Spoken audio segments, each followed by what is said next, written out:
National Bank, our team is proud to offer you a helpful, supportive, above and beyond banking relationship. Starting to stress about the complexities of qualifying for a small business loan? BNC can guide you through the process with much less stress and likely far more success. Speak to one of our team members today. Member FDIC. This presentation on the PSP Network is proudly brought to you by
Make sure to like and follow the PSP Network on all social media platforms and hit that subscribe button on YouTube.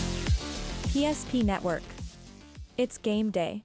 When property owners in Bismarck and Minot seek transformation, ServPro's construction program brings both vision and precision. From that very first hammer strike to the final touch of paint, our dedication remains unwavering. It's not just about remodeling, it's about legacy. In Minot and Bismarck, ServPro is your partner in transformation. We don't just build back, we elevate every space. Great news! If you're looking for a new vehicle, Ryan Family Dealerships has the best selection we've had in years. You'll find fantastic offers from Nissan, Honda, Chevrolet, Buick, GMC, Cadillac, Chrysler, Dodge, Jeep, and Ram. Hold up! Ryan sells Chrysler, Dodge, Jeep, and Ram? Yes, we do, and we'd love to sell one to you. Visit one of our 5 convenient locations in Minot and Williston. Get your next vehicle from a name you know and trust. Ryan Family Dealership. You've worked hard, saved well, and invested wisely. Whether it's paying for a child's education, taking the family trip you've dreamed of, giving back to the community, or funding a confident retirement, we can help you reach your goals. We are passionate about helping you make smart decisions about your spending and saving so you can feel confident about the future while enjoying life today. Together, we can design a personalized plan that takes into account your short and long-term needs and wants, but is flexible enough to adjust as your life changes. That sinking feeling you get when this happens? That's oil change-anxiety. The anxiety of being without a car with a billion things to do. The fear of being overcharged. The stress of not knowing where to go or who to trust. But you never get those feelings at Valvoline Instant Oil Change, where you can watch us work right from your car, and we finish up in about 15 minutes. We changed your oil and did our 18-point safety check. Valvoline Instant Oil Change. Service you can see, experts you can trust.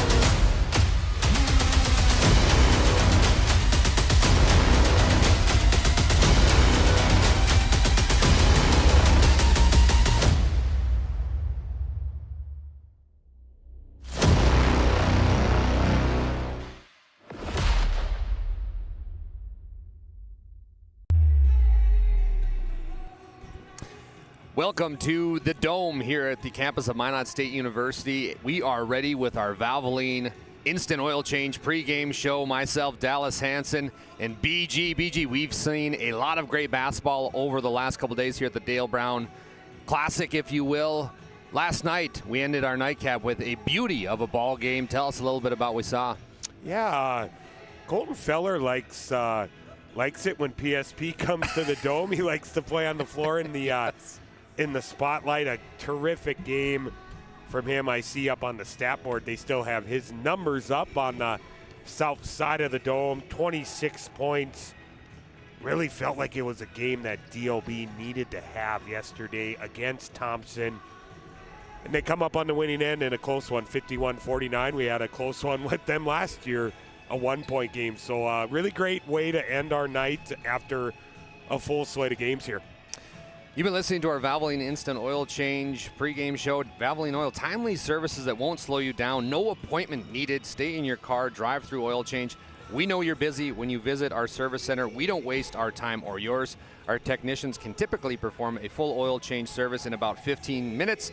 Valvoline Instant Oil Change with locations in Minot, Bismarck. Find us online at VIOC.com.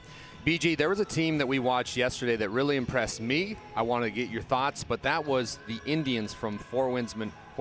How good did they look? And they had some premier players that came out on the floor and really performed well. Yeah, outside that first few minutes, they had some turnover problems. We saw Coach Smith call that really quick timeout. After that, they really got it together. Morale Dang was terrific. I know we talk a lot of offensive numbers, but I want to talk defense with him. His wingspan, his ability to get deflections, get them in transition. Four Winds looked the part yesterday. Huge win for them in that ball game. And then we got to talk about one of the more premier teams when we're talking Class B basketball, and that was the Bishop Bryan Lions. We knew coming in they had some good pieces. When you talk about Ramsey Walls, Jet Lundeen, players of that sort. But there was some other players, BG, that came into the spotlight that really impressed us. Yeah, we talked about Stradling, what he's going to bring to the table. He's going to get more comfortable in that rotation, maybe a guy that could even start for Bishop Bryan. Down the road, I want to talk about Region 3, District 6 as a whole. Yes. What a day for them yesterday. Velva really looked good in that ball game against North Prairie. Not a lot of size on that Velva team, but they play big. They're tough. Guys like Shep and Bruner in the paint. Mason McPeak is the real deal. I think he's a potential sleeper for an all-state pick. Ari Deemers really looked good in the opener against Hazen. They're going to be on later tonight versus North Prairie. We talked about Bishop Bryan. They were terrific. Don't forget about a little team called West Hope Newburgh. Nice squad.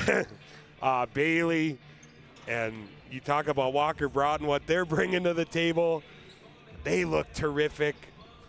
The gauntlet that is District 6 is going to be fun all season to monitor that situation. Speaking of fun, we've got a full-on schedule here for everybody sitting at home for the rest of the day. Starting off with TGU, they're going to go against Powers Lake Burke Central, and then at 12:30 p.m. we're going to have Thompson versus Stanley. 2 o'clock, Rugby versus Dickinson Trinity. 3:30, it'll be Four Winds playing Beulah. 5 o'clock, St. John will play Velva. 6:30, we'll have West Hope Newburgh playing Hazen, and then our nightcap, North Prairie versus our Redeemers. But our first game on the slate brings up an interesting one. We've got TGU, who had a couple good games last year. Now we have Powers Lake Burke Central, who's in that region that's kind of down this year, district that's kind of down this year. Could be a game changer to slip into regions, but let's start off with TGU, who had a great year last year, one of their more premier years. They were a shot away from beating Bishop Bryan last year. Now they come into this year at 3-1. Are they somebody we need to watch? Yeah, TGU last year, great year. Billy Seawright, head coach, 16-9 on the campaign last season. 4th in districts, 4th in region. We're talking about TGU. You got to talk about the departure of Sage Hansen. Mm-hmm. I think they list him at about 6'9" to do everything. He was all district, all region performer for TGU. He transferred. He's gone. He's not coming back. But they're picked 5th this season in the district. You got Jackson Nelson, about 9 points per game last year, the 6'1" senior. Basically guards the other team's best player. He's tasked with that each game. And you got Carson Hammond, great size, the 6'5" junior. He's going to need to be a force defensively, averaging north of about 14 points per game last season. Flipping the script to the other side of the scoreboard sheet, which will be the Powers Lake Burke Central Ranchers, a team that's been a little bit of a dynasty in that district. Head coach Jordan Carlson in his 17th year done a fantastic job with this program, but we got to start off with the high flyer that is Kyle Huseby. Watching him in warm-up, a few dunks already slammed. They've got a nice player in Cody Rice, who was a great second-team All-State football player as well. Kind of those two leaders, but what can we expect from this Powers Lake Burke Central Rancher team? Yeah, Powers Lake BC, hey, picked first this season, preseason, District 5. Jordan Carlson, head coach, 14-10 last season.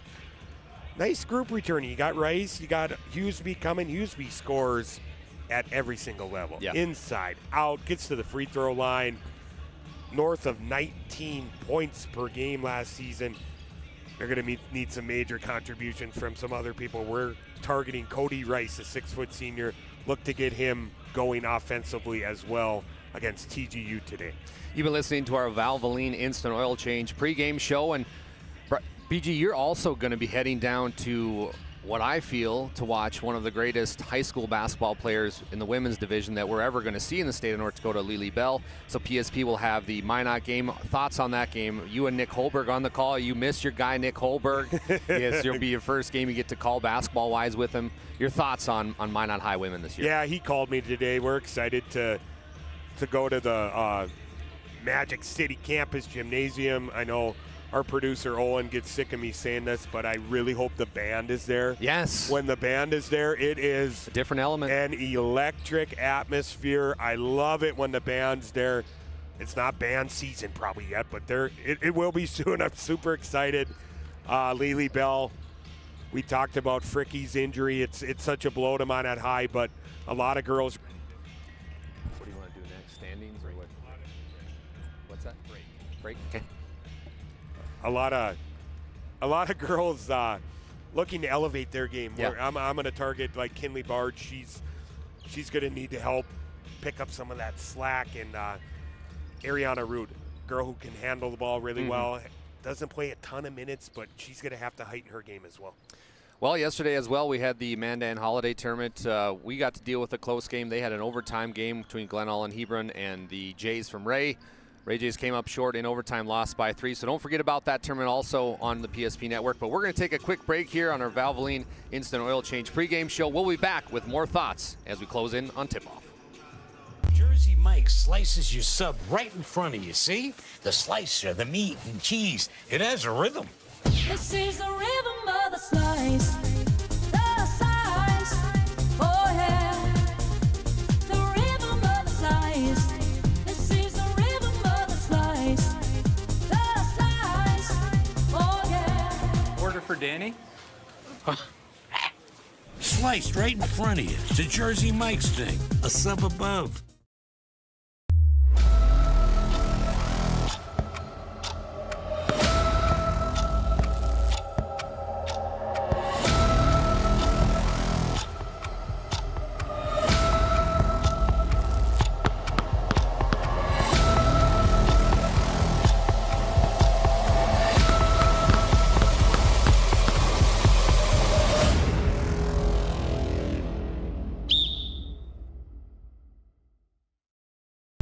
For over 25 years, we've learned a lot about why local matters. Unlike those guys, we take pride in our work and back our tires with our Plus Plan guarantee to get the most out of your tire's lifespan. Are the tires the same size on all the sides? We strive to provide great value to our guests and lowest prices guaranteed.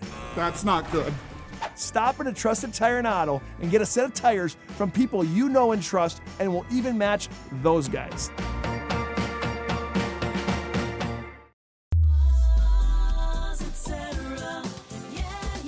Spas Etc. Etc. is excited to introduce the addition of the Master Spas line, including the Michael Phelps Swim Spas. Enjoy the relaxing health benefits and enjoy 0% financing up to 72 months or up to $5,000 off on all spas and swim spas. You'll also find $2,000 off the MSRP on all pools and saunas. Come check out the outstanding lineup of Master Spas at Spas Etc. Today, we deliver more wonderful birthdays at Trinity Health Family Birth Center. We offer all new private, family-centered suites. Our maternity team provides more personalized support, advanced care, and the reassurances of a NICU and a neonatologist on staff. Take a virtual tour at trinityhealth.org/Family Birth Center. Trinity Health, making more possible. Great news! If you're looking for a new vehicle, Ryan Family Dealerships has the best selection we've had in years.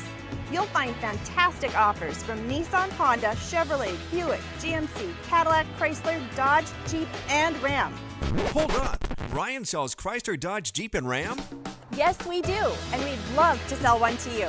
Visit one of our 5 convenient locations in Minot and Williston. Get your next vehicle from a name you know and trust. Ryan Family Dealerships.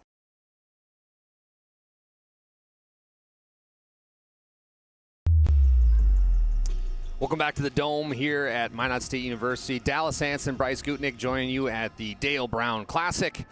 Bryce, let's talk a little bit about our games to watch here as we move forward. You and I will be on the call for the next 2. Then you're going to head down to Minot High. But tell us, what can we look forward to here on the rest of the calendar? I think the one I'm circling, 3:30 p.m., Four Winds versus Beulah. You talked about Four Winds a lot here in the pregame show. I'm really excited to see. I didn't get to call Beulah yesterday. I got to watch that. Sheriano. Yeah. I mean, it was a really good effort by them yesterday versus Rugby. I'm really excited to see that matchup. Dorvin McKay, I mean, his ability to get to the basket, finish, both hands. I think that's my one I'm circling today, Mr. Dallas. Okay, sounds great. Appreciate that, BG. Sorry about that. But you've been listening to our Valvoline Instant Oil Change pregame show. Let's talk about the game at hand. What are we going to see? Let's talk some keys of the game. Start us off with the TGU Titans. BG, how are they going to come away with a win and improve this season to 4-1? Yeah, we talk about the good size. You talk about Luke Jordy and Carson Hammond. Going to have to find some perimeter scoring. Try and get like Brooklyn Johnson going. He's their top returning three-point shooter. He made 19 last season. He's looking to elevate his game this season. Try and get him going offensively in this game, I think, is a huge key. Look for Jackson Nelson as well. He averaged about 9 points per game. He's going to have to elevate, get to that double-digit mark for the Titans to have a shot in this one.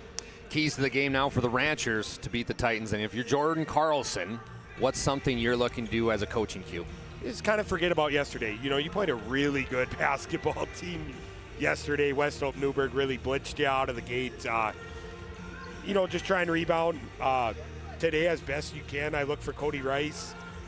Try and get, he's almost averaging about over 7 points per game last season. Look for him to get going offensively, kind of help Hughes be out and offensively for this ball team. Well, it has been a Dale Brown Classic of people coming out of their shell. There's been a lot of players that have played well that we didn't expect. So look for that to happen more today. But don't forget, folks, on Monday and Tuesday, we will be here from the Dome at the Girls Hoopster Classic.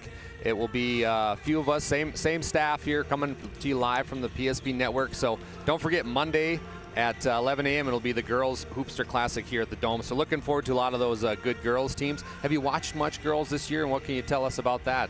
The stuff I've done, I've mostly done at the AA level. Okay. I've done a lot of Minot. We did some Minot North. I got to watch Horace out east. I think they are really good. I think they have a legit shot at making the state championship at the AA level. I'm really excited to see Benson County play. Yeah. I know a lot about them. They'll take on Velva on Tuesday in our matchup. Number 2 team in the state of North Dakota in Class B girls basketball. Really excited to see them take on Velva on Tuesday, like I said. Well, we want to thank all of our sponsors today that made today possible. One of them is Minot State. The best way to predict your future is to create it. With over 100 areas of study at Minot State, you'll earn your degree for the career you desire, with more than 96% of recent Minot State grads employed or continuing their education. MSU grads get jobs, period. Minot State University. Be seen, be heard, be you. Bryce, is there a better place to play a basketball game than the Dome here at Minot State University? No, we got some good tunes going already. Yes. We've got Drake, we've got Journey, we've got every genre covered. We'll get some country on, I guarantee it. The mix is going. It's already filling up in here, too. We already got a good crowd. It's Saturday. People are off work. I mean, we're up here up top on the track. I'm really excited for some day 2 of this tournament, and it's great to be here with you, my friend. We're going to take a quick break, but when we come back, we will have tip-off here from the Dome on PSP Network. The foundation of the financial planning approach at Legacy Financial Partners is a personal relationship. Our unique and collaborative approach to financial planning starts with your dreams, not just the numbers. We will work with you regularly to take action to update your plan as your needs evolve, recommending products and services that are right for your situation.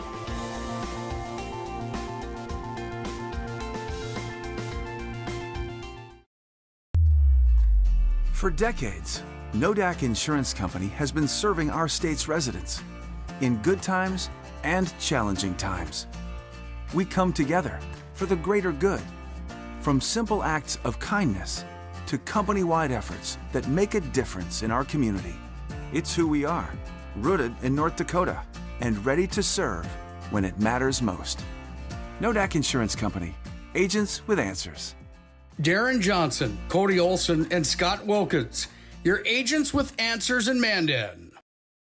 An injury can happen anywhere, at any time, to anyone. It's not really something you can schedule on your calendar. But when it happens to you and it's not your fault, there's one law firm to remember. That firm is Schweigert, Clemene, and McBride. We live here and take pride in helping our community.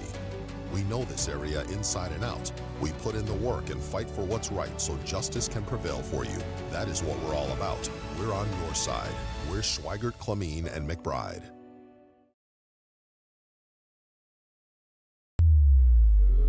Thank you for choosing PSP Network. Wherever, however, just know we appreciate you. You've been listening to our Valvoline Instant Oil Change pregame show, where tonight's first game of the card is going to be the Powers Lake Burke Central Ranchers. They're going to face off against the TGU Titans.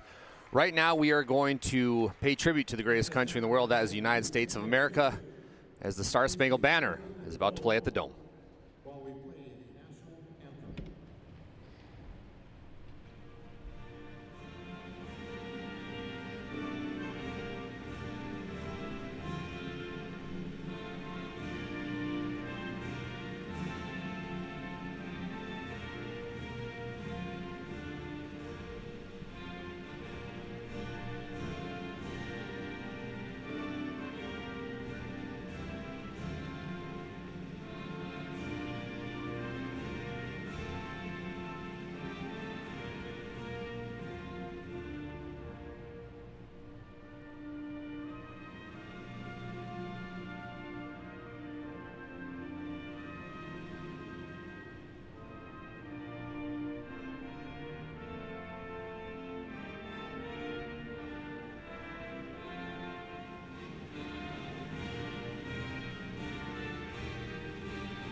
Gets me every time, Bryce. Love that song.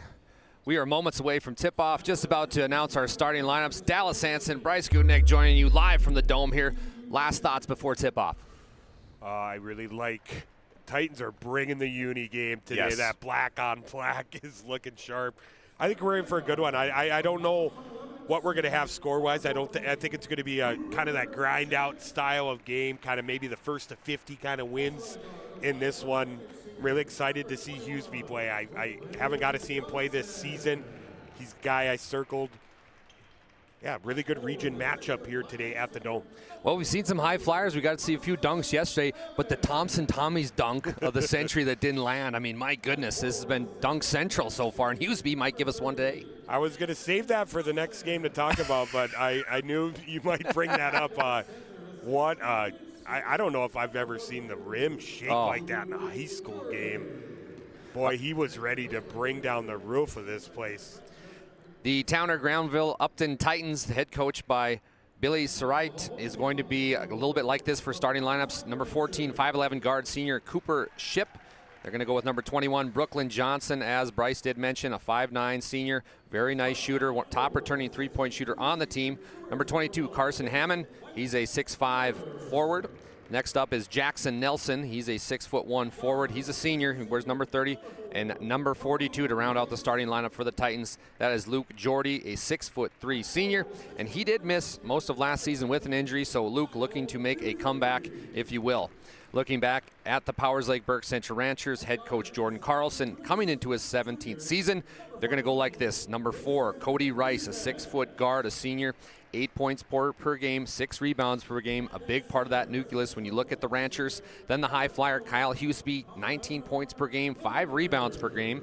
Then Grayson Rysted, 7 points per game. Mike Crowder is going to be another starter. He's a nice player too, a 6'2" senior. And then it's going to be, rounding that out, it's going to be Connor Lindberg, a 6'1" center senior. So Lindberg rounds it out for the Ranchers. We're just about ready for tip-off here. That concludes our Valvoline Instant Oil Change pregame show. Visit Valvoline Instant Oil Change at VIOC.com. Appreciate the sponsorship.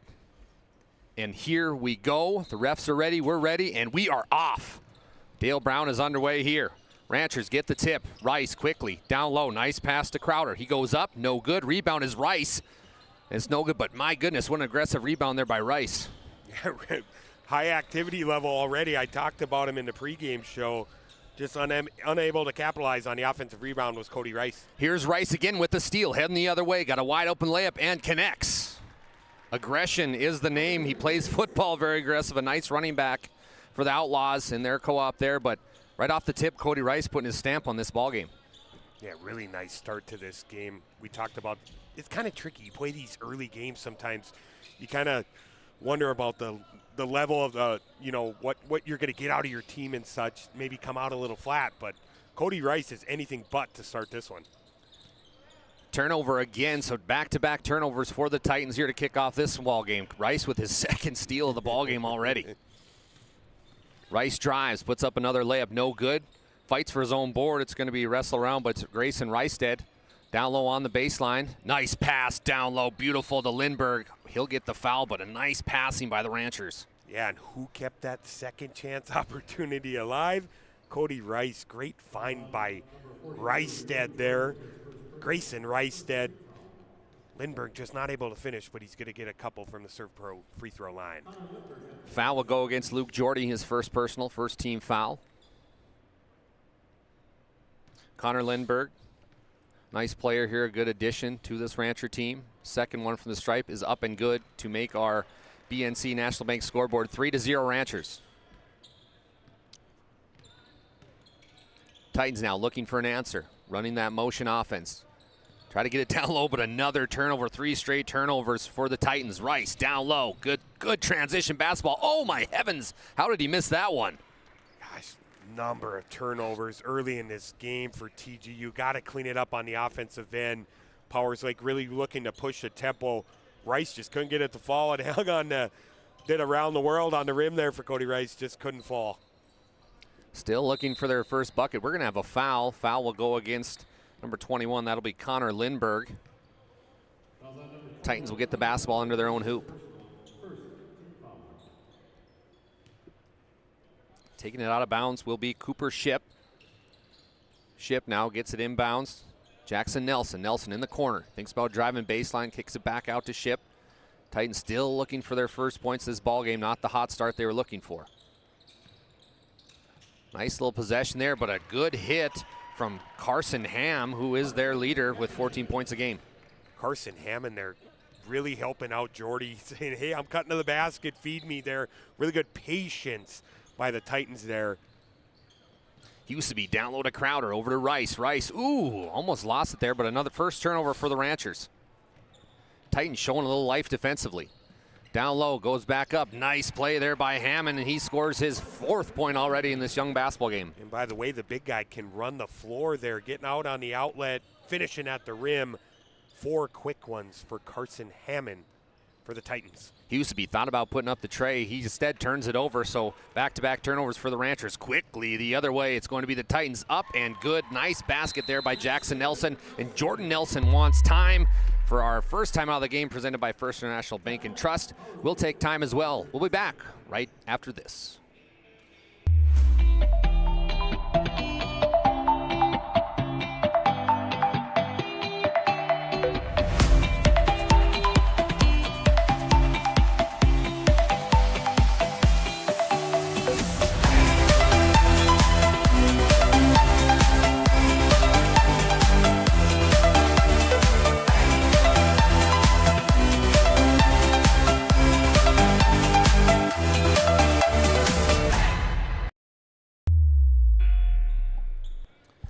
Welcome back to PSP Network. Dallas Hanson, Bryce Goodnick bringing to you live the Dale Brown Classic. So far, it's been a lot of turnovers. Yeah, it's been in spurts. It was all TGU turning it over early. Now the Ranchers with multiple turnovers and a 6-0 spurt here by TGU to take the lead. Rice somehow kicks it out to Lindbergh, and he connects. Nice play there by Connor Lindbergh. But what about the pass from Rice as he's falling down? Yeah, great find there. Find the big guy, Connor Lindbergh, his first bucket, getting him to 3 points in the ballgame here early in the first quarter. TGU almost throws it away again, but they find a few lies. Nice little slash there, but it's going to go out of bounds. Referee is going to say TGU Titan basketball, but both teams see a little sleepy here, might not early on. Maybe do a little caribou coffee run or something. I don't know. Maybe mega latte. Yeah, a little double espresso. I had one, so I'm good to go. Don't worry about me today, Dallas. Speaking of turnover, nice play there. Crowder going the other way. Oh! Tried to slam it down. Did not see that one coming from Mike Crowder. We're going to have a foul. Foul will go against. Let's check out that replay one more time on the Crowder kid on Ryan Family Dealership. Watch this, folks. You got to that point. I'm not going to lie. I was ready to write down 2 points on a layup. Like Crowder had different ideas there, trying to go the one-handed throwdown, but did not see that one coming. Crowder now down low, slips and falls. We're going to have another foul, though. Cooper's ship gave him a little push. So that'll already be the 4th team foul, I believe, on the Titans. First foul for Cooper. Excuse me, only 3rd team foul. Remember that elbow backdoor? The Powers Lake Ranchers run that to perfection. Cody Rice for 2. But that one that DLB ran a bunch last night? They had a lot of success finding Schaefer on that last night. And how about that out-of-bounds play? Finding Rice right in the middle of the lane. He's been so active. We talked about him these first few minutes in this first quarter. Another turnover here on the Titans. They get lucky, though, as it's tipped out of bounds as Grayson Reestead was looking to get the steal, but tipped it out of bounds. 4:08 left here on your BNC National Bank scoreboard. It's been a tight one. A few turnovers by each team, looking to catch their rhythm. Nelson drives. A lot of contact there, but ooh, nice block down low by Grayson Reestead. Quickly up to Huseby. Huseby goes up, no good. Rebound is shifted around, but it's going to be Titan basketball, and that's when you got to connect on. Yeah, they've done a really good job getting out in transition. Just haven't been able to capitalize at a high efficiency. Foul will go on the shot as Carson Hammond was going up for a layup. He gets hammered. Foul will go against Mike Crowder, his first personal, but Crowder just had the missed dunk, and I did not see that coming. That woke you up there, a little bit. I was looking, like I said, I was ready to write down 2 points, layup made, and I heard a oh my, and I heard the rim rattle, and yeah, that was that got our attention, my friend. Hammond connects on the first of 2. Second one from the stripe is up and good, so 2 for 2 for Carson Hammond, and he's really impressed us so far. Yeah, 6 points. What really impresses me, he's not standing around. He's really trying to get open on the offensive end. Some backdoor cuts have been really effective for TGU early in this ballgame. Houston drives in and he gets fouled, so another foul as Houston will head to the line for 2.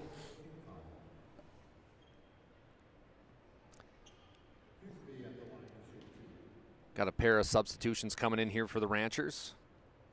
Nathaniel Evenson will check in along with Jaeger Bredding. Checking in for the Ranchers, number 2, Evenson, number 23, Jaeger Bredding.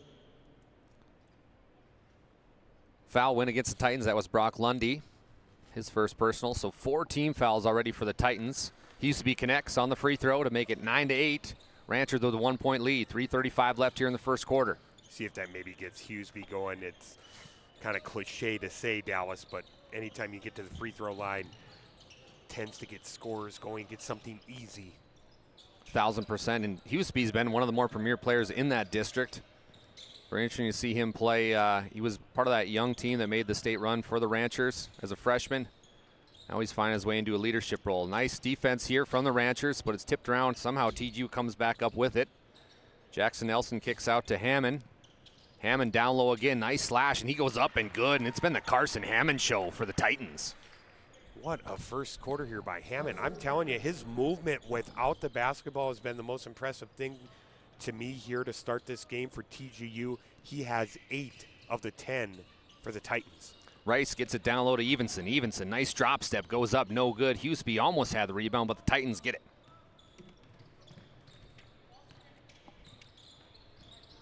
Titans now who have struggled a little bit offensively, led by Hammond. Another block there, nice block by Evenson. Housby gets it. Ranchers got numbers. Here comes the fast break. Rice, nice no-look pass, beautiful to Crowder. Crowder goes up, no good. Rebound to Evenson, he'll go up, no good. And it's tipped around. My goodness, the Ranchers can't buy one. Yeah, they've really made it a point to get out in transition, really pressing, pushing the tempo early in this game. Have got a lot of good looks at the rim, Dallas, just haven't been able to finish. Another turnover on the Titans. That is their 5th of the quarter and 5th of the ball game. It's been a little bit of a sloppy game so far. Both teams trying to catch their rhythm. Rice will bring it down for the Ranchers. Takes the screen from Evanson. Housby now in the left corner. Thought about shooting that one. He drives. Kicks out to Bredding. Bredding for 3. And gets the roll finally. Jaeger Bredding able to connect from three-point land. Great shot there, Jaeger Bredding, shooting it with some confidence. Hey, when you're coming off the bench, you got to make the coach keep you out there. You know, you got to do something, earn some more minutes. Bredding shooting a 3, getting into the scoring column. Hammond again with the offensive rebound. A nice little right-hand hook shot. God, he's been all the offense here early in this ball game for the Titans. Down low they go to Crowder. Crowder goes up and he's fouled. Foul will go against Cooper Ship. So a guy that's kind of put a stamp on this game already is Mike Crowder. He's got a lot of rebounds, a lot of nice shots. Had the big dunk attempt. He's been really aggressive offensively. See if he can get into the scoring column here from the Serve Pro free throw line. That'll be Cooper Ship's 2nd foul, 5th team foul already in the game for the Titans. So the Ranchers will be shooting bonus from here on out in the first quarter. Checking back into the ball game for the Titans is Brock Lundy, the sophomore. Rice tips it out, but it's gathered up by the Titans. Titans, who have been led all game by Carson Hammond, would be wise to get him the basketball back. He's looking for it, but Rice anticipates another steal, almost gets it. Down low it goes over to Ship. Ship picks up his dribble, kicks it back out.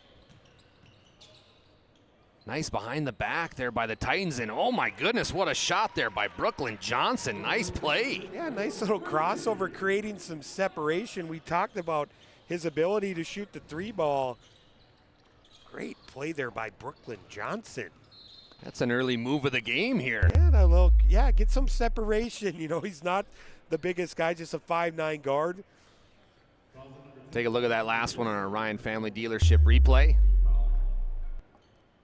Another foul here on the Titans. That'll go against Brock Lundy, his 2nd personal. So the foul is starting to add up for the Titans. First one is up and good for Bredding.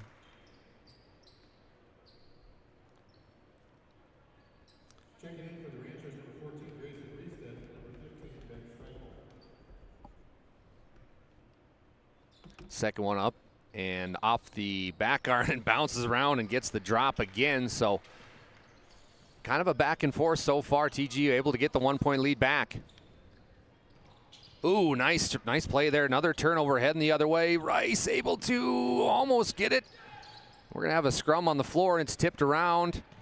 Another play. Oh, my goodness. Somehow it's picked up by Brooklyn Johnson. He goes up and good. What a weird play there, BG. Yeah, just a little hot potato there. Ends up in Brooklyn Johnson's hands. We talked about someone helping out Carson Hammond, and on the offensive end, 5 quick points by the senior Brooklyn Johnson. Cody Rice for 3 with no shot clock. No good. 3 seconds now. TGU's going to have a chance at a shot. Rice at the buzzer picks it off. Oh, just out of the reach. So your BNC National Bank scoreboard reads a little bit like this. The TGU Titans 17, Powers Lake Burke Central Ranchers 14. We're going to take a quick break and be back with second quarter action. Great news! If you're looking for a new vehicle, Ryan Family Dealerships has the best selection we've had in years. You'll find fantastic offers from Nissan, Honda, Chevrolet, Buick, GMC, Cadillac, Chrysler, Dodge, Jeep, and Ram. Hold on. Ryan sells Chrysler, Dodge, Jeep, and Ram? Yes, we do, and we'd love to sell one to you. Visit one of our 5 convenient locations in Minot and Williston. Get your next vehicle from a name you know and trust. Ryan Family Dealerships.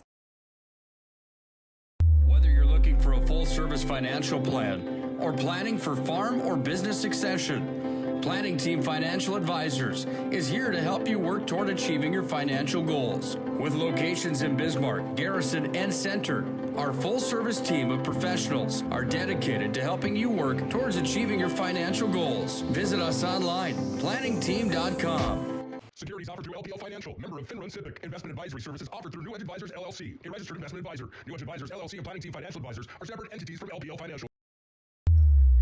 Welcome back to the PSP Network. Dallas Hansen, Bryce Gutnick joining you live here. Hey, we want to make sure we give a shout out to one of our sponsors, Planet Pizza. There's no pizza like it. Try the buffalo or plain cheese pizza at Planet Pizza. Your mouth and belly will thank you.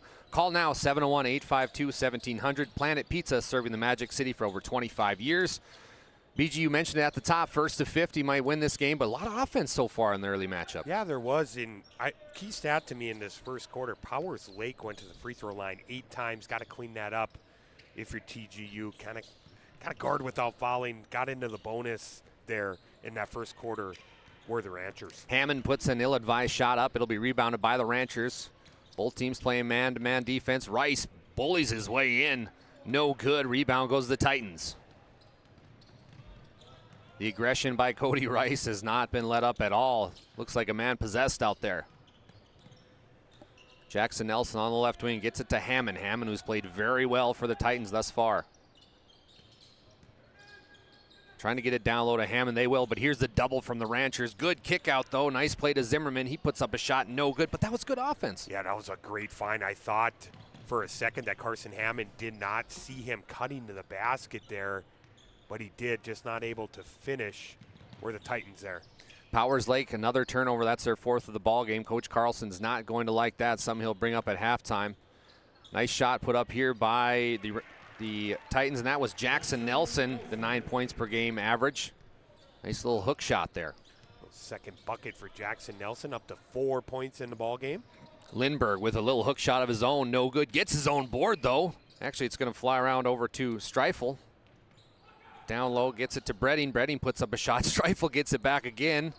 My goodness, multiple offensive rebounds, and you can see Coach Streit not happy with his Titans. Yeah, Coach Seawright's over there saying, hey, we got to rebound the basketball. Ranchers are doing a good job just keeping it alive, tipping.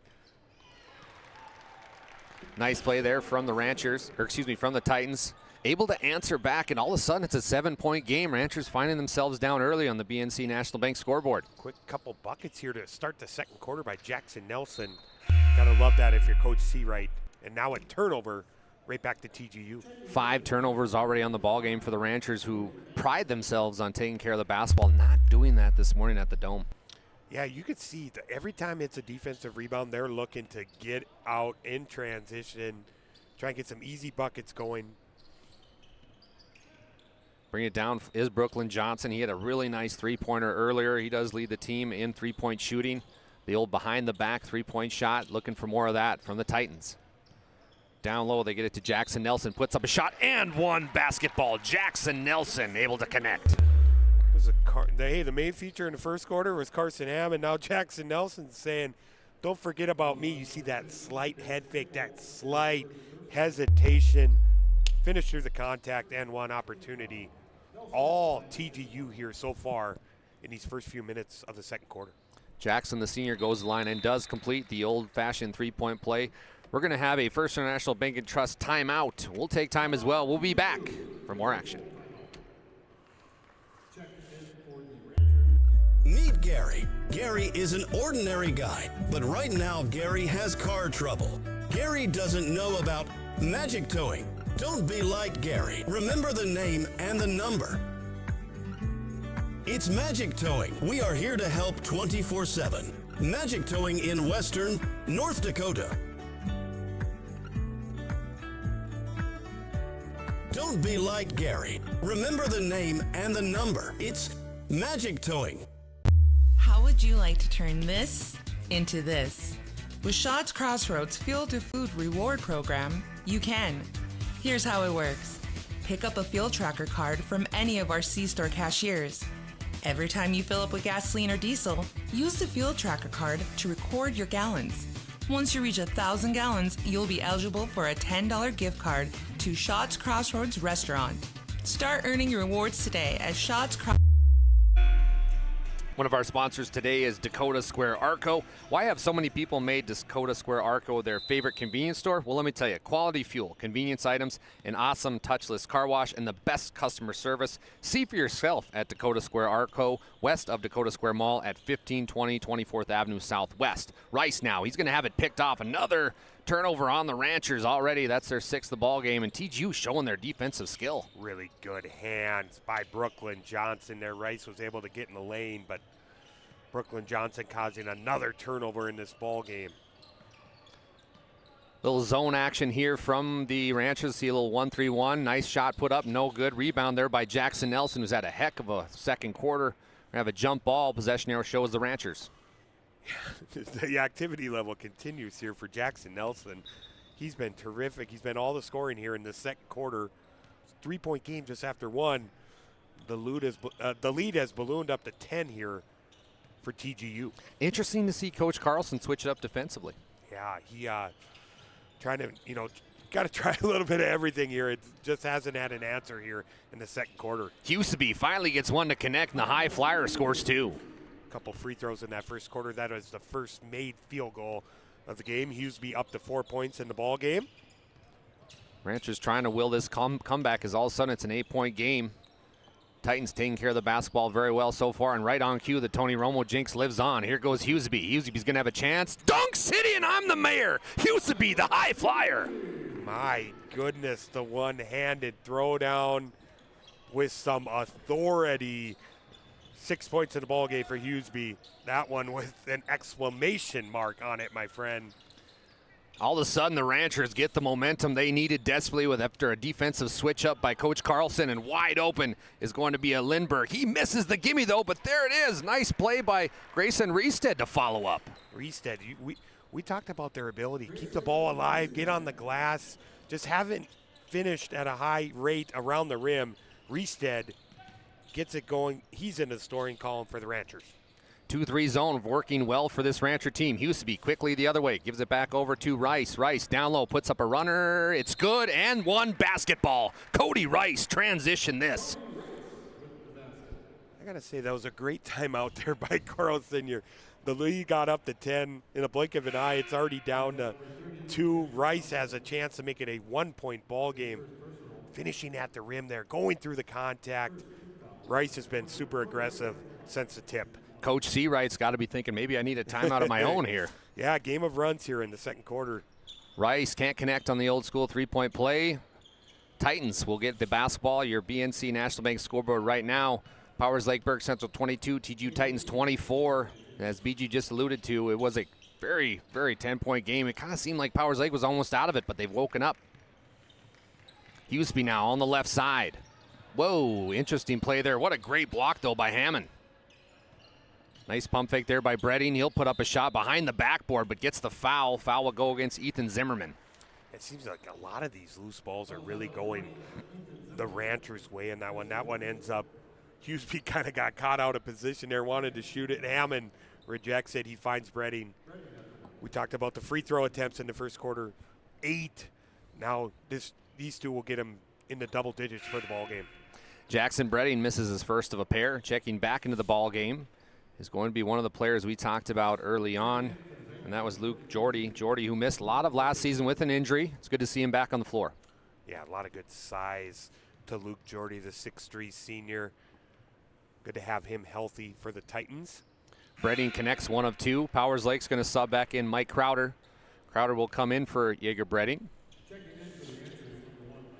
2:57 left here in the first half. Your thoughts on this magical Powers Lake Burke Central run? Yeah, just kind of a game of runs here. I thought maybe we'd see a TGU timeout. The lead was 10. It's down to 1, but they're electing to play through it. Really good answer by Coach Carlson and the Ranchers to get back in the ball game. Trying to dissect this 2-3 zone. They will. Hammond, he misses the little bit of a jumper there, and going the other way, it's going to be Rice. Rice on the left-hand wing, down low, goes to Grayson Reestead. Reestead back to Rice. Rice on the baseline. Nice move. Couldn't get it to go. Reestead, though, the one-hand put back, gets it to follow. Reestead, a couple nice second-chance opportunities. Really good offensive rebounder. Another finish, giving the Ranchers a 1-point lead. Trying to get a high post touch for this Titans to get this 2-3 zone to not work as well as it has, but my goodness, Hughesby able to get it, and Hammond showing a little bit of frustration there as he fouls Hughesby. Yeah, classic frustration foul there on Hammond. They actually have moved the ball really well around the zone these last 2 possessions, but both empty possessions for TGU, possession right back to Powers Lake Burke Central. We're under 2 minutes remaining in the first half. Double screen for Rice. Rice kicks back out to Hughesby. Thinks about shooting the 3 instead. Look at the magical, just floats through the air. Hughesby for 2. Hughesby really getting it going offensively here in the second quarter. Up to 8 points on the ball game. How about a little 13-0 run by Powers Lake BC? Ooh. Hughesby almost had another one. We would have seen a dunk. He leaks out. This could be another one. No, it won't. Tries to put a no-look pass, but it goes ill-advised to Cody Rice. Rice, though, saves it, gets it to Crowder. Crowder puts up a runner, and good. We're going to have, though. It will not count. Offensive charge. Nice take there by the Titans to sacrifice the body, and that was Brooklyn Johnson. So not only can he shoot threes, but he plays pretty good defense. Really good job. He was aware of where he was in regards to the cylinder there. Got to stay out of there. Sacrificing your body. Johnson now brings it down for the Titans. 1:15 left here on your BNC National Bank scoreboard. Powers Lake with a 3-point lead. Didn't see this coming after a wicked first quarter by the Titans.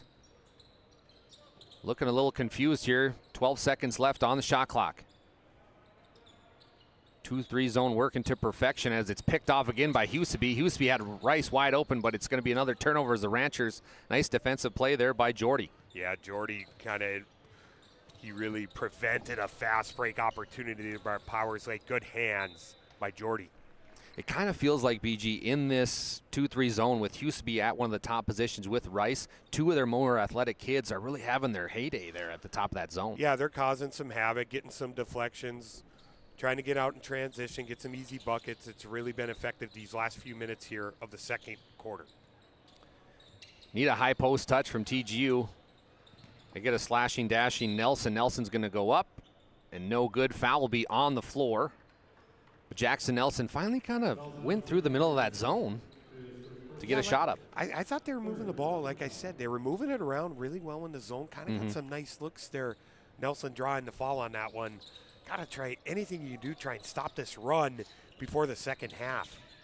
Brooklyn Johnson puts up a runner, no good. Nice rebound there by Jordy. Jordy puts up a shot. What a block, though. Mike Crowder quickly up to Hughesby. And here we go. Another dunk, second of the half.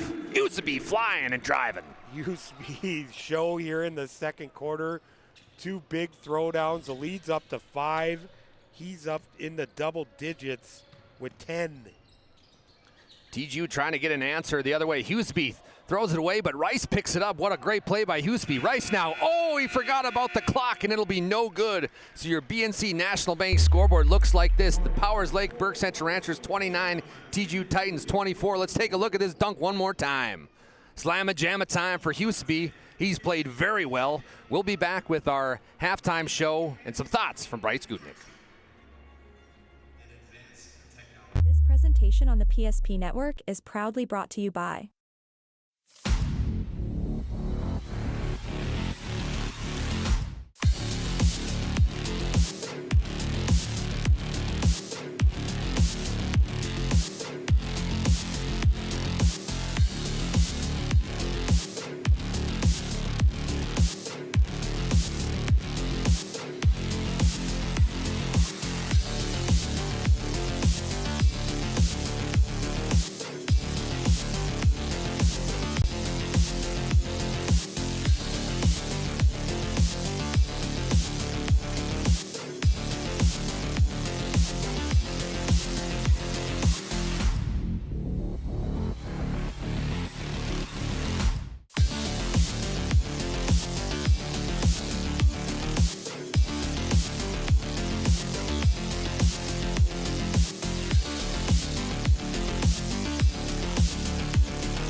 Make sure to like and follow the PSP Network on all social media platforms and hit that subscribe button on YouTube.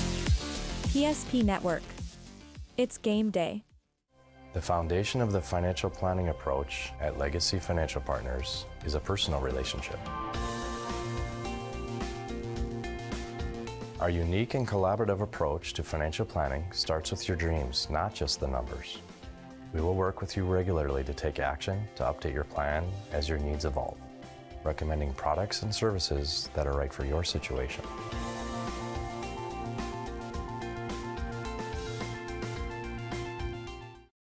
When facing disaster, it's not just the things we lose, but the memories. But there's hope. ServPro, with decades of experience in Minot and Bismarck, is always ready. Our certified professionals don't just restore homes, they rebuild lives. Because to us, you're not just a client, you're family.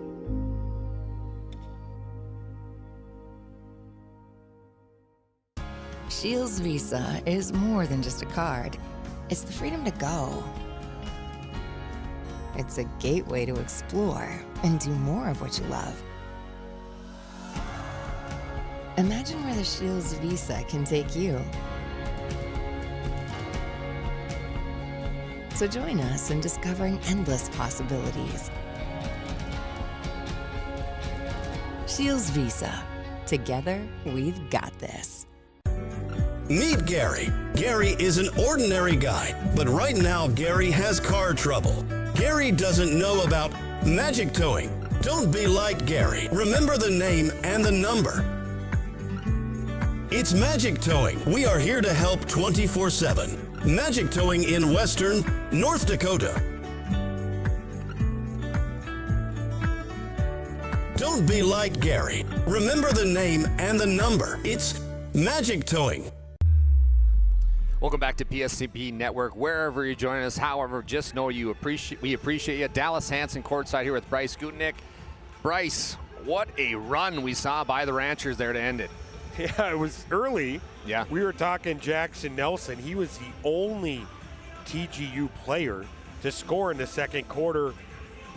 7 points in the second quarter by him, but 14-24, they're looking like the Ranchers were kind of lost. They go to that zone, start getting out in transition. We see some highlight reel dunks from Hughesby. He had 8 points in that second quarter. He's already in double digits. How about that 15-0 run to end it for Powers Lake Burke Central as they lead by 5 at the half. Phenomenal showing by the Ranchers to end it, but our halftime show is brought to you by Magic City Towing. Remember the name and call Magic City Towing when you need a tow. No job too big or small. It's Magic City Towing. Put this number in your phone right now, 701-509-4011. It's Magic City Towing, serving Western North Dakota. Name PSP Network when you need a tow and save $50. We're going to run some numbers right now. BG's got some stats. Go ahead, my friend. I'm going to start on the visitor side. TGU in the first half led in scoring all in the first quarter. Carson Hammond had 10 here to lead all scorers for TGU. Jackson Nelson, I said it, the only Titan to score in the second quarter. That's going to have to change for TGU if they want to win this ball game here. He had 9. Brooklyn Johnson added 5 for 24 for a first half total for TGU. On Powers Lake Burke Central side, led in scoring by Hughesby. He really got it going, 8 points in that second quarter. He leads the Ranchers with 10. Rice added 6. Reestead, really nice first half from him. He had 4. Grayson Reestead, that is. Lindbergh added 3. Bredding with 6. That gets us to at the half. Powers Lake Burke Central 29, TGU 24. BG alluded to it a little bit, but Powers Lake was able to do very well from our Serve Pro free throw line. 24/7 emergency service, trained technicians, advanced technology, fire and water cleanup and restoration. It's Serve Pro. BG, how big was the free throws for Powers Lake added to help that momentum to get back in this ball game? Yeah, double-digit attempts in that first half. You got to love that if you're Coach Carlson. Really seemed to get Hughesby going. You know, something easy, like I said. Then he got out in transition, a couple dunks, anything easy for him. Really helped the Ranchers in the first half. We appreciate all our sponsors that helped make today possible. First International Bank and Trust is a full-service, family-owned, independent community bank built on the bond between our employees and customers. They were founded in 1910 and growing to serve rural and urban communities across Arizona, Minnesota, North Dakota, and South Dakota. Find them online at FIBT.com. And not only to mention some of those runs that Powers Lake Burke Central made, but the 2 dunks by Hughesby got this place rocking, knocked the dust off that rim. Yeah, we got a couple candidates for our Magic City Home Leisure Player of the Game already. A little double feature by Hughesby, not 1 but 2 there in that second quarter. You've been listening to our Magic City Towing intermission. We're about 2 minutes till the second half breaks out. We're going to take a break here, but when we come back, can the Ranchers hang on, or will the Titans make a comeback?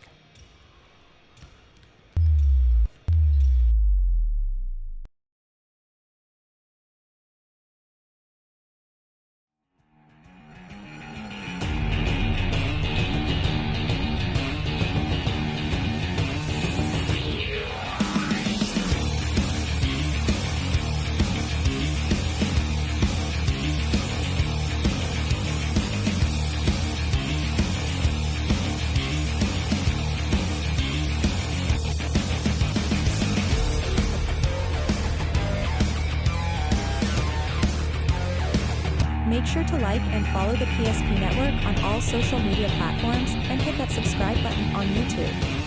PSP Network. It's game day. That sinking feeling you get when this happens? That's oil change-anxiety. The anxiety of being without a car with a billion things to do. The fear of being overcharged.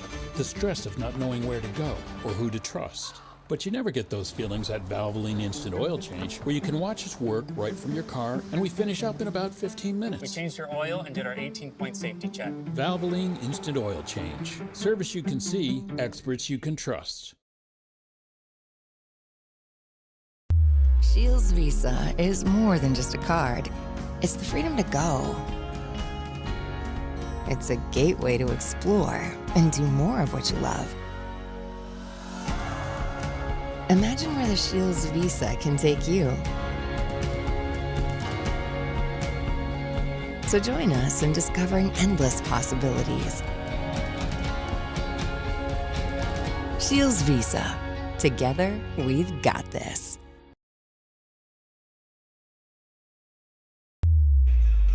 Welcome back to PSP Network. We're about to tip off our second half. We've got an interesting person on the bench right now there, BG. Yeah, I alluded in the pregame show that we weren't going to see Sage Hansen back. He wasn't going to be coming back for TGU. He is in some street clothes supporting the Titans down there on the sideline. He transferred to Utah, but we're not going to start any rumors or anything. I'm not going to go down that road. He's just there on the bench supporting his former teammates. Good to see him in the Magic City here at the Dome. Titans tip us off here at the second half. Powers Lake, Burke Central staying in that 2-3 zone. We're going to have a foul right away. Foul will go against number 2, and that is Nathaniel Evenson. Or excuse me, though, that is going to be on Connor Lindberg, his second personal, first team foul of the second half. Ooh, caught him sleeping down low. It's Jordy, puts up the shot, no good.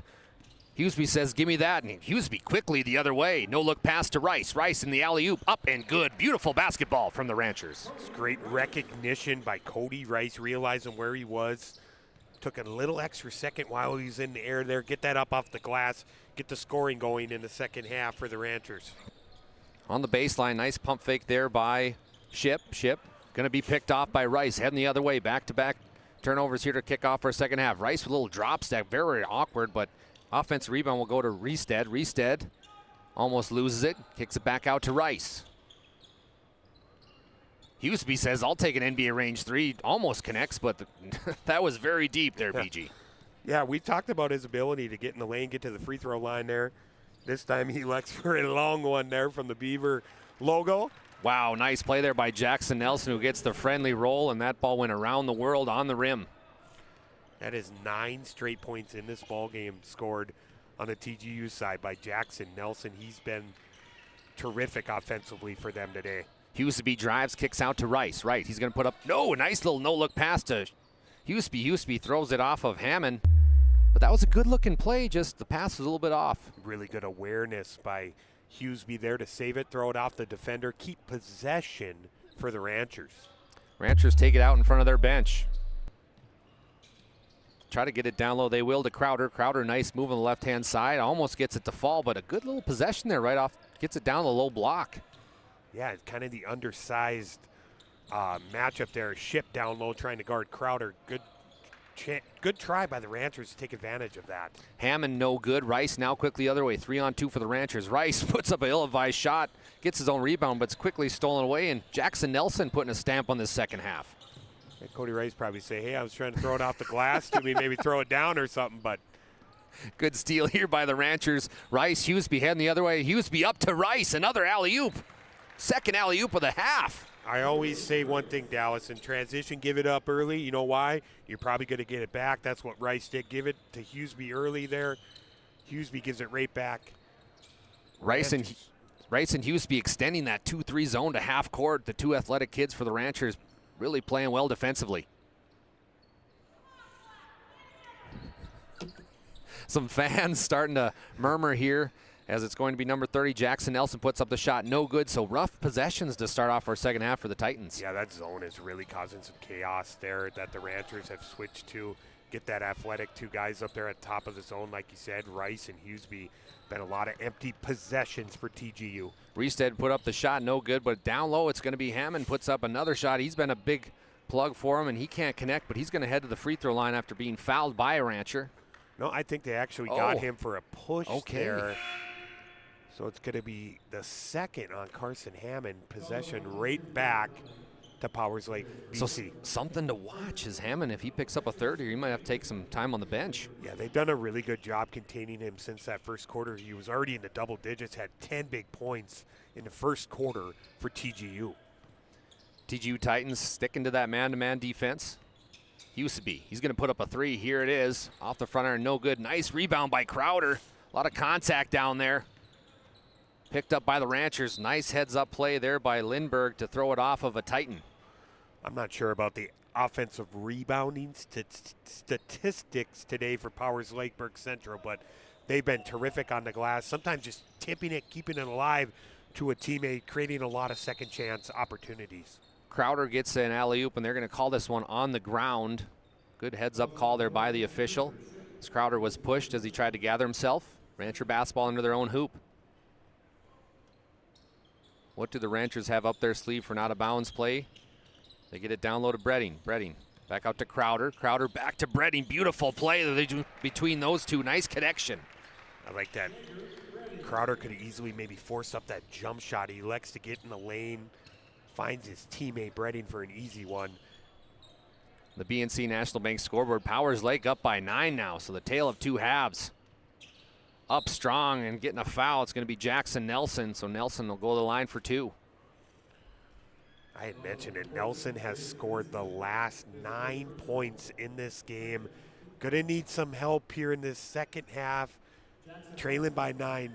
Maybe look to see if he can get Brooklyn Johnson going from the perimeter. That's a well thought there. Maybe an inside-outside game, trying to work that 2-3 zone. Yeah, they had some really good possessions there, and they're starting to dissect it. Couldn't finish at the rim. You've seen some frustration from Hammond.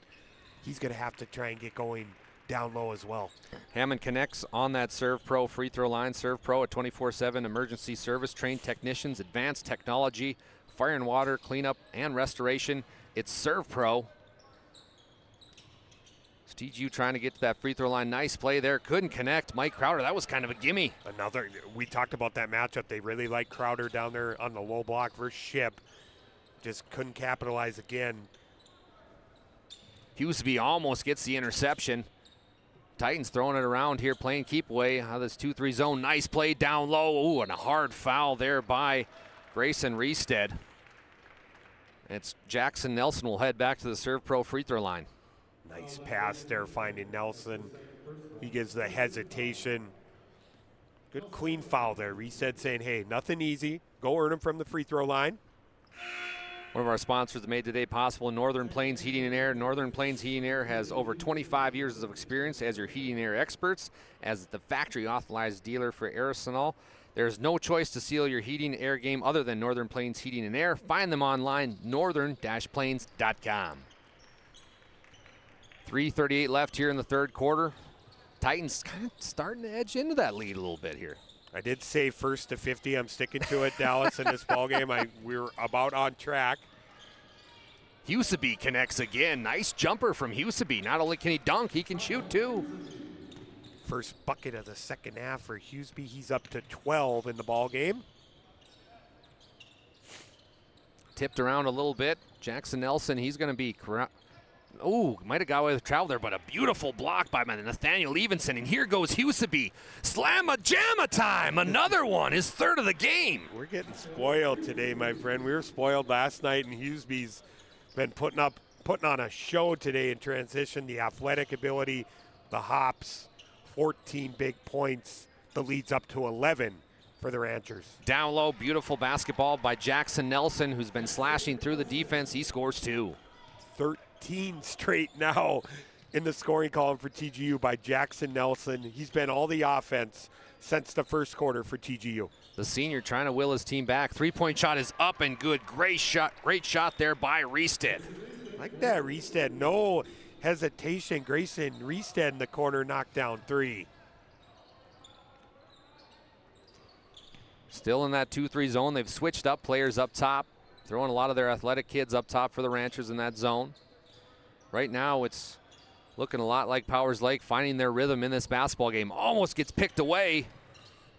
In your face, man. Right in the shorts of everybody. Another shot's put up, no good. Rebound. Ranchers are off to the races. 2-on-1. Hughesby goes up with the right hand on the left-hand side and one. Great job by Hughesby. It's been the deflections at the top of that zone, getting out in transition, have really turned this game around. You see what Hughesby wants to do. He wants to run the court. He wants to finish through contact. The lead is up to 14 for the Ranchers. Press-Swiss Orthodontists, they specialize in braces and Invisalign for all ages. They offer 0% financing and free consultations, virtual or in office. Enjoy professional treatment in a fun, relaxed atmosphere. Check them out online. That's minotbraces.com.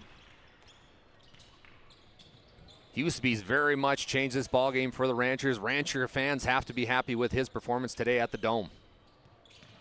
High flying, slashing through the defense, doing a little bit of everything here.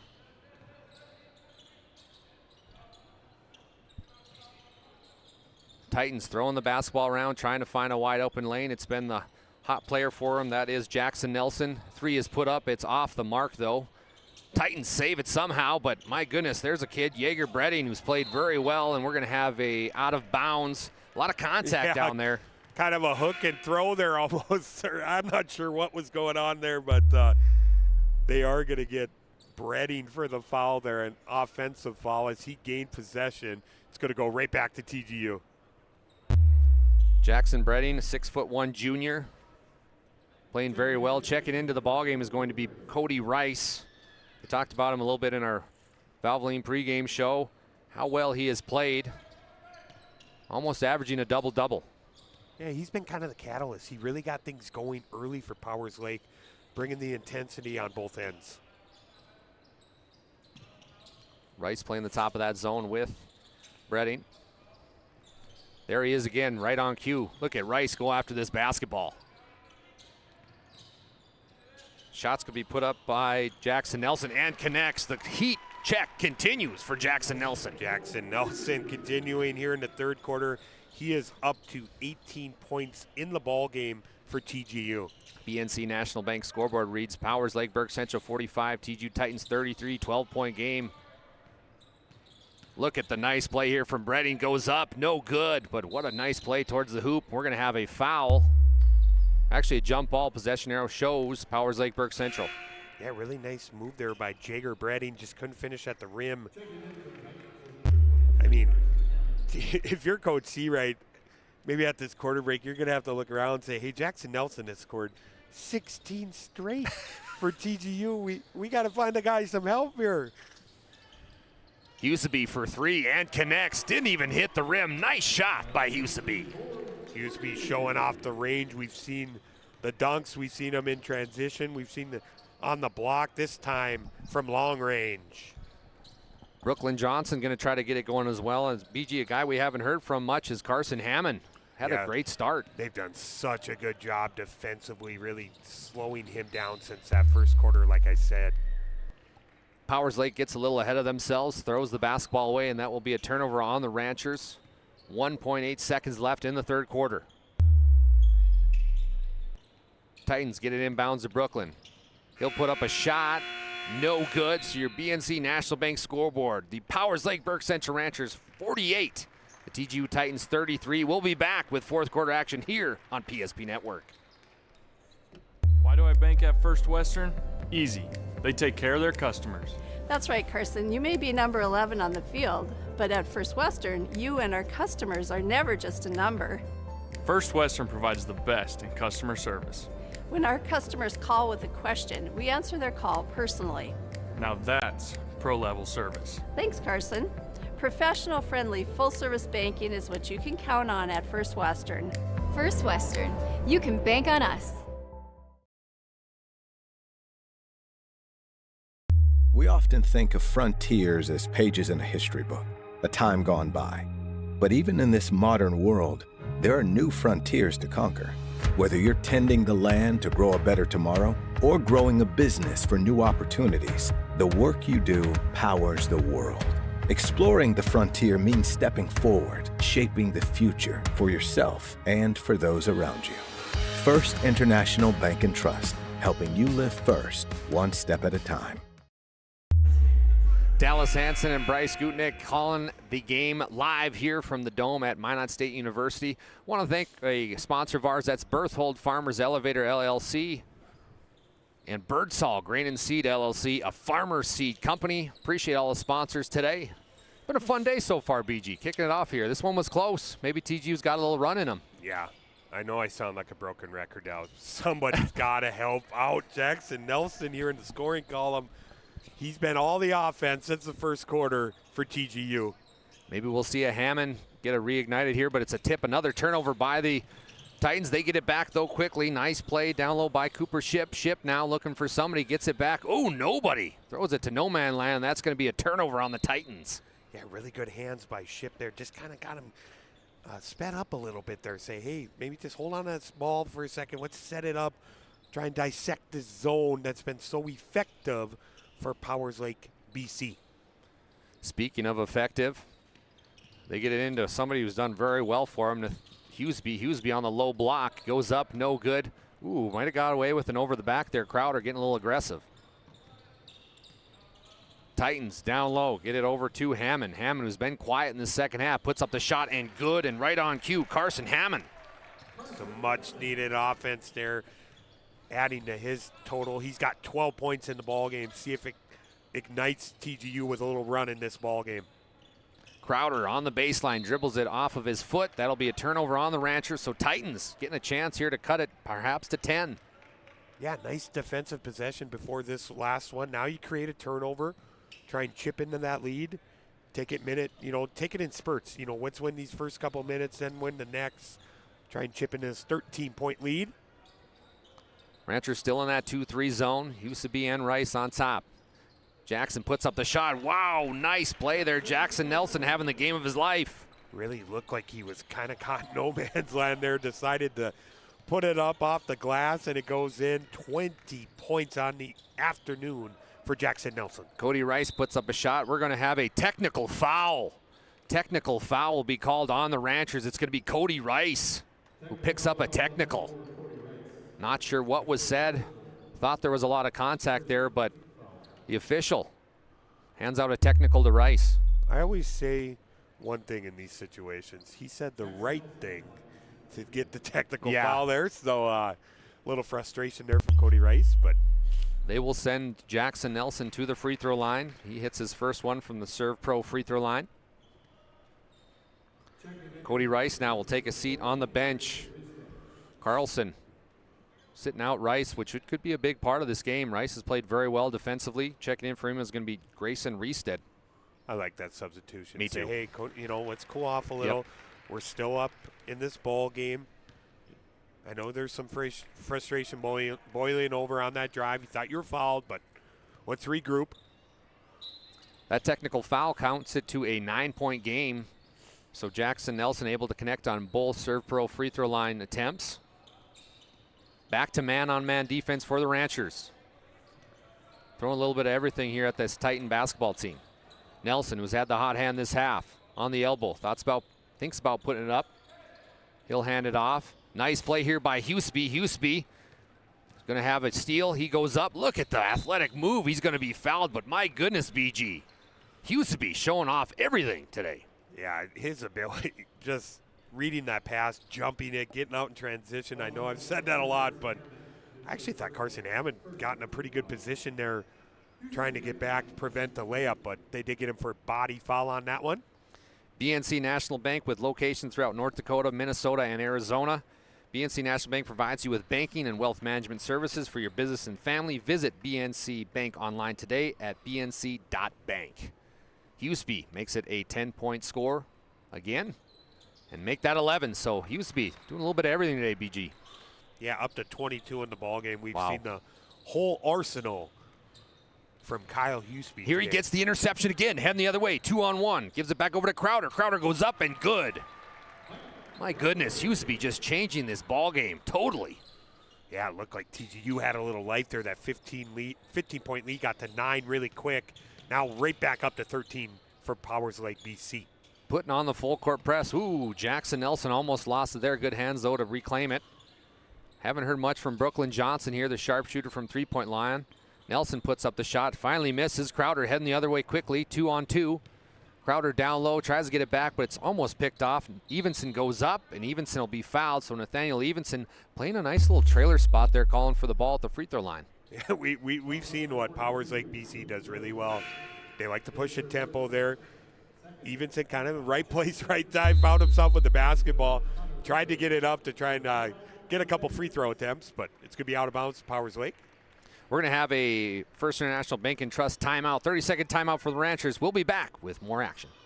Whether it's getting an education, making priceless memories, learning to play, playing to learn, or simply getting where you need to go, the team at Ackerman Estvold has been behind these projects and countless others, developing critical infrastructure, valuable spaces, and even some good old-fashioned fun. Entrusted with the things you know, but delivering more than you may realize. Ackerman Estvold, trusted for decades and decades to come.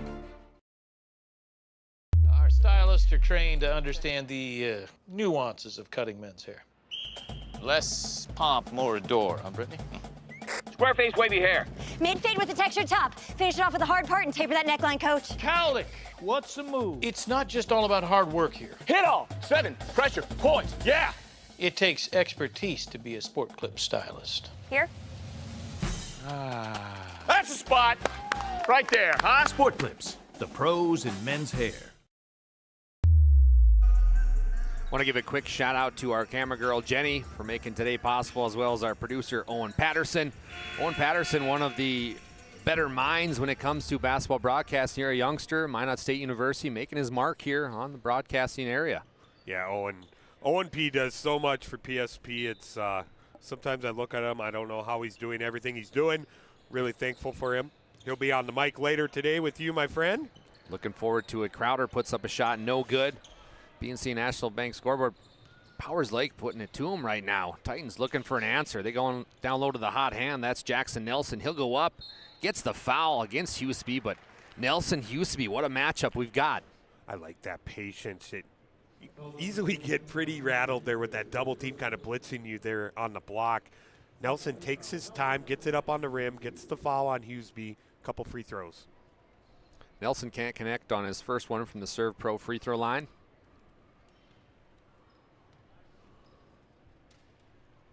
Second one is up and good, so 1 for 2 for Jackson Nelson, who's had a nice day. Yep, he is the leading scorer now. He just passed Hughesby in the ball game. He's got 23 big ones here this afternoon. Hughesby must have heard you because he goes up for a shot, but that is blocked. Nice block there by Hammond. So Carson Hammond, who very athletic as well, just like Hughesby. Great matchup there. That great size, that wingspan, 6'5" of Carson Hammond, very active defensively for the Titans. It's going to be Hughesby on the left wing. Gives it back over to Bredding. Bredding at the top of the key, setting up some backdoor play to Hughesby. Hughesby goes up with the reverse, and he's going to get a foul, but there's that give-and-go play we saw a lot from DLB last night. Powers Lake runs a very similar thing. You talked about it at the elbow, finding Hughesby on the back door. He's going to go back to the free throw line, trying to add to his impressive total this afternoon. It's crazy to think about, BG, how many times coaches go back to that backdoor cut well. It was a lot for DLB last night. It worked every time. Yeah, it really did. They ran it so well. Coach Brown and the Lakers. Now the Ranchers, we're seeing it early this afternoon here at 2. Lakers, Ranchers, they all share the same playbook. Jackson Nelson gets the board. Trying to get his Titans back in. Down by 13 here late in the ballgame. Don't forget, after the game, we're going to have our post-game show presented to you by Planning Team Financial Advisors and Shot Crossroads. Talk stats, talk what's coming up. There's Hammond getting his own board, trying to put up 2 attempts, but can't connect on either of them. Yeah, really active on the offensive glass there, just not able to capitalize. Hammond, as he's driving down, is going to be fouled by Mike Crowder on the floor, so the basketball will go to the Titans under their own hoop. Checking back into the ball game for the Ranchers. It's Ben Streifel. Streifel is a 5'11" senior guard. Titans under their own hoop. Ooh, nice play by Hughesby. What a move. Gets the interception, then throws it off of Hammond's foot. What a nice heads-up play by Hughesby. Hammond's face says it all. He's like, you got to be kidding me, Hughesby. How did you get that off my toe, out of bounds? Possession right back to Powers Lake, BC.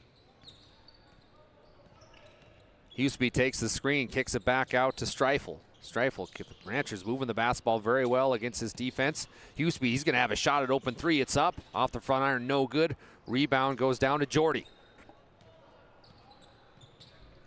Titans down by 13, looking to make a late game push.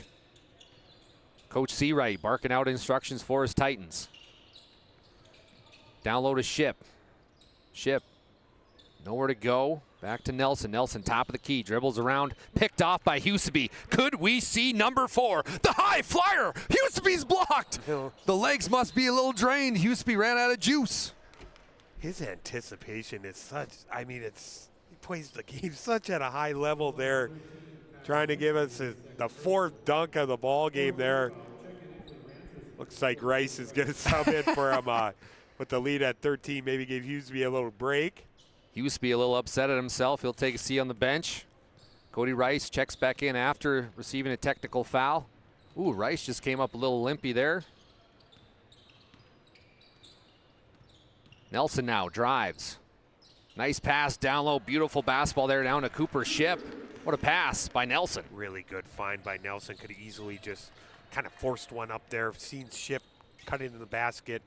First bucket of the day for Mr. Ship. Cooper Ship, the 5'11 senior. Crowder tries to get it down low, but he's going to be picked off by the Titans. Seawright's yelling, we got to go, Titans. Nelson, he's going to drive. Beautiful spin move, Jackson Nelson. Oh, but he traveled. Turnover will go against the Titans. Yeah, nice little move there, but one step too many there for Nelson, giving it right back to Powers Lake. Burke Central trying to build on their 11-point lead, try and close this one out. Well, this is our first game of a plethora. After this, we're going to see Thompson and Stanley. And then we're going to have Rugby versus Trinity. Nice play there by Lindbergh for the Ranchers. That Lindbergh, the big guy running the floor, getting rewarded.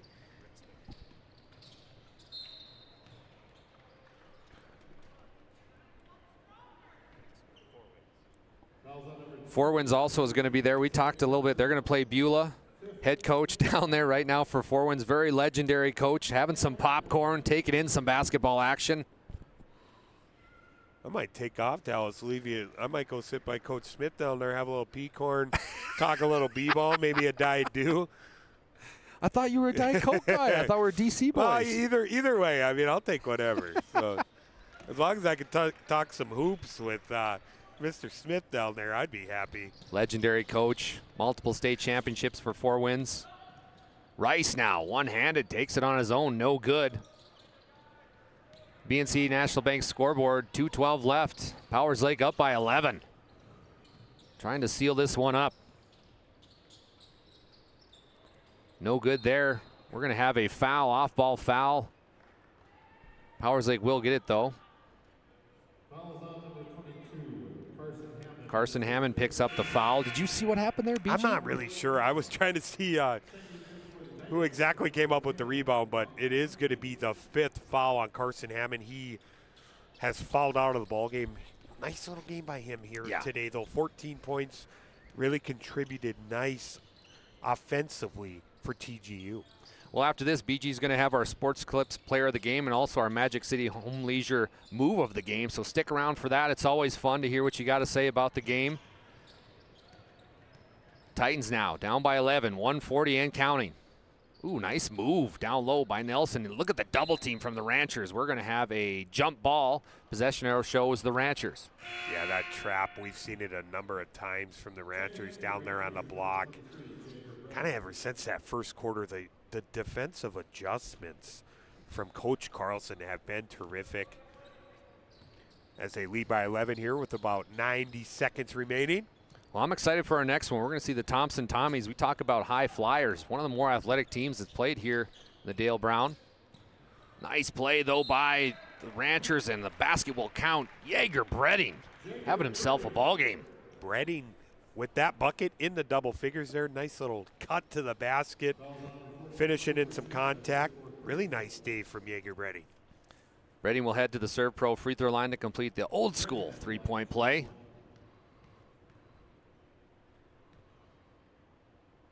Shot is up and no good. Also want to thank the UPS store for their sponsorship. UPS located on South Broadway in Minot. They are open Monday through Friday, 8:30 to 7, and Saturday, 8:30 to 3. The UPS store located in Marketplace Foods Plaza. For all your packing and shipping needs, head to UPS. Thinking the UPS employees are pretty happy that the Christmas season kind of come and gone. That such a busy time for them. A good friend of ours, Marshall Knopp. Always thank you for the support, my friend. Their dogs are probably barking. Busy time for them. We're going to have a foul on the ground. That'll go against Connor Lindbergh of the Ranchers. It is going to be a bonus opportunity here for Brooklyn Johnson. So the Ranchers, looks like they're going to get their first win here at the Dale Brown Classic. They were 0 for 4 previously of that. So a nice job here by Coach Carlson. Coach Carlson's done a lot in his 17 years with the Rancher program. Multiple state tournament berths. really brought this Rancher team alive. When you talk to people around Powers Lake and Burke Central, they speak highly of Coach Carlson. 57-46, 45 seconds left in our opening game here. Heading the other way. Quickly, look at the move here. Beautiful move there by Nathaniel Evenson. Evenson into the scoring column. He goes coast to coast. The big guy got some handles. Evenson getting in on the party. He's a big kid, 6'4", just a junior, so something to build on there. Yeah, really good size to Evenson there. Handles the ball well for a big guy, like I said. With the deep shot, that's going to be Brooklyn Johnson. No good. So shot clock is off. Ranchers are going to get this one. Started off not so hot, but got a rhythm here, switched up the defense, and made a run at it. Yeah, really nice. I said it. Really nice adjustments by Coach Carlson. Really led to a impressive victory today for the Ranchers. That's the final from your BNC National Bank scoreboard. The Powers Lake Burke Central Ranchers 59, the TGU Titans 46. We'll be back with our post-game show, player of the game, and move of the game. Don't go anywhere. More action coming. This presentation on the PSP Network is proudly brought to you by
Make sure to like and follow the PSP Network on all social media platforms and hit that subscribe button on YouTube. PSP Network. It's game day.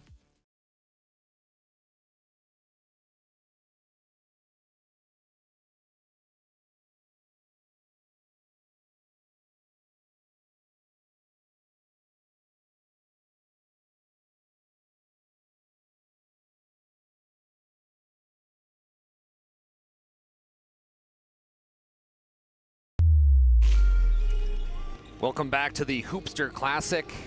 Dallas Hanson, Bryce Gutnick bringing you back some action here.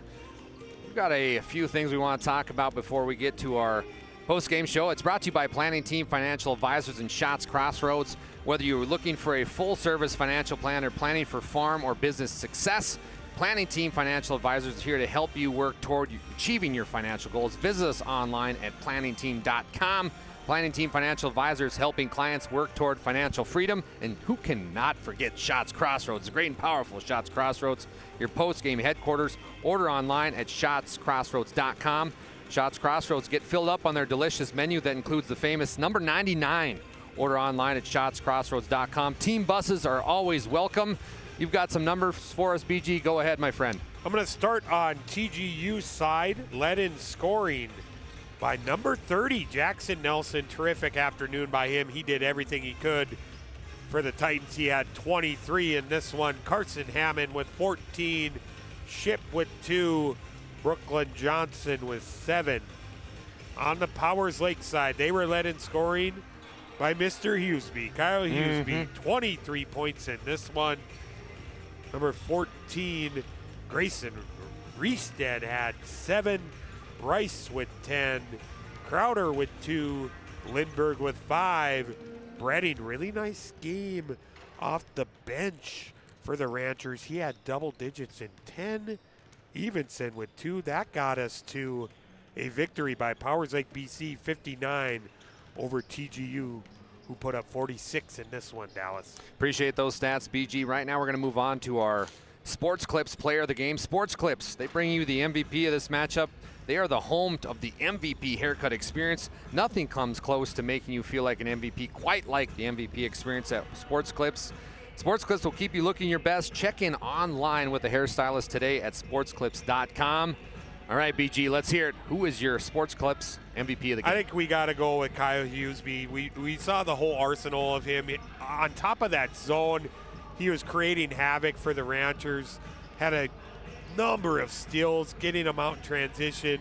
We saw him finishing at the rim, his ability to get to the free throw line. We saw the highlight reel dunks. We saw him shooting the ball from the outside, the catalyst for the Ranchers in this victory today. Can't wait for this one, the Magic City Home Leisure move of the game. At Magic City Home Leisure, we are home and spa enthusiasts. We are excited to help you experience the fun and adventure that a quality hot tub, pool, or sauna can bring into your life. We are a local dealership serving Minot and the surrounding area. Magic City Home Leisure is a reputable hot tub dealer with 5 out of 5-star Google rating. Wow, that's huge, with over 200 customer testimonials. We help customers by providing health improvement and family fun with products from all over the world, including hot tubs, the Michael Phelps Swim Spa, everything, even billiards. They've got it all over there, splash pools and outdoor furniture. Make sure you check out Magic City Home Leisure.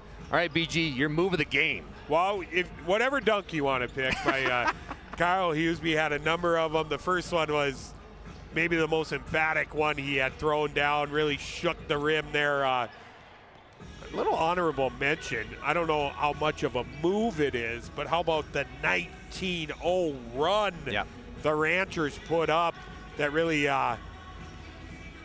kind of set this game out of reach there for TGU. It really was an impressive run after TGU was up 10.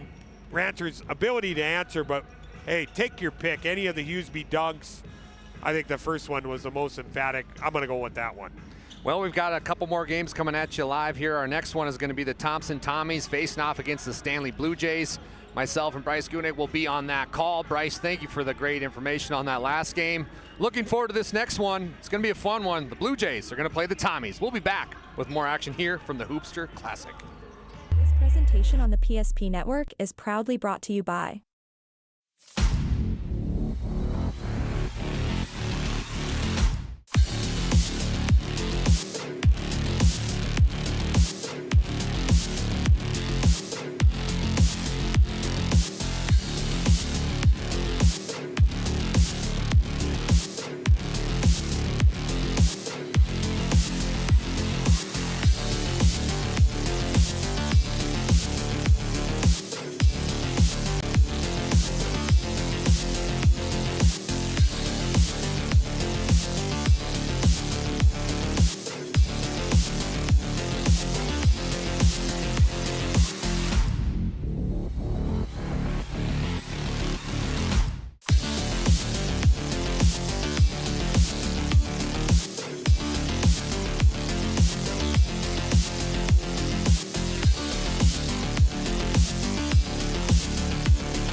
to like and follow the PSP Network on all social media platforms and hit that subscribe button on YouTube.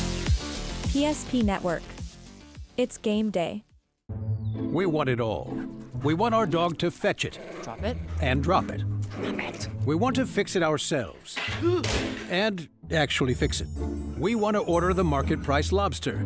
And know the market price of the lobster. How much is... Whatever the market says. Sadly, we can't have it all. Except at Sport Clips, where we check in with the pros in men's hair and totally check out with pure, uninterrupted relaxation. Sport Clips. It's a game changer. Whether you're looking for a full-service financial plan or planning for farm or business succession, Planning Team Financial Advisors is here to help you work toward achieving your financial goals. With locations in Bismarck, Garrison, and Center, our full-service team of professionals are dedicated to helping you work towards achieving your financial goals. Visit us online, planningteam.com. Securities offered through LPL Financial, member of FINRA Civic. Investment advisory services offered through New Edge Advisors, LLC, a registered investment advisor. New Edge Advisors, LLC, and Planning Team Financial Advisors are separate entities from LPL Financial. At Shots Crossroads, we make 8 gallons of homemade ranch dressing every day. So you can smother your dinner salad with it, dip those crispy golden French fries in it, and dunk your breaded chicken strips. You can even cover your... Wait, no. You can't put ranch on steak, or can you? Shots Crossroads. Don't forget the ranch.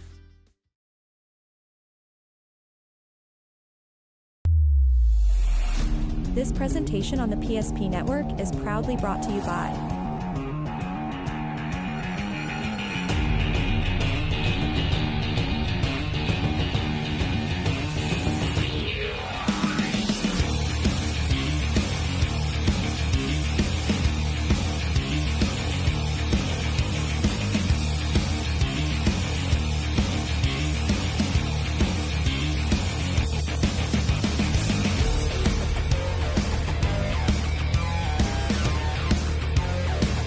Make sure to like and follow the PSP Network on all social media platforms and hit that subscribe button on YouTube. PSP Network. It's game day. For decades, Nodak Insurance Company has been serving our state's residents in good times and challenging times. We come together for the greater good, from simple acts of kindness to company-wide efforts that make a difference in our community. It's who we are, rooted in North Dakota and ready to serve when it matters most. Nodak Insurance Company, agents with answers. Darren Johnson, Cody Olson, and Scott Wilkins, your agents with answers in Mandan. An injury can happen anywhere, at any time, to anyone. It's not really something you can schedule on your calendar. But when it happens to you and it's not your fault, there's one law firm to remember. That firm is Schweigert, Clemene, and McBride. We live here and take pride in helping our community. We know this area inside and out. We put in the work and fight for what's right so justice can prevail for you. That is what we're all about. We're on your side. We're Schweigert, Clemene, and McBride. Welcome back to the Dome here. Dallas Hansen, Bryce Gudnick bringing it to you live here from the Valvoline Instant Oil Change pregame show. We got our 2 squads out there. They're going to kick off our second game action between the Stanley Blue Jays and the Thompson Tommies. Blue Jays coming into this ball game 1-2. Thompson Tommies had a tough loss last night here, BG. Yeah, kind of a quick turnaround too. You know, you play that late game, get done pretty late. Now you're got that 12:30 basketball game. Going to be interesting to see how Coach Brady Schwab's squad handles that. They battled. I mean, that game was a dogfight. One of our most competitive games of the day here was at that Dale Brown tournament yesterday. Well, we're talking a little bit about our pregame show. They're brought to you by Valvoline Instant Oil Change. Timely services that won't slow you down. No appointment needed. Stay in your car, drive through oil change. We know you're busy. When you visit our service center, we don't waste our time or yours. Our technicians can typically perform a full oil change in about 15 minutes. Valvoline Instant Oil Change with location in Minot and Bismarck. Find us online at VIOC.com. And we've been watching the warm-ups here, BG, from the Thompson Tommies. Last night we saw, you touched on it a little bit, but give us our keys to the game when it comes to the Tommies. Yeah, for the Tommies, they got to start making some perimeter shots. I really thought, we know about their size. We know about, Peterson and what he brings to the table, Carter Peterson. He's got a nice shot. Really like to see Thomas Shoemaker really try and get going offensively. Gonna need to knock down some perimeter shots if you're the Tommies to defeat Stanley here this afternoon. Stanley Blue Jays coming into this game. Head coach Corey Anderson in his 16th year. They've had a very well run there in the program, bumping up to Class A now. This is their second year. They lost on a last-second shot last year to go to state by the Killdeer Cowboys. But they honestly, interesting enough, Drake Schlosser, one of their leaders, just committed to North Dakota State Bison football. So an exciting time in that program with a kid going to the Bison. Yeah, Corey Anderson, what a season last year. 18-7, Region 3 Coach of the Year. Like you said, lost the heartbreaker to Killdeer Cowboys, a team we talked about yesterday that is playing some good basketball this season. Hey, it's the Schlosser and the Larson show. Bennett Larson, he's a double-double guy, great size. Look for him to be banging down in the paint this afternoon. And Drake Schlosser averaged about 14 points per game last year. Also a very good defender. Another player to mention for the Blue Jays is 6'6", the junior Bennett Larson, a transfer out of Beulah. His first year in the Stanley Blue Jay program was last year. He averages a double-double, BG, 12 points per game and 10 rebounds per game. Yeah, I'm really excited to see what he brings to the table. I know you've done how many Stanley games have you done? Only one this year. Did you do the one? Okay, yep. Yeah, I'm excited to see this squad. I haven't had the privilege of doing any Stanley games yet, so I'm excited for this one, Stanley and Thompson. Stanley's last game, they did lose a tough one against Standing Rock. That was 40-53. Well, we got some fun stuff coming up here, and not just this game, but after this, we're going to have rugby in Dickinson Trinity, and then Four Winds versus Beulah, which is the one you talked about earlier, BG, kind of a circled matchup. And then St. John, they're going to play Velva. West Hope Newburgh is going to play Hazen at 6:30, and then at 8 o'clock, North Prairie versus our Redeemers. Talk a little bit more about our schedule we got coming up here, BG. Yeah, the Hoopster Classic, the teams are kind of moving around, but a lot of the same ones. I talked about Four Winds versus Beulah. I'm really excited for that one, to watch Dorvin McKay and Morel Dang again for Four Winds. That's going to be a really good matchup with Shiriano and Beulah. I talked about Region 3, District 6, looking to see if they can continue their dominance here today. Velva played really well. Our Redeemers, a lot of depth to that team. West Hope Newburgh, the ability to score the basketball. Don't forget, on Monday morning, we will be back here at the Dome for the girls edition of the Dale Brown and the Hoopster Classic. Monday and Tuesday tip-off at 11 o'clock. Looking forward to a lot of the action. The girls, they have a little talent themselves. Yeah, I'm really excited to do. I'll be on the call on some of the night session stuff. It'll be the girls' turn in here. Going to be a lot of competitive basketball being played Monday and Tuesday in that. Well, you've been listening to our Valvoline Instant Oil Change pregame show. You got about 3 minutes till tip-off. We're going to take a break, but when we come back, it's going to be the Blue Jays versus the Tommies.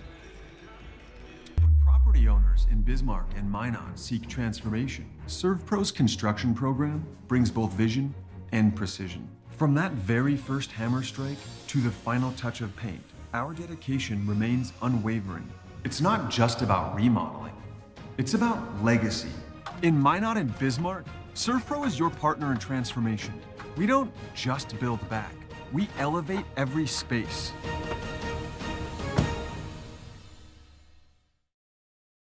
The dictionary defines community as a group of people living in the same place or sharing common goals.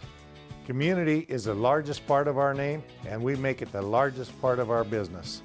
We support our local schools, organizations, youth programs, and local events from Bowman to Bismarck, because we all share a common goal to better the quality of life in our communities.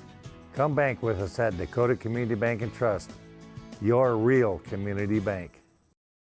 Great news! If you're looking for a new vehicle, Ryan Family Dealerships has the best selection we've had in years. You'll find fantastic offers from Nissan, Honda, Chevrolet, Buick, GMC, Cadillac, Chrysler, Dodge, Jeep, and Ram. Hold up! Ryan sells Chrysler, Dodge, Jeep, and Ram? Yes, we do, and we'd love to sell one to you. Visit one of our 5 convenient locations in Minot and Williston. Get your next vehicle from a name you know and trust. Ryan Family Dealerships. Jersey Mike slices your sub right in front of you, see? The slicer, the meat and cheese, it has a rhythm. This is the rhythm of the slice. The slice. Oh yeah. The rhythm of the slice. This is the rhythm of the slice. The slice. Oh yeah. Order for Danny? Sliced right in front of you. It's a Jersey Mike's thing. A sub above. Welcome back to PSP Network, wherever you're joining us. However, just know we appreciate you. Moments away from tip-off, we want to make sure we thank a few of our sponsors. Planet Pizza, there's no pizza like it. Try the Blue Buffalo or plain cheese at Planet Pizza. Your mouth and belly will thank you. Call now at 701-852-1700. Planet Pizza, serving the Magic City for over 25 years. And hey, we got to thank the place that's hosting us. That's Minot State University. The best way to predict your future is to create it. With over 100 areas of study at Minot State, you'll earn the degree for the career you desire. With more than 96% of recent Minot State grads employed or continuing their education, MSU grads get jobs, period. Minot State University. Be seen, be heard, be you. BG, there was a player that just threw in the last layup that I want to talk about a little bit, and that was Noah Hippen. Kind of their sixth man for the Tommies. A nice player, though. Yeah, great length to Noah Hippen, the 6'4" junior forward. Does a lot of good things defensively for Thompson. Kind of that first guy off the bench for Coach Schwab. Starting lineups are being introduced here. Right now we're going to go with the Thompson Tommies. They're in their black uniforms with green trim. They're going to go with Braden Tice, the 6'1" senior. Carter Peterson. Peterson does average 14 points a game. He's a 6'6" senior. Then it's Thomas Schumacher. He's a 5'9" senior. And then Gavin Krogstad. Krogstad, a 6'4" senior. He is a U of M Crookston commit for baseball. And then the big one down low, the 6'8" forward senior Drew Odenbach. Odenbach, who had a fantastic game yesterday. The Thompson Tommies, a lot of length, a lot of athleticism. Fun team to watch. Yeah, that's the first thing you mentioned. When you talk about Thompson, you talk about the length, really can disrupt what you're trying to do offensively. Stanley Blue Jays now, they're going to be introduced. Their starting lineups wearing their white jerseys with blue trim. We talked about him early on, but it's Drake Schlosser. He wears number 0. The North Dakota State Bison football commit. He's going to be joined along with Austin Cannonwisher. Cannonwisher is a 3-point specialist, a nice player. Then the big man, 6'6", a sophomore only. A sophomore, BG at 6'6". That's Ben Heineck. And then it's going to be Bennett Larson, another big man for him, 6'6", center. And then it's Cade Snyder, a 6'2" senior. So the Blue Jays, we talk about the Tommies' height, but they got some height to them as well. Yeah, they really do. I'm really excited to see Bennett Larson. You talked to me a lot about him quite a bit, the 6'6", kind of that center forward position he plays, the junior. Could have to play big in this one to pull off a victory versus the Tommies. Referees are ready. We're ready. Hope you're ready at home because we are moments away from tip-off, and here we go. Tommies control it right from the tip, but actually it goes out of bounds. So it will be Blue Jay basketball. Blue Jays get an early on break. Peterson getting up there on that one. Just teammates weren't able to corral the tip-off there, so it's going to go right to Stanley. Volleyball spike, if you will, out of bounds. Larson now, the big man, top of the key, hands off to Schlosser. Tommy's coming out in man-to-man defense. Schlosser brings it out. This kid is very athletic, a player to watch. Cannonwisher now gets it to the big sophomore, 6'6", that's Heineck. Down low to Larson. Larson. Blue Jays taking their time on their first possession. Larson, he's going to go up behind the backboard. Can't connect. Nice rebound, though, by the Tommies as they throw it away. So an early turnover on the Thompson Tommies. Nice little patience there by Stanley on that position. You get a good, pretty decent look there from Larson, not able to capitalize. Then Krogstad comes up with it, looking for help. Nobody teammates home around. They're running the floor. So it's going to stay with Stanley. Down low to Snyder, up and good. What a pass, though, from Cade Snyder to Bennett Larson to connect for the first two. Yeah, great out-of-bounds play there. Getting our scoring started is Bennett Larson. Thompson Tommies had a tough battle yesterday, coming back fresh right away. Second game of the campaign, goes up. Nice play there by Krogstad. Doesn't get it to fall. Schlosser calling for a screen. Down low. up, no good. Rebound goes to the Tommies. Ooh, we're going to have a tie-up here. No, Larson gets the steal back. What a play by the big man. Yeah, you see the height, the disruption Drew Odenbach can cause already on this possession, really causing an ill-advised shot there by Heineck. Blue Jays, again, showing a lot of patience here. Larson's going to play a big man ball. Bully ball, puts up the jumper, no good. Rebound goes to Krogstad and the Tommies. Tommies now with the basketball, 6:18 left here in the first quarter. Trying to figure out their flow offensively. They get it over to Peterson. Peterson, who's very aggressive, takes a nice move, no good. Almost gets his own board, tipped around, but nice save there. Tommy somehow get it back, BG. Yeah, a little hot potato there, ends up in Peterson's hands. Oh. No good, but a better rebound by Odenbach. Odenbach, no good, but he's going to be traveled. So a travel call on Odenbach. He doesn't believe it was. One too many steps there by Odenbach. You got to love their ability to crash the glass offensively. We talked about the height. The second chance opportunity is going to be huge for Thompson. Brady Schwab is in his second year as the Thompson Tommies head coach. Done a nice job with this group, trying to figure out their identity right now, going against the scrappy Stanley Blue Jay basketball team. Larson, who's touched the ball a lot in these first few possessions. Yeah, they've made it a point to get him involved offensively here in these first few minutes. Schlosser, great spin move from the NDSU commit. He's going to be fouled. Foul will go against Drew Odenbach, but you see the sparks of athleticism from Schlosser. Yeah, I like that from Schlosser, not settling, get in the lane, attack the big guy, maybe try and get Odenbach into some foul trouble. So Schlosser will go to the Serve Pro free throw line. 24/7 emergency service, trained technicians, advanced technology, fire and water cleanup and restoration. It's Serve Pro. Schlosser will get one more from the charity stripe.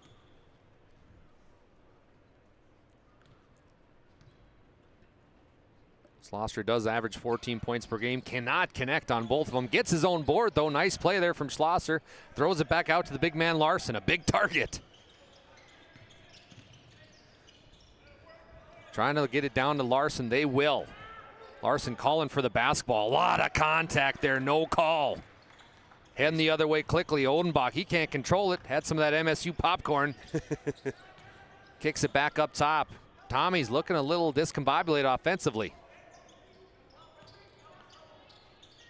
Krogstad takes the screen. He's going to go up. Nice left hand, but a little bit of a block there. It's tipped around. Tough call for the official, but it's going to be Tommy basketball.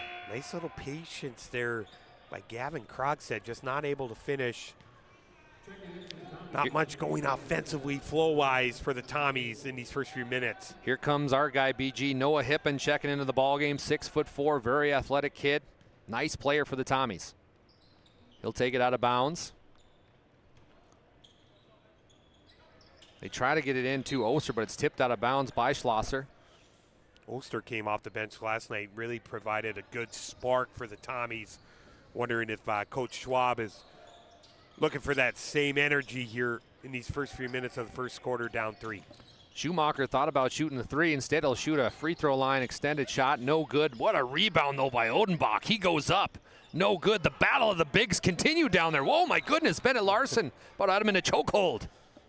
I don't know if there was a lid on the basket on this end. I'm not sure, but Thompson has had a lot of good looks.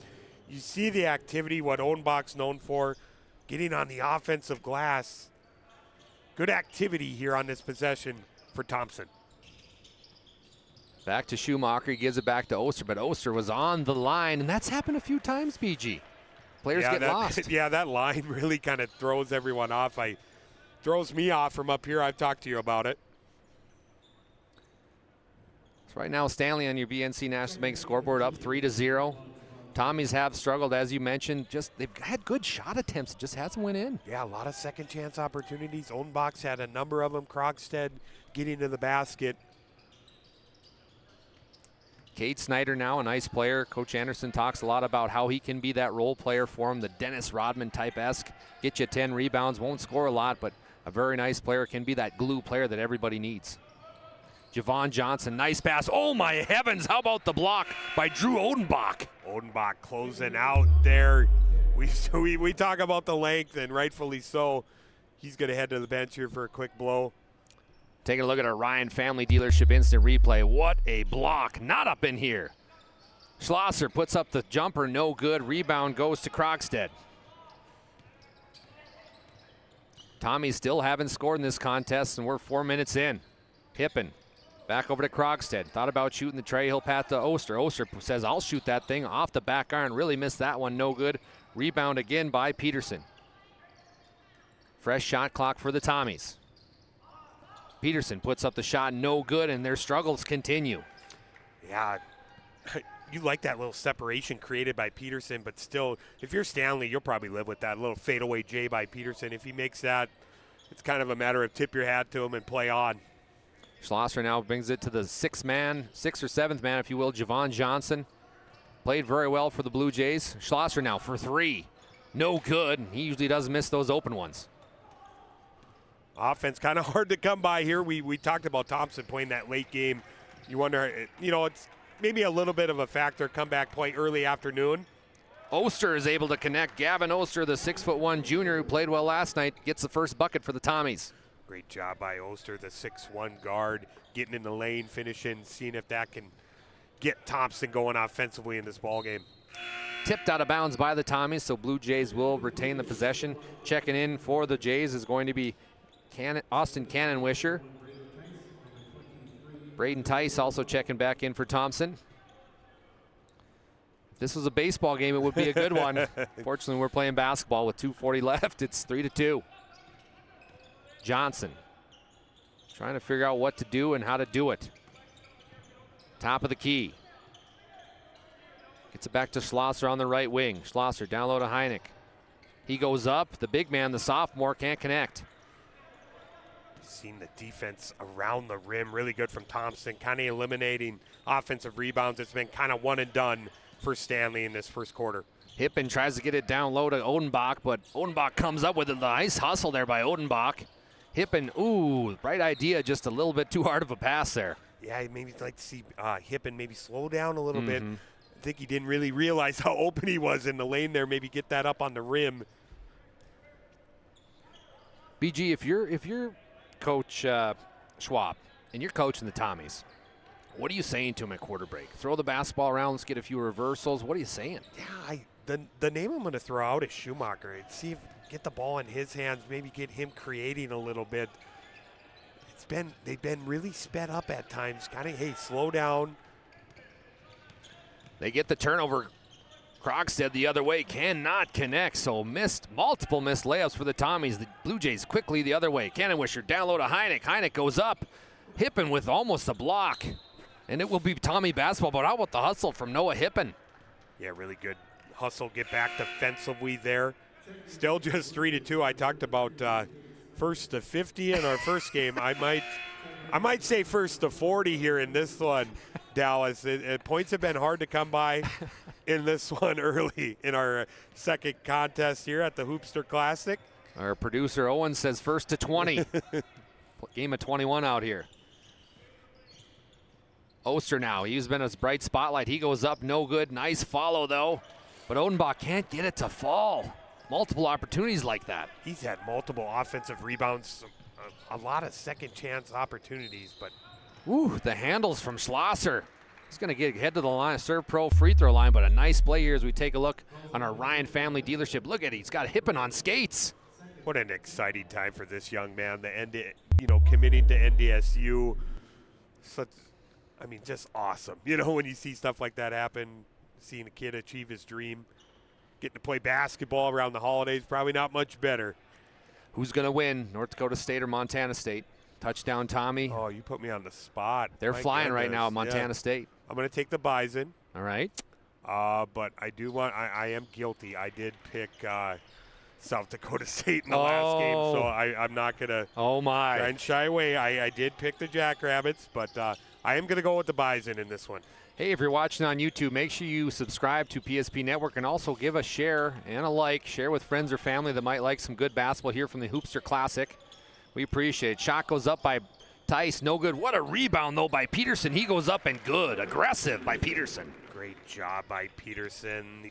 We talked about the offensive rebounds here in this first quarter. Peterson into the scoring column. Javon Johnson finds himself in trouble and turns it over for the Blue Jays. Quickly the other way, it's Peterson. Peterson back up to Oster. He goes up, no good. Gets his own rebound, though. How about the battle down low? Hippen for three.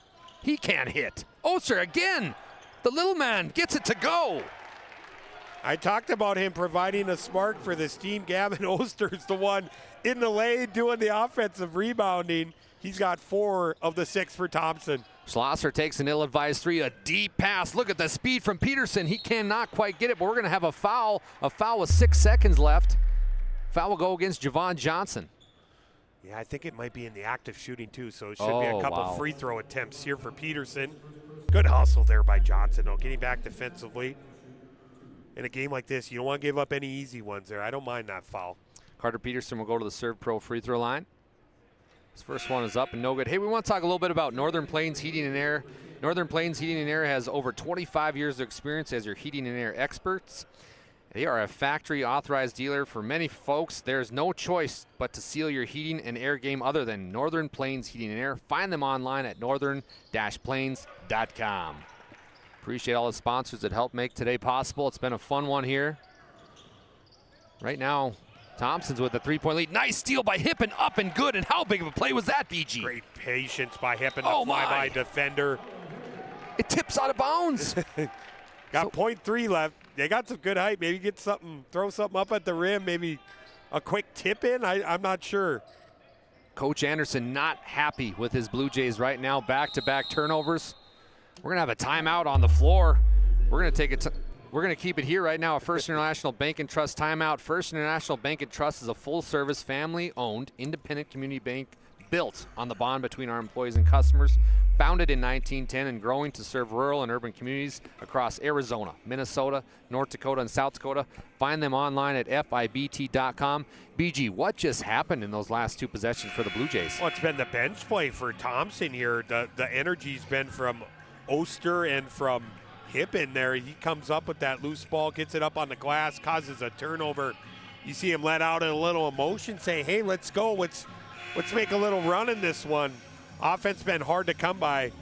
Maybe see if Thompson gets something up on the rim here, get a last-second opportunity. Your BNC National Bank scoreboard, it's been the Thompson Tommies coming out swinging here. After a slow start, now able to gather a lead. Blue Jays only going to score 4 points in the first quarter.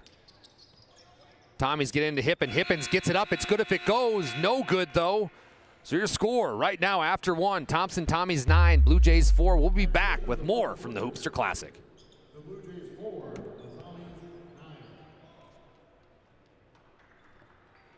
The foundation of the financial planning approach at Legacy Financial Partners is a personal relationship. Our unique and collaborative approach to financial planning starts with your dreams, not just the numbers. We will work with you regularly to take action to update your plan as your needs evolve, recommending products and services that are right for your situation.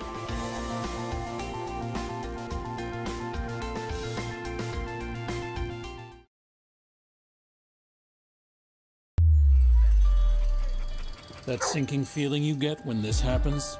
That's oil change-anxiety. The anxiety of being without a car with a billion things to do. The fear of being overcharged. The stress of not knowing where to go or who to trust. But you never get those feelings at Valvoline Instant Oil Change, where you can watch us work right from your car, and we finish up in about 15 minutes. We changed your oil and did our 18-point safety check. Valvoline Instant Oil Change. Service you can see, experts you can trust. Welcome back to PSP Network. Dallas Hansen, Bryce Gutnick joining you live here from the Dome. Bryce, are you looking for a new car? Maybe? Yeah, maybe. All right, yeah. cool. I got a place for you. It's called Ryan Family Dealership. For 50 years, Ryan has been a trusted name for car buyers in Western North Dakota. Shop their entire inventory at driveryan.com or visit one of their 5 locations in Minot or Williston. Tommy's now coming out. Get it down low to Hippen. Look at this kid move without the basketball. No good, but Krogstad there to gather up, and he's going to head to the Serve Pro free throw line. Hippen's really earned himself some more minutes here. His activity level, his energy kind of created second chance there for Krogstad. We talk about Coach Smith sitting there doing a little scouting as the first one's good for Krogstad. Coach Smith's got to be wondering, man, are these Thompson Tommies going to put it together here and be somebody we got to worry about? Krogstad's second one is good as well. So Gavin Krogstad, the senior at 6'4", nice way, 8 points per game player, well on his way to that. Yeah, he's had a really nice game attacking the rim. Maybe a couple free throw makes there get him going offensively. You talk about players that want to get more PT, you got to talk about Gavin Oster. Look at the defense from the youngster. Larson on the baseline, no man's land, kicks it back off to Cannonwisher for three, no good. But look at the right place, right time for Cade Snyder. He can't hit either, so great defense from the Tommies. Yeah, Thompson around the rim, so hard. It's going to be so hard to score for Stanley with all that length and stuff, really causing a lot of contested shots down there in the lane. Cannonwisher almost had the steal, but he tiptoed out of bounds, so it'll be Tommy basketball. Hippen gets it into Oster. Back over to Krogstad. Krogstad back to Oster. Hippen on the right wing, looking for that big man down low that is Peterson. Nice aggressive move here from Krogstad. He can't get it to fall either. He's so quick off the dribble for his size, the 6'4" senior forward. Speaking of quick, look at the first move from Schlosser. Larson there's to clean it up. Gets it back over to Heineck. Down low to Schlosser. Schlosser goes up and he is fouled. Better be careful there, Schlosser. We've seen a technical in the last game. Schlosser's begging for the call. Almost lost his sweatband. Yeah, nice little find there by Heineck, finding a cutting Schlosser to the basket. 2 points in this one. Really got to make it a point to try and get Drake Schlosser going here in this second quarter. Foul will go against the 6'6" Carter Peterson. Peterson, who is the University of North Dakota football commit. So we've got some rivalries going on down there with the Bison commit and now the Fighting Hawks commit. You think there's a little conversation between those two? A little Hawks, a little Bison talk? The first of many. Tommy's got 6 guys on the court. There we go. They get it right now. That's a good try. I like that. Hey, maybe they won't know. You know, Coach Schwab said, hey, maybe try this. Schlosser from the Serve Pro free throw line is up and good. So BNC National Bank scoreboard right now, Tommy's 11, Blue Jays 6.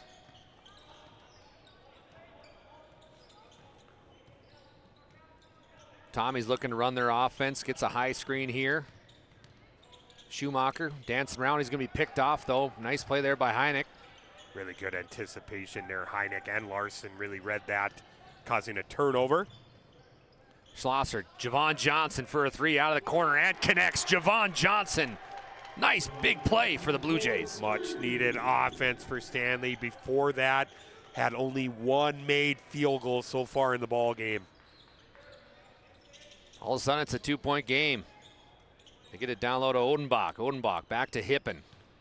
Hippen, ooh, nice little spin move on the left hand. Can't get it to fall, though. Rebound goes to Heineck and quickly to Schlosser.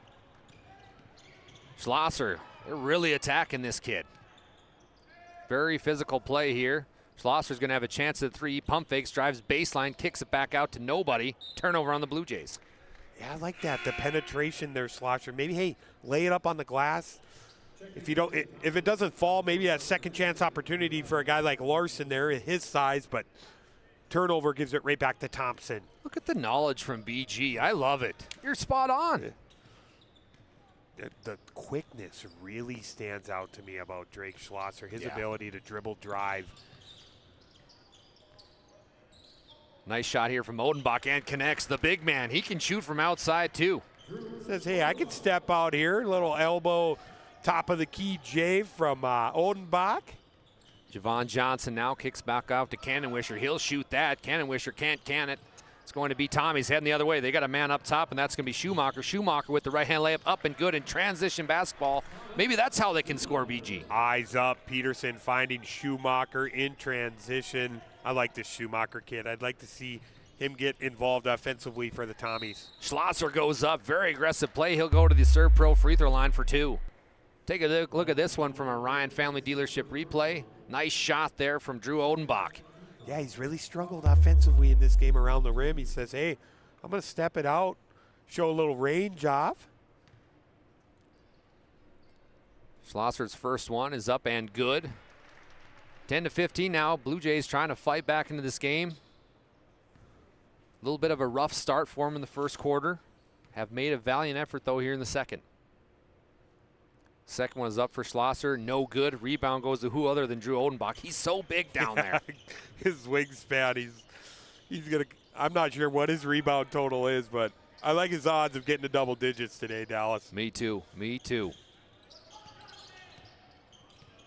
Nice play here from the Blue Jays. They poke it away. Cannon Wisher gets it back. Bring it down. Taking instructions from head coach Corey Anderson. Calling out a set. Let's see what the Blue Jays have now for set plays. Cannon Wisher gets a screen from Heineck. Gets it to Larson now, top of the key. The big man's played outside a lot, Bennett Larson. Schlosser now, 12 seconds on the shot clock. Good spin move. What a block, though. Beautiful play from Odenbach. Great help side. Odenbach with the block, getting the Tommies on the fast break. And that's been one thing that I think head coach Schwab has said, let's get transitions moving here.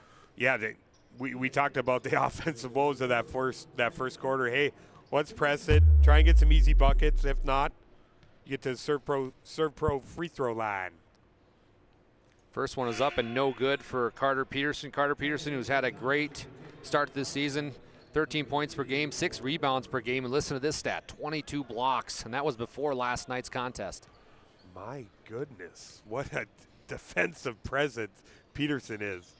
He connects on the serve pro free throw line to make our score right now on the BNC National Bank scoreboard 16-10 Tommies. 4 minutes left here in the first half. A little bit of a 2-3 zone now from the Tommies. We saw Powers Lake in the last game switch it up to a zone defense. Worked very beneficial for him, and it does. Right on cue, Hippen gets the steal and a foul. Yeah, good activity there. Hippen's been in the middle of all of it. He's been so active defensively.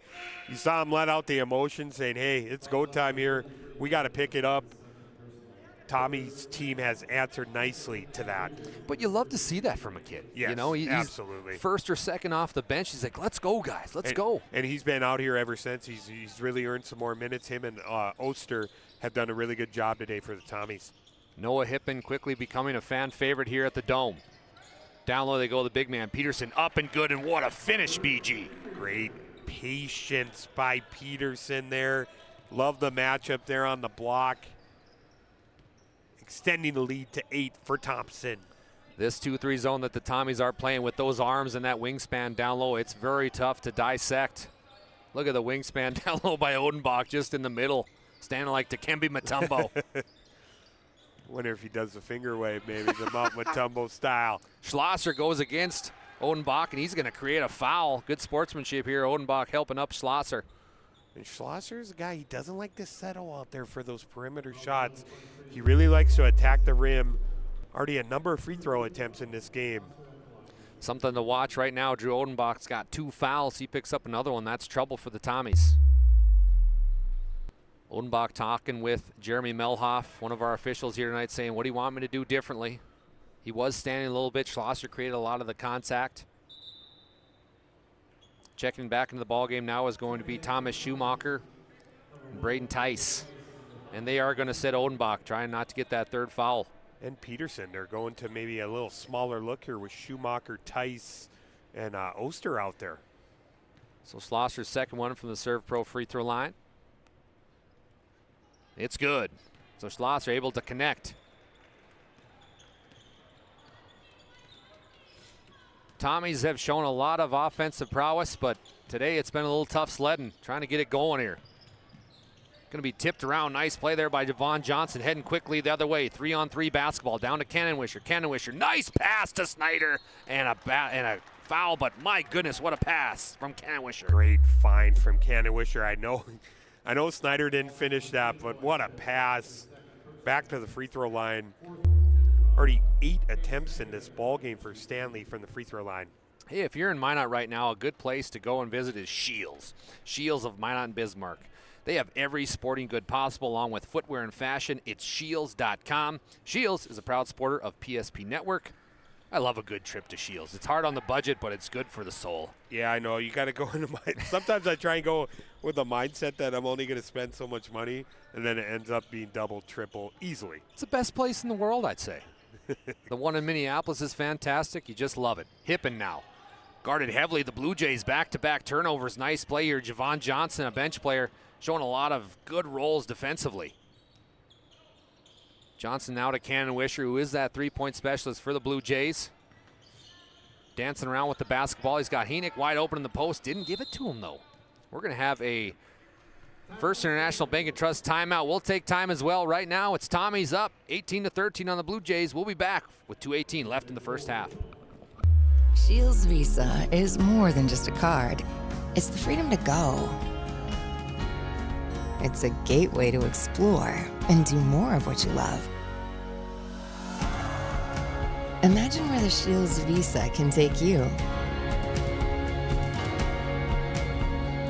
So join us in discovering endless possibilities. Shields Visa. Together, we've got this. We often think of frontiers as pages in a history book, a time gone by. But even in this modern world, there are new frontiers to conquer. Whether you're tending the land to grow a better tomorrow or growing a business for new opportunities, the work you do powers the world. Exploring the frontier means stepping forward, shaping the future for yourself and for those around you. First International Bank and Trust, helping you live first, one step at a time.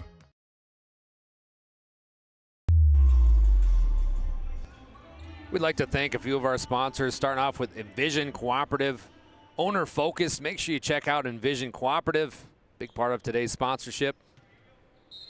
And also, I want to just thank everybody else who made today possible. Been a fun day so far in the Hoopster Classic. Kicking off our second game of quite a few. Got spoiled in our first game, saw 3 dunks. It was fun. Yeah, really impressive effort by Powers Lake as Hippen causes a jump ball, doing a very nice job defensively on Mr. Schlosser. How many times have you get an MVP to a kid that came off the bench? It happens. It happens. I really think Hippen and Oster are in the conversation here in this game. The energy they brought to the Tommies. We might see our first dual MVP here from BG. You know it's coming. Schlosser puts up a shot. A lot of contact there. No call. Quickly, nice pass to Peterson up and, ooh, almost dunked it, but a beautiful play there. Great find from Mr. Schumacher to Peterson. We talked about it. Easy buckets. Thompson doing a good job of that here in the second quarter. Hippen almost gets the pick. It's going to be tipped out of bounds. Schlosser, a little heads-up play there, blocks out Hippen a little bit. Little box out, say Hippen. You might deflect. You ain't getting it, though. We're retaining possession.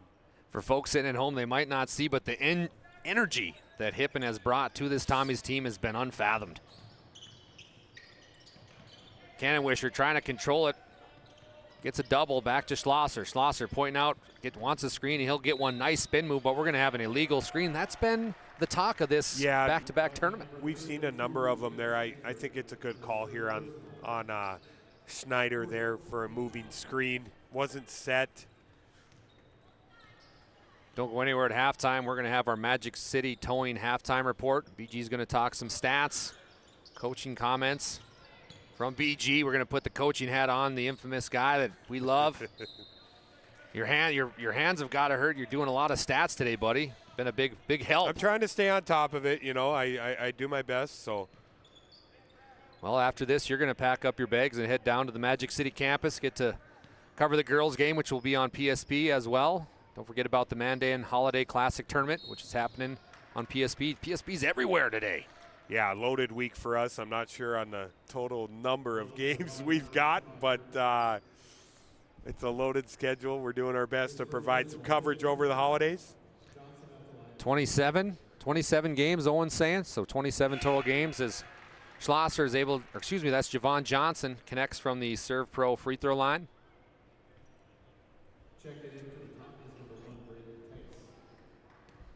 Javon Johnson can cut it to a 5-point game. And he does. Nice play there from Javon, who's been a big help after the bench. We are under 1 minute remaining in the first half. Blue Jays have made a comeback. 5-point game all of a sudden. Dyson around here. They get it down low to the big man. That's Peterson. Ooh, he's almost steps out of bounds. Tipped around by Schlosser, but Tommy's get it back. Krogstad, he's going to put up a mid-range jumper. No good. Rebound to Javon. Good defensive stop by Stanley. Try and chip into this lead even more. About a 1 second difference between the shot clock and game clock. Schlosser, watch this kid fly. He goes up and good. Drake Schlosser able to connect. 7 points in this second quarter as Schlosser cuts the deficit to 3. Coach Schwab for the Tommies calling out a last second set play here with 12 seconds left and counting. Tice gets it back to Oster. Oster, he's going to drive. Baseline. And he traveled. Good call there by head official Jeremy Melhoff as Oster just got a little too carried away, I think. Really good defensive stops here these last few possessions by Stanley to cut the lead to 3. See if they maybe got a Hail Mary in them here. It's up, and it is no good. So your BNC National Bank scoreboard as we head into halftime. The Thompson Tommies 20, Stanley Blue Jays 17. Don't go anywhere. We got our Magic Towing intermission report coming to you after a few. This presentation on the PSP Network is proudly brought to you by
Make sure to like and follow the PSP Network on all social media platforms and hit that subscribe button on YouTube.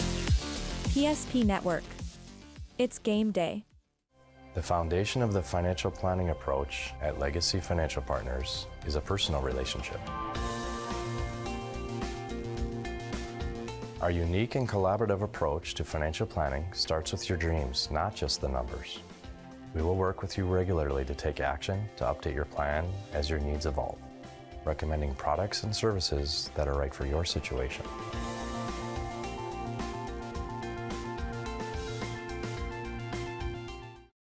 When facing disaster, it's not just the things we lose, but the memories. But there's hope. ServPro, with decades of experience in Minot and Bismarck, is always ready. Our certified professionals don't just restore homes, they rebuild lives. Because to us, you're not just a client, you're family.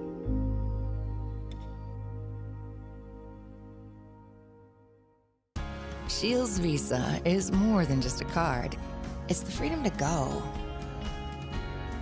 It's a gateway to explore and do more of what you love. Imagine where the Shields Visa can take you. So join us in discovering endless possibilities. Shields Visa. Together, we've got this. Meet Gary. Gary is an ordinary guy, but right now Gary has car trouble. Gary doesn't know about magic towing. Don't be like Gary. Remember the name and the number. It's Magic Towing. We are here to help 24/7. Magic Towing in Western, North Dakota, Don't be like Gary. Remember the name and the number. It's Magic Towing. Welcome back to the Dome here at the beautiful campus of Minot State University. We got our Magic Towing intermission report. Magic Towing, remember the number and call Magic Towing when you need a tow. No job too big or small. It's Magic Towing. Put this number in your phone right now. It's 701-509-4011. Magic Towing, serving Western North Dakota. And hey, name PSP Network when you need a tow and save $50. BG, what a half we saw. Some offensive struggles. But let's hear some numbers from you, my friend. I'm going to start on Stanley's side. Led in scoring in the first half by Schlosser. He had 9 big ones in the first half. Bennett Larson with 2, Snyder with 1, and Javin Johnson with 5, all in the second quarter. On Thompson's side, led in scoring by Peterson. He had 8. Krogstad with 2, Schumacher with 2, Odenbach with 2, Oster with 4, Hippen with 2. That gets us to, at the half, 20-17. Thompson leads by 3. Don't forget about the rest of our games coming up after this one. We're going to have Rugby versus Dickinson Trinity, 4 Winds versus Beulah at 3:30, St. John and Velva at 5, 6:30 West Hope Newburgh versus Hazen, and then our nightcap North Prairie versus our Redeemers. And then on Monday, we'll be right back here at the Dome for the Dale Brown and Hoopster Classic Monday and Tuesday. First tip-off is at 11 a.m., I believe. But what do the Thompson Tommies, BG, have to do to not only extend this lead, but maybe kind of put it out of reach against the Blue Jays? They've done a really good job defensively limiting field goals made. Stanley shot 12 free throws in that first half. That was a lot of the scoring that took place for Stanley was from the serve pro free throw line. So, hey, maybe limit some of those free throw opportunities. Get out in transition, get some easy buckets. You saw Schumacher find Peterson a couple times in transition. Hippens really brought the energy. So has Oster. Look for them to play some heavier minutes in the second half of this one. How about if you're Coach Anderson, putting the coaching hat on you there, BG? If you're Coach Anderson, the Blue Jays, what are you saying to your team at half? Yeah, they've really struggled to kind of finish around the rim. A lot of that is Thompson's ability, their height to contest shots, continue to have Schlosser kind of drive, penetrate, maybe get some open looks on the perimeter for this Stanley team. You've been listening to our intermission report presented by Magic Towing. Give them a call, 701-509-4011. Magic Towing for all your towing needs. We've got about 3 minutes till halftime is over. We're going to take a quick break, but when we come back, we'll have the Thompson Tommies against the Stanley Blue Jays. This presentation on the PSP Network is proudly brought to you by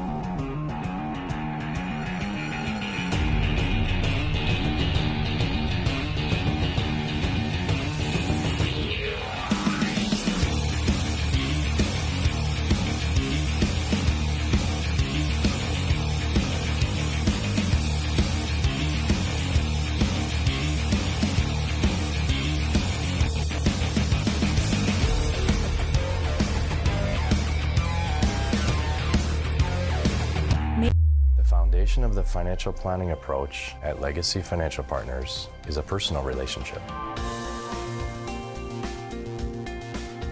Our unique and collaborative approach to financial planning starts with your dreams, not just the numbers. We will work with you regularly to take action to update your plan as your needs evolve, recommending products and services that are right for your situation.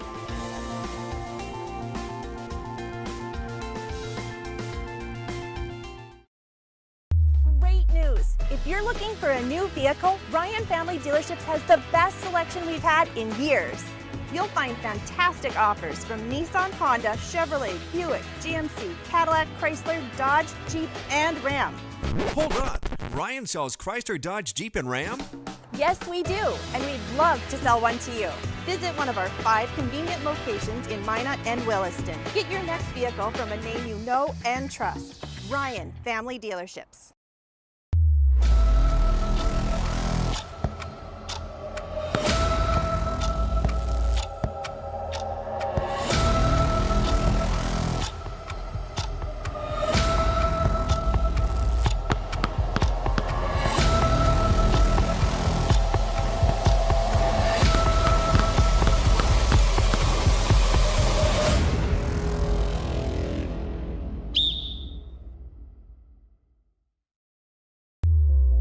today, we deliver more wonderful birthdays at Trinity Health Family Birth Center.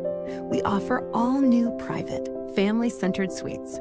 Our maternity team provides more personalized support, advanced care, and the reassurances of a NICU and a neonatologist on staff. Take a virtual tour at trinityhealth.org/Family Birth Center. Trinity Health, making more possible.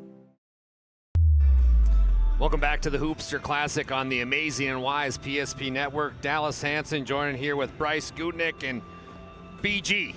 What a first half we've had. The scoring was not the most impressive, but it was still a fun game to watch. Yeah, the two teams are really going at it. I said it might be a case of one of those games where it's first to 40.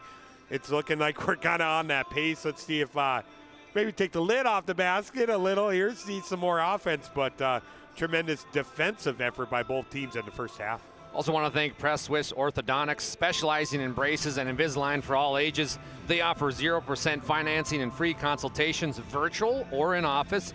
Enjoy professional treatment in a fun, relaxed atmosphere. Check them out at mynotbraces.com.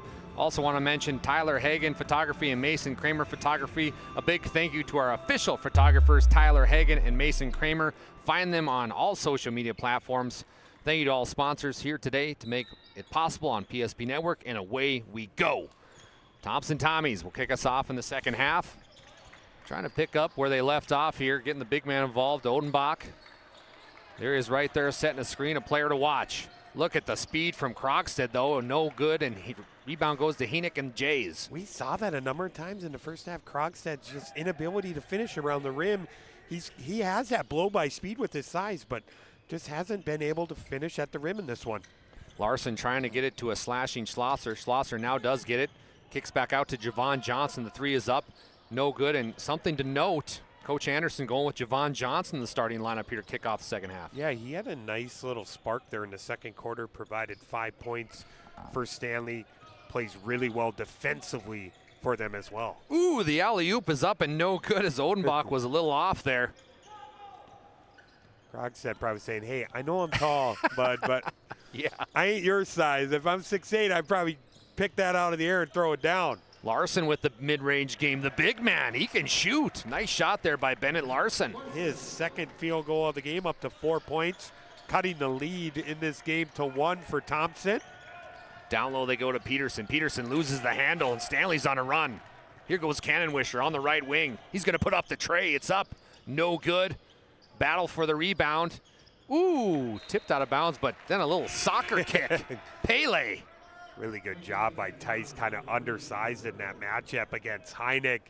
Holds him off, throws it off the knee or shin. I'm not sure what it was, but Thompson's going to gain possession. Thompson Tommies coming into this ballgame 3-1. Head coach Schwab talked a little bit about his team, how athletic they are. Trying to figure out how to get a little bit of offense going here.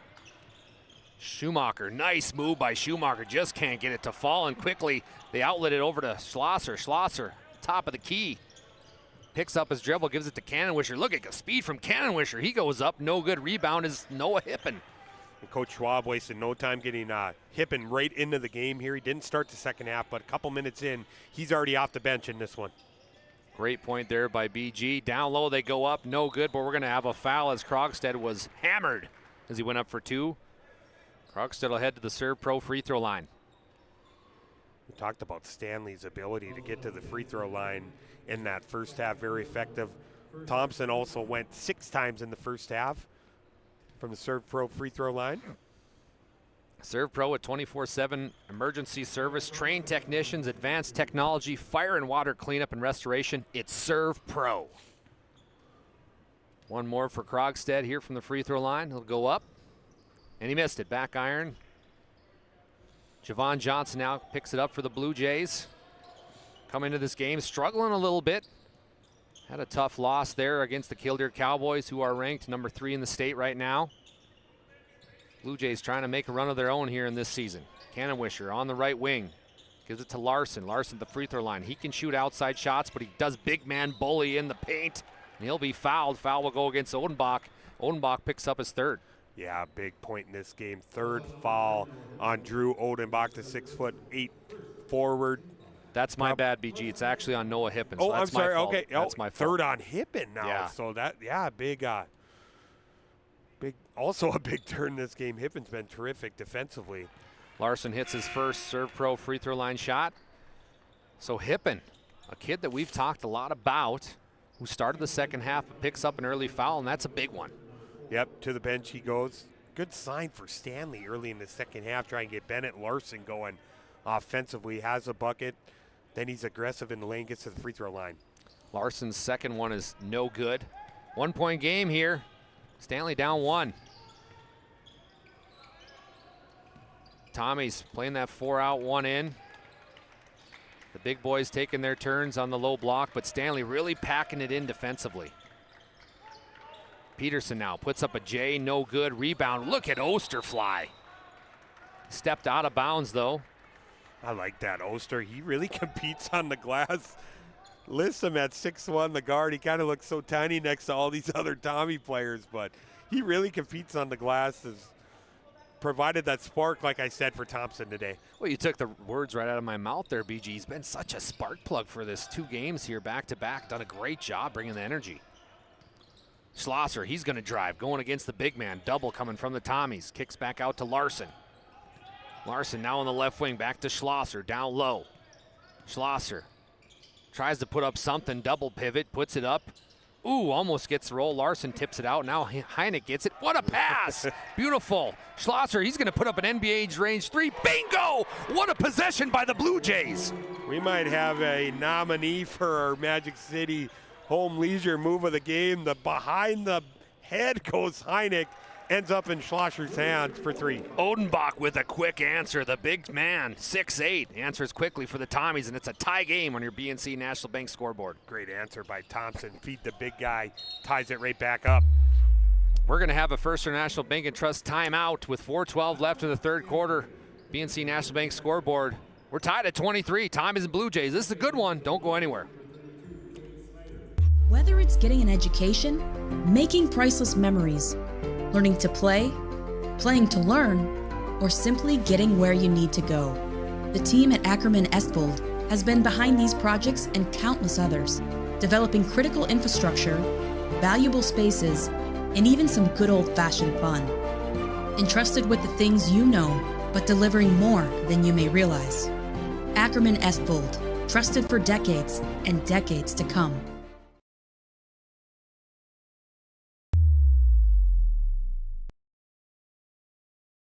Welcome back to the Hoopster Classic. Hey, we want to give a shout out to Dakota Square Arco. Why have so many people made Dakota Square Arco their favorite convenience store? Well, let me tell you, quality fuel, convenience items, an awesome touchless car wash, and the best customer service money can buy. See for yourself at Dakota Square Arco, west of Dakota Square Mall at 1520 24th Avenue Southwest. What just happened there, BG? Quick turnover, good hands by Krogstad, getting it out in transition for Thompson. Nice play down low, and look at the power. Carter Peterson bringing the pound. Peterson in the double, figures his first bucket of the second half. 10 points in this game for Thompson. Schlosser feeling himself, and good reason to. It's good from the water cooler. Schlosser kind of struggled in the field goal department in the first half. Really did a lot of his damage from the free throw line. Second made 3 of the second half, up to 15 points for Stanley. Checking now in is going to be Braden Tice for the Tommies. Krogstad's going to take a seat on the bench. 3:33 left here in the third quarter. Team started off a little struggle-ish. We're going to have a First International Bank and Trust timeout with 3:29 left in the third quarter. We'll take time as well. We'll be back in 1 minute. That sinking feeling you get when this happens? That's oil change anxiety. The anxiety of being without a car with a billion things to do. The fear of being overcharged. The stress of not knowing where to go or who to trust. But you never get those feelings at Valvoline Instant Oil Change, where you can watch us work right from your car, and we finish up in about 15 minutes. We changed your oil and did our 18-point safety check. Valvoline Instant Oil Change. Service you can see, experts you can trust.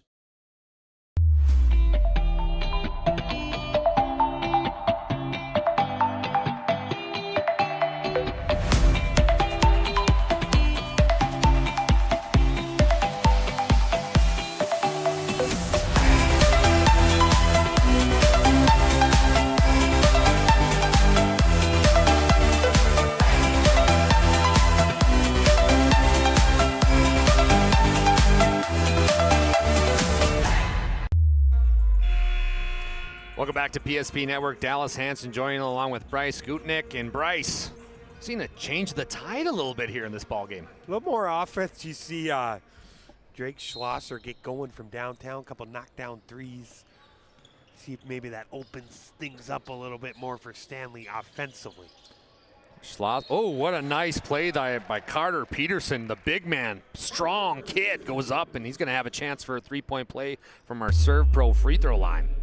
Kind of looks like the last play he scored on kind of an instant replay there.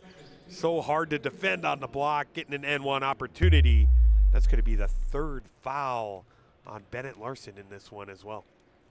Peterson's shot is up and good. We're going to have a quick timeout here. Ben Heineck's going to check in. A little quick stat for everybody at home that our Wise Owen, our producer today, told us is Schlosser lit up the Tommies last year in a quarter for 16 points. So Schlosser, a quarter magician, if you will, when it comes to scoring. Trying to will his Blue Jays into a W here with 3:14 left in the third. Schlosser, look at the kid follow through. Oh, almost gets it to land. Oh, what a tip back. Beautiful play, but an even better block. Carter Peterson says, I got magic of my own. What a save there on the sideline. Peterson ends up with a block, and it's right back to Thompson. Peterson now taking instructions from head coach Brady Schwab. Tommy's saying we're going to slow it down here a little bit. No, we're not. Braden Tice going to put up a three, almost gets the bank, but who other? Carter Peterson up again, but it's tipped in by Drew Odenbach. We talked about second chance opportunities. That's Thompson's game. The tip, the putback by Odenbach. 4-point lead for Thompson under 3 minutes here in the third quarter. The big boys starting to make noise for the Tommies. Blue Jays need an answer here. Javon Johnson. Nice pass down low over to Henick. Ooh, almost missed it there. And they look at the Tommies defensively getting after. Beautiful ball movement though, but Cannonwisher's blocked by Odenbach. Odenbach, a number of blocks in this game. Thompson trying to push the tempo here. Odenbach, nice little pass, tipped out of bounds by Snyder. They get it back. Blue Jays, little defensive stand of their own. Really good defense by Javon Johnson. He's done that a number of occasions today. Nice Euro step there from Javon Johnson, making it look easy. Javon Johnson now up to 7 points in this ball game. We talked about him starting the second half, making a big impact on this game this afternoon. Three-point shot is going to be up by Thomas Schumacher, and he connects. Schumacher makes him pay. I like this kid, Schumacher. I'm telling him, hey, you got to shoot more. Come on. Get going from the perimeter for this team. He's got 5 in this one. Schumacher's got to shoot. Here goes Javon Johnson. Got a little too carried away, but quickly going the other way. Odenbach couldn't carry on the pass. Kicks back out to Schumacher, and that might have been Dunk City if he got that catch. Yeah, Peterson kind of shaking his head.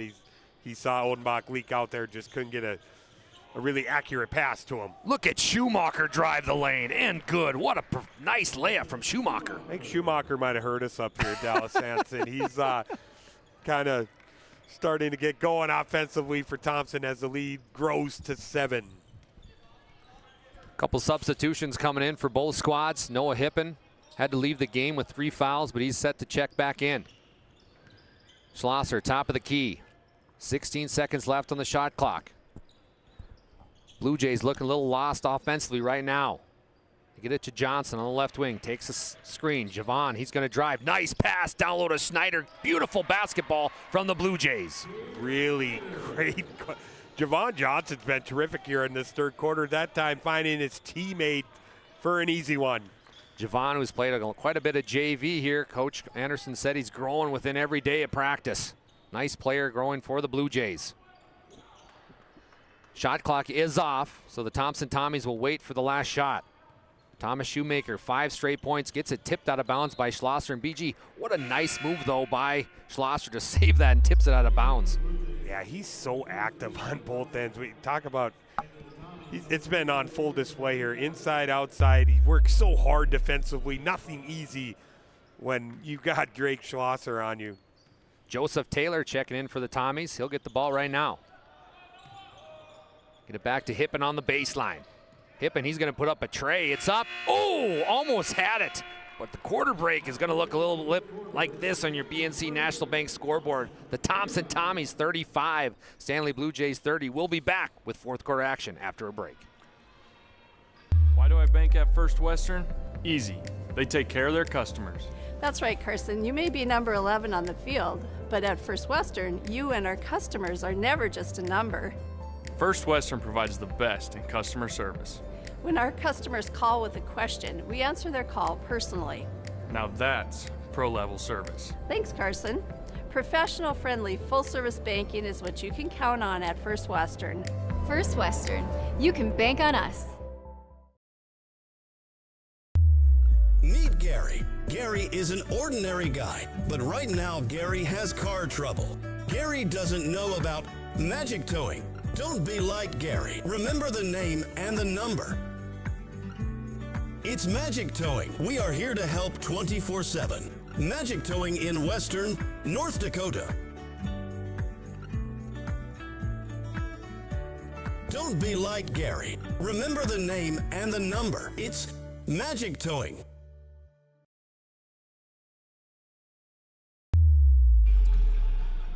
A thing that everybody in North Dakota needs right now in the winter, and that's Northern Plains Heating and Air. They've been in service for over 25 years with experience money cannot buy.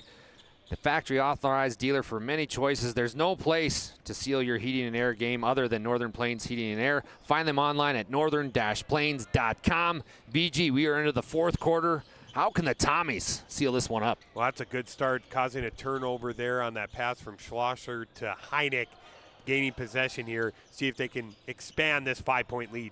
Hippen, he's going to put up a tray. It's up. Can't connect. A kid we haven't seen much of, and Joseph Taylor's getting some quality minutes for the Tommies. Yeah, Taylor came in when Hippen came in as well, so see if he can provide a little spark as well. Cannonwisher for three. Can't can it. Whoa, that was close. Oster almost grabbed it out of bounds. Saved by the bell, saved by the whistle, if you will. Really good. Box out by Hippen there. Oster made sure it hit the line. He's going to tell us that he was convinced it did, so. Tommy's going to go put up a shot, no good. Tice can't make it to fall. Javon Johnson packs up quickly to Schlosser. Schlosser, who had that big couple shots there in the third. The senior leader on this Blue Jay basketball team. A kid, BG, we haven't heard much from lately is Larson, the big man. Yeah, Larson, he was very active to start that third quarter. He did pick up his third foul. See if he makes it a point to get going offensively in this fourth quarter. Bully ball from Larson there, BG. Put that shoulder down, banging in the post area. Going to get a couple free throws out of it. Larson will go to our Serve Pro free throw line. 24/7 emergency service, trained technicians, advanced technology, fire and water cleanup and restoration. It's Serve Pro. The big man, Larson, can't connect on his first one. Larson is in the program, 6'6", a junior. 12 points per game, 10 rebounds. Nice player. Second one is up. Missed them both. Hippen gets the board. Tommy's now up 2 with 6:40 left in the ballgame, taking instructions from Coach Schwab. Coach Schwab going to a couple different role players here as we've seen his bench. A little different than last night. They try to get it down low, and they will to Krogstad. Krogstad, 3 Blue Jays surrounding him. Finds Hippen. Hippen on the baseline. Kicks back out to Krogstad. Krogstad, he's going to put up a runner. No good. Great defense there from Larson. Yeah, the big body from Larson stopping Krogstad kind of in his tracks there, giving Stanley back possession here.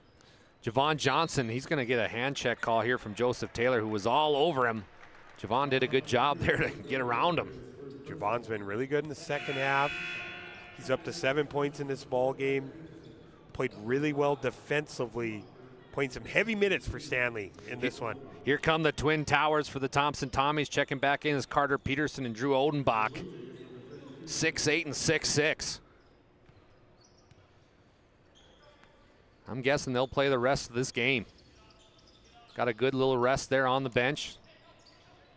Schlosser now, top of the key. This kid is shifty. Calling for a reset offensively. Schlosser drives, elbow. Larson now at the top of the key.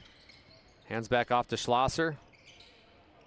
15 seconds on the shot clock. Schlosser, he'll drive. Nice little pass to Javon. Javon now drives. Nice pass down low to Heineck. Beautiful basketball from the Blue Jays to create an open layup.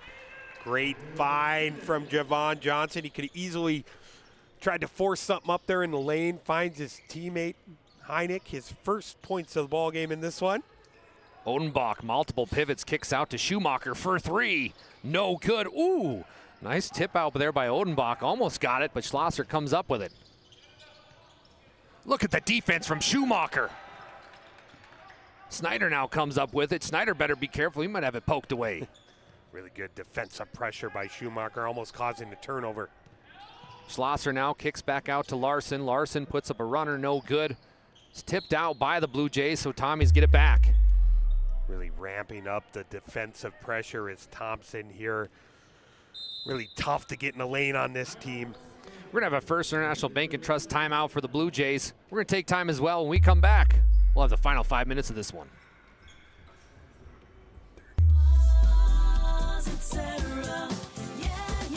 Spas Etc. is excited to introduce the addition of the Master Spas line, including the Michael Phelps Swim Spas. Enjoy the relaxing health benefits and enjoy 0% financing up to 72 months or up to $5,000 off on all spas and swim spas. You'll also find $2,000 off the MSRP on all pools and saunas. Come check out the outstanding lineup of Master Spas at Spas Etc.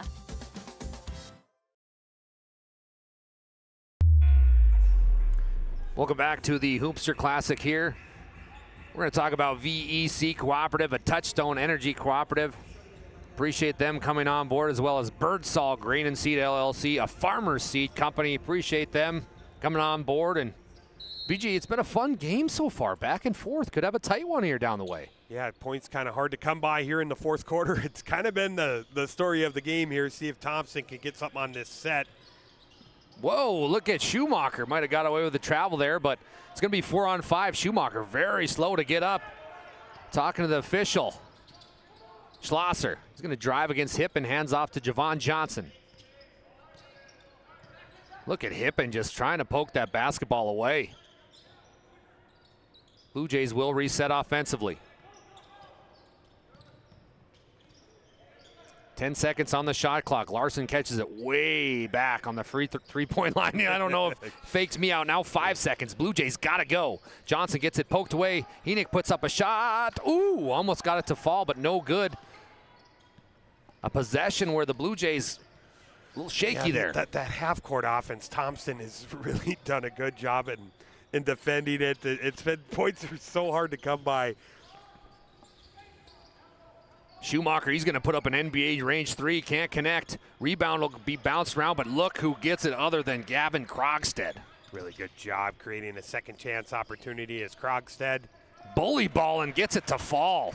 Gavin Krogstad, 6'4" senior, willing his team to the lead. Big bucket extending the lead to 5 points in the game for Krogstad. Schlosser quickly, no bueno there. Heading the other way, it's going to be Hippen and the Tommies. Odenbach now. Gathers his team, kicks it back out to a high-flying Peterson. We're going to have a foul on the floor. Yeah, not much Larson could do on that one. Peterson had the blow-by there. Going to be the 4th foul at the 3:21 mark on Bennett Larson. So Larson with 4, as BG just alluded to. That's the first team foul for the Blue Jays. Larson's going to have to be careful. Tommy's almost throw it away as Krogstad comes up with a nice catch. Down low they go to Odenbach. Odenbach's doubled. Nice double there from the Blue Jays. They tip it around. It's handled. They get it to Schumacher. Schumacher on their right wing. Cross-court pass to Krogstad. Krogstad drives baseline, goes up and good. Nice speed from Gavin Krogstad. We talked about Krogstad's ability to get in the lane. He's finished the last couple, extending the lead to 7 for Thompson. Coach Anderson, the Blue Jays want time. We'll take time as well. First International Bank and Trust, timeout. We often think of frontiers as pages in a history book, a time gone by. But even in this modern world, there are new frontiers to conquer. Whether you're tending the land to grow a better tomorrow or growing a business for new opportunities, the work you do powers the world. Exploring the frontier means stepping forward, shaping the future for yourself and for those around you. First International Bank and Trust, helping you live first, one step at a time. Being in business for over 25 years, we've learned a lot about why local matters. Unlike those guys, we take pride in our work and back our tires with our Plus Plan guarantee to get the most out of your tire's lifespan. Are the tires the same size on all the sides? We strive to provide great value to our guests and lowest prices guaranteed. That's not good. Stop at a trusted tire and auto and get a set of tires from people you know and trust, and will even match those guys.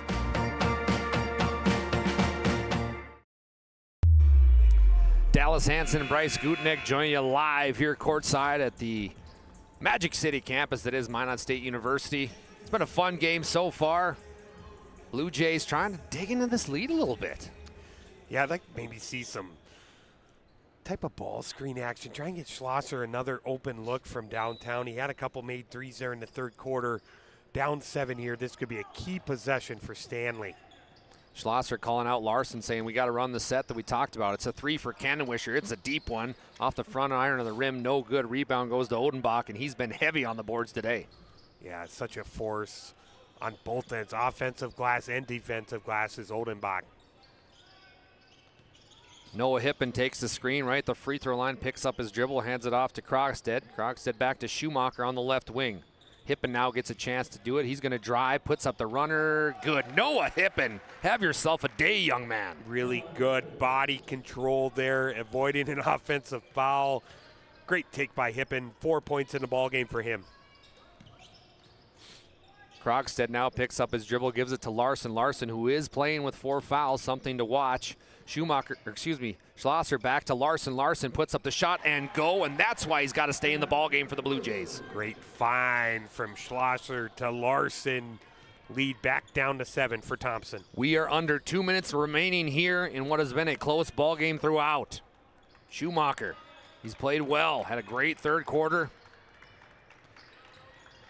Gonna drive on the left-hand side, kicks back out to Krogstad. Krogstad with a big 3, no good. But it's tipped out of bounds, and Peterson kind of lost control there. Gosh, great find by Schumacher, finding a wide-open Krogstad. It looked like Peterson was going to get the offensive rebound.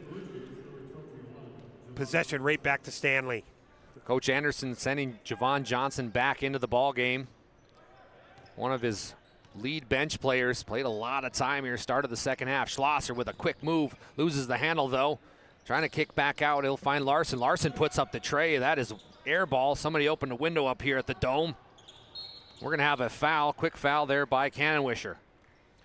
That's gonna be the second team foul only on Stanley, so gonna have to fall multiple times here to get Thompson to the bonus. 7-point lead. Schumacher, he gets it, they're gonna foul again. Was close to a jump ball. Coach Anderson explaining to Kanenwischer what he's trying to accomplish here. Hippen again takes out of bounds for the Tommies. Schlosser. They double him. Trying to get back to Schumacher. Schumacher, great handles on this kid. He's going to be fouled by Javon Johnson. So we're getting close to that bonus here, BG. I like this strategy. 7-point game. You got to try and preserve as much time as you can. Try and make Thompson make some free throws to secure the W. Got to make the game as long as possible when you're trailing like this. Don't go anywhere after the game. We're going to have our planning team, financial advisors, and Shots Crossroads post-game show, as along with our sports clips, player of the game, and then my favorite thing, the Magic City Home Leisure move of the game. It's always fun to listen to my guy BG talk a little basketball, get a recap from you. Make sure your stats are right. I love it. Gotta check the math. Oster heads to the Serve Pro free throw line and connects to make our PNC National Bank scoreboard 42-34. Tommy's up. Oster. Big free throws nailed by Gavin Oster. 54 seconds and counting. Schlosser, he's going to head down. Thought about shooting the tray, gives it to Larson. Larson back to Johnson. I'm guessing Schlosser's going to want to put one up here. No dice there. Great defense from the Tommies. Larson's got to put one up. He can't connect. Shot clock is now off, and the Tommies can run this one out. We're going to have a foul, though, and that's going to send Carter Peterson to the Serve Pro free throw line. Once again, the defense from Thompson, it's been since the tip. So impressive. So tough, even for Larson, the 6'6", Bennett Larson in the late, even taking some tough contested shots. Carter Peterson able to hit that one, and there's something to be said, BG, about these big free throws down the way. They've connected on all of them. Good job to the Tommies. Yep, as they make it 4 for 4. They're here in the fourth quarter, extending the lead to double digits. So the Tommies are going to end up being 4-1 after this one. Blue Jays will fall to 1-3. Ooh, nice hit there, though, by Cannonwisher to cut it down to 8. We're going to have a foul. That's going to be Larson's 5th, so he will be done for the evening. The big man, Bennett Larson, 6'6" junior, is going to take a seat on the bench. Really battled all afternoon in there for Stanley. 7 points on the afternoon for him. Nice little shot there in that possession by Cannonwisher. His first field goal of the game, getting into the scoring column for Stanley. Gavin Krogstad, 6'4" senior, heads to the Serve Pro free throw line. It's up, no good. Tony Romo jinx lives on as soon as I talked about how well they shot the free throw. Second one is up and no good as well. He misses them both. 6 seconds left and counting. Schlosser's going to dribble it up. He's going to shoot nothing. So we will be done here. So your BNC National Bank scoreboard looks a little bit like this. Thompson Tommies 45, Stanley Blue Jays 37. We're going to have a post-game report here from my guy BG, so don't go anywhere. That's coming up next. This presentation on the PSP Network is proudly brought to you by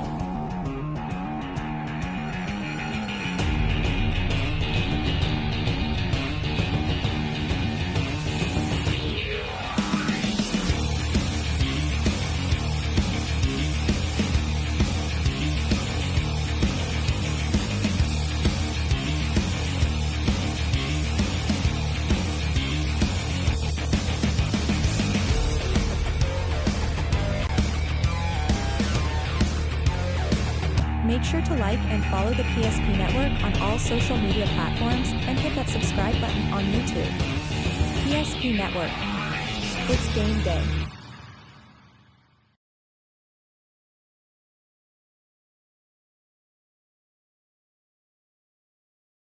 This presentation on the PSP Network is proudly brought to you by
Make sure to like and follow the PSP Network on all social media platforms and hit that subscribe button on YouTube.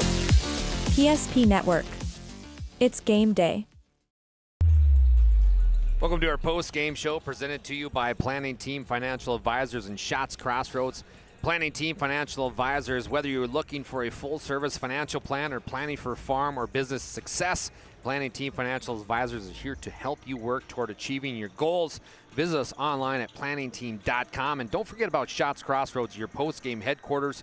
Order online at shotscrossroads.com. Get filled up on their delicious menu that includes the famous number 99, or order online at shotscrossroads.com. Team buses are always welcome. BG, you got some stats for us, my buddy? I'm going to start on Stanley's side. They were led in scoring by Schlosser. He had 15 on the afternoon. Bennett Larson finished with 7. Snyder with 3. Heineck with 2. Cannon Wisher with 3. And Javon Johnson with 7. On the Thompson side, led in scoring by Carter Peterson. He had 15 on the afternoon. Krogstad with 7. Schumacher with 7. Odenbach with 6. Oster with 6. Hippen with 4. Our final and our second game of the Hoopster Classic, 45 to 37. Thompson victorious over Stanley. Next is our Sports Clips Player of the Game. Sports Clips brings you the MVP of this matchup. Sports Clips is the home to the MVP haircut experience. Nothing comes close to making you feel like an MVP, quite like the MVP experience at Sports Clips.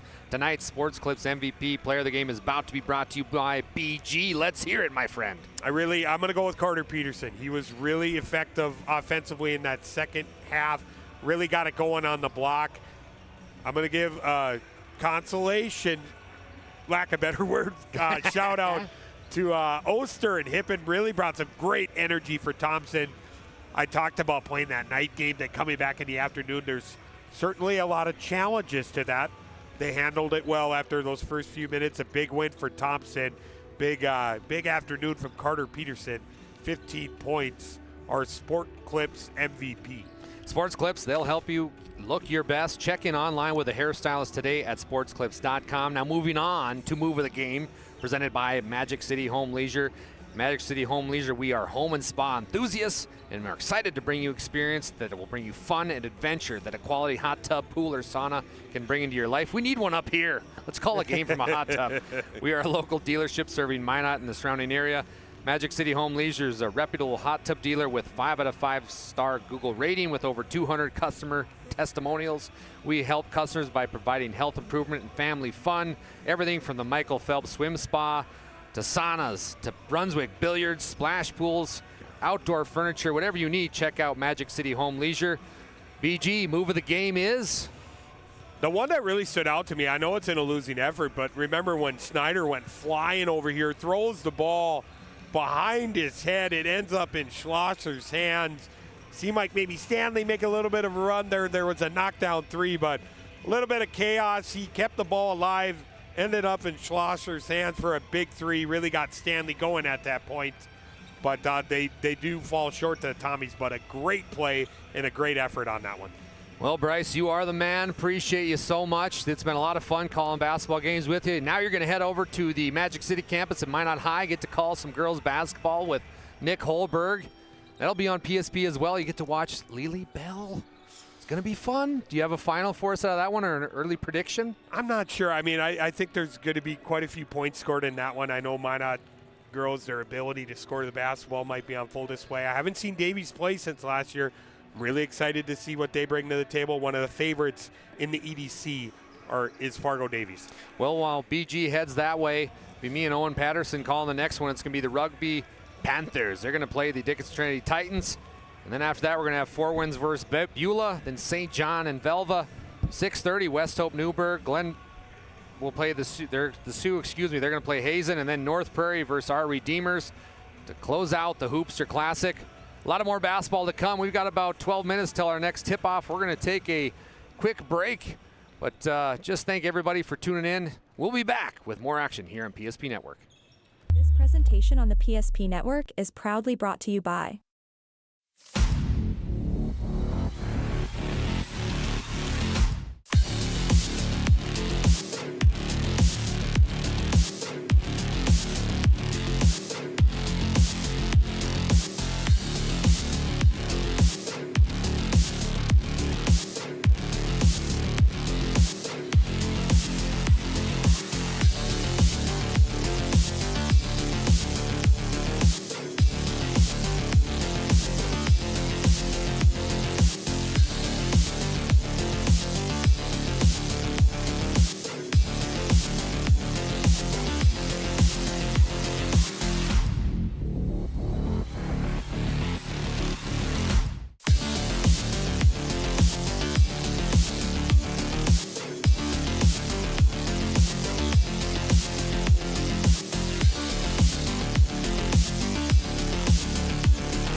sure to like and follow the PSP Network on all social media platforms and hit that subscribe button on YouTube. PSP Network. It's game day. We want it all. We want our dog to fetch it. Drop it. And drop it. We want to fix it ourselves. And actually fix it. We want to order the market price lobster. And know the market price of the lobster. How much is... Whatever the market says. Sadly, we can't have it all. Except at Sport Clips, where we check in with the pros in men's hair and totally check out with pure, uninterrupted relaxation. Sport Clips. It's a game changer. Whether you're looking for a full-service financial plan or planning for farm or business succession, Planning Team Financial Advisors is here to help you work toward achieving your financial goals. With locations in Bismarck, Garrison, and Center, our full-service team of professionals are dedicated to helping you work towards achieving your financial goals. Visit us online, planningteam.com. Securities offered through LPL Financial, member of FINRA Civic. Investment advisory services offered through New Edge Advisors, LLC, a registered investment advisor. New Edge Advisors, LLC, and Planning Team Financial Advisors are separate entities from LPL Financial. At Schatz Crossroads, we make 8 gallons of homemade ranch dressing every day, so you can smother your dinner salad with it, dip those crispy golden French fries in it, and dunk your breaded chicken strips. You can even cover your... Wait, no. You can't put ranch on steak, or can you? Schatz Crossroads. Don't forget the ranch. Welcome back to the Hoopster Classic. We got our pregame show brought to you by Valvoline Instant Oil Change. Timely services that won't slow you down. No appointment needed. Stay in your car, drive through oil change. We know you're busy. When you visit our service center, we don't want to waste our time or yours. Our technicians can typically perform a full oil change service in about 15 minutes. You heard that right, 15 minutes. Valvoline Instant Oil Change with locations in Minot and Bismarck. Find us online at VIOC.com. Appreciate Valvoline Instant Oil Change coming in as a pregame sponsor. We've got a fun one coming up. It's going to be the Dickinson Trinity Titans. 4-1. They're going to play the Rugby Panthers. Coming to this 2-2. Two really good historic programs. Dickinson Trinity led by 31st year at the helm of this program. That is Coach Greg Grinsteiner. Then Travis Rizzovi in his first year. He flopped from the head football coach to now the head boys basketball coach. So a guy that knows this team very well. Like to bring in right now my color guy. He's going to be doing producer and coloring. Owen, how we doing? Doing great. Been watching basketball now for about 15 hours, it seems, going back to yesterday. But, hey, we still got 5 more games here from the MSU Dome, and there's a lot to learn in this Rugby Trinity game. I think a lot of the games remaining, we're going to see a lot of talent on the court. Not to say we won't hear, but I think we're going to find out a lot about Rugby and Trinity 1 day removed from losses in the Dale Brown Classic.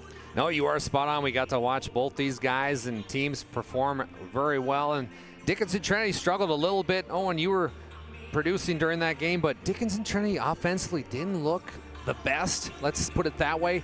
What do they need to do differently here to find a W against Rugby? Well, they're not necessarily an offensive-focused team. You know, they're more on the defensive side. Take it really slow and just find your forwards inside and out. And I mean, the offense for them, it'll come along, I think. You know, some days they'll have a great day and they'll score 70 points, and that'll be enough to get a win. But I think just do your job defensively. If they watched the Beulah game yesterday, if you play good defense against this Rugby team, you don't necessarily have to score 70 points. So I think the focus is really on the other side of the ball. About 90% of the focus today for Grinsteiner's team is going to be on that side. You've been listening to our Valvoline Instant Oil Change pregame show. I want to put the coaching cap on you for the Rugby Panthers and head coach in his first year, Coach Rizzovi. Coach Rizzovi and the Rugby Panthers looked interesting. They have some shooters on this team. They've had some height, very athletic kids.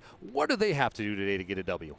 Say keep shooting. I mean, Tucker Volk, he's just got to keep putting up threes. This is a guy that he's going to hit him eventually. We saw in the second half against Beulah, caught fire all of a sudden. It just wasn't there in the first half. Besides one bad offensive quarter for Rugby, where they had 6 points in the second against Beulah, and the Miners took the lead and then just ran away with it. Not necessarily ran away with it, but just carried that lead the rest of the way.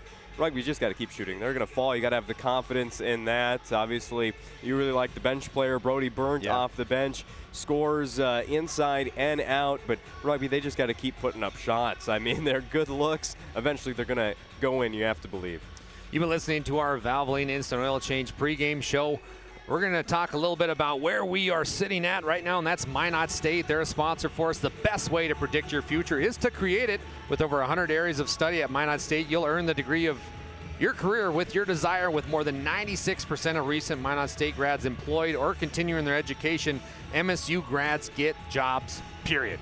Minot State University, be seen, be heard, be you. And hey, if you're in Minot right now, I got a place for you to go and grab some food, and that's Planet Pizza. No pizza like it. Try the Blue Buffalo or plain cheese at Planet Pizza. Your mouth and belly will thank you. Call now, 701-852-1700. Planet Pizza, serving the Magic City for over 25 years. And you want to mail something while you're in Minot? Go to the UPS store, located on South Broadway in Minot. They're open Monday to Friday, 8:30 a.m. to 7 p.m., and Saturday, 8:30 a.m. to 3 p.m. The UPS store located in the Marketplace Foods Plaza for all your packing and shipping needs. And also, Prestwich Orthodontics. They specialize in braces and Invisalign for all ages. They offer 0% financing and free consultations, virtual or in office. You heard that right, virtual or in office. Enjoy professional treatment in a fun, relaxed atmosphere. Check them out. That's minotbraces.com. And then, this one, I love this place, Owen. That's Shields. Shields of Minot and Bismarck. They have every sporting good possible, along with footwear and fashion. It's shields.com. Shields is a proud supporter of the PSP Network. We're going to take a quick break. We're about 4 minutes away from tip-off. We'll be back with more action. Great news! If you're looking for a new vehicle, Ryan Family Dealerships has the best selection we've had in years. You'll find fantastic offers from Nissan, Honda, Chevrolet, Buick, GMC, Cadillac, Chrysler, Dodge, Jeep, and Ram. Hold on. Ryan sells Chrysler, Dodge, Jeep, and Ram? Yes, we do, and we'd love to sell one to you. Visit one of our 5 convenient locations in Minot and Williston. Get your next vehicle from a name you know and trust. Ryan Family Dealerships. Jersey Mike slices your sub right in front of you, see? The slicer, the meat and cheese, it has a rhythm. This is the rhythm of the slice. The slice. Oh yeah. The rhythm of the slice. This is the rhythm of the slice. The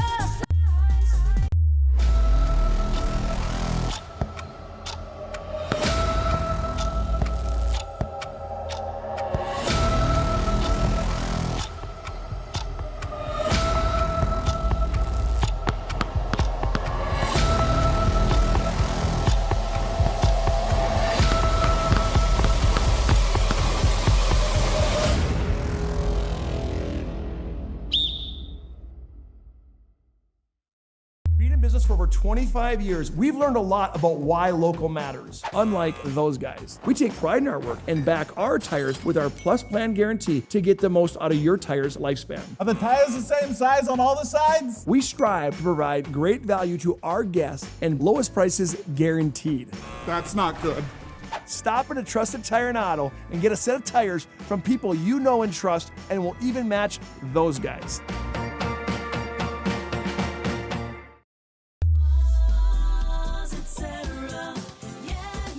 Spas Etc. is excited to introduce the addition of the Master Spas line, including the Michael Phelps Swim Spas. Enjoy the relaxing health benefits and enjoy 0% financing up to 72 months or up to $5,000 off on all spas and swim spas. You'll also find $2,000 off the MSRP on all pools and saunas. Come check out the outstanding lineup of Master Spas at Spas Etc. Today, we deliver more wonderful birthdays at Trinity Health Family Birth Center. We offer all new private, family-centered suites. Our maternity team provides more personalized support, advanced care, and the reassurances of a NICU and a neonatologist on staff. Take a virtual tour at trinityhealth.org/Family Birth Center. Trinity Health, making more possible. Meet Gary. Gary is an ordinary guy, but right now Gary has car trouble. Gary doesn't know about magic towing. Don't be like Gary. Remember the name and the number. It's Magic Towing. We are here to help 24/7. Magic Towing in Western North Dakota. Don't be like... Welcome back to the Hoopster Classic. We've got a classic hopefully brewing here. Owen, what are your thoughts before tip-off here in starting lineups? It's a classic matchup. I mean, Trinity, Rugby, there's just some teams that Division A is really new. It's really hard to kind of define what Division A is, but when I think of what that middle class of basketball would be in North Dakota, I think Rugby and Trinity just perfectly fit it. I don't know what it is about it, but just two teams that have been playing good basketball for a really long time. There's a tradition, and I think because of that tradition, you see these two teams kind of in rebuild mode this season. Obviously, you see Trinity, a great record, 4-1. They're coming off a good season, one of 5 teams in their own region a year ago to finish with a winning record or better, but I think that's where the pressure comes from, to get wins and get wins fast. And when you're looking at the Rugby side, a first-year head coach coming off of a season where they finished middle of the pack in their own region, it might not be right here and right now you're going to pick up wins. So Rugby and Trinity, just there's good basketball on the way for these two teams. Dallas Hansen on the call here with Owen Patterson. Really appreciate everybody joining us wherever, however. Thank you for being here with PSP Network. Starting lineups for the Rugby Panthers, who come into this one 2-2. They're going to go like this. The sharpshooter that Owen talked about, the 6'2" senior Tucker Volk. Volk wears number 3. Next up is going to be Tatum Rizzo V. He's a 5'7" senior as well. Then they're going to go with Kiefer Fritz. Fritz is a 6'2" guard. Nice player there in Kiefer. Then to round it out, they're going to have number 10, John Lashman, and also, I believe, who's that last one there? Owen, I didn't catch it. Jaden Walls? Jaden Walls is going to round it out.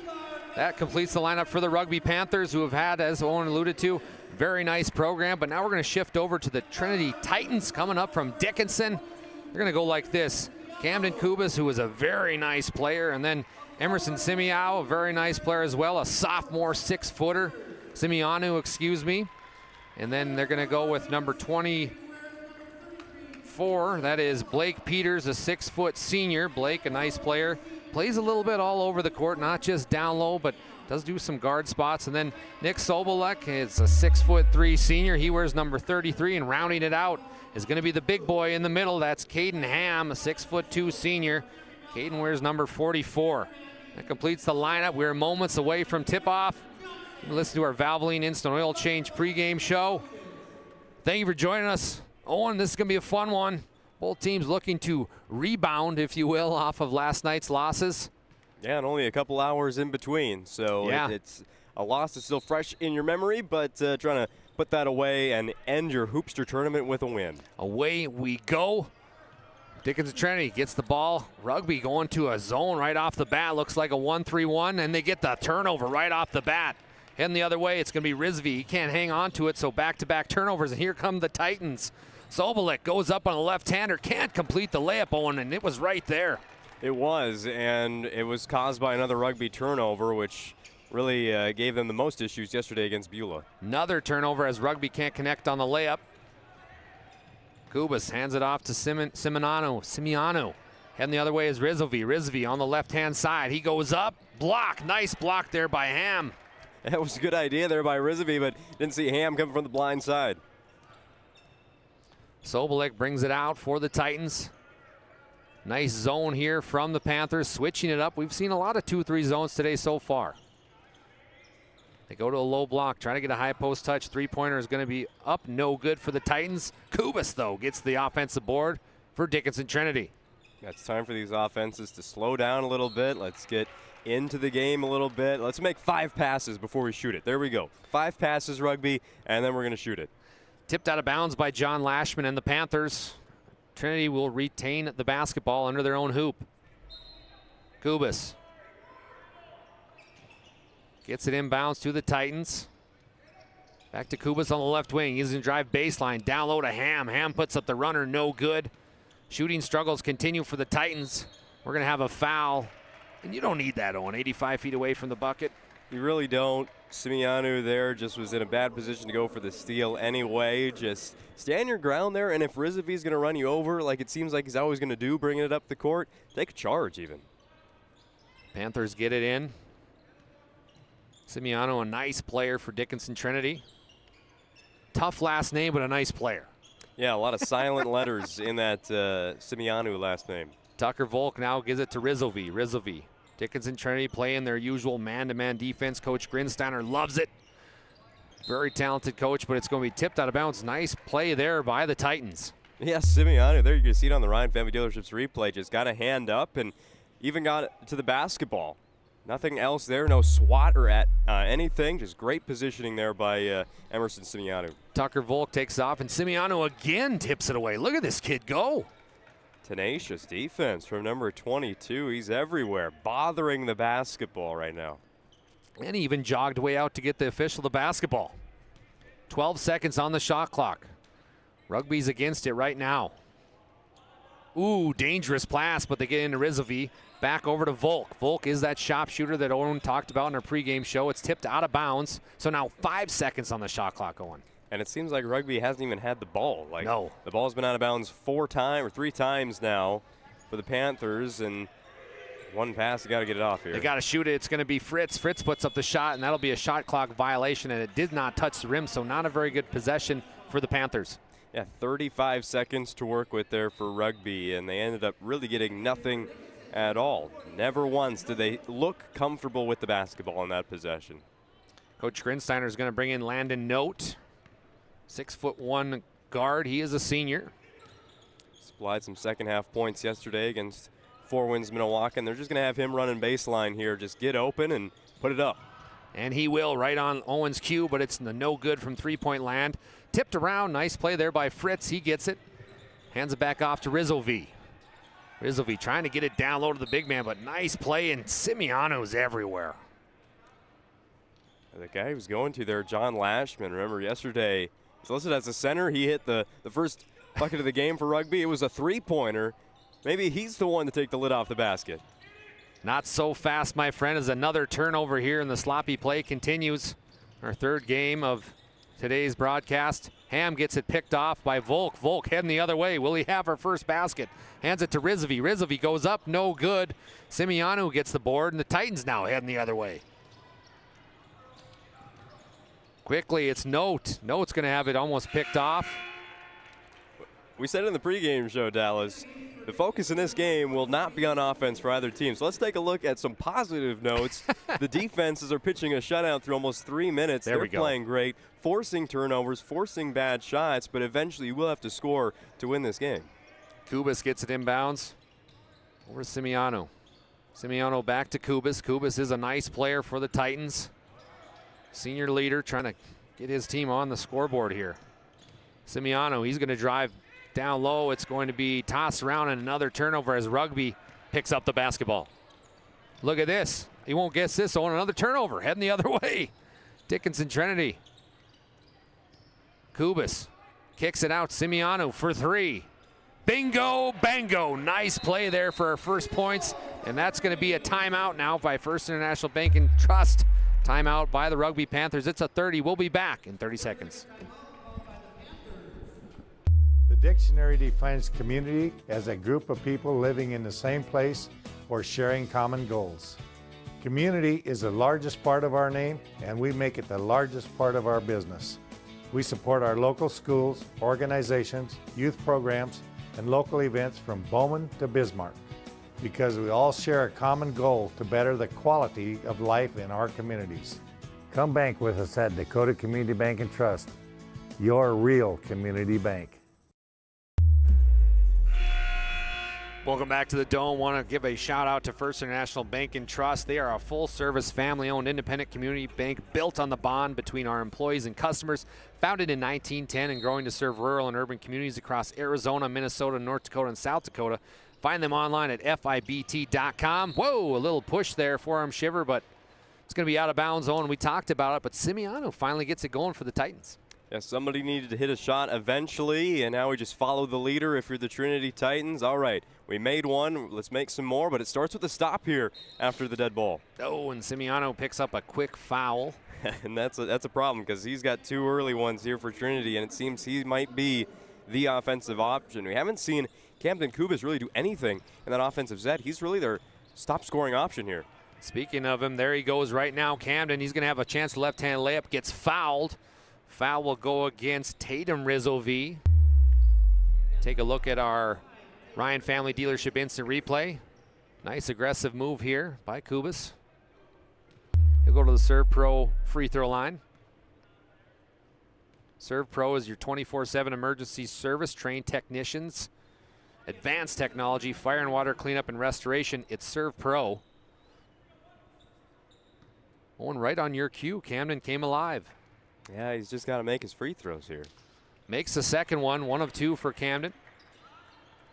Rugby now. Dickinson Trinity putting on the full court press. It's going to be Tucker Volk. Trying to break it. They get it back to Volk on the left wing. He's going to drive all the way in, puts it up, no good. Rebound is going to be tussled around, and Simiano finally gets it. Back over, good pass to Camden Kubas. He goes up and good. 5-0 on your First National Bank and Trust scoreboard. 6. Great lead pass there from Simiano, setting up Kubas with that left-handed layup. Volk hands it up over to Jaden Wald. Wald gets fouled, so he'll head to the Serve Pro free throw line. Well, here's a chance for Rugby, just like Trinity did with Camden Kubas. If you can't make a field goal, just get to the free throw line, get on the BNC National Bank scoreboard. Wald's first one is up and good. That'll be Rugby's first point of the game. Comes at 3:55 left in the first quarter. A couple substitutions coming in here. It's going to be Blake Peters checking back in the ball game for Simiano. Jaden Wald with his second of a pair. Can't connect. Rebound is going to be hustled around. Good hustle play there by the Titans. Heading the other way, it's going to be Sobolik. Gets it over to Camden Kubas. Kubas in the corner. Ooh, Note thought about shooting that one. Titans offensively going against this zone defense from Rugby. There we go. Note's going to shoot that one, and he connects. Landon Note coming alive. If you pass the ball that much against the zone, you're going to have open shots. Just got to knock them down, and there's Note, bench player, hitting the 3. Still don't have that 3 up. There we go, and now it's going up. Ooh, Rugby, a lot of connection there, but Titans heading quickly the other way. 3-on-3 basketball. Back over to Landon Note. Note, he's going to drive. Kicks back out to Kuderna. Kuderna puts up a shot, no good. Rebound goes to the Panthers, where we're going to have a foul. Foul on the court is going to go against. We'll wait for an official to call this one in. Blake Peters gets the foul. 4th team foul already for the Dickinson Trinity Titans. 3:03 left here in our First International Bank and Trust scoreboard. Tipped out of bounds there by the Titans, putting on a lot of pressure here, Owen. Oh, yeah, that was a pass that Kiefer Fritz probably shouldn't have made. Just try and dribble through a man-to-man press. Don't need to pass it 4 times before you get across half court. Just keep on going right here. Need a little bit of a clear out there, and Rizovi catches a deflected pass. Heads back over. It's going to be a shot put up by Jaden Wald. No good. Rebound goes to Brody Burnt. We talked about Burnt, the big man coming off the bench. It was a spark plug in their game yesterday. He really was, and I think he can play that same role right here. Got a rebound, got a layup. Goes in. Nice play there by Jaden Wald. The 6'3" senior connects to cut our lead down.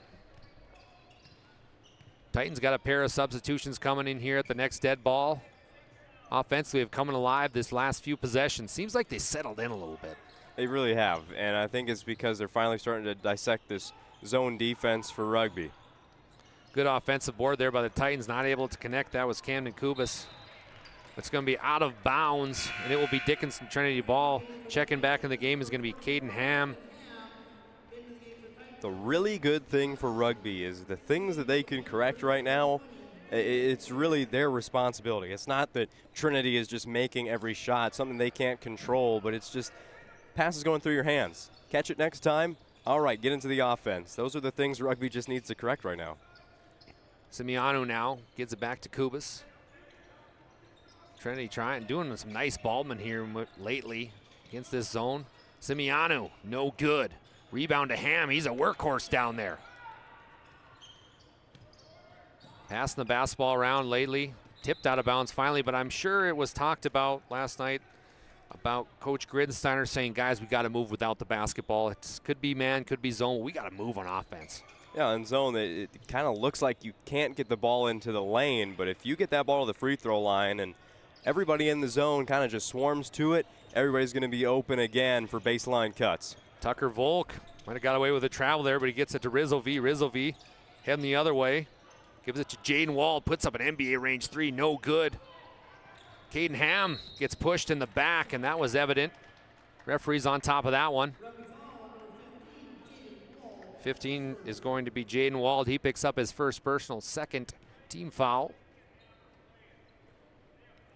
To go back to what you were talking about, Owen, moving without the basketball, passing it around, maybe a few more skip passes, try to get corner to corner, work this zone a little bit. As long as that zone keeps moving and they're not standing still, that's what you want to see from an offensive perspective. There you go. Get the ball inside the three-point line and then cut off of it. Good move there by Simiano. Can't connect, though.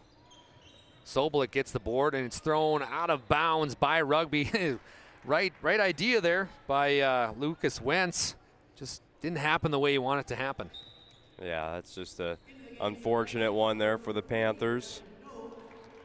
Landon Note will check back in for the Titans. Along with down low, they'll go to Ham. It's going to be ripped out of bounds, and a nice play there from Jaden Wald. Look at that, Owen. Big missed opportunity there for Trinity. Ham, he was posting up there on the block in the inbounds play, but just a missed pass, kind of mistimed as well. Turnover there for the Titans. We're under 1 minute remaining here on our First International Bank and Trust scoreboard. Right now the Titans up 9-3 against the Rugby Panthers. Jaden Wald, he's shot a few three-pointers. Trying to get down low, and they will. Here's a kid that can shoot threes. It's up, no good. Ooh, nice heads-up play there, but he stepped out of bounds, and that was Jaden Wald. But here we go. Shot clock is off. Dickinson Trinity can hold for one. What are you doing here if you're Coach Grinsteiner? Hold it to the last shot. I mean, treat it like the fourth quarter or the second quarter right now. It's such a low-scoring game. It's like in football. If it was right before halftime, let's not give the other team any chances to score. Let's play offensive defensively. The very talented Emerson Simiano brings it down for the Titans. He'll get it on the left-hand wing. Back over to Note. 15 seconds left and counting. Rugby staying in that zone. Note thought about shooting that, gets it tipped away, back to Note. Over to Simiano. That's going to be a backcourt violation, so a turnover with 4.7 seconds left in the first quarter. Oh, the plan was right there. Just wait until 3 seconds to get that shot up. And now you give Rugby a chance, exactly what we just said you didn't want to do. Yeah. Volk will inbound it for the Panthers. Gets it into Jaden Wald. Wald, somebody's got to shoot it here for the Panthers. It's going to be burnt, no dice there. So your score after one. First BNC National Bank reads a little bit like this. Dickinson Trinity Titans 9, Rugby Panthers 3. We'll be back with second quarter action here in a few. Whether it's getting an education, making priceless memories, learning to play, playing to learn, or simply getting where you need to go, the team at Ackerman Estvold has been behind these projects and countless others, developing critical infrastructure, valuable spaces, and even some good old-fashioned fun.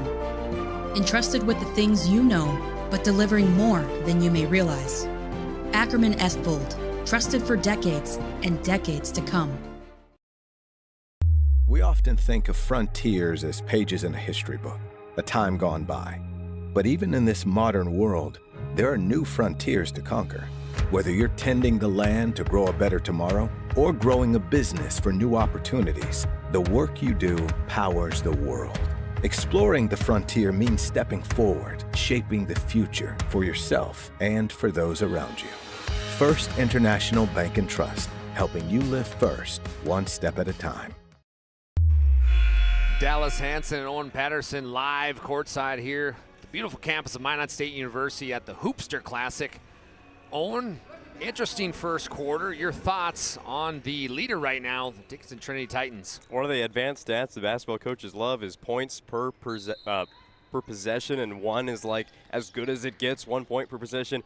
There's been 4 made field goals total in the first 8 minutes today. Rugby 3 points and probably 14 times they had the basketball in that first quarter. Burnt now, very talented young player. Going to throw it away, though. Good anticipation there by Camden Kubas. Panthers lucky to get that one back. Volk across court pass over to Jaden Wald. Wald loses the handle. Simiano gets it tipped away. Finally, the Titans get it. Heading the other way, it's going to be Blake Peters. Peters stops, drops, pops, puts one up. No good. Rebound goes to Tucker Volk. Volk with the hair flying through the wind. He's going to stop. Have it almost poked away. He's going to be baseline. Ooh, throws it between the legs. Rizzovi's going to put up a 3. It's up. No good. Rebound's going to go away by the Panthers. 2 Panthers down on the ground. Hit the ground very hard. Volk drives baseline. He's going to go up. We're going to have a foul, though. Foul will go against Blake Peters. Well, Tucker Volk, we've been talking about pretty much since yesterday afternoon about his three-point shooting ability, but right now all he's trying to do is get to the basket, whether he makes the layup or draws the foul. That's the attempt for Tucker Volk right now. Just make something happen. Volk heading to the Serve Pro free throw line. Serve Pro, your 24/7 emergency service, trained technicians, advanced technology, fire and water cleanup and restoration. It's Serve Pro. Volk will look to hit this one of a pair from the free throw line. He cannot connect. Chased out of bounds by Sobolik. Sobolik back up to Camden Kubas. Kubas passes it around. Still Owen in that zone defense for the Panthers. And no need to change. Yeah. You gave up 9 points in a quarter. That's tremendous stuff from a defense. So no need for Rugby to change until Trinity starts hitting, 60% of their shots. Kubas takes out under his own hoop. Boy, Caden Ham is battling down there for the Titans. And he has been all day long. He just never got the basketball so far. And I think that's another thing we said in that first quarter. You get the ball in the lane, it opens up a lot of opportunities to stand on the three-point line or cut right next to them. Look at the scrum down there. Simiano comes up with it. Kicks it back over to Note. Note back to Simiano. They try to get it down low to Ham, but nice play there by Burnt for the Panthers to kick it out of bounds. Yeah, that's the zone defense right there, fooling Trinity into thinking that's open. I know we just said pass it to the post, but that's what Rugby's trying to get you to do. Heading the other way for the Panthers. Fritz, he's going to put up the tray, no good. Rebound goes to Burnt, he can't connect. Simiano, he's going to put a full court pass over to Kubas. Kubas, a nice stop drop, can't get it to fall though. Oh, that was a gimme. I really don't know how to explain it. Is it the rims? Is it just playing in the big gym today, but not even layups? Landon Note, though, he'll connect. And that's a winning note. And all of a sudden, we're going to have a First International Bank and Trust timeout. Rugby, they want time. It'll be a 30 seconds. We'll be back in 30.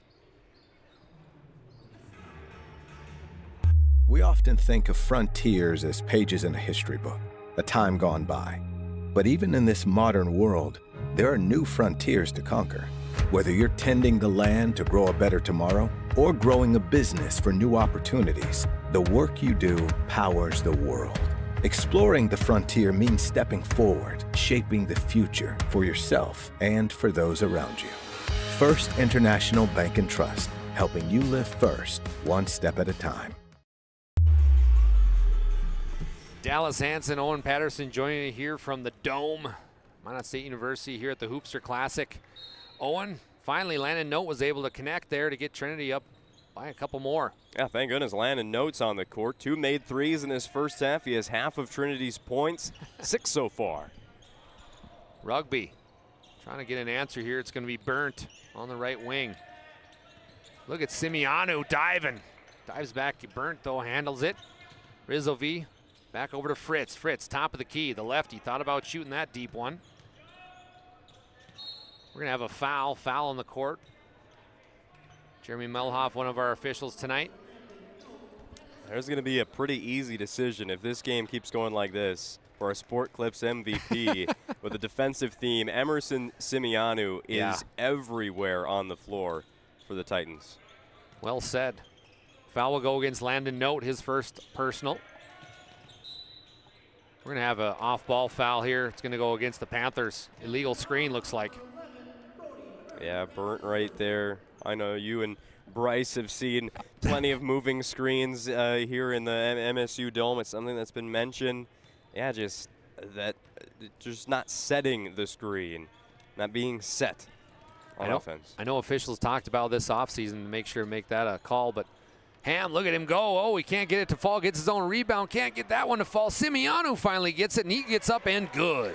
Simianu just says, here, give me the basketball. Let me show you how it's done. Right-handed layup. Let's get back on defense. A collision there between Note and Volk.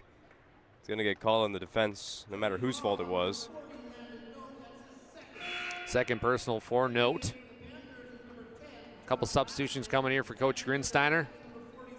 He's going to give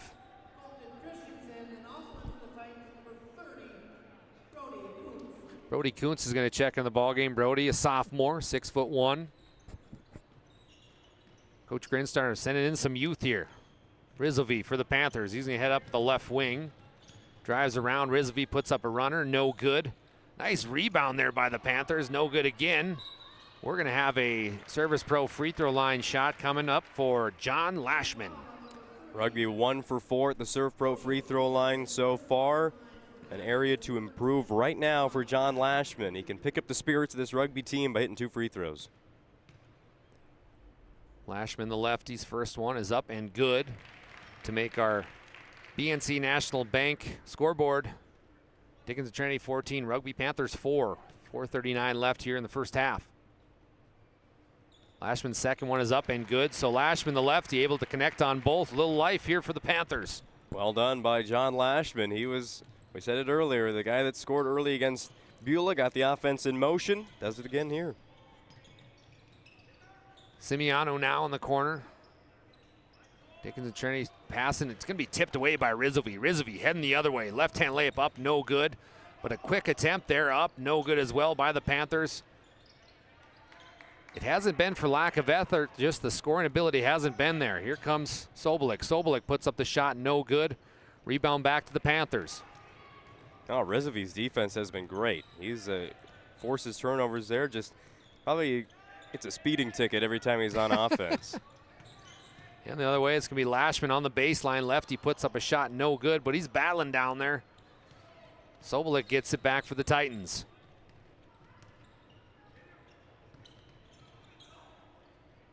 Got a little bit of a rugby scrum right now. It's going to be a jump ball. Possession arrow does show the Dickens Trinity Titans. Coach Rizovy for the Rugby Panthers going along that sideline there, Owen, trying to figure out how to get his team offensively back into a flow. Yeah, I'm not really sure. Again, you're not calling timeouts because I'm not really sure what the message would be other than let's stop turning the ball over and make a layup. Take care of the rock. Down low it goes to Peters. Peters puts up a shot, no good. Rebound goes to Tucker Volk, and he turns it over. Heading the other way, Sobolik. Sobolik puts up a shot, no good. Rebound to Kraft. I'm not sure if I've ever seen a game quite like this. No. Turnover after turnover, a lot of missed easy gimmies. Camden Kubis, he's going to try a layup, and he'll get it. So Camden finally gets one to roll. 3:08 left here, 16-5.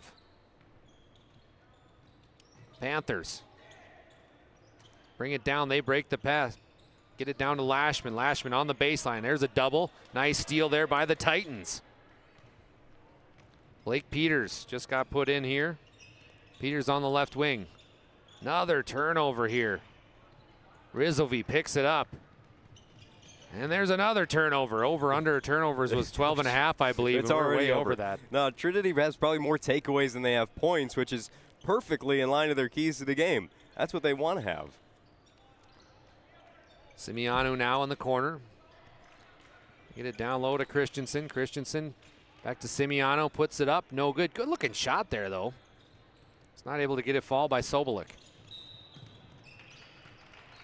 We're going to have a foul now. Foul will go against the Titans.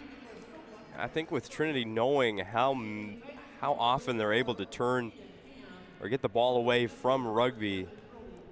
Putting that pressure on in the backcourt, just keep it soft. You don't need to be all the way up there in their grill. They're just get in the passing lane later on, get a hand on the basketball, and it's going the other way. One of the better shooters for Rugby now goes to the serve pro free throw line. That is Tucker Volk. Saw him hit a few threes yesterday, Owen. He's not able to get it going today. Oh, he hasn't really been shooting on the perimeter. We saw him drive to the basket earlier. He's now 1 for 4 at the serve pro free throw line. 2:10 left on your BNC National Bank scoreboard. Dickinson Trinity looking to extend this 10-point lead. In the corner, Simiano connects. Simiano, the lone bright spot for the Titans. Connects on a 3 to make it 19-6. Rugby almost turns that one over. Trying to go through a double team. Officials are going to call it out of bounds on the Titans. This press by the Titans zone has given the Panthers fits. Yeah, and it's just a man-to-man press. We said it earlier, just try your best and dribble through it. That's the way to do it. Don't go in the corner. Trinity's trapping in the corner. That's the place to avoid. If you can just dribble it right down the middle, and the other problem is Rugby just keeps on going all the way to the basket. It gets out of control.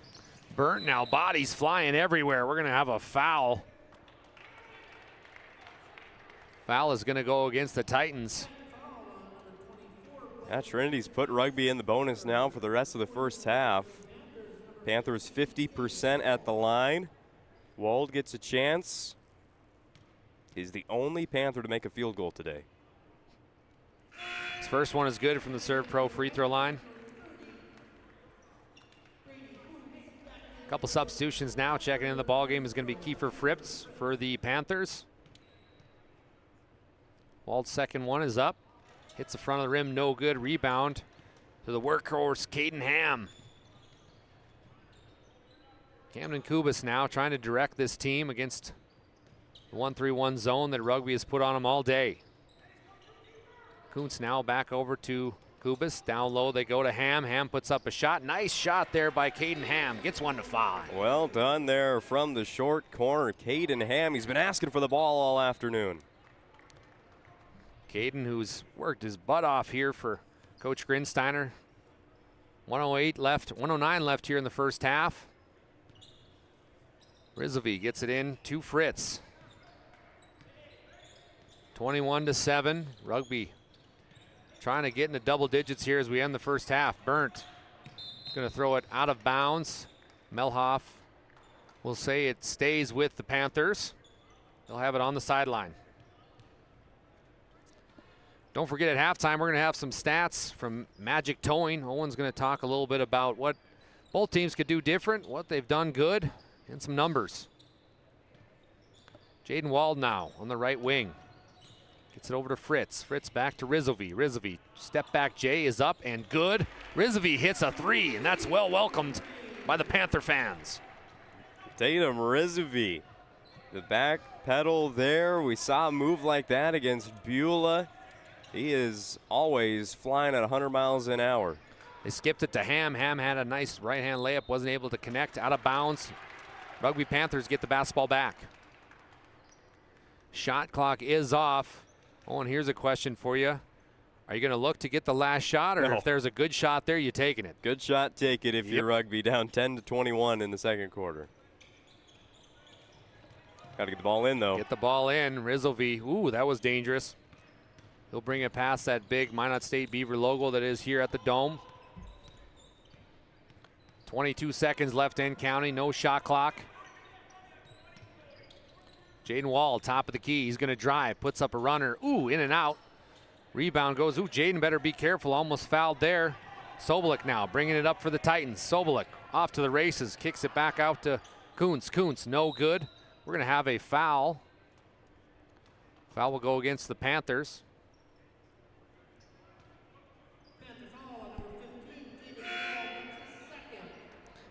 Jaden Wald picks up the foul, his second. Get a screen here for Simiano. Run across the baseline, get an open 3. Nice play down low to Christensen. It's up and good. And that will bring us to half. Your BNC National Bank scoreboard looks like this. The Dickinson Trinity Titans 23, Rugby Panthers 10. We'll be back with our intermission report from Magic Towing. This presentation presentation on the PSP Network is proudly brought to you by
Make sure to like and follow the PSP Network on all social media platforms and hit that subscribe button on YouTube.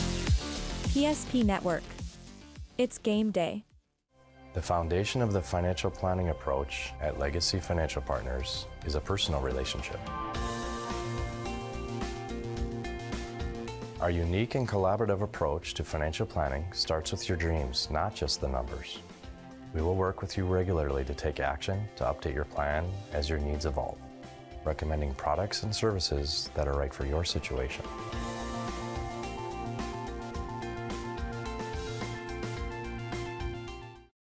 When facing disaster, it's not just the things we lose, but the memories. But there's hope. ServPro, with decades of experience in Minot and Bismarck, is always ready. Our certified professionals don't just restore homes, they rebuild lives. Because to us, you're not just a client, you're family.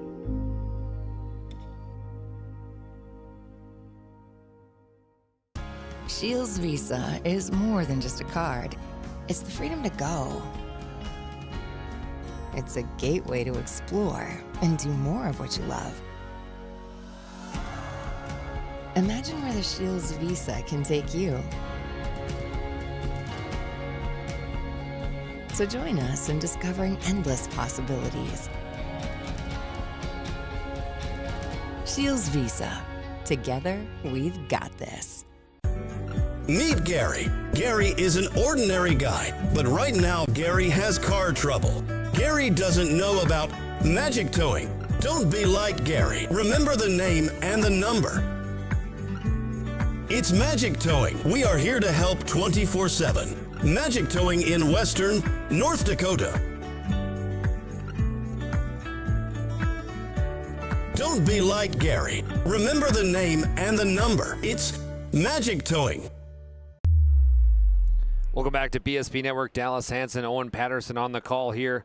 Hey, our intermission is brought to you by Magic Towing. Remember the name and number. Call Magic Towing when you need a tow. No job too big or small. It's Magic Towing. Put this number in your phone right now, 701-509-4011. Magic Towing, serving Western North Dakota. And name PSP Network when you need a tow and save $50. Oh, and we've seen an interesting first half. You've got some numbers for us. Why don't you run those by us, my friend?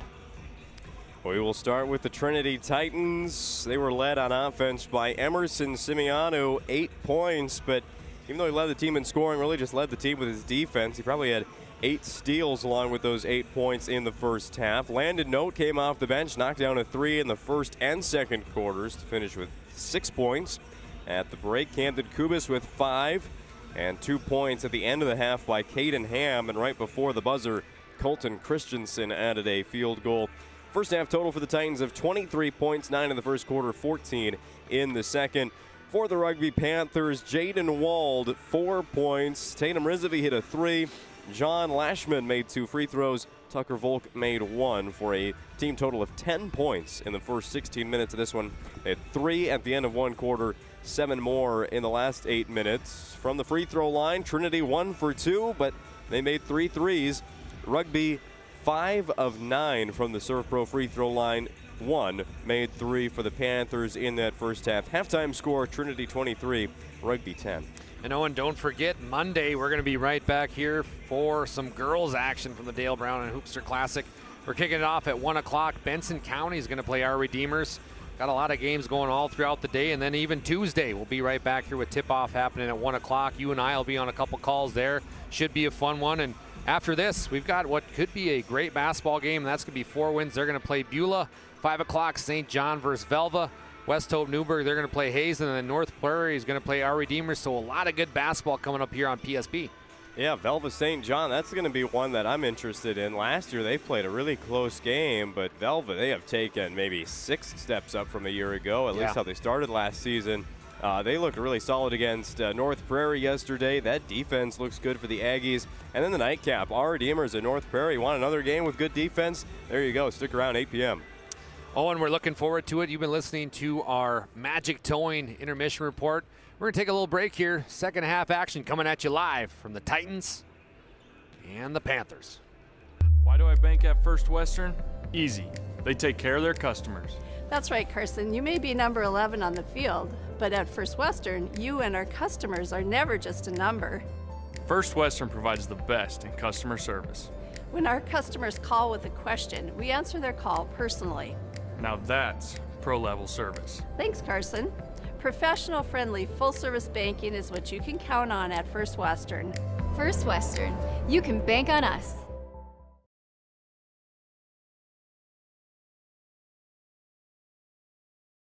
Our stylists are trained to understand the nuances of cutting men's hair.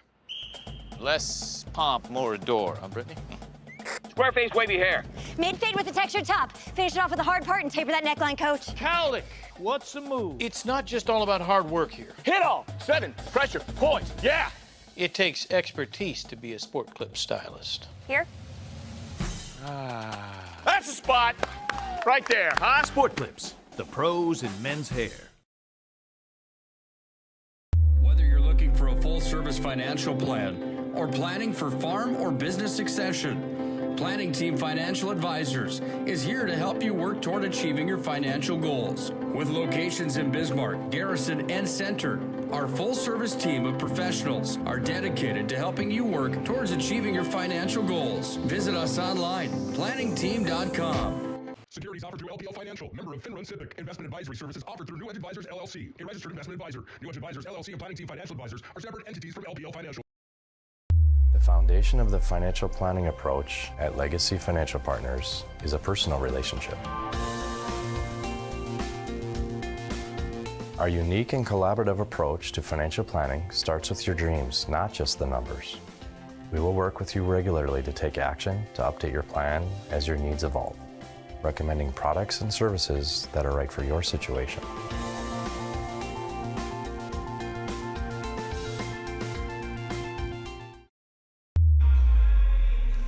Welcome back to PSP Network, wherever, however you're joining us. We appreciate it. Dallas Hansen, Owen Patterson on the call. Our guy BG, he just head over to Minot High. They're going to call the Minot High girls game, him and Nick Holberg. Going to be a good one. A lot of action happening today on PSP Network. Don't forget about the Mandan Holiday Classic tournament happening. We saw a good game. You and I were watching it as we were calling our last one there as DLB one, but the Ray Jays almost beaten a very good Glen Ullin Hebron team, top-ranked team in the state, and kind of fun to watch all these teams battle it out. Yeah, Jackson Roll hits a game-winning 3 with 5 seconds left in overtime for Glenella and Hebron. They've had no bad games there at the BNC Holiday Tournament. Consolation round just ended. They're into the third place game and the championship round right now. Yeah, Nick and Bryce go on the air in about 15 minutes. Minot High got tested a week ago by, I guess, the #1 rated team out of the EDC then. West Fargo Horace took them to overtime, and now against Davies. Hey, the Eagles on the road. Maybe they fly into Minot and fly out with a W. You just never know, but it's always fun to watch Minot High with Lily Bell. Probably what I would say one of the best girls basketball players to grace North Dakota. I know her dad and her put in a lot of work. It's fun to watch it come out and be as good as she is. Rugby Panthers, speaking of coming out, they're going to have the basketball here to start us off. John Lashman, little alley-oop play to nice, great job. Where has that been? Jaden Wald able to connect. I think they should have pulled out that play in the second quarter. Here we go. You said they took a long time in the locker room. They were drawing that one up on the whiteboard. Rugby Panthers didn't come out of the locker room until about a minute left here at halftime. Ham got away with the travel. It goes up and good. Dickinson Trinity able to connect. Okay, we've got offense now. Only took 1 half, but teams have come out swinging. Rizzovi. He's going to throw it away. Nice play there by Simiano. Nice pass down low. Kubas couldn't connect. That was a beautiful play there. It's great, a great idea. It was just another one that goes through their hands. The great thing for rugby, though, after a first half where you only put up 10 points, nobody said the game is over. So we still got 16 minutes to go out there. Trinity isn't up by 40. They're up by 13. This is manageable for rugby.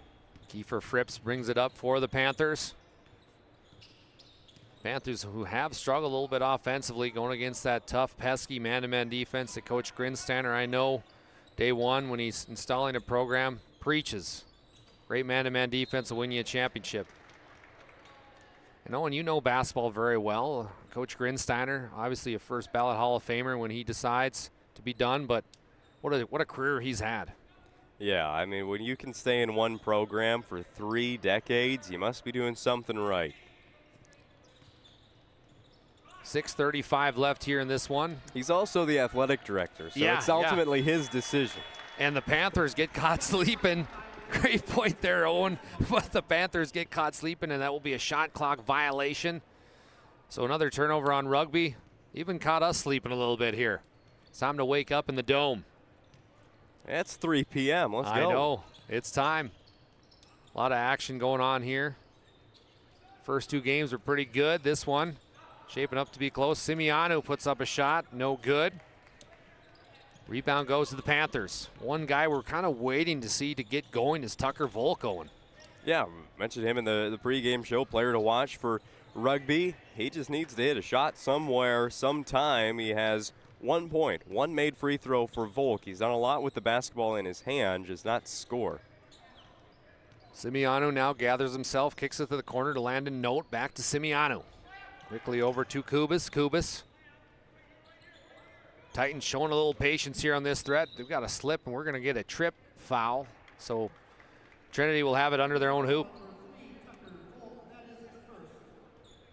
Seen Caden Ham come up big here recently. This seems to be kind of his time. Inbound underneath the basket. The attention goes to Simiano. Down low, they get it to Sobolik. Sobolik not able to connect, but a good out-of-bounds play there by the Titans. It was the out-of-bounds play they ran to get that bucket before halftime. And they went to Christensen this time. Sobolik unable to make it. Fritz travels for the Panthers. Another turnover. First International, BNC Bank scoreboard. Titans up 25-12. BNC Bank with locations through North Dakota, Minnesota, and Arizona. BNC Bank provides you with banking and wealth management services for your business and family. Visit BNC Bank online at bnc.bank. Shot is up. There we go. Landon Note connects, and he's had a few of those, Owen. Anytime you need a big shot, just call up Landon Note. He'll hit a 3 for you in the corner. Both teams scored in their first possession of the second half. That's the first made basket since. Kiefer Fritz now takes it out for the Panthers.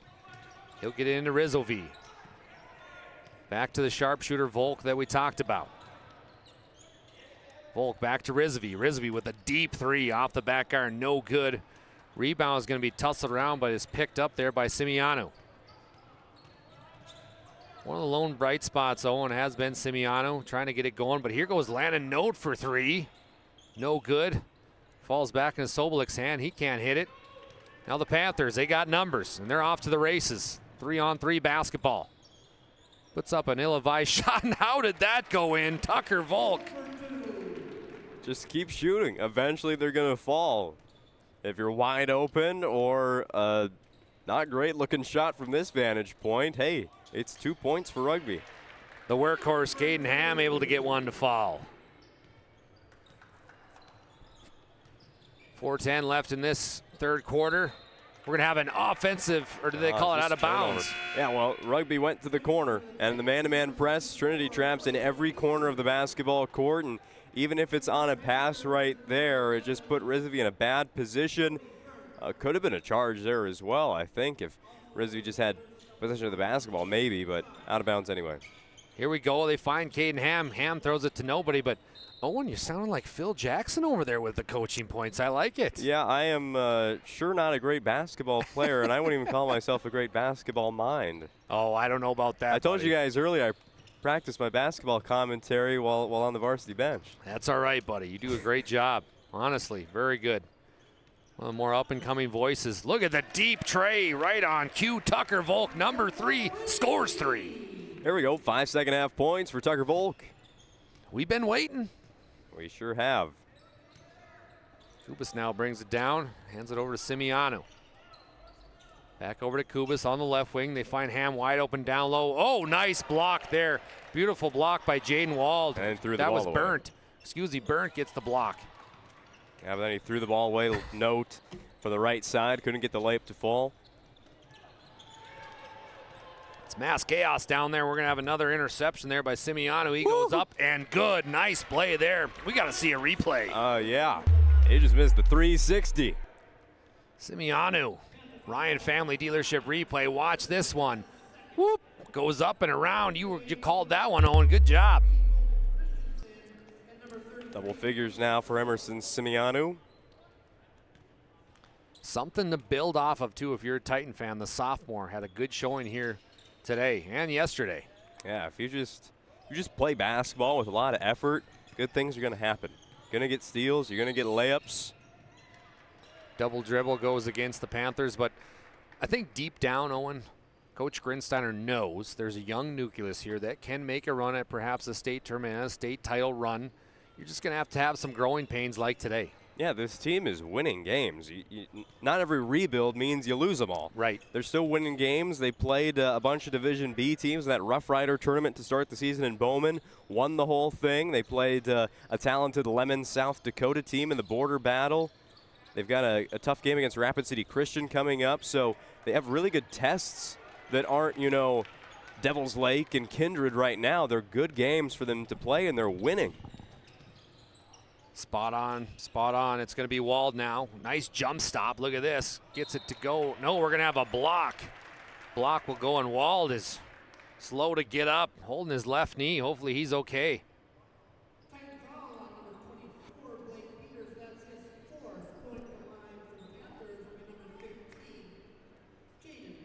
Blake Peters just picked up his 4th personal foul for the Titans. One away from sitting the rest of the game out on the bench. He hasn't been in the game very long. 4 fouls, 0 points for Blake Peters. Kind of a defensive specialist in volleyball terms. Landon Note checks in for Peters. No good from the Serve Pro free throw line. And the other way, it's going to be Sobolik. 2:26 left in this one. They find a nice baseline move there by Note. Note kicks it back out. Simiano to Kubas. Kubas down low. Almost gets it poked away. He's going to drive the middle. Kicks back out. We're going to have an offensive charge as Camden Kubas was out of control a little bit there, and foul goes against him. I think this one definitely could have been avoided by Kubas. Just plant right there instead of going airborne. There was a passing lane anyway. Didn't have to get it over anybody. That could have been money for Trinity. That's the risk you take, Owen, when you jump to pass. Great coaches say when you're going to pass the basketball, try not to jump, stay on your 2 feet. Rizalvi bringing it up for the Panthers. Hit a couple big threes, been quiet since then. Volk now, drives baseline. Vol in a China shop. We're gonna have an offensive charge is gonna go against Volk. Kubis gets called for an offensive foul, then draws the charge here on defense. Didn't really see it. No, you're exactly right. Good job there. Eye for an eye, if you will. A charge for a charge. Kubis now on the left wing. Back over to Simiano. These two playing keep away. Note, who's had a nice game here for the Titans. Gets the basketball. He's going to put up the shot. No good. Tipped out of bounds by the Titans. It'll be Panther basketball. I thought Simiano got out of the way of that one. Tried to.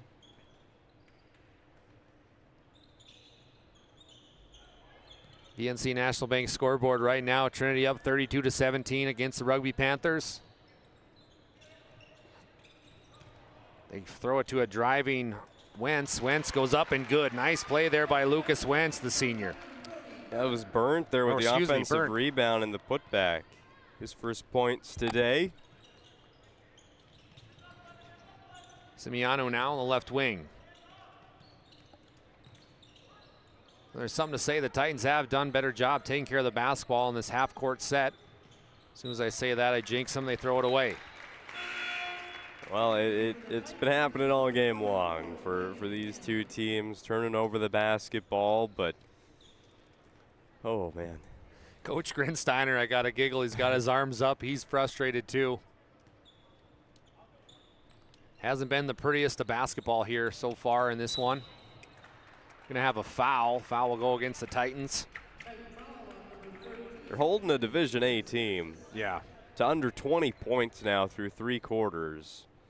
There is something to smile about there for the Trinity bench.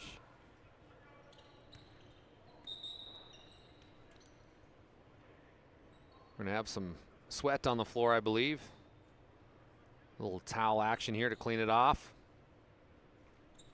50 seconds left in the third quarter. Dallas Hansen, Owen Patterson bringing it to you live here from the Dome, the Hoopster Classic. Don't forget Monday we will go live at 1 o'clock for the girls. They come into town. A little classic of their own. Burnt now, down low. Puts up the shot, no good. Rebound is going to go. We're going to have a foul. Jeremy Melhoff says a foul on Camden Kubis. See the rugby girls team there in the Girls Hoopster Classic on Monday and Tuesday. Yeah, we're going to have a couple good teams. We're going to kick it off. We're going to have Benson County playing our Redeemers. Should be a good one. Stanley and TGU, Bishop Ryan, St. John, Langdon and Rugby. And then to close it out, Beulah and Ned Rose for us here at the Dome. Owen, you'll be on the call for the first 3, then myself for the final 2. Good. You get to watch Benson County. Yeah. The Wildcats, something special going on there in Leeds and Maddock, North Dakota. 7-0 start for the Wildcats. Very impressive. Volk now gets inbounds to Rizzovi. Rizzovi puts up an ill-advised jumper. No good. They get it way up to Simiano. Simiano on the baseline. Thought about kicking it out. He puts up a shot. No good. Rebound. Ham's going to get fouled. But there's something to say about the hustle and the bustle by Caden Ham. He's just getting open. Get him the basketball. He's been wanting it all day long. He's been open the whole game. The workhorse will go to the Serve Pro free throw line for 2. His first one is up. No good. Trinity has not been at the free throw line a lot today. Second one is no good as well. And the other way, it's going to be Volk. Gives it to Rizzovi. Shot clock is off for the Panthers. A little confusion here from the Panthers, trying to get a set play going here for the last shot. Rizzovi drives. He's going to turn it over. Ham gets it.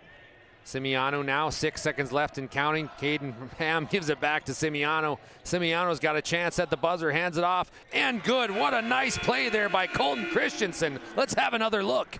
Second buzzer beater of the day for Colton Christensen right here on the Ryan Family Dealerships replay. Simiano knows who to get the ball to. It's got to be special plays for him.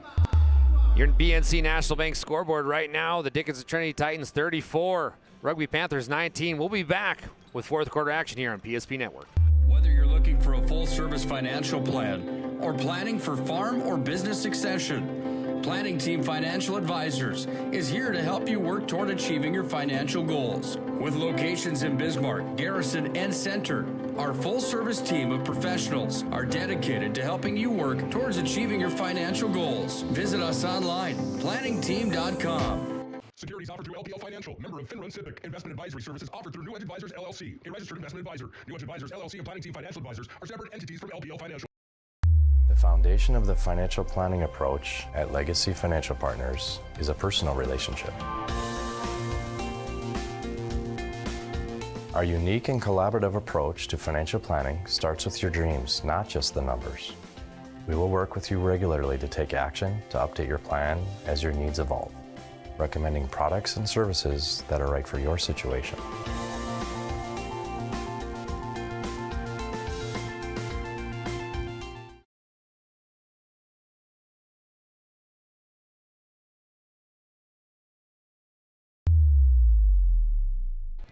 Welcome back. We want to pay tribute to Dakota Square Arco. Why have so many people made Dakota Square Arco their favorite convenience store? Well, let me tell you, quality fuel, convenience item, an awesome touchless car wash, and the best customer service of all time. See for yourself at Dakota Square Arco, west of Dakota Square Mall, 1520 24th Avenue Southwest. Make sure you go see them at Dakota Square Arco. Missed opportunity there by the Titans. Shots not falling. 34-19 right now. They got a nice lead, but here's the lefty and connects. Kiefer Fritz making them hurt from three-point land. Three-pointer for the Panthers, just their third now of the game. One in each of the last quarters now. Titans looking to seal this one up. 7 minutes, 18 seconds left. Camden Kubas playing the basketball around here. Simiano puts up a shot. Nice looking shot though. Skip pass across the zone. That one wasn't totally open. Turned out a good shot for a great shot. It's been Note and Simiano, the offensive pieces for the Titans. Speaking of Note, he gets the steal heading the other way. Ham now, back to Simiano. Back to Kubas, down to Ham on the baseline. Ham, he's going to turn and shoot. Nice shot there by Ham, just can't get it to fall. Look at Burnt protecting that rock. Nothing wrong with that look for Caden Ham. You're open. Defense flies by. 5-on-4. Take it. Burnt now puts up a tray. No good. Look at Rizzovi's guy for that one. Back out to Volk. Volk's going to shoot a tray. No good. A lot of battling going on down there. We've got a hurt player for rugby. Hit the ground hard. That's going to be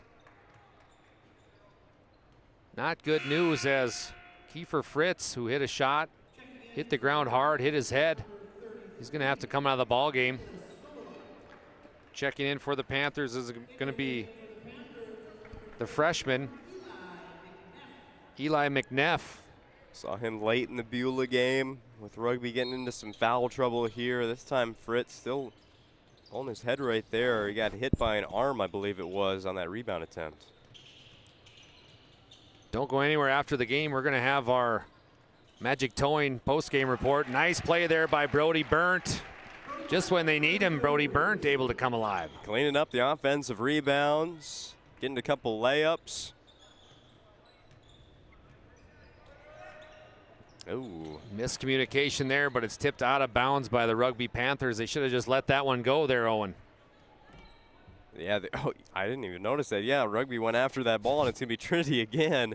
I thought that one sailed into the student section. Whoops-a-daisy. We're going to have a timeout here. Coach Grinstarr wants a full timeout. We'll take one as well. Timeout brought to you by First International Bank and Trust. 6 minutes left in this one. We'll be back with more action.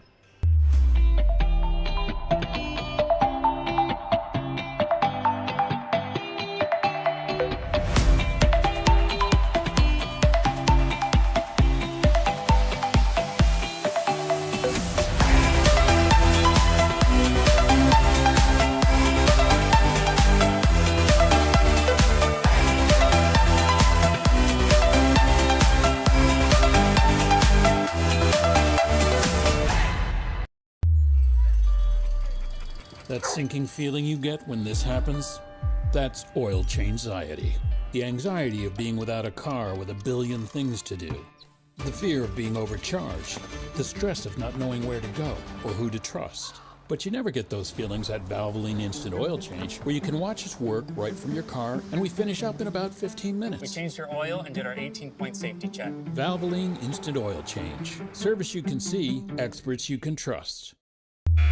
Welcome back to PSP Network. My name is Dallas Hanson, joined along courtside with Owen Patterson. Owen, you're going to get a chance to call a couple more games here. 4 wins in Beulah. That should be a good one right after this one. Should be good. If 4 wins plays like they did yesterday, that should be a nice bow to their Hoopster Classic time here in Minot. But that Beulah team, they're interesting. You never really know what you're going to get when you're facing them. Is it a high-scoring team? Is it a just high-effort defensive team? Is it all in one? I think 4 wins might get surprised in the next game. I agree. 2 very historic programs.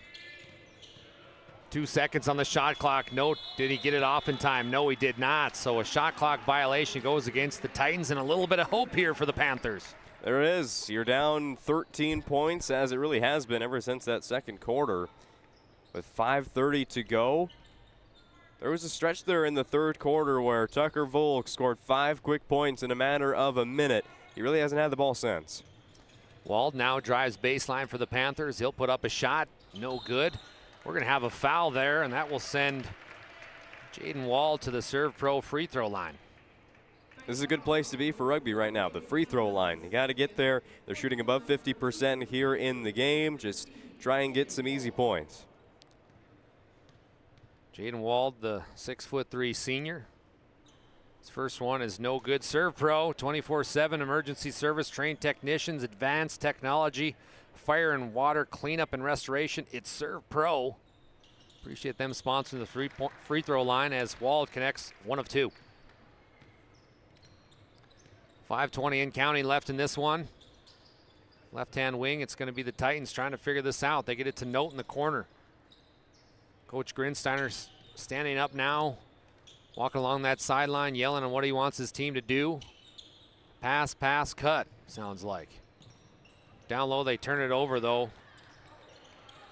Grinny doesn't get his team to do what he wanted them to do there. Rizzovi for the Panthers, brings it down. Looking down low to Burnt, he's wide open, they pass him up. Get it to Volk. Burnt still posting up down there. Too little too late though, wrong time. Volk gets his own basketball back, he'll go up, no good, rebound again. We're gonna have a foul here. Foul will go against Caden Ham, who hammered Tucker Volk. I believe that's the 3rd now on Caden Ham, who's pretty much been in this game non-stop in this second half because of what he's done guarding those post players for rugby and just creating space on offense. Into the game, checking in for the Titans is going to be Blake Peters. He's got 4 fouls. Yeah. Peters, a senior, as you touched on earlier, Owen, a nice defensive player as Volk connects again from the Serve Pro free throw line. We got a 10-point game here, Owen. Yeah, rugby. Get to that free throw line. It's a good place to be on offense. Keep attacking the hoop. Maybe an and one here. Pick up the confidence.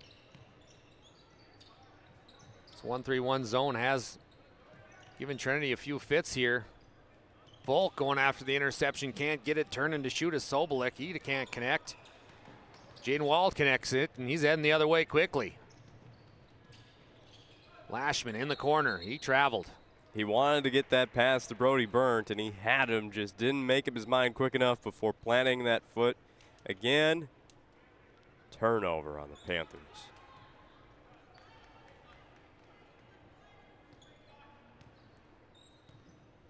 Titans now, we're under 4 minutes left in this one. 10-point game, BNC National Bank scoreboard. The one lone bright spot has been Emerson Simiano, but here goes Rizzovi. Look how quick this kid is. Up and got it. Ooh, what is that? No. The ball's already in. Oh, my. A Burnt. Oh, my, Owen. That would have been that would have been the play to sum up this game. Yes, it would have. We're going to have a First International Bank and Trust timeout. Coach Grinsteiner wants 30. We'll take a 30 as well. We'll be back with closing 3 minutes. For decades, Nodak Insurance Company has been serving our state's residents in good times and challenging times. We come together for the greater good, from simple acts of kindness to company-wide efforts that make a difference in our community. It's who we are, rooted in North Dakota and ready to serve when it matters most. Nodak Insurance Company, agents with answers. Darren Johnson, Cody Olson, and Scott Wilkins, your agents with answers in Mandan.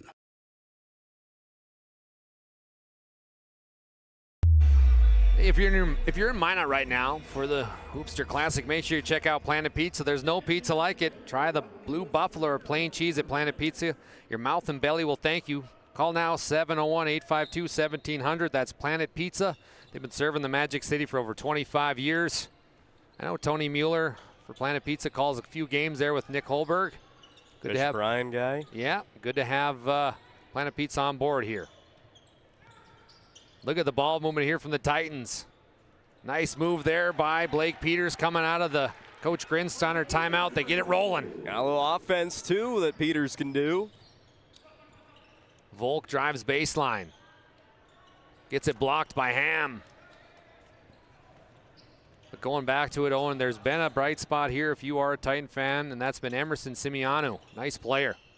Yeah, I think he's the guy to carry this team the rest of the way. A lot of the attention coming into this tournament was on guys like Camden Kubis. He's always aggressive.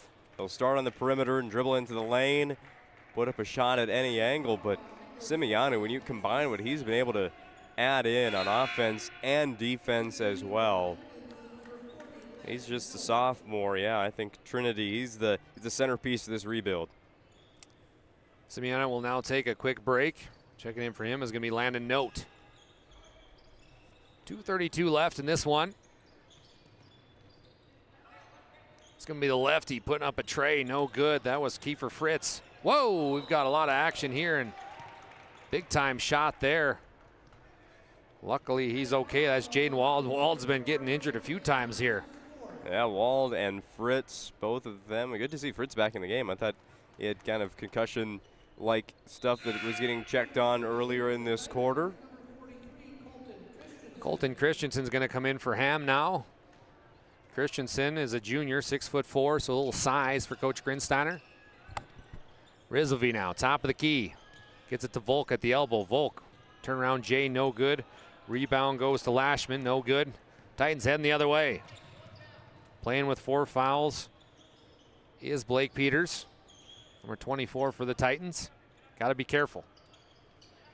2 minutes left in this one. Titans looking to take the air out of the basketball, looks like. 3-point shot is up by Peters, no good. Nice rebound, though. It's up and good. Nice play there by Nick Sobolik. Nick Sobolik, great football player as well. There, just pushes through the chaos in the lane. Rizovy's 3 is in and out. Lashman gets the board. He goes up. Nice strip, though, by Note. Look at Landon Note. They're playing a game of tag out there. Tucker Volk gets the steal. He goes up and gets a nice play there. We're going to have a First International Bank and Trust timeout. 30 seconds. We are going to take a break as well. We'll be back with 1:20 left. An injury can happen anywhere, at any time, to anyone.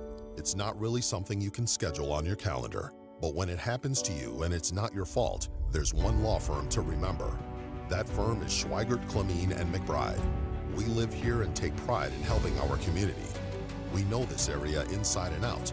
We put in the work and fight for what's right so justice can prevail for you. That is what we're all about. We're on your side. We're Schweigert, Clemene, and McBride.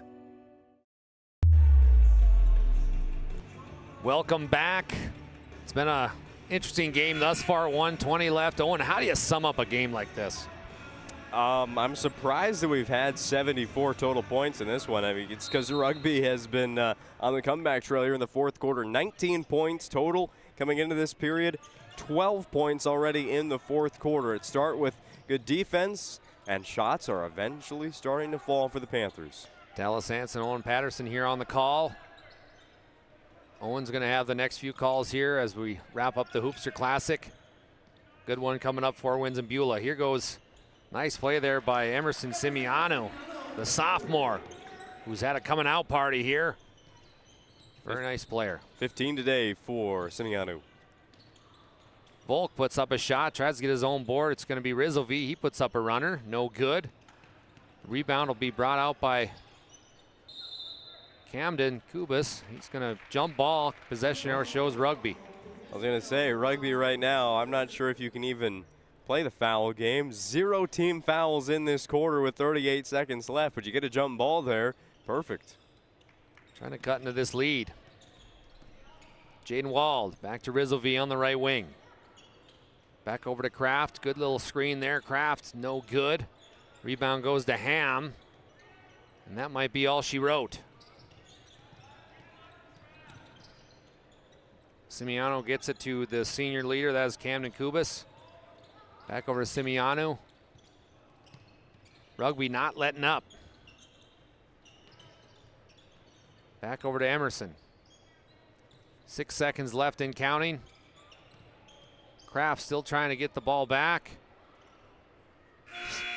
And that will be your ball game. So your BNC National Bank scoreboard. Dickinson Trinity 45. The Rugby Panthers 31. Don't go anywhere. We got our post-game show along with player of the game and move of the game. Owen Patterson's going to have all of those for you here coming up. This presentation on the PSP Network is proudly brought to you by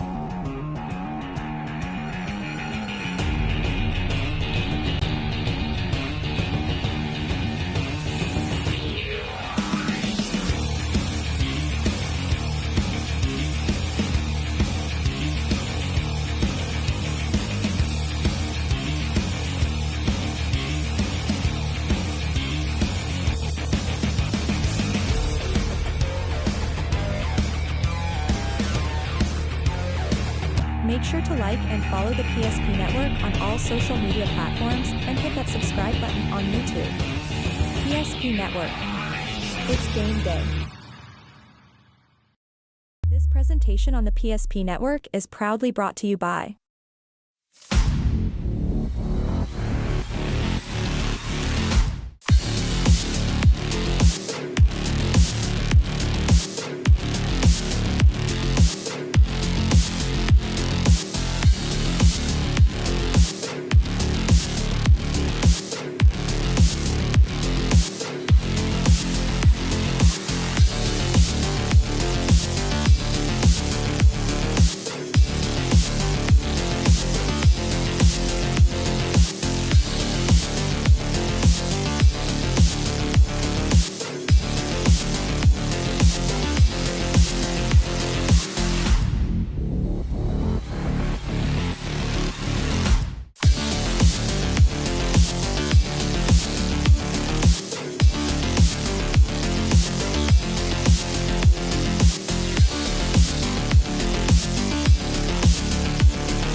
Welcome back to our Planning Team Financial Advisors post-game show, along with Shots Crossroads post-game show. Whether you are looking for a full-service financial plan or planning for farm or business success, Planning Team Financial Advisors is here to help you work toward achieving your financial goals. Visit us online. That's planningteam.com. Planning Team Financial Advisors, helping clients work toward financial freedom. And hey, Shots Crossroads, your post-game headquarters. Order online at shotscrossroads.com. Get filled up on their delicious menu that includes the famous number 99. Order online at shotscrossroads.com. Team buses are always welcome. Owen, I know you're tallying up a few things over there. Do you have a few stats for us, my friend? Yeah, not a whole lot of numbers to add up in this one for the scoring department, but we'll go with the Trinity Titans. By far the leader in points today, Emerson Simiano with 15. He scored 7 of those in the second half to keep the lead what it was for Trinity. Finished with a 14-point victory today over Rugby. Landon Note, 3 made threes to finish with 9. 6 points for Caden Ham in the post. 5 for Camden Kubas. 4 points for, that's Colton Christensen, 2 points for Nick Sobolik, and 2 points for Blake Peters. A team total for the Titans of 45 points. They had 23 at the break, added 22 more. Very consistent day here in the MSU Dome for Dickinson Trinity, and consistently good defense as well, limiting Rugby to this total. 0 players in double figures for the Panthers this afternoon. Tucker Volk finished with 8 points, 7 of those in the second half. 6 for Jaden Wald, 5 from Tatum Rizvi, 4 points from Brody Burnt, 3 for Kiefer Fritz, and 2 for John Lashman in the second quarter for a team total of 31. Rugby had 3 points after 1 quarter. They ended the fourth quarter with 12 points, so not so consistent, but moving up as the game went along for Rugby. Keep shooting the ball. Shots are going to fall. It was a game that Rugby probably doesn't want to watch back on film, but it's good to know that we said it early in this game as well. The things that they need to correct are things that are their responsibility. Not catching passes, not throwing it to the other team, and making some key shots when they need to. So those are your final numbers. Trinity 45, Rugby 31. Next up is our Sports Clips player of the game. Sports Clips bring you the MVP of this matchup. Sports Clips is the home to the MVP haircut. There's no experience like that. Sports Clips will keep you looking your best. Check in online with a hairstylist today at sportsclips.com. Oh, and hit me with your Sports Clips MVP. Shouldn't come as much of a surprise. Dallas Emerson Simianu, 15 points on offense, but in a day so dominated by defense, he was even the leader there for Trinity. Really exemplary in his effort today. Emerson Simianu, your Sport Clips MVP. Next up is our Magic City Home Leisure move of the game. At Magic City Home Leisure, we are home and spa enthusiasts. We are excited to help you experience the fun and adventure that a quality hot tub or sauna can bring into your life. We are a local dealership serving Minot and the surrounding area. Magic City Home Leisure is a reputable hot tub dealer with 5 out of 5-star Google rating with over 200 customer testimonials. We help customers by providing health improvement and family fun with products like the Michael Phelps Swim Spa, the Brunswick Billiards. Those pool tables are awesome, splash pools, and outdoor furniture. Make sure you check out Magic City Home Leisure. Owen, hit me with it. Move of the game. He's going to sweep the awards today. Emerson Simianu, that spinning layup from the left side. Wow, it was nice when we saw it live. We saw it on the Ryan Family Dealerships replay. Simianu there. He's going to take all our awards here in the Planning Team Financial Advisors Shots Crossroads postgame show. Well, as for Dallas Hanson, that concludes my play-by-play action. Owen Patterson, I got to tell you something, Owen. I've been around the game here for 3 years. I got to say, you're one of the brightest, youngest minds in broadcasting. Congratulations, my friend. Looking forward to your future being bright. Thank you to PSP for letting me be a part of the broadcast. Looking forward to more future endeavors. But on behalf of myself, Owen Patterson, appreciate everybody that made today possible. Owen's going to have a few more games here. Looking forward to this one. It's going to be 4 wins in Beulah, but we'll be back with more action here on PSP Network. Finding the right bank can be transformative for your small business. The best bank for your business will offer competitive fees and so much more. At BNC National Bank, our team is proud to offer you a helpful, supportive, above and beyond banking relationship. Starting to stress about the complexities of qualifying for a small business loan? BNC can guide you through the process with much less stress and likely far more success. Speak to one of our team members today. Member FDIC. This presentation on the PSP Network is proudly brought to you by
Make sure to like and follow the PSP Network on all social media platforms and hit that subscribe button on YouTube.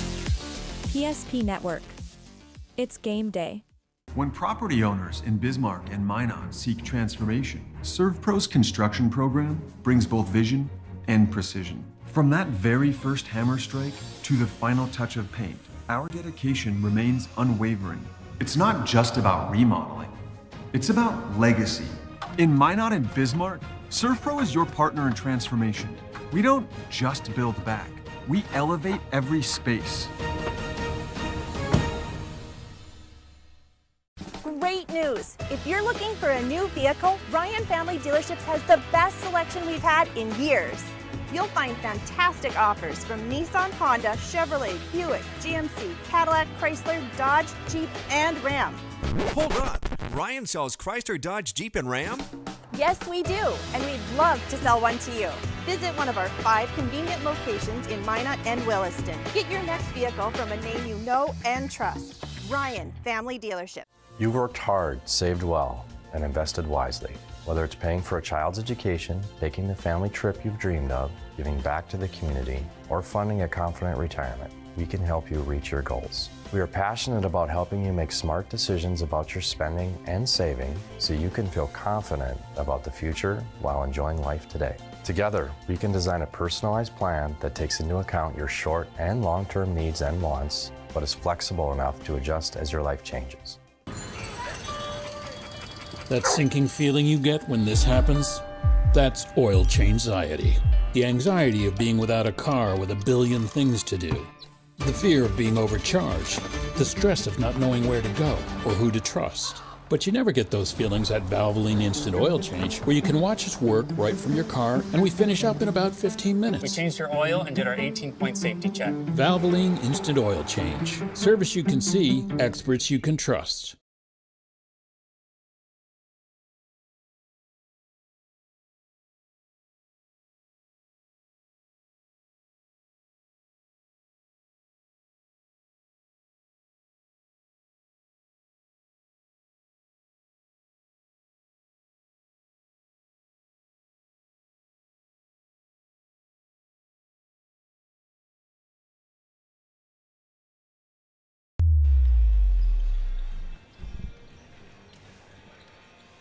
Time for game number 4 of the day. Losing track already here at the Hoopster Classic inside the MSU Dome. This is the place everybody wants to get to in Division B by season's end, but Division A is taking over this house right now and playing some defensive battles recently. Thompson ekes out a win over Stanley, 45-37.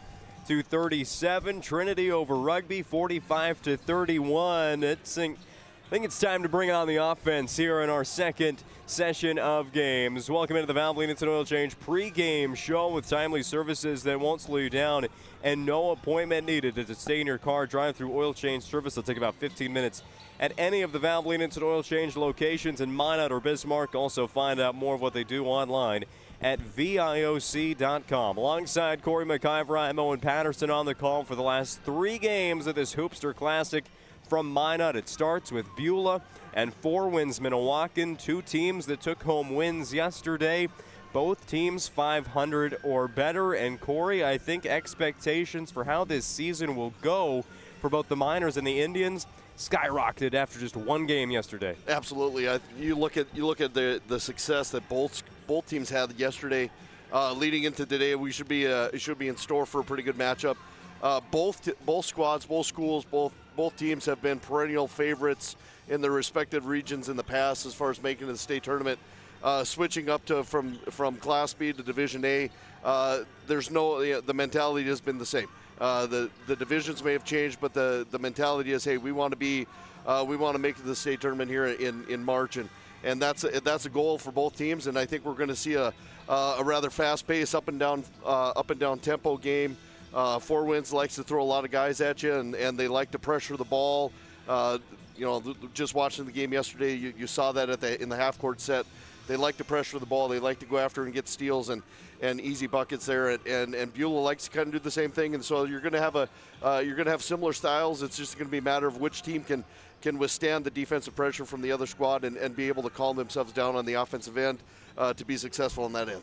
If we're talking about specific players to watch in this one, and it's brought to you by Prestwich Orthodontics, specializing in braces and Invisalign for all ages. They offer 0% financing and free consultations, virtual or in office. Enjoy professional treatment and a fun, relaxed atmosphere. Check them out at MyNotBraces.com. It's two kids in the junior class. Morel Dang for Four Winds Minnewacan. He's everywhere on the court. He can jump, he can run, he can shoot.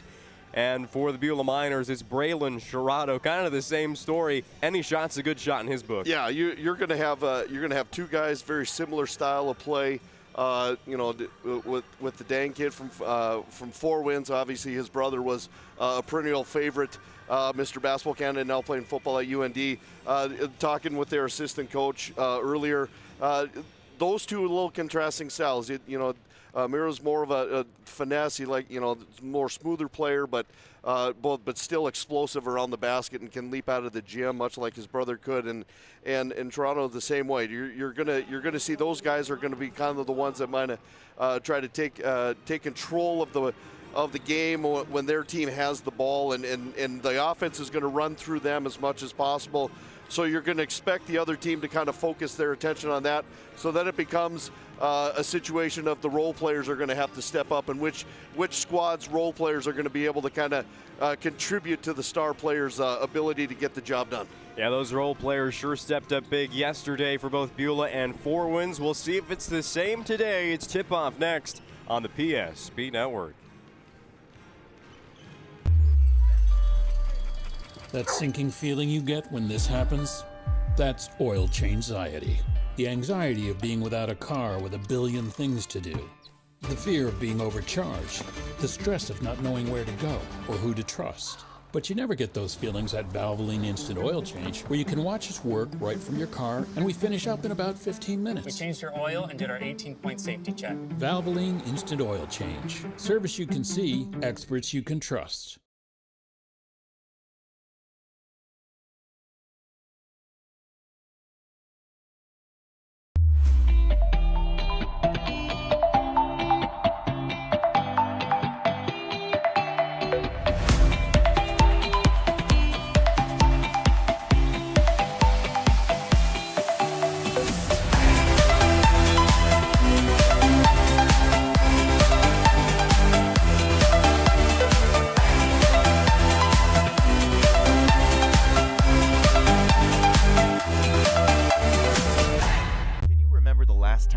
Certain that your bank had your back or would go the extra mile to give you the service and attention you need. Partnering with the right community bank can make all the difference. We like to think of a community bank as one that supports its local community. You need to know that whatever your financial future holds, your bank will be there to provide practical support. As a community bank, BNC National Bank will be there for whatever you need in the long haul. Reach out to our team today to learn more about how we're able to help you succeed. Member FDIC.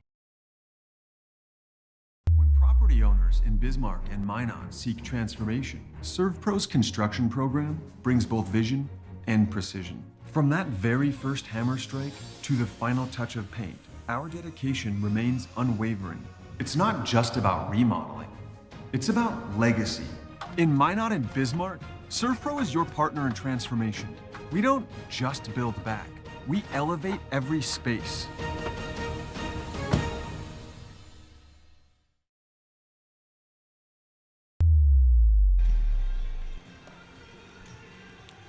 From the MSU Dome in Minot, North Dakota, the Beulah Miners and Four Winds Minnewacan Indians meeting up in Game 4 of 7 today on the PSP Network as part of the Hoopster Classic. We talked about this a lot, Corey. This tournament, you're expected to play good. You're going to get good opponents and good games. There's a lot of teams that are going to be ranked in their respective divisions polls. Neither of these two teams are, but from today on, the season's going to get tough for both Beulah and Four Winds. We'll start with the Indians. They come out of Division A's Region 2, which has 3 out of the top 5 teams in the boys' rankings. not only the defending state champion Devils Lake, last year's #1 seed in the region, Grafton, is back and better than ever, and Thompson, who just went 1-for-1 here over the weekend in Minot. Region 2, just like last year, is a little bit too crowded. Yeah, that you look at on the boys' side, Region 2 is definitely a loaded region. You're going to have to play well in order to get out of that region, and to win the Region 1 thing to get to the state tournament, but then to be that second or possibly third team out of that region to make it to the state tournament, you're going to have to play well, and Four Winds has the capability of doing that. But like you said, you look at the rankings right there. You got 3 of the top 5 in one region. It's going to be an awfully tough thing to crack to get into that opportunity. But I think Four Winds, if given the chance, Four Winds has the opportunity to do it.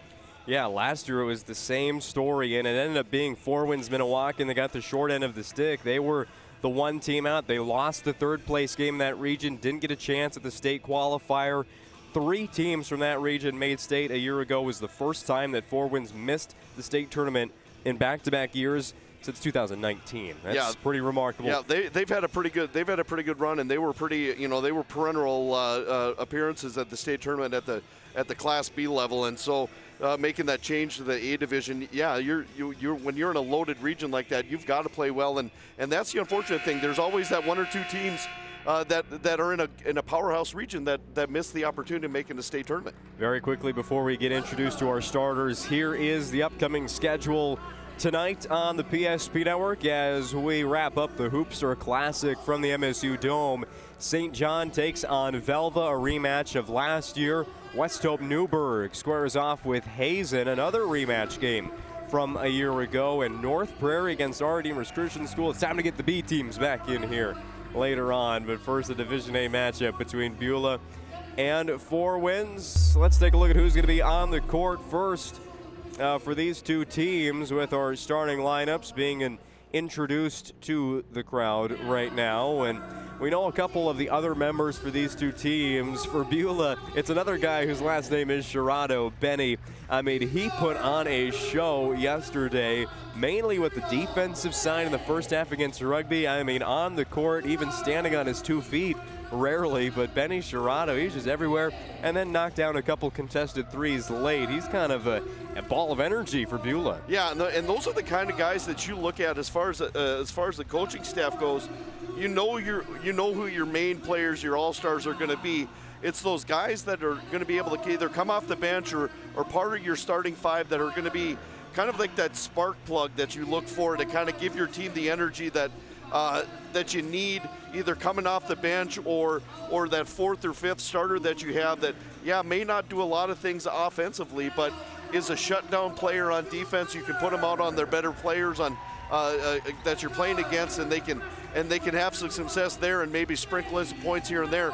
So those are the guys that you look for that complement those guys that you know are going to be the everyday player, and you know what you're going to get out of them. But you also like to have those spark plug guys that kind of give the team that energy boost that you're looking for.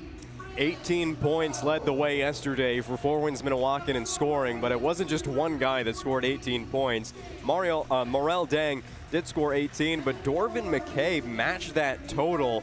Tell you what, he was impressive against Thompson and much needed as their ball handling point guard. Yeah, when you have somebody that can handle the ball and handle the pressure, and also is a facilitator on the floor on the offensive end, that's just another weapon that teams that have maybe 1 or 2 good defenders, now you got to, not only do you have to defend the scorer, but now you got to defend the guy that's handling the ball, and now that puts a lot of pressure on those other 3 guys that maybe are a little weaker on the defensive end that you can exploit a little bit and find some mismatches. Four Winds Minnewacan in the road black jerseys, blue numbers and letters outlined in white, going from left to right. Beulah in the home white jerseys, blue letters and numbers, blue and gold trim. It's Dang versus Widener in the center circle, and we are underway with high school basketball on the PSP Network from the Hoopster Classic. Indians control the tip-off. Here's Dorvin McKay. Passes outside the three-point line. Four Winds, they're going to be taking three-point shots all day long. That first one came from Jonte Delorme, who misses that loose ball, but it stays with Four Winds Minnewacan with a new shot clock. McKay backs up all the way to the timeline. Comes downhill again, stops at the elbow. Here's Morel Dang. A touch on the first offensive possession. I'll get you those starting fives here very shortly. But first, a made basket, the first of the day. That's Tyler Black Jr. for Four Winds. Yeah, that was a great job. Good offensive rebound there for Four Winds, able to kind of reset their offense a little bit, and they're rather patient at times on the offensive end, which is good. I mean, they're well coached and they can move the ball around, and they look for a mismatch if they can exploit it. Here's Tucker Keller for Beulah. Finds Benny Sherrato. 0 for 1 start, and a foul will be called as Widener and Black were battling for the rebound. Starting lineup today for the Beulah Miners: Benny Sherrato, Braylon Sherrato, Philip Widener wears number 24, Tucker Keller wears number 2, and number 14, Shane Schmidt. Nice cut there by Keller. Missed the shot, gets his own rebound, gets Dang up in the air again, and draws the foul. Tucker Keller to the Serve Pro free throw line. One thing I did notice watching Four Winds yesterday is Dang does like to elevate, and you could get him with a head fake because he likes to get up in the air and block the shot. So a great job there by getting yourself in position, knowing that you got probably a taller guy on you, but if you shoot a good head fake, he gets up in the air, and then you can go up into him, get fouled, and go to the free throw line. Tucker Keller comes up short of tying this game on the BNC National Bank scoreboard, makes just 1 of 2 from the free throw line. Ball back to the Indians. Morel Dang double teamed. Gets the ball away. Shot in the lane is good for Richard Kavanaugh. Morel Dang, Dorvin McKay, Jonte DeLorme. You've got Richard Kavanaugh in that starting lineup alongside Tyler Black for Rick Smith's Four Winds Minnewacan Indians. 3 on the way. It's no good by Braylon Sherrato. Rebound down to Kavanaugh.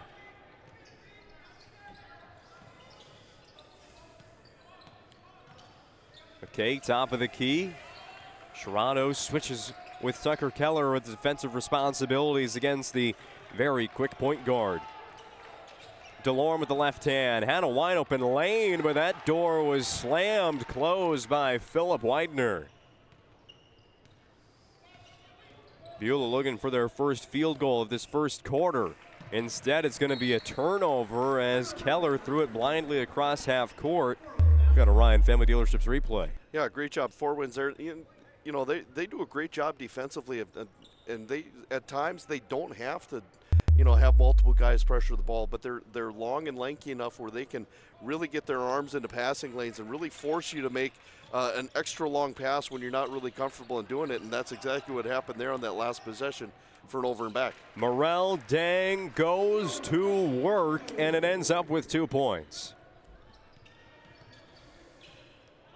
Just a junior there, Morel Dang. He's been playing for a couple years now. Braylon Sherrato, Four Winds with the man-to-man defense. They brought 3 at him there. Loose ball. Here we go. First quarter, 2-hand slam for Morel Dang. Yeah, that's exactly what I talked about in the pregame. Is they like to come up and pressure the ball at half court, and it's one guy, it's 2 guys, and we saw there 3 guys like to just get up there and really harass the ball handler to the point where they just make an easy turnover, and it's an easy 2-handed slam there for Dang. For 50 years, Ryan has been a trusted name for car buyers in western North Dakota. Shop their entire inventory at driveryan.com. They bring you that replay of a Dang dunk. There's a chance it's not the only one. Benny Sherrato from the Serve Pro free throw line. Good on the first, and no good on the second.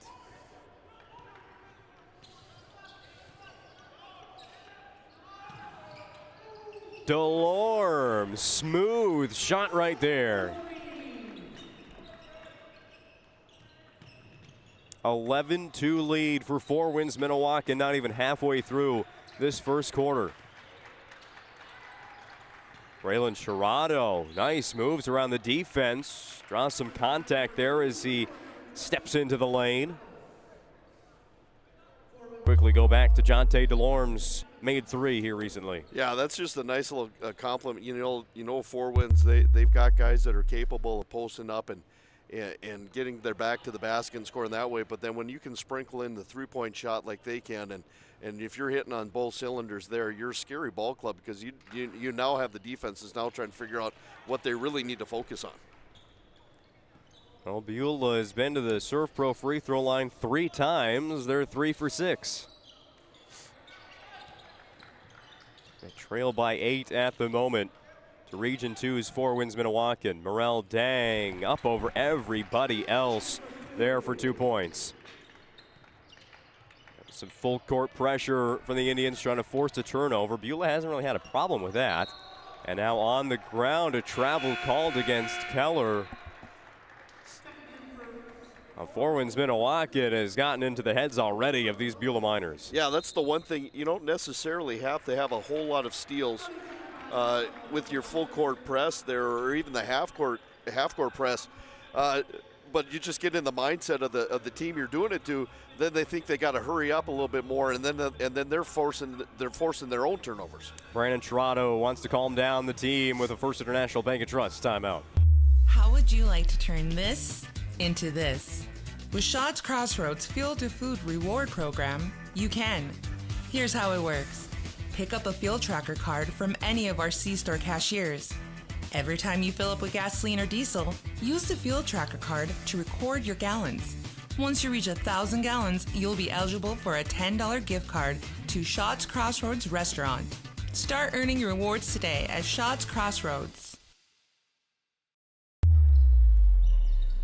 First International Bank, founded in 1910, and has grown to serve rural and urban communities across North Dakota, Minnesota, South Dakota, and Arizona. Find them online at FIBT.com. Sponsors of the timeouts on the PSP Network. Out of the timeout, Beulah forces a turnover.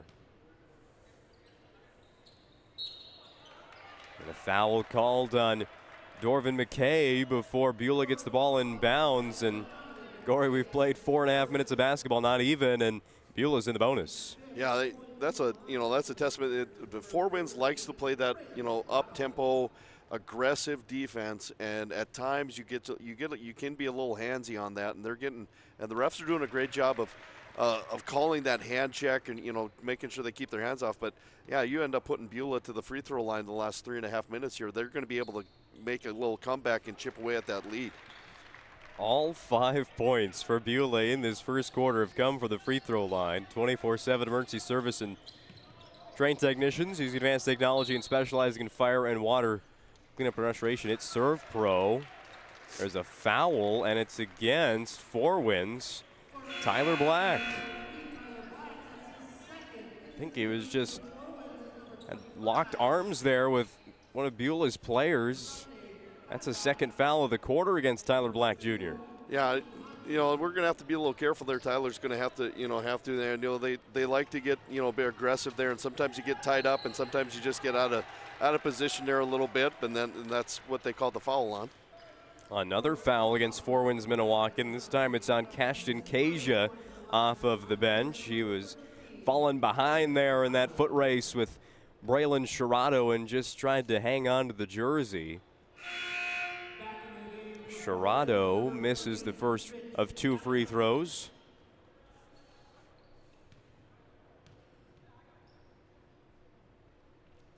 Second one up and good.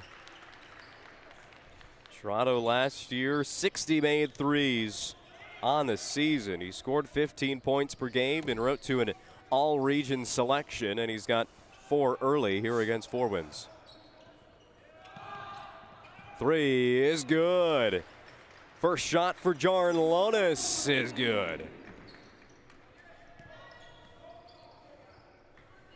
You talked about it, Corey. Four Winds Minnewacan, they're going to throw a lot of people out on the court, mainly for defensive purposes, but it seems they all have a pretty good shot, too. Yeah, they're capable of whatever 5 are out on the floor at the time. Any one of the 5 is going to be able to get a shot off. But yeah, you're going to see Coach for Four Winds get a lot of guys rotating in, mainly for just getting after it on the defensive end. And yeah, they're going to live with guys getting picking up 2-3 fouls at a time, as long as they keep the intensity defensively.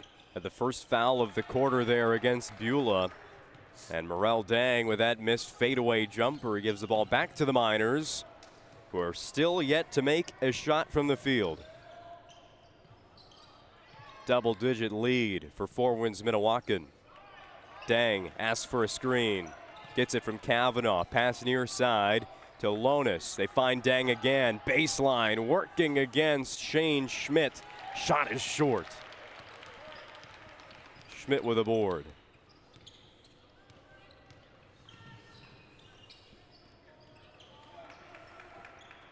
Got a tie up here on the near side. Jump ball will stay with Beulah. The ball pressure, something that I think if you know you're going to be playing Four Winds Minnewacan, you have to be ready for. Beulah just doesn't seem to be. Yeah, there's not too many teams I think that are on Four Winds schedule that are used to seeing that kind of pressure. I mean, you've got teams like Thompson and teams in their region that have seen them enough times to know what kind of defense they're going to see. But when you see them don't see them on a regular basis, there are going to be times where you turn the ball over. How about this? A chance at a 4-point play for Tucker Keller of Beulah. Corner three is good and one.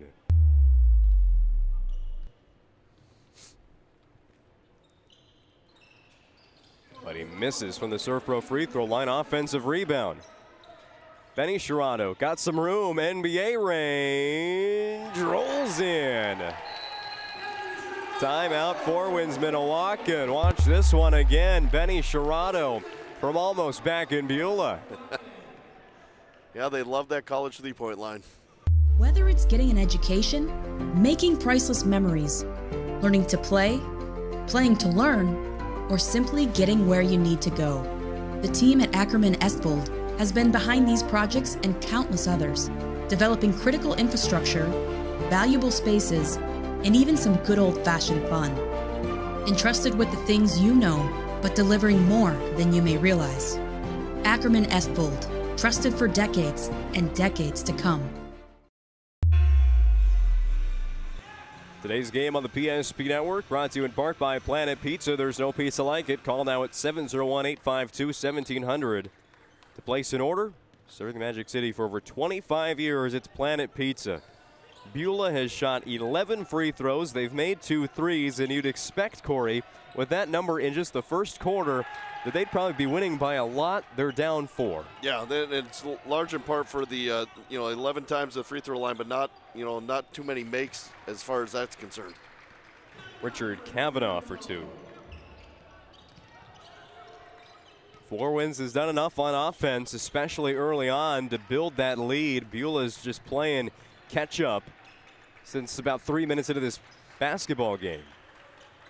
Keller steps into the lane and makes the 2.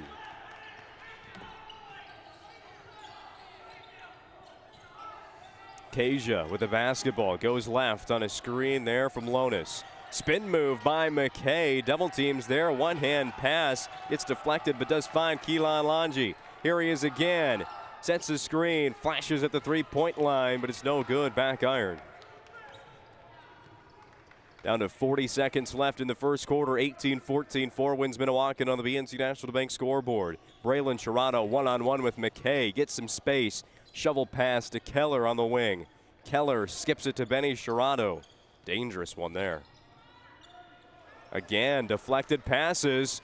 And now a breakaway for Four Winds Minnewacan. An easy layup for Keelan Longi.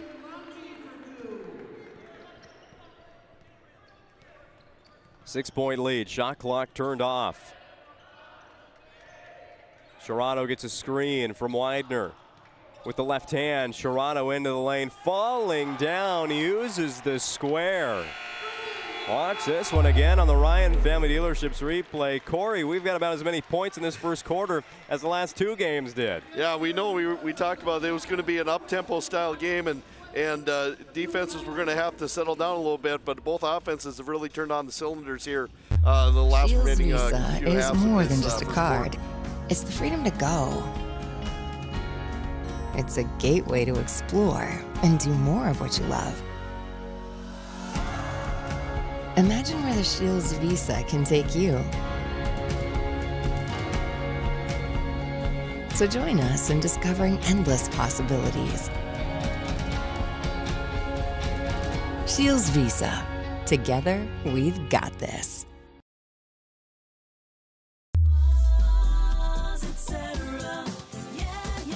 Spas Etc. is excited to introduce the addition of the Master Spas line, including the Michael Phelps Swim Spas. Enjoy the relaxing health benefits and enjoy 0% financing up to 72 months or up to $5,000 off on all spas and swim spas. You'll also find $2,000 off the MSRP on all pools and saunas. Come check out the outstanding lineup of Master Spas at Spas Etc. I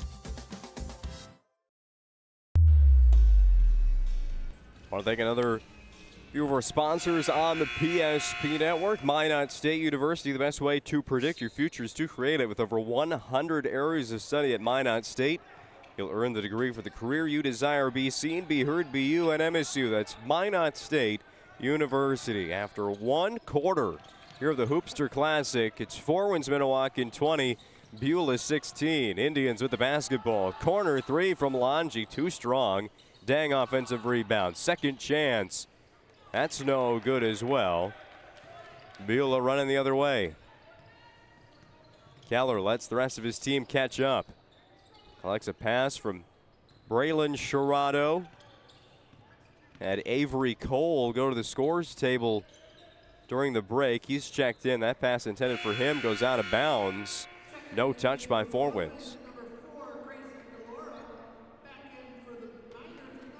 Benny Sherrado back in after getting a quick quarter break. And DeLorme. It's actually Grayson DeLorme in for Forwins Minnewacan. They also have Jonte DeLorme on the court. McKay dribble handoff to Morel Dang.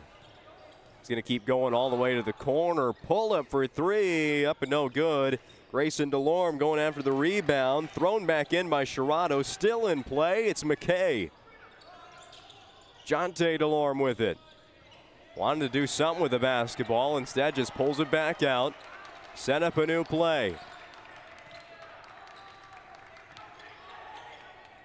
Oh, went through the hands of DeLorme. It was a nice cut there. But how about Beulah's defensive intensity? Yeah, they did a great job there on that last possession, playing some good, solid defense. There was a couple loose ball opportunities that kind of both teams had opportunities for, and then to force that pass, it was a good pass. Just took his eyes off it and went off his hands out of bounds. I know from calling Bismarck High games in the past, when the head coach is getting in a defensive stance, you're doing pretty good. Tucker Keller from the Beaver logo continues dribbling, guarded by DeLorme, giving him no space at all. Sherrado falling down on the three. That's missed. A scoreless start to our second quarter after 36 combined points in the first 8 minutes. That three's off the mark by DeLorme. Dang, another offensive rebound. He wants to go one-on-one with Sherrado. Instead, backs it out to DeLorme. Sherrado giving up no ground. Keller steals it. Another steal on the other end, this time by Forwins Minnewacan. I was just going to talk about Braylon Sherrado and how so much of his popularity and so much of his game is centered around scoring. But there's another opportunity to talk about him because he takes a charge. This guy's good on defense. Yeah, he definitely brings the energy. You know, you look and he's guarding Mariel Dang, and he's doing a great job. You know, keeping him out of the lane where he wants to get to and spin and get a nice easy layup, and then just this last possession standing there and taking the charge. That's definitely stuff that his teammates can feed off of, and he's kind of that spark plug right now that Beulah's looking for. A wild pass picked off by Jonte DeLorme. Hesitation. Then he attacks down the left side. Benny Sherrado called for the foul. Now let's remember, this Beulah team, I mean, besides Braylon Sherrado, who's a junior, Avery Cole off the bench, who's a senior, and Shane Schmidt, a junior, pretty much all freshmen and 8th graders after that'll see playing time. Tucker Keller, a senior as well. Jonte DeLorme, good on the first free throw.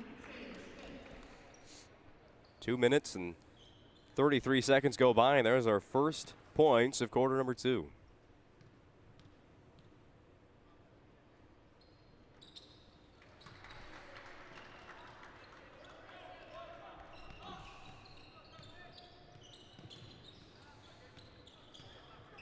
Keller gets it across the timeline. Bumped by DeLorme. Here comes Grayson DeLorme. Benny to the free throw line. Hands off to Keller. Had a bit of room there. Lets the defense catch up. Oh, boy. And that leaves Deng going down the court all alone. Told you we'd see another one. Yeah, I think anytime that Deng has the opportunity to get out in front of everybody, I think you're gonna more times than not you're gonna see some kind of slam there. So a great job there, recognizing a long rebound and Deng just leaking out there and hoping that his teammates are going to get the defensive rebound, which they did. Sherrado tries to force a pass to Schmidt, and Schmidt's going to get called for the foul, and now Beulah's offense is back to how they started the game. Not much happening. Yeah, they're doing at times it almost kind of looks like they're doing it to themselves. They're kind of getting in that rushed phase there where they're speeding things up and most times Fort Winds really isn't doing a whole lot of stuff that's forcing them to go fast. They just think they need to go faster to avoid some of those two-man traps that they're getting seen on the defensive end. Cole grabs the rebound on Deng's missed shot from the elbow. Benny Sherrado might try and go all the way, but Grayson DeLorme, tell you what, he has forced plenty of steals in the few minutes he's been in this game. Schmidt will go to the Surf Pro free throw line. Yeah, that was a great job there. That was a good job, Beulah, not giving up on that loose ball and fighting after it. We had their bodies all over the place, and they were able to get that loose ball, and then Schmidt was able to kind of get a good lane and good penetration lane there, and went up strong, missed the basket, but at least went to the free throw line, made the first one here. Hopefully he can make the second one. Shane Schmidt just the fourth Beulah scorer here in the first half. Makes both free throws. The Miners now 8 of 14. Check that, 8 of 13 at the Surf Pro free throw line. Post entry goes to Tyler Black Jr. with 2 fouls. On offense, draws a foul and 1 for Tyler Black. Yeah, that was a great job there by Black. Just he had the position on his defender. He kind of backed him down a little bit and set him up for that baseline spin up, and really the defender had no choice but to kind of go over the back of him in hopes that he could get a clean block, but unfortunately didn't. Black did a great job of going up strong, getting fouled, made the shot here, and hopefully completing the three-point play.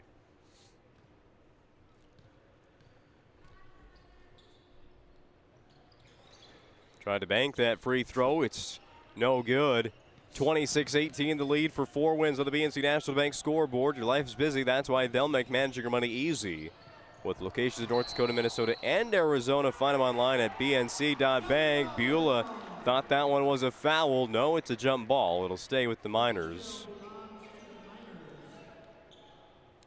Keller will inbound.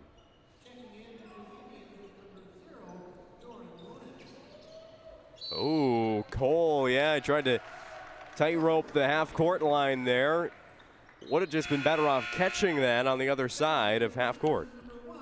Yeah, sometimes you're thinking when you have the pressure like that, sometimes you have to think you got to do a little extra to kind of get the things, and really Four Winds is really all they're doing is they're just playing good hard man defense, and then they're forcing you to make your own mistakes.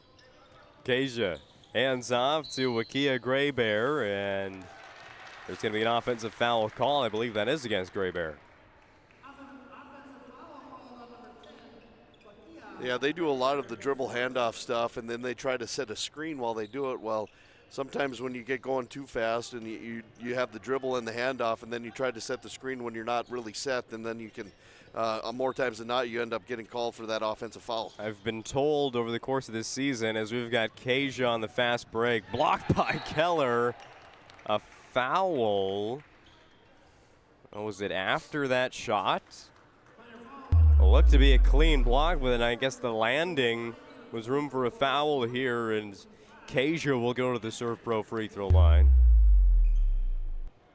When I was going back to that moving screen call, I've been told that it's one of those point of emphasis for officials. There's usually a couple of those, whether it's jersey number color or moving screens. There's always something every year.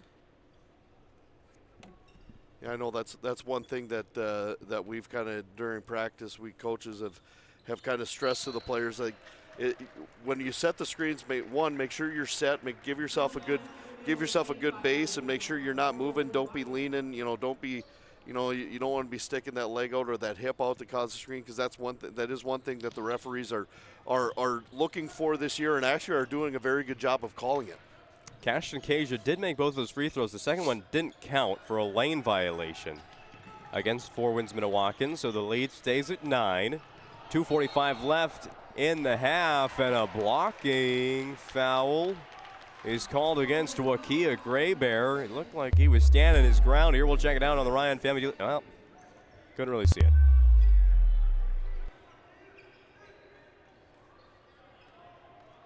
His second personal foul since checking in. Behind the back dribble by Keller. Trying to go right. Four Winds not letting that happen. Open corner three for Benny Sherrano. Not going to turn it down, but not going to make it.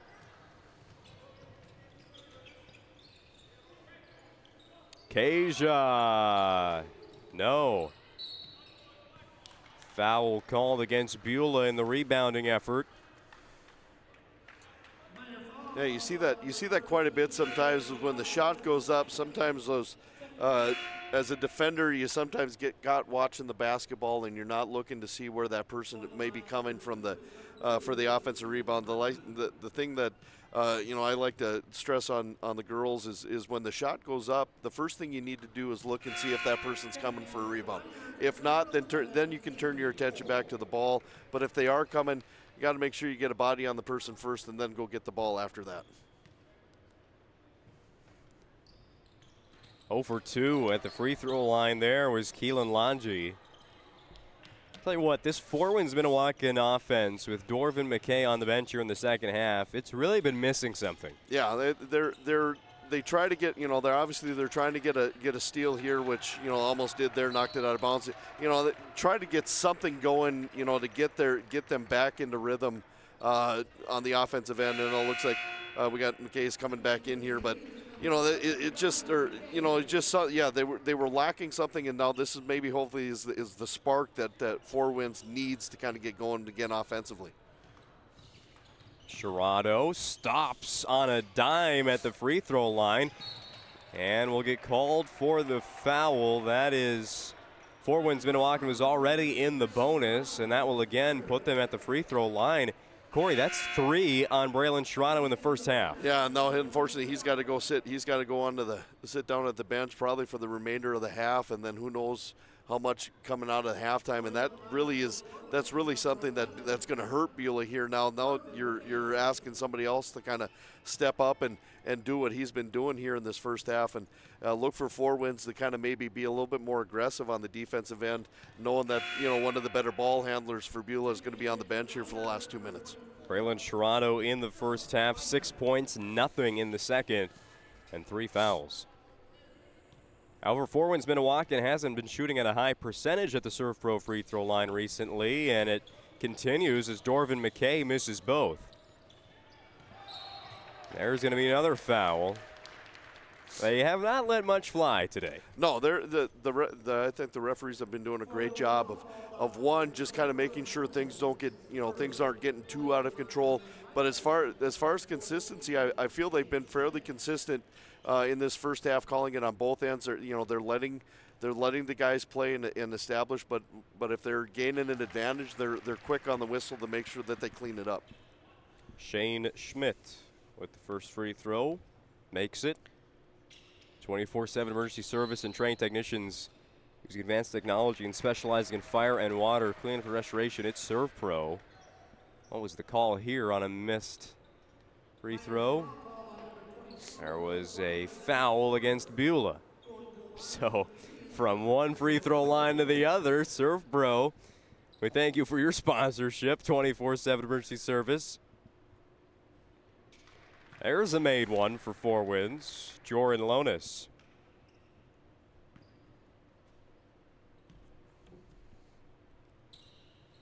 (29-19) lead for Four Winds Minnewacan on the BNC National Bank scoreboard. 29-19, a minute 45 left before Magic Towing halftime report. Knocked out of bounds there by Longy. You can see Four Winds now. They kind of came out in a 2-2-1 full court press there, and just kind of forcing Beulah to kind of make some ill-gotten passes.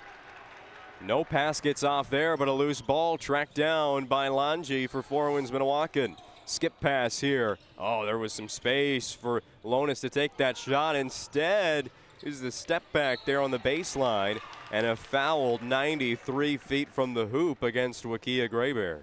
That might be, I think that's his third foul here. So he's played a handful of minutes and has 3 fouls to show for it. So, again, the clock stopped here. Now Beulah can have a chance here to chip away at this lead.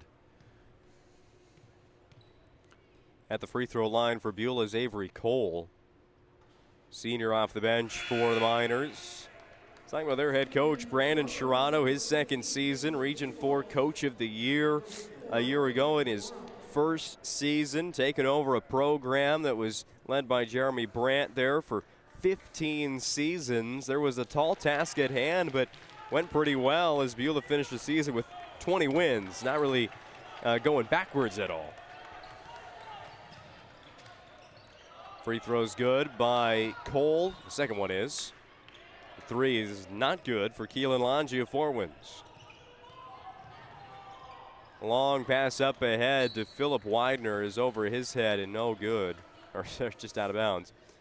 Philip Widener, a guy who we counted how many times he dribbled the basketball yesterday, was 2. But he was still in double figures. Against that zone for rugby, just camped out short corner to short corner. Got open, made a couple shots today. Nothing for Philip Widener on offense, the 8th grader. Catch and shoot, Lange off to the left. Cole with the board. Less than a minute remaining in the first half. Keller weaves his way up the court, finds Widener here. Back out to Keller. Cole from long range. Nope, not going to get it. Rebound. Stays with Beulah and Benny Sherrano.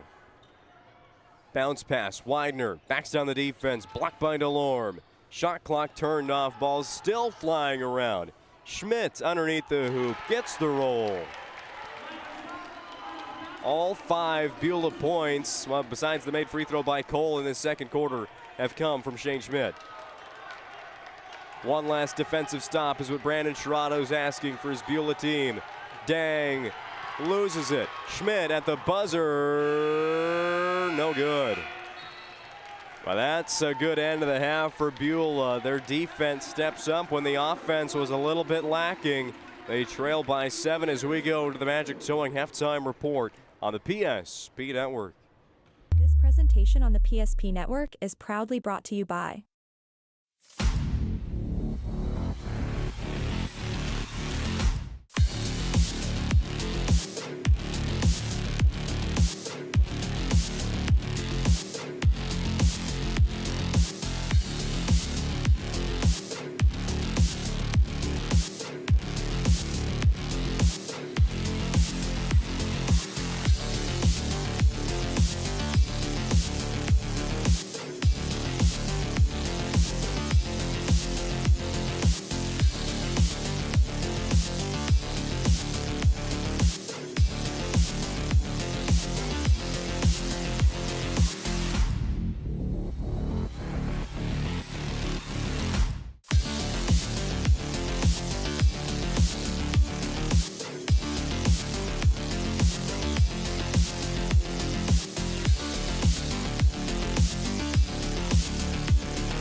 sure to like and follow the PSP Network on all social media platforms and hit that subscribe button on YouTube. PSP Network. It's game day. The foundation of the financial planning approach at Legacy Financial Partners is a personal relationship. Our unique and collaborative approach to financial planning starts with your dreams, not just the numbers. We will work with you regularly to take action to update your plan as your needs evolve, recommending products and services that are right for your situation.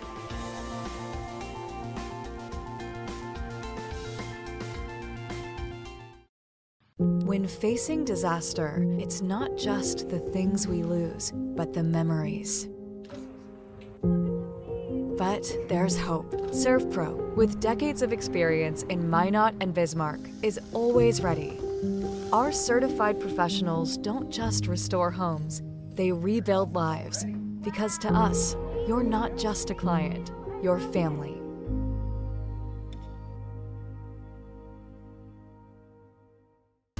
Shields Visa is more than just a card. It's the freedom to go. It's a gateway to explore and do more of what you love. Imagine where the Shields Visa can take you. So join us in discovering endless possibilities. Shields Visa. Together, we've got this. Meet Gary. Gary is an ordinary guy, but right now Gary has car trouble. Gary doesn't know about magic towing. Don't be like Gary. Remember the name and the number. It's Magic Towing. We are here to help 24/7. Magic Towing in Western North Dakota. Don't be like Gary. Remember the name and the number. It's Magic Towing. It's time for the Magic Towing halftime report. Remember, their phone number is 701-509-4011. There's no job too big or too small for Magic Towing, serving Western North Dakota. And PSP Network, whenever you need a tow when you're on the side of the road, and save $50. Well, for the first quarter, we had 36 combined points. The second quarter, we had 15, Corey.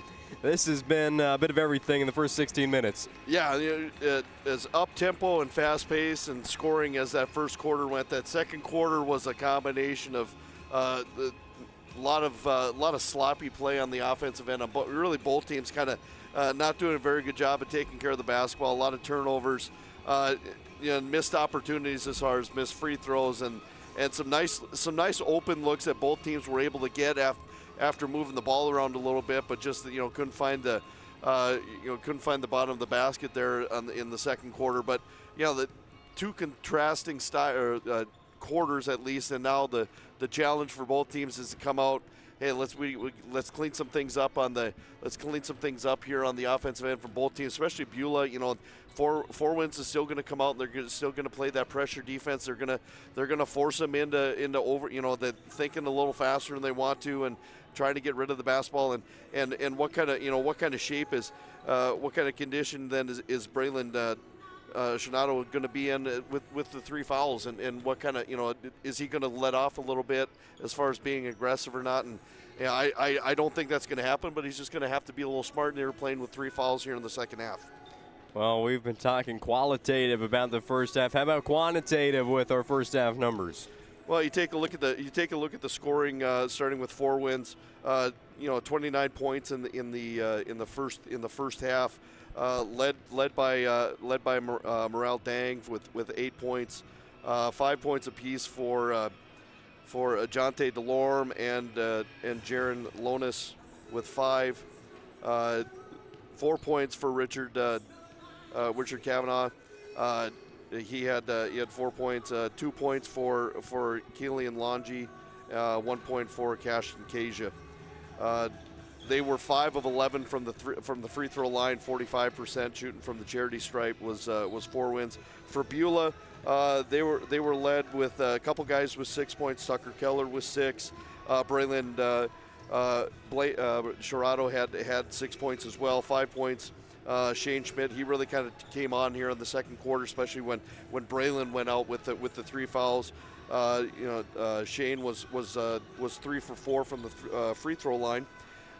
They shot 10 to 17 from the free throw line. I think a lot of did miss a few in the first quarter too. So pretty balanced scoring. Actually, you look at both squads, pretty balanced scoring along that line. But again, turnovers, missed free throws is kind of the running theme, at least for the first half of basketball. So something that both sides are gonna have to kind of clean up a little bit here in the second half.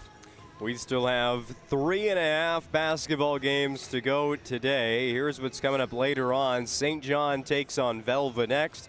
West Hope Newburgh against Hazen, and North Prairie against Ardemers Christian School. You notice that we're not just only here in the MSU Dome on this Saturday afternoon on the PSP Network. Minot High off to a fast start against Fargo Davies in the first half. They opened up a 10-2 run over top 5 ranked Fargo Davies at home. And in the Mandan Holiday Tournament, Glen Ellen Hebron is all over Linton HMB right now in the third quarter. 57-33 in the championship game. The PSP Network Bismarck crew, they've had a fun time down at Mandan. There have been some down-to-the-wire games. Yeah, there's been we've been following the Botno boys team that's down there in the tournament. Our nephew Jackson Johnson is the assistant boys coach down for Botno, and so we kind of watching those first 2 games, and both the first 2 games for Botno, they had the leads going down late and then ended up losing I think the first game by 1 and the second game by 2, and so there's been some good basketball played there too. So it's kind of exciting that throughout the state here and throughout the PSP broadcast area, we've been fortunate enough to broadcast some pretty good basketball. Good basketball has already been seen this week after the holidays, and we still got good basketball to come. Second half is next on the PSP Network. Great news! If you're looking for a new vehicle, Ryan Family Dealerships has the best selection we've had in years. You'll find fantastic offers from Nissan, Honda, Chevrolet, Buick, GMC, Cadillac, Chrysler, Dodge, Jeep, and Ram. Hold up. Ryan sells Chrysler, Dodge, Jeep, and Ram? Yes, we do, and we'd love to sell one to you. Visit one of our 5 convenient locations in Minot and Williston. Get your next vehicle from a name you know and trust. Ryan Family Dealerships.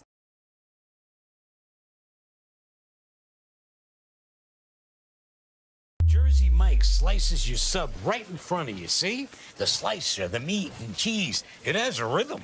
This is the rhythm of the slice. The slice. Oh yeah. The rhythm of the slice. This is the rhythm of the slice. The slice. Oh yeah. Order for Danny? Sliced right in front of you. It's a Jersey Mike's thing. A sub above. Today's broadcast of Class B basketball on the PSP Network is brought to you in part by Verendry Electric Cooperative, a Touchstone Energy Cooperative, and the Berthold Farmers Elevator. The third quarter is underway. Four Winds Minnewacan starts with the basketball. Going now from right to left on your screen. It starts with a missed shot by Tyler Black Jr. and a rebound for the Miners. Braylon Sherrado back on the court. He missed the last couple minutes of the first half, getting into some foul trouble. He has 3 after 2 quarters.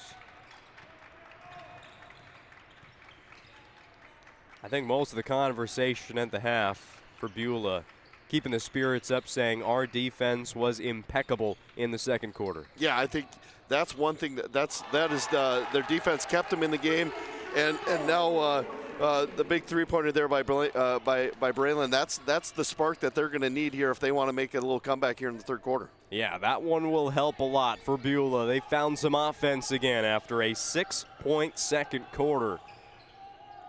In the lane, back out to Morel Dang. Here's McKay, free throw line, Black. McKay, he's going to take that all day long.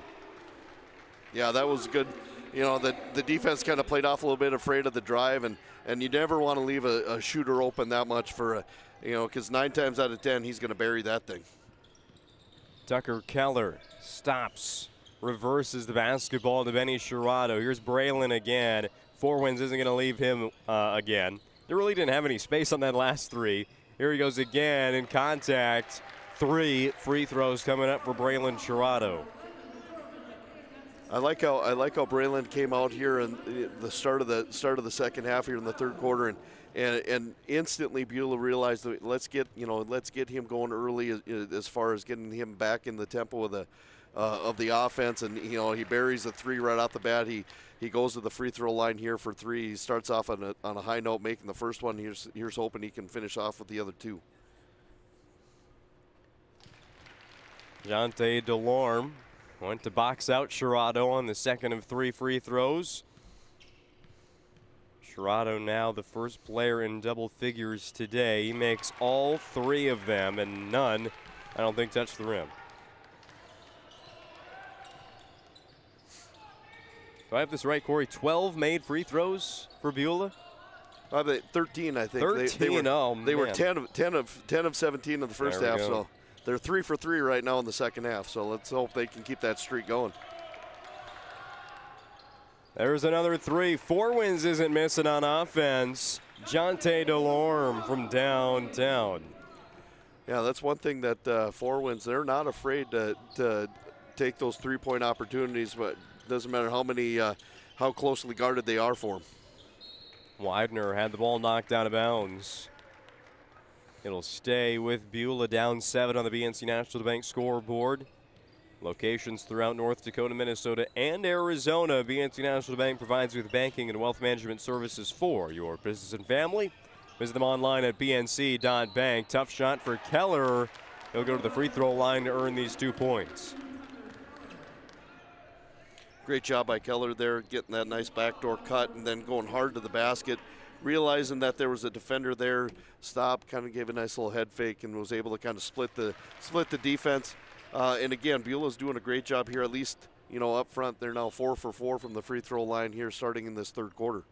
Similarly to Braylon Sherrado, Tucker Keller did not score in that second quarter. He had 6 in the opening frame, now 8 in the game.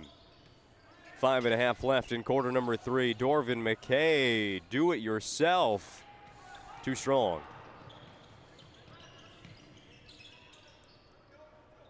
Sherrado sets up the offense, gets a screen going left. 1 step over, the 3's missed. Keller offensive rebound. Fake out to Benny Sherrado. Can't knock down the tray. Another offensive board. Schmidt, that's no good. 0 for 3 on that possession were the Miners. Dang. Double dribble.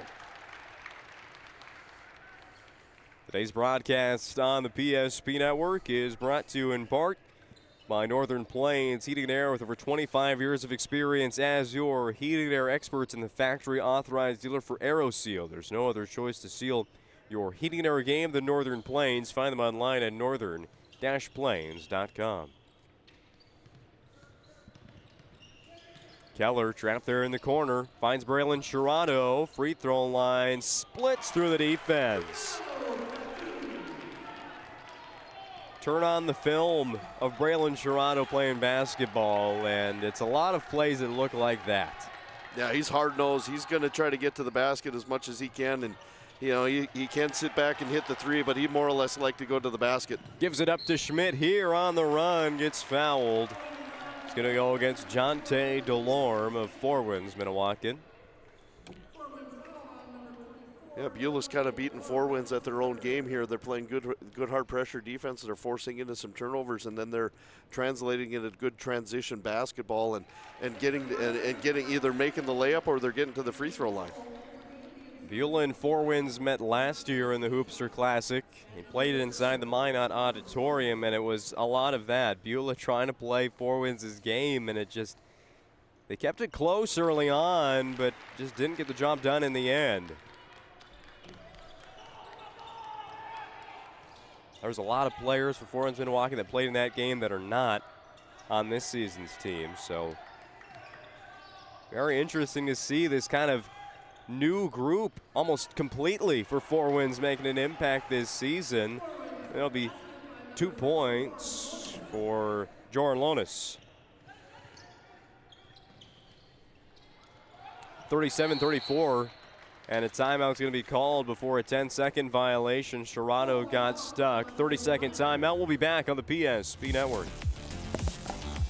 Our stylists are trained to understand the nuances of cutting men's hair. Less pomp, more adore, huh, Brittany? Square face, wavy hair. Mid-fade with a textured top. Finish it off with a hard part and taper that neckline, coach. Cowlick, what's the move? It's not just all about hard work here. Hit all. 7. Pressure. Points. Yeah. It takes expertise to be a sport clip stylist. Here? That's the spot. Right there, huh? Sport Clips, the pros in men's hair.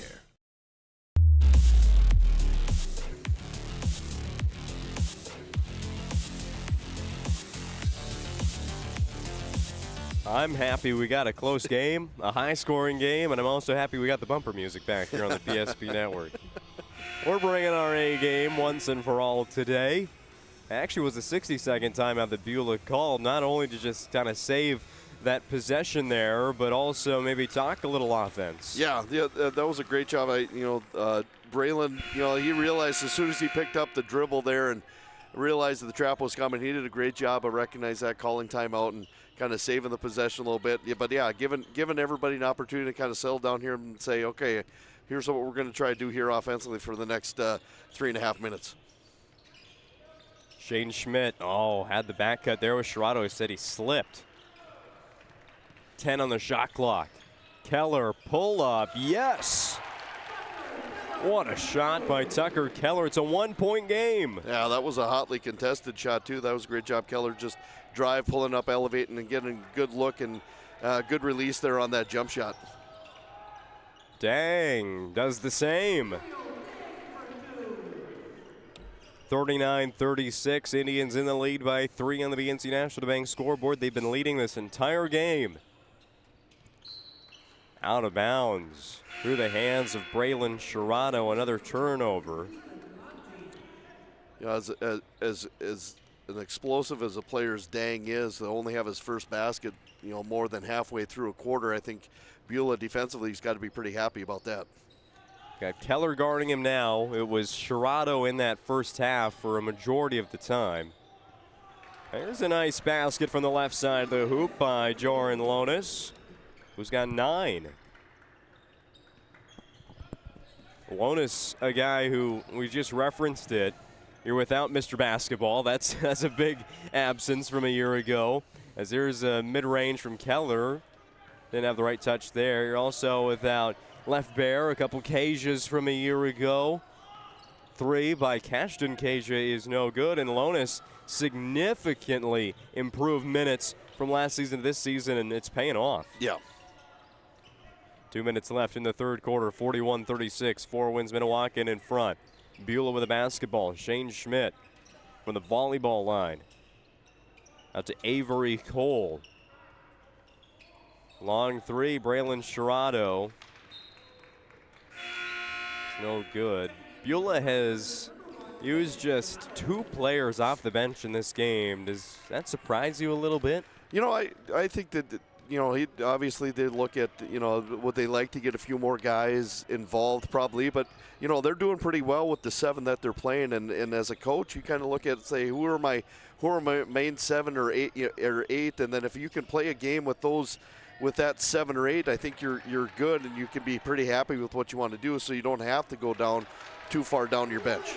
The ball changed possessions there a couple of times, and Joran Lonis ended up wide open for another layup. A big 6-point quarter for Lonis.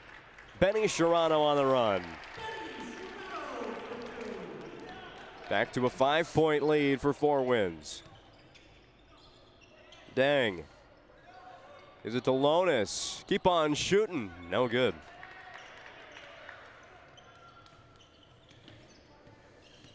Caja with that full court pressure. Sherrano breaks that press. Keeps a hold of the basketball. Now Schmidt. Drive to the left hand. Shot fake. Draws the foul. That's the Shane Schmidt specialty.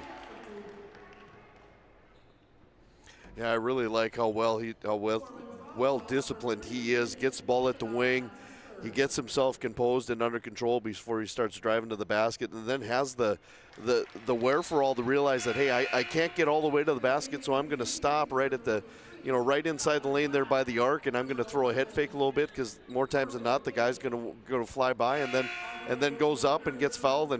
And one thing that Beulah's done a really great job here in this third quarter is they've completed, they've been able to execute at the free throw line when given the opportunity. 17 of 25 in the game are the Beulah Miners in the Serve Pro free throw line. 24/7 emergency service and trained technicians at Serve Pro. In and out for Morale Dang. Offensive rebound by Tyler Black Jr. He's going to get fouled, so back to the free throw line we go. 4 wins. They've shot 11 free throws as well.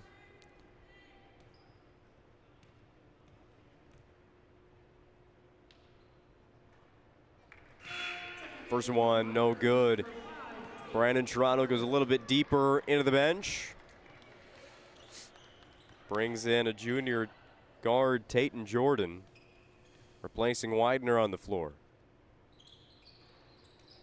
1 for 1, splitting the pair is Tyler Black.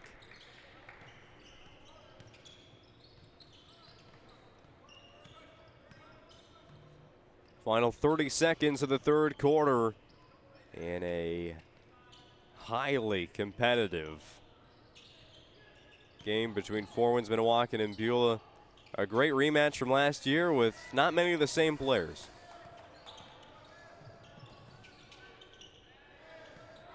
Serrato spinning, cutting across the court. Off balance shot, no good. Schmidt's second chance also won't fall. 3 seconds for Four Winds. Half court short. And we go to the fourth. 44-39 on the BNC National Bank scoreboard. We got a fun final 8 minutes on the way on the PSP Network.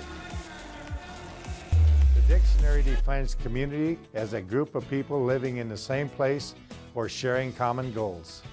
Community is the largest part of our name, and we make it the largest part of our business.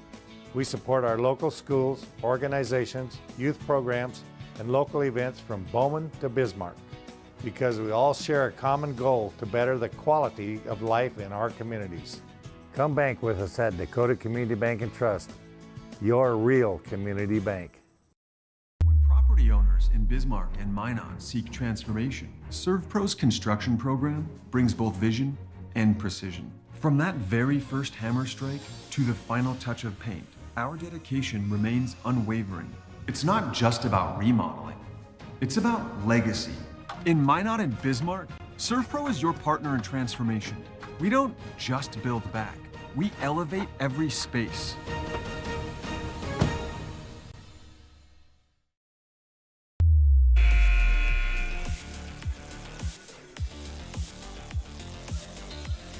Why have so many people made Dakota Square Arco their favorite convenience store? Well, it's the quality fuel, convenience items, and an awesome touchless car wash. And the best customer service. See for yourself at Dakota Square Arco in the Dakota Square Mall at 1520 24th Avenue Southwest. We start the fourth quarter with a missed shot by the Beulah Miners. Dorvin McKay passes to the near side to Keelan Lange. They play catch. Back to the middle. Beulah's bench asking to keep up the defensive intensity here, keeping Four Winds outside the three-point line, and Coach Rick Smith wants something to change. He'll call a timeout with 9 seconds on the shot clock. Corey, you're the coach here. We'll keep it here for this timeout. What's Rick Smith going to drop? Is it a player he's looking to get the ball to? Is it just kind of telling the team, all right, we need to move? I think a lot of it had to do with it. There wasn't a whole lot of movement. It didn't seem like on this possession here with Four Winds. It was a lot of dribbling around the three-point line. There wasn't a lot of movement. It wasn't like they were trying. It wasn't like they were actively trying to get Dang involved in which kind of surprises a little bit. I think Coach Smith has probably drawn something up here. Now we need to look to attack the basket here. See if you can get a drive and kick. But we have to be able to do something here offensively instead of just dribbling and passing the ball around the three-point line. So with just 9 seconds to go on the shot clock, they'll lob it to Morale Dang. one-on-one with Keller. Goes with the right hand, won't get the finish. Well, they drew it up for him. Just a tough shot there for Morrell. Schmidt. Back outside the three-point line to Sherrado. A minute played in our fourth quarter, no points for either side, and it'll stay that way. Sherrado, and that one go in and out of the hoop.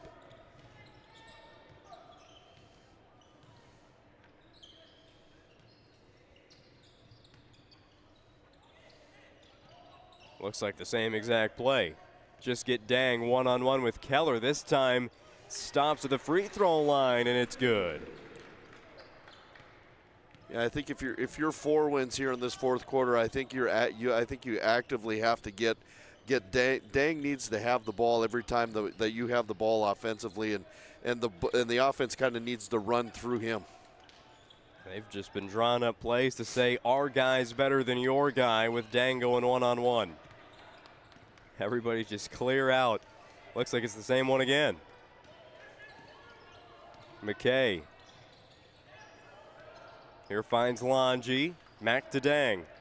Still guarded by Tucker Keller. Rebound goes to Sherrado. Yeah, wisely decides to slow down at 4. Black jerseys around him. Widener off balance, no good. 46-39, 4 wins Minnewacan on the BNC National Bank scoreboard. Hoopster Classic game number 4 today. The last one featuring 2 Division A teams. Dang gets the ball to Black. Tyler Black lowered the shoulder and traveled as well. Yeah, nice thing with Beulah here. That they've had some nice looks on the offensive end and haven't been able to finish there. But the nice thing is they're not letting that affect what on the defensive side. A lot of times you see teams, they struggle on the offensive end and then they let that affect what they're doing defensively. Beulah is not that case. They are still playing good hard defense even though they're not being very successful on the offensive end. McKay flying by everybody in Beulah, but misses the shot. Then we'll get a foul call as McKay was going for his own rebound. 4 personal fouls now against Dorvin McKay, and he'll have to go to the bench.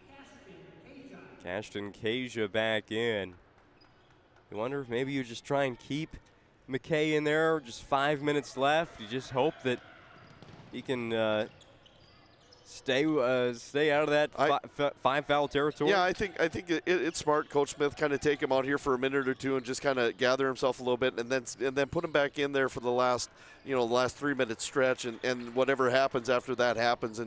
But yeah, I don't think this break is going to be a very long one here. I think we're going to see McKay coming in here with, relatively shortly, probably next 30-45 seconds probably. Tucker Keller airballed the 3 there for Beulah, who is still yet to score in the fourth quarter. Black, bounce pass out to Lonis, no. Off the front of the rim, Sherrado with the rebound. It was Benny, pass to Braylon. Contact there with Sherrado was dribbling towards the basket. As a second team foul against the Indians here in the quarter. Double screen set for Braylon Sherrado. Got some room. Instead decided to put the ball on the court. Passes to Keller. That's short again. Rebound by Tyler Black for 4 wins Minnewacan. You see a lot of short shots here by Beulah. The legs getting a little tired. They're working hard on defense, and then on the offensive end, you see that the legs are not there, so the jump shots are always a little shorter. Cashton Kasia somehow controlled that basketball the whole way and gave the pass up to Lonis for the 2 points. Sherrado gets the ball back, looking for any contact here. Instead, just drills a 3. 48-42, 4 wins Minnewacan in front, but Beulah isn't going away.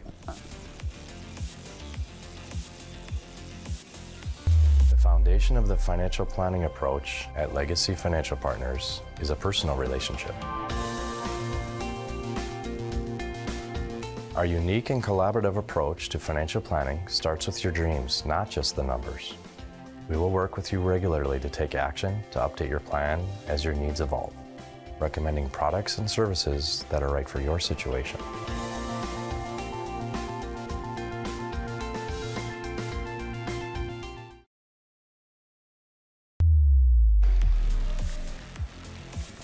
Well, just like we saw in the second quarter, it's become a defensive battle here to end this game between Four Winds and Beulah. First quarter, there was 36 points. The second quarter, there was 15. Come out in the second half, we had 32 combined points in the third quarter, just 6 so far. 7, now 9 in the fourth quarter as Tucker Keller the steal and the layup. Yeah, Beulah's kind of picked up the pressure here in a full court style, trying to one slow Four Winds down a little bit, but then maybe try to get after the ball here a little bit. 3 minutes remain. 48-44 Indians over the Beulah Miners. Lost it. Sherrato's on it. Jump ball. It'll go to Four Winds Minnewacan. That's a play we saw against the Rugby. It's almost like Sherrato is a magnet to the basketball. He's always there. Yeah, that's a nice thing. You loose ball, and you always gotta preach to the kids. Loose ball, get on the floor, get anything. Worst case, the worst case is you tie up and it's a jump ball, and now that actually benefits Beulah now because the possession arrow is in their favor here for the last 2.5 minutes of the game. I don't think that left his hand in time. Shot clock violation. Tyler Black, he had the shot there. If he just lets it go a half second earlier, that's good. And I think that was one thing. I think Four Winds probably didn't realize that after that jump ball and they still had possession, the shot clock doesn't reset on that because Four Winds maintained possession of the ball. So that's something that they probably just assumed that the shot clock was going to reset. Dorvin McKay back in the game with 4 fouls. He's guarding Sherrato here, flies by. Braylon misses the shot though. And now McKay, what good he has done for Four Winds offense today despite having just 3 points. He is the point guard. Gets the ball here. Four Winds sets up the play with 15 on the shot clock. 2 minutes, 2 seconds remain in the game. Here's Jonte DeLorme. He's fouled on his way to the hoop.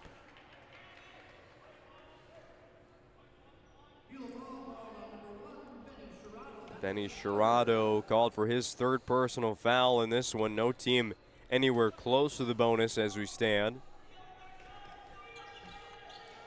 Inbound to Morel Dang. Oh, wow, didn't take that shot. Instead, keeps the offense in motion and a turnover to follow, and now maybe regretting that. Yeah, you take a look at it, and shooters always, when you're that open and you're a shooter, more times than not, you're going to be putting that thing up. He hesitated a little bit and then looked to try to maybe pass it off, and Beulah was able to turn the ball over. Jersey Mike slices your sub right in front of you, see? The slicer, the meat and cheese, it has a rhythm. This is the rhythm of the slice. The slice. Oh yeah. The rhythm of the slice. This is the rhythm of the slice. The slice. Oh yeah. Order for Danny. Sliced right in front of you. It's a Jersey Mike's thing. A sub above.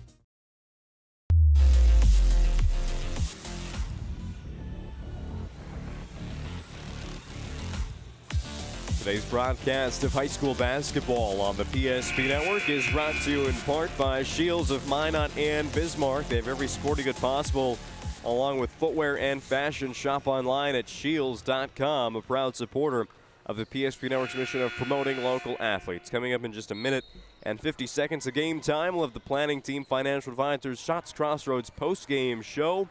Name our Sport Clips MVP and the Magic City Home Leisure move of the game, and then get you ready for Game 5 of today's Hoopster Classic. Sherrato, he was trying to sell a foul there, still made the 3. I think a warning just got sent to the Beulah bench, or else it was just the official saying, wow. I'm going to go with the first one, though, on the flop. We've seen Beulah do that a lot here at Minot, to be honest. Oh, ball's loose. Keller layup is good. Beulah is in the lead. They have not led at all today.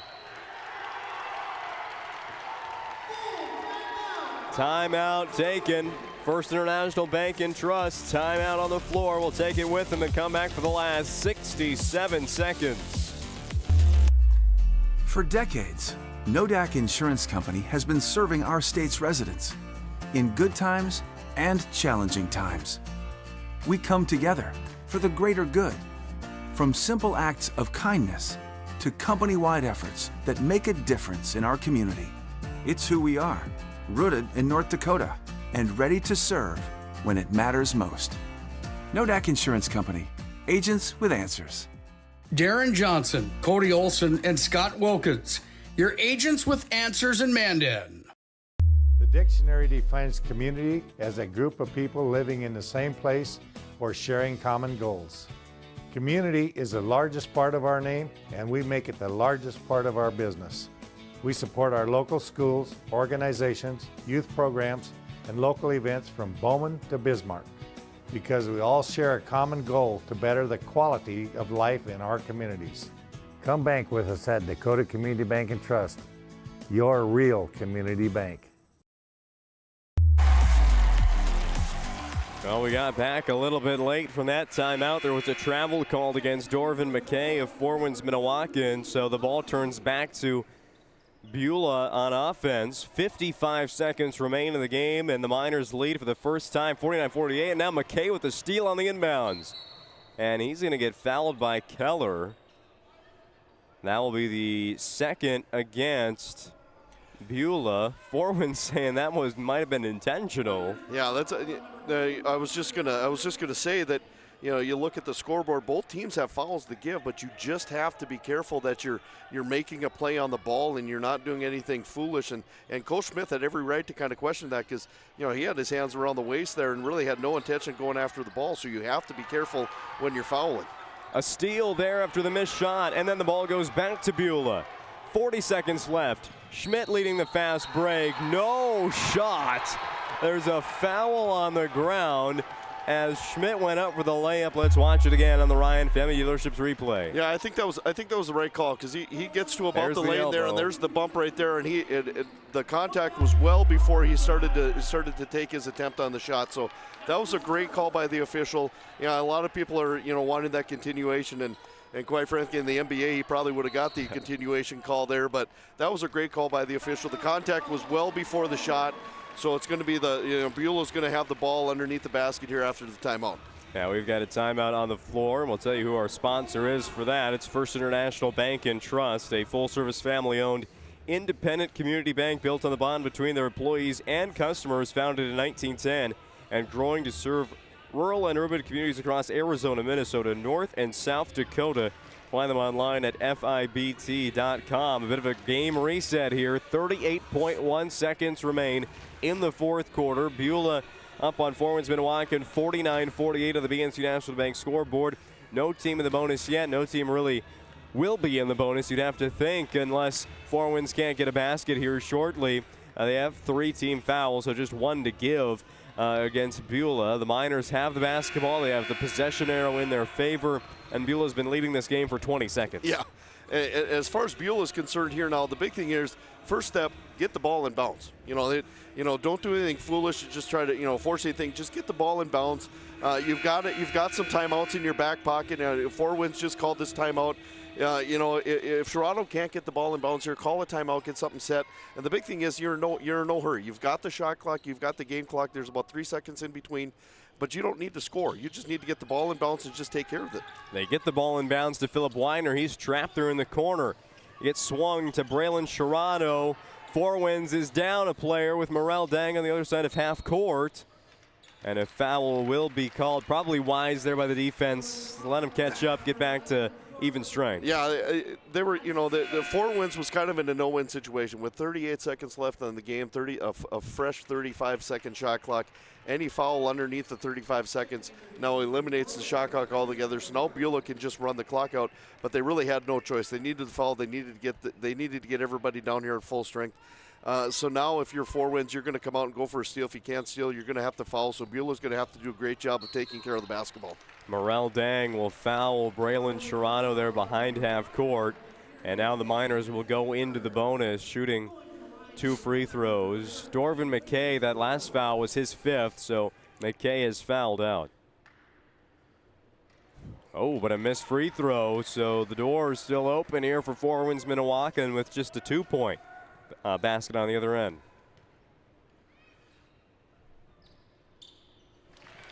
Sherrano does make the second.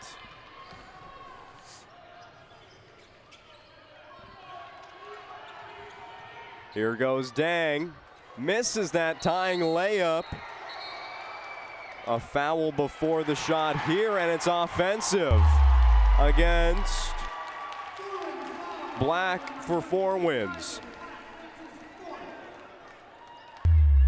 Yeah, that was just guys going after the rebound, and I think Black just got a little too aggressive there and bumped the body. I know that everybody was kind of focusing on Dang with the tip in, and he got some contact too. So, both sides were kind of celebrating here, but these are 2 really crucial free throws here for Beulah. Yeah, for the 8th grader, Philip Widener, who misses the first.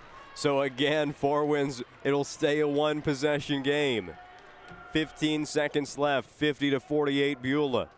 Now, if you're Beulah, you've got a couple fouls here to give, so it wouldn't be a bad idea.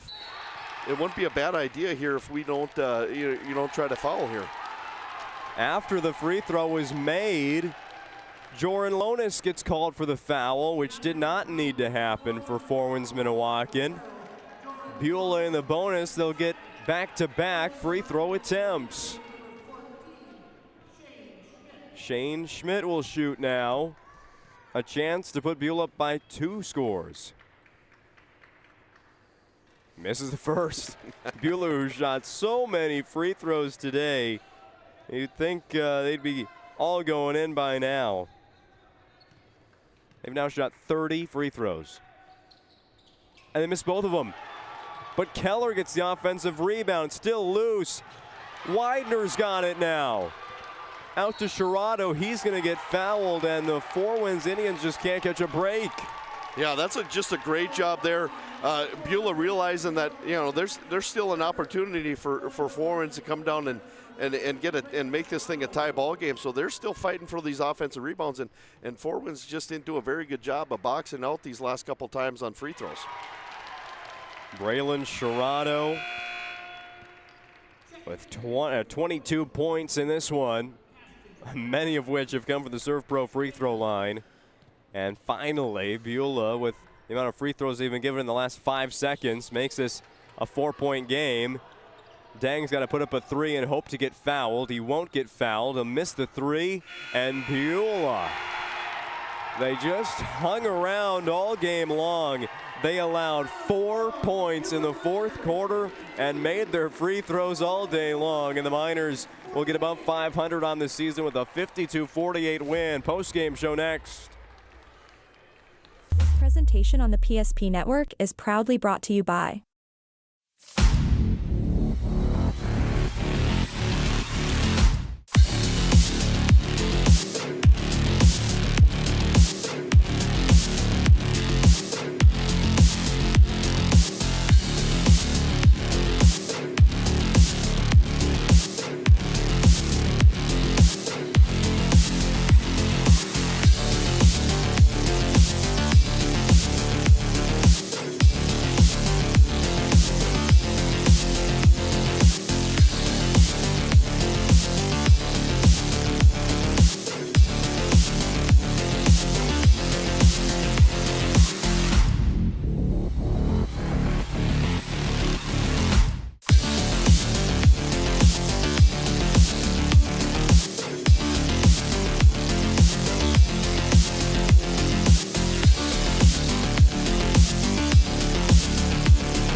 to like and follow the PSP Network on all social media platforms and hit that subscribe button on YouTube. PSP Network. It's game day.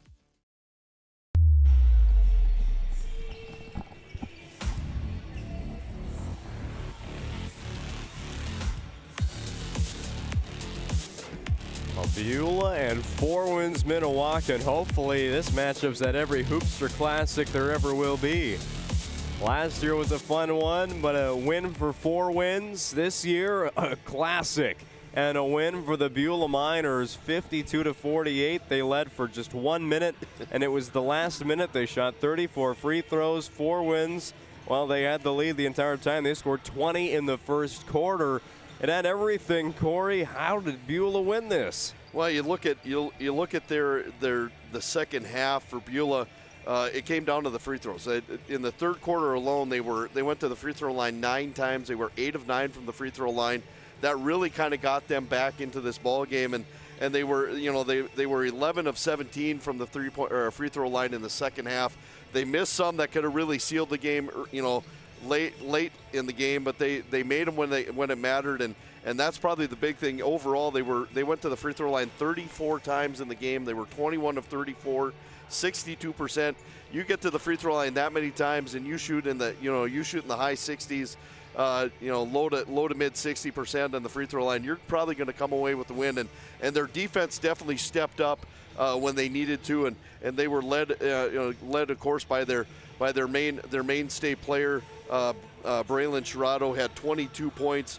It really didn't score, and that's not scoring at all in the second quarter, mainly because being into foul trouble and having to sit the last couple minutes of the second quarter. But he was a pretty balanced. He was a perfect 3 for 3 from the free throw line in the third quarter, 2 for 3 from the free throw line in the fourth. So going 5 for 7 in the free throw line in the second half when you need them. That was and he kind of got the scoring going in the fourth quarter with those 2 big threes. So that he was definitely the spark plug that they needed, and the rest of the team fed off that enthusiasm that he had. But scoring for the rest of the Beulah Miners, obviously Sherrado with 22, 14 points from Tucker Keller, 8 points by Shane Schmidt, and then 6 points by Benny Sherrado.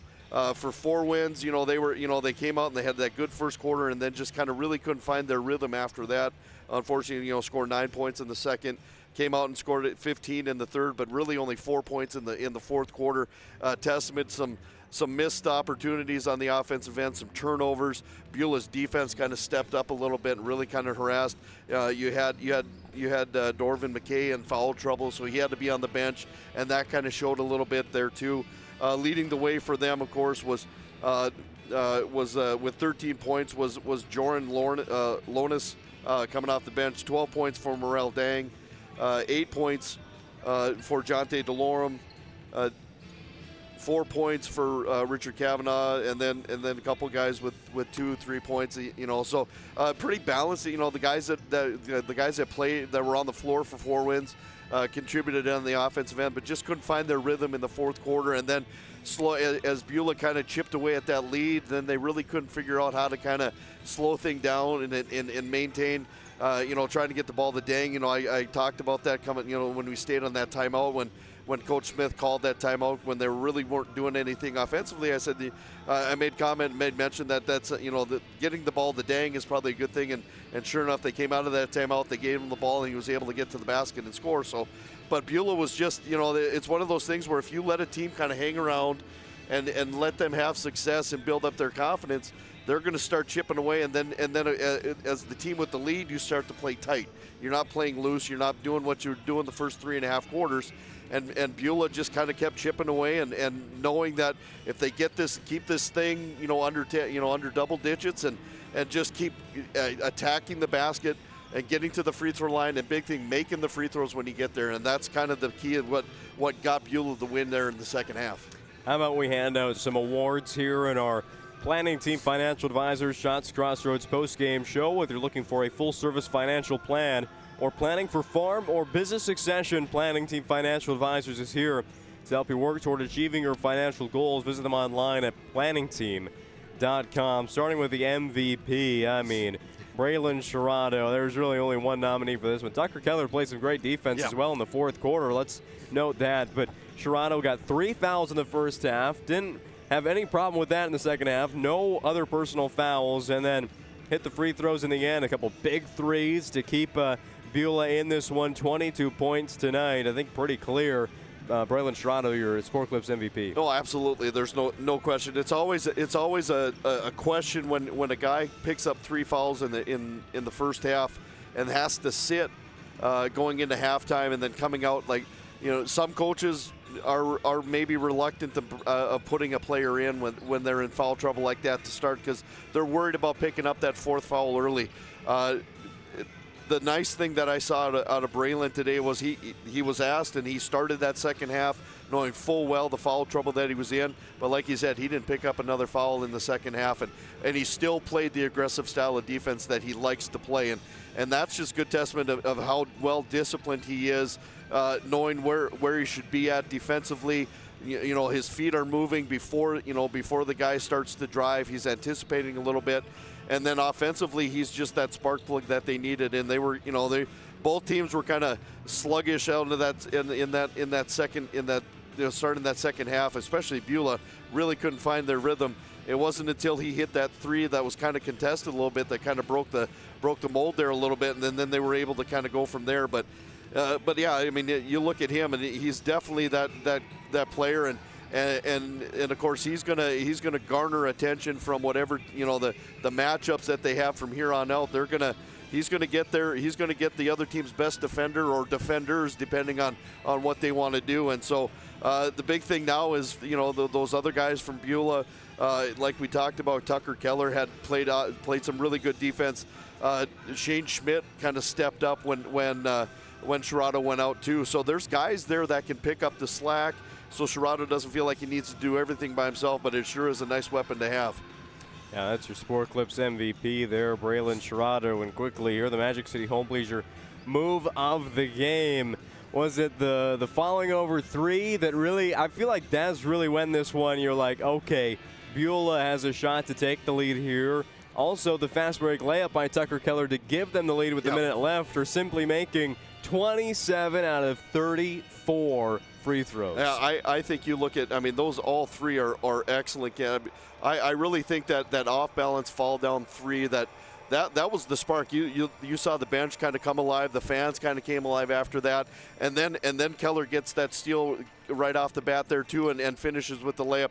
And then it was really kind of the momentum obviously swung in the favor of Beulah, but we had the Beulah fans kind of right below us here, and you could hear after that happened, you heard the volume increase with the cheers, and you got the fans in it. The bench was going crazy. Their coach was encouraging everybody as well. So the fall away 3 and then the steal and the layup by far is probably the momentum swing that they needed as far as the move of the play. I think you probably look at those 2 things for that honor there. Well, we got to start talking about our 6th game of the day, or is it our 5th? It's our 5th game of the day between St. John and Velva next. Your final score for the final time in game number 4, Beulah 52, Four Winds Minnewacan 48. The Miners go 2-0 here in the MSU Dome. They'll be back up here in the Minot area shortly. Next week they'll be at Nedros. Four Winds Minnewacan gets into Region 2 play when the calendar turns to 2025. This has been the Planning Team Financial Advisors Shots Crossroads post-game show. Our Valvoline Instant Oil Change pre-game show is next. This presentation on the PSP Network is proudly brought to you by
Make sure to like and follow the PSP Network on all social media platforms and hit that subscribe button on YouTube.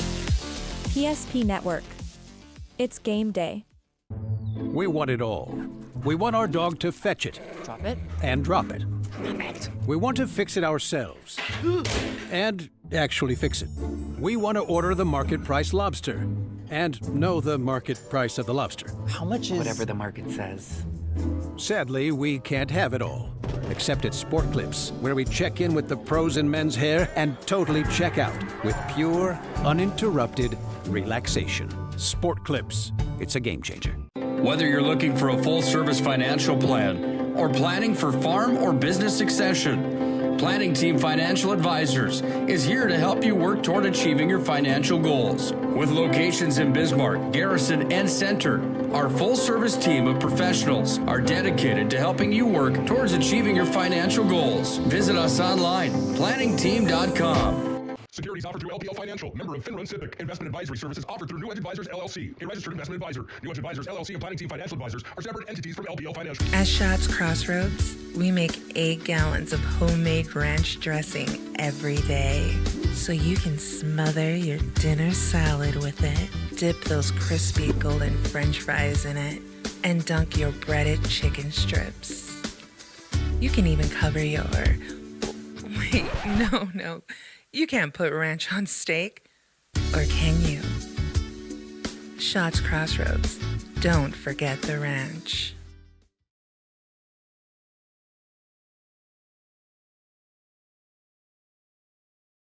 Whether you're looking for a full-service financial plan or planning for farm or business locations in Bismarck, Garrison, and Center, our full-service team of professionals are dedicated to helping you work towards achieving your financial goals. Visit us online, planningteam.com. Securities offered through LPL Financial, member of FINRA Civic. Investment advisory services offered through New Edge Advisors, LLC, a registered investment advisor. New Edge Advisors, LLC, and Planning Team Financial Advisors are separate entities from LPL Financial.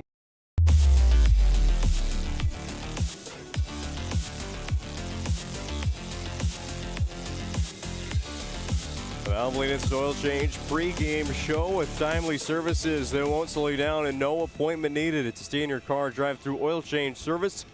Take about 15 minutes at any of the Valvoline Instant Oil Change locations in Minot or Bismarck. Find out more of what they do online at VIOC.com. Our next game today features the St. John Woodchucks out of Division B's Region 2, District 3, and the Velva Aggies out of Division B's Region 3 and District 6. Corey, look at this one, and I think we just need to start with the keys to the game here. I think it's going to do a lot of talking about these teams. It's, one, how can St. John handle the pressure, and just how high does Velva turn up the pressure without hurting themselves? Yeah, I think that's the biggest thing is watching Velva and calling that game yesterday.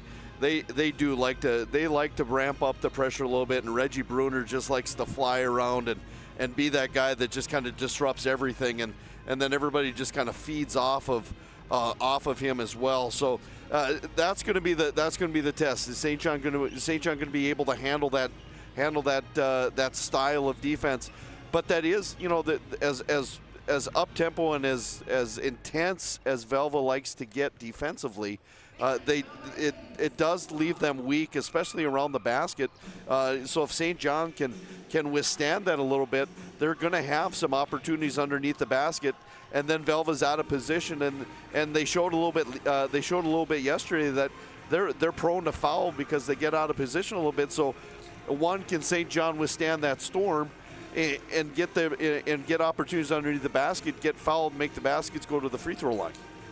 Yeah, well, St. John comes into this one at 1-4. They played in a couple tournaments now to start this season. They were at the CNDC tournament in rugby to open up the year. They finished 6th place, losing to TGU in the Consolation Championship 57-42. They came here to Minot yesterday and took on the Bishop Ryan Lions, and it was a loss there to the number 2 team in the state. And they got a rebound now against another top 10 team, and let's take a look at those rankings brought to you by Ackerman Estvold. Bishop Ryan, number 2, they moved to 5-0 on the year. They looked pretty good. Not only are they returning a bunch of players, but they've even added a few into that rotation. You could have saw that game against St. John right here on the PSP Network. We'll see 4th-ranked West Hope Newburgh shortly in our second-to-last game of the day as they take on the Hazen Bison of Division A. And there's Velva at number 8. It seems every game, they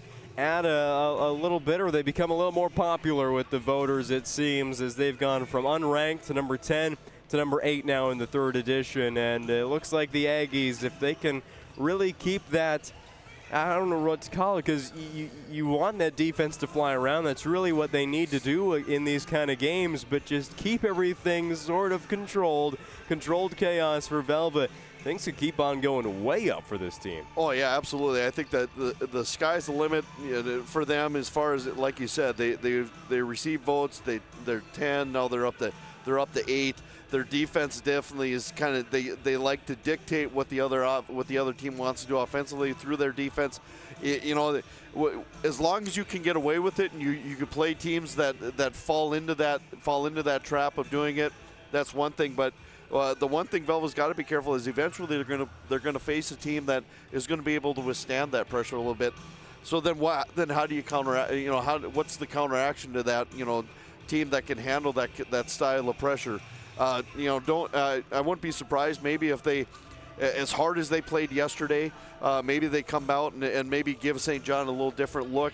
Obviously St. John was watching that game a little bit, trying to figure out what we're going to do against them today. And then have Velva come out and give them a completely different look a little bit, knowing full well that they can fall back to that style of defense that gets them going in the first place. And a lot of times teams just need to play that kind of defense from the opening tip till the final horn, just because that's what they know and that's how they that's what gets them kind of in the groove. And so Velva is definitely one of those teams that's probably the style of defense that they need to play. Well, we're about to get introduced to our starting lineups here. St. John in the green today, the road uniforms. Velva in the home whites. Velva's going to play 2 teams out of Region 2 in this regular season. One was yesterday against North Prairie, a low-scoring win, and the other one's today against St. John. So get those out-of-conference games out of the way before January, because Velva coming up. Once they get into the new year, they've got Berthold and Mohall Lansford Sherwood right away. So there's a team that we've covered District 6 now for a couple of weeks. I know there's been a lot of discussion about District 6 being the packed region that it is, but there's one team that is not getting talked about enough, Corey. It is Mohall Lansford Sherwood. They have an incredible starting 5, and we'll get to see them later on in the year on the PSP Network, but Velva better be ready for those Mavericks on January 10th. Yeah, absolutely. I think, being that old, coming from South Prairie, that old district of Ryan and Ari Demers, Mohall, Berthold, Delax. I mean, we always knew when we went to Mohall, or they came to South Prairie, they come to play, and they like to. They also like to play kind of an up-tempo defense. They like to kind of pressure the ball a little bit. So that's going to be two similar styles of basketball as far as defensively that's going to be played there. So that's going to be an exciting game. That's a tough test, and we talked about it. We talked about it a lot. That district that those 4 teams are in, that's going to be a tough district. And if you want to win that district and win that region, you're going to have to play well.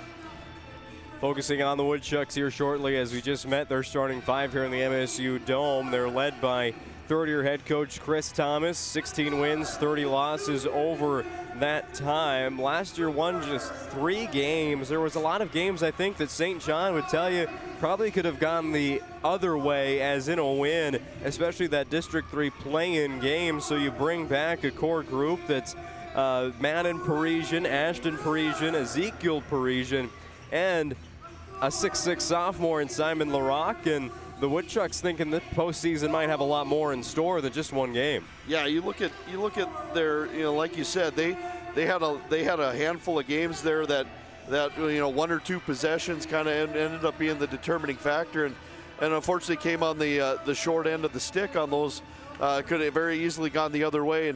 And getting everybody back, adding a few new pieces to the puzzle, this probably is something that they are looking to build on and being a force up in that area as a team to reckon with. District 3, while it's not really, I guess you would say, not really up for the taking because they have the number 3 team in the state and North Border kind of ruling that region, and Midway Minto kind of following after that. There's places in state qualifier games that are going to be of big importance come the end of the year, and St. John might be in that mix.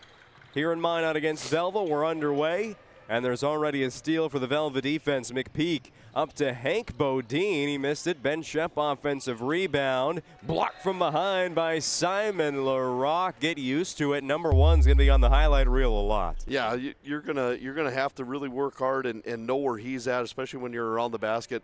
Don't be afraid to maybe throw a head fake up in there. But if you're going to go up soft with that thing is going to get deposited in the first 3 rows. Here's a 3 up and no good for Reggie Bruner. Starting 5 for Velvet today. Cooper Kittleson, Mason McPeak, Reggie Bruner, Hank Bodine, and Ben Shep. The starters for St. John, we kind of referenced them all recently. Simon LaRock, Madden Parisian, Ashton Parisian, Ezekiel Parisian, and Tayden Lange. Here's Lange with it in the far corner, scoreless after 30 seconds. Second possession of the game, by the way, for the Woodchucks. Madden Parisian, the junior, step back 3 off the mark. Rebound collected by Cooper Kittleson for the Velva Aggies. Quickly, they work to Mason McPeak. Through 2 defenders there for the layup. It's good. Yeah, you're going to probably see that a lot. I know yesterday when we called when I called their game yesterday, it was pretty much, McPeak pretty, he was all over the place, and he likes to get out in transition too. So that's something St. John's going to have to be aware of. Layup's good for the left side of the lane by Madden Parisian. Trading buckets here to start this game. Shep back out to McPeak. Lobs it into Bruner. One-handed pass out to Shep for 3. There's the shooting ability that's kind of not been on too much display early on this season for Ben Shep. Yeah, he's one of those that I know yesterday he got all his points from underneath the basket. But yeah, he's not afraid to step out and take that perimeter shot if he's given the opportunity. A foul is going to be called there on Cooper Kittleson as he hit Ezekiel Parisian while still in the shooting motion. So 3 free throws coming up for senior guard Ezekiel Parisian for St. John. Oh, I think they called him on the coming down on the box out. I think is what they got him with. So no free throws there for Ezekiel Parisian. Here's LaRock, and he has that shot robbed by Reggie Bruner. Bruner coughs up the basketball. Lange, it's going to be a jump ball before a timeout could get called by St. John. It'll stay with the Aggies. Yeah, I think Bruner just got going a little too fast there and was on, kind of went off his foot a little bit, but kind of a scramble for the loose ball there and tied up. And fortunately for Velva, they were able to keep it with the arrow. Off the hand of Reggie Bruner. He thought about letting it go a little bit too late. Hank Bodine in the starting lineup today. He just came in and started fouling people yesterday was the plain and simple of it. And already Isaac Sondrel going to the bench. Braden Bossert headed to the scorers table, as is Reese Steffen. Here's a 3 from LaRock. Offensive rebound went to Ezekiel Parisian, but he fell to the court without letting go of the ball. That's a travel. Helping us keep score today on the PSP Network is the BNC National Bank scoreboard. Your life is busy, that's why they'll make managing your money easy. With locations in North Dakota and Arizona, as well as Minnesota. You can also visit them online at bnc.bank. McPeak, turn around, fade away, it's good. 4 early points for number 4, Mason McPeak. The big thing for St. John right now is try to make sure to know where McPeak's at all times and then hope he doesn't start getting hot, because if he does, it's going to be a long night for St. John. Watch this Ryan Family Dealerships replay as we get a break. Timeout on the floor. We often think of frontiers as pages in a history book, a time gone by. But even in this modern world, there are new frontiers to conquer. Whether you're tending the land to grow a better tomorrow or growing a business for new opportunities, The work you do powers the world. Exploring the frontier means stepping forward, shaping the future for yourself and for those around you. First International Bank and Trust, helping you live first, one step at a time.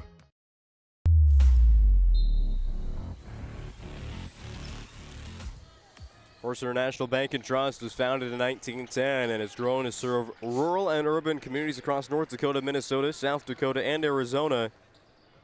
Find them online at FIBT.com. Missed shot by the St. John Woodchucks. Velva is going to run, and Mason McPeak on the other end finishes with the layup.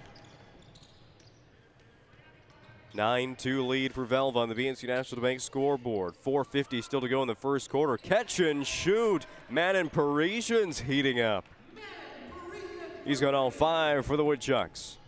Bossert back to Shep, and he's blocked by LaRock for a second time. McPeak for 3. That's off the back iron. Gets his own rebound. Bounce pass to Shep. We're going to see that one again shortly on the Ryan Family Dealerships replay.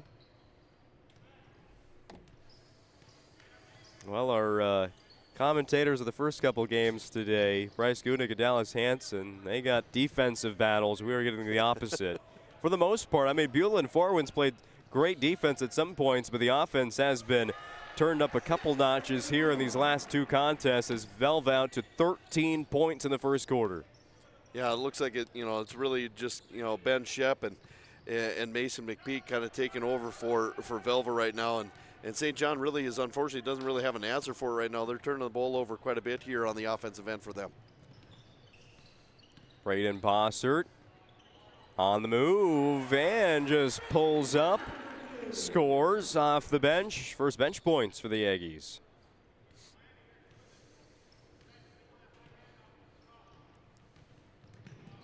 Pretty silent MSU Dome right now.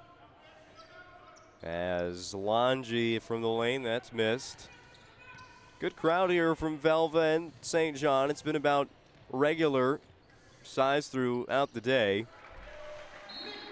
There's Mason McPeak for 2 and a second. First quarter timeout called by the St. John Woodchucks and their head coach, Chris Thomas, will take it with him. 3:07 remains in the opening quarter. 17-5 Velva. Meet Gary. Gary is an ordinary guy, but right now Gary has car trouble. Gary doesn't know about magic towing. Don't be like Gary. Remember the name and the number. It's Magic Towing. We are here to help 24/7. Magic Towing in Western North Dakota. Don't be like Gary. Remember the name and the number. It's Magic Towing. Today, we deliver more wonderful birthdays at Trinity Health Family Birth Center. We offer all new private, family-centered suites.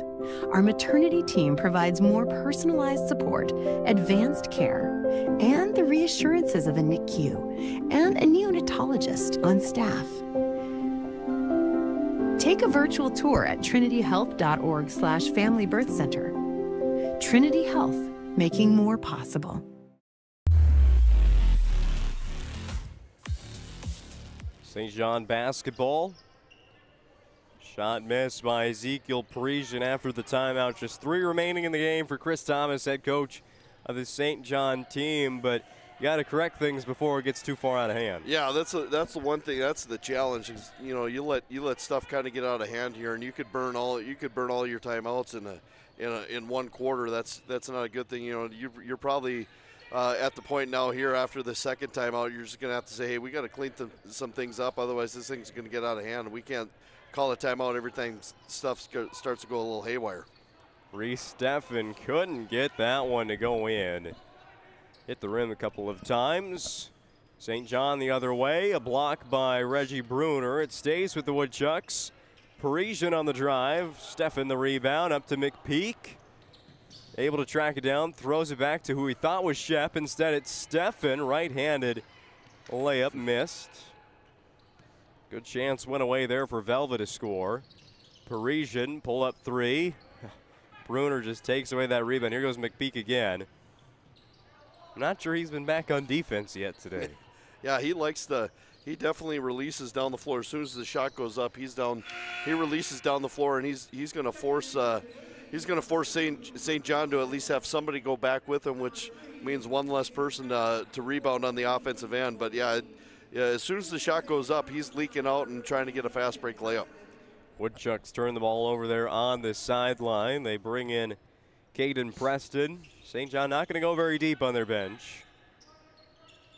Velva's already brought in 4 substitutes already. Mason Kraft, the newest one. There's Mason McPeak. How about 10 in the first quarter?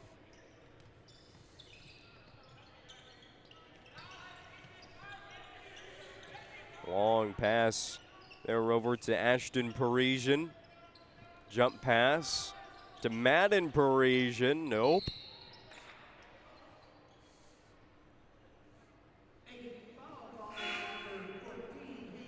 Hank Bodine called for his first personal today. 1:08 remains in the first quarter on the BNC National Bank scoreboard. It's Velva 19, St. John 5. Preston trying to inbound the basketball. Inbounds it to Bodine, wearing the other jersey. Bodine able to stay in bounds and avoid the travel. There's Bruner for 2.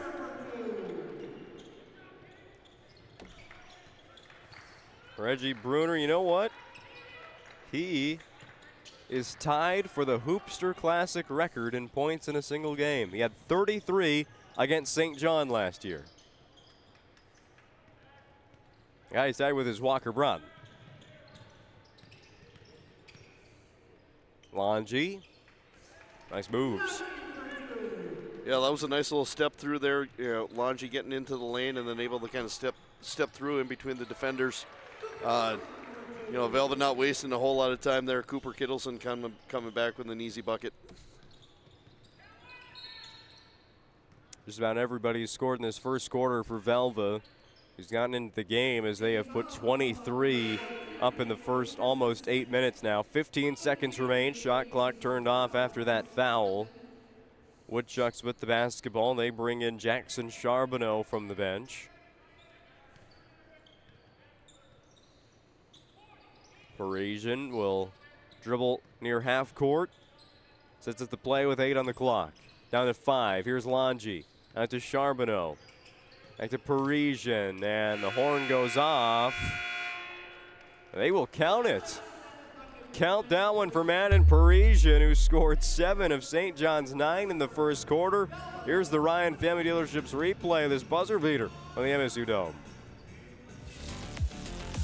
Mike slices your sub right in front of you, see? The slicer, the meat and cheese, it has a rhythm. This is the rhythm of the slice. The slice. Oh yeah. The rhythm of the slice. This is the rhythm of the slice. The slice. Oh yeah. Order for Danny? Sliced right in front of you. It's a Jersey Mike's thing. A sub above. Great news! If you're looking for a new vehicle, Ryan Family Dealerships has the best selection we've had in years. You'll find fantastic offers from Nissan, Honda, Chevrolet, Buick, GMC, Cadillac, Chrysler, Dodge, Jeep, and Ram. Hold on. Ryan sells Chrysler, Dodge, Jeep, and Ram? Yes, we do, and we'd love to sell one to you. Visit one of our 5 convenient locations in Minot and Williston. Get your next vehicle from a name you know and trust. Ryan Family Dealerships.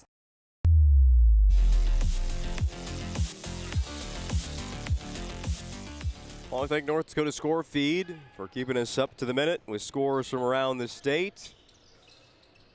That's 5 other games on the PSP network today outside of the Hoopster Classic.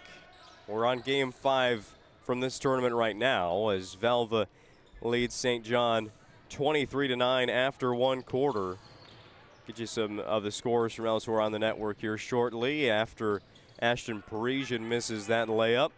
One-handed pass up to Mason McPeak from Reese Steffen. 2 more points for the Aggies. Yeah, McPeak's kind of just picking up where he left off in the first quarter, just kind of, again, release. And Velva does a great job of getting the defensive rebound there, instantly looking down the floor to see who they can throw the ball up to. A final score for Magic City Campus Gymnasium. Minot High Majets over Fargo Davies, 70-69. 46 in a matchup of top 3 teams.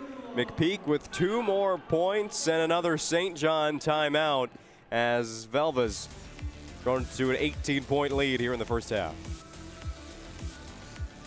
Being in business for over 25 years, we've learned a lot about why local matters. Unlike those guys, we take pride in our work and back our tires with our Plus Plan guarantee to get the most out of your tire's lifespan. Are the tires the same size on all the sides? We strive to provide great value to our guests and lowest prices guaranteed. That's not good. Stop at a trusted tire and auto and get a set of tires from people you know and trust, and will even match those guys.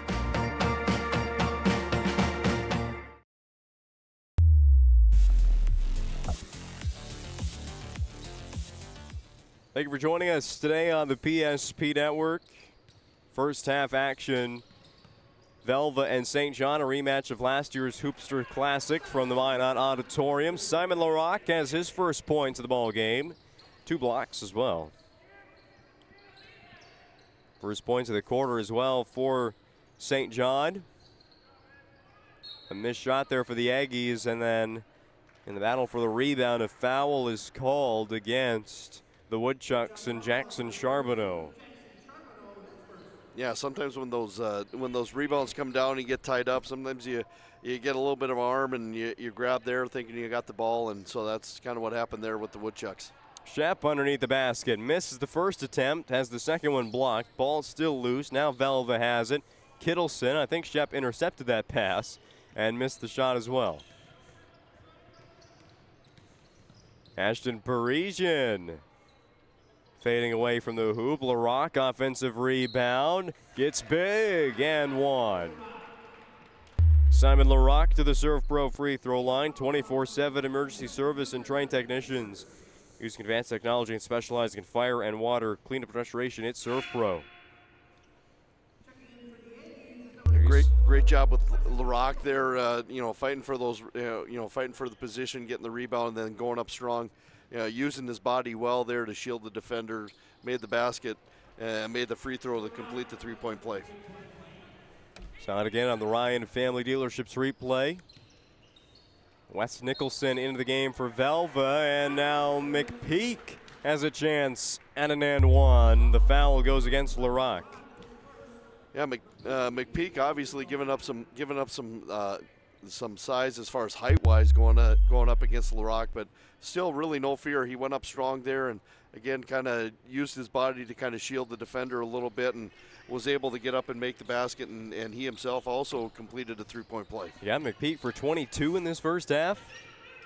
Yeah, pretty close, but I had him 17, sorry. Yeah, 17. 10 points in the first quarter, but yeah, he's he'll probably keeps playing like he is here, and with over half the quarter left, he probably will be, pushing that 20-point mark here at before halftime.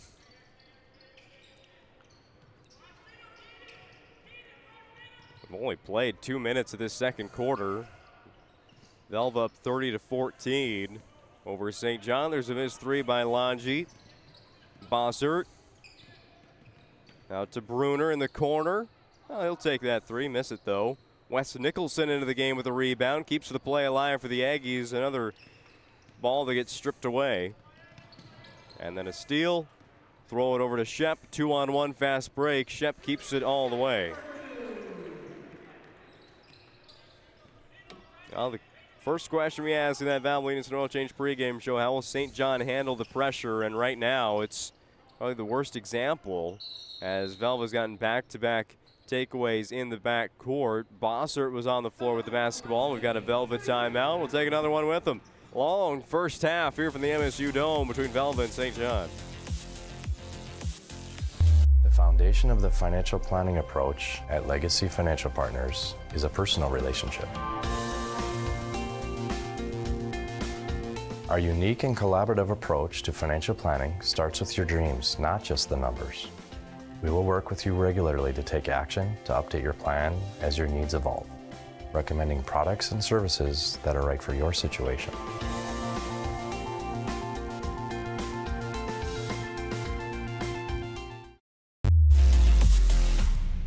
Today's broadcast of high school basketball on the PSP Network is brought to you by the UPS store located on South Broadway in Minot inside the Marketplace Foods Plaza.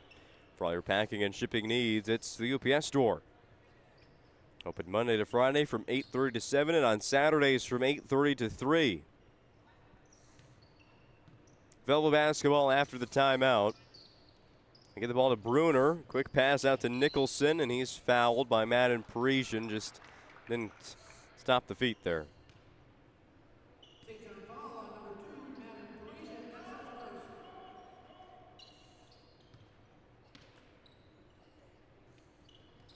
Bruner gets the ball into McPeak. Goes to Shep. Free throw line extended. Near side, McPeak. He's going to try and dribble past Longy. Instead, draws a double team. Gets out to an open Reggie Bruner. Another offensive rebound for Velva. 3 by McPeak. That's airballed. And finally, St. John gets a rebound. Parisian. He's open. He'll take it. Also airballed it. Nicholson from the left side with the right hand. It's good. And that's becoming ever present in basketball. No left-handed layups anymore. Bruner swats at that shot from Longy, and it will be Velva basketball. LaRock punched out of bounds.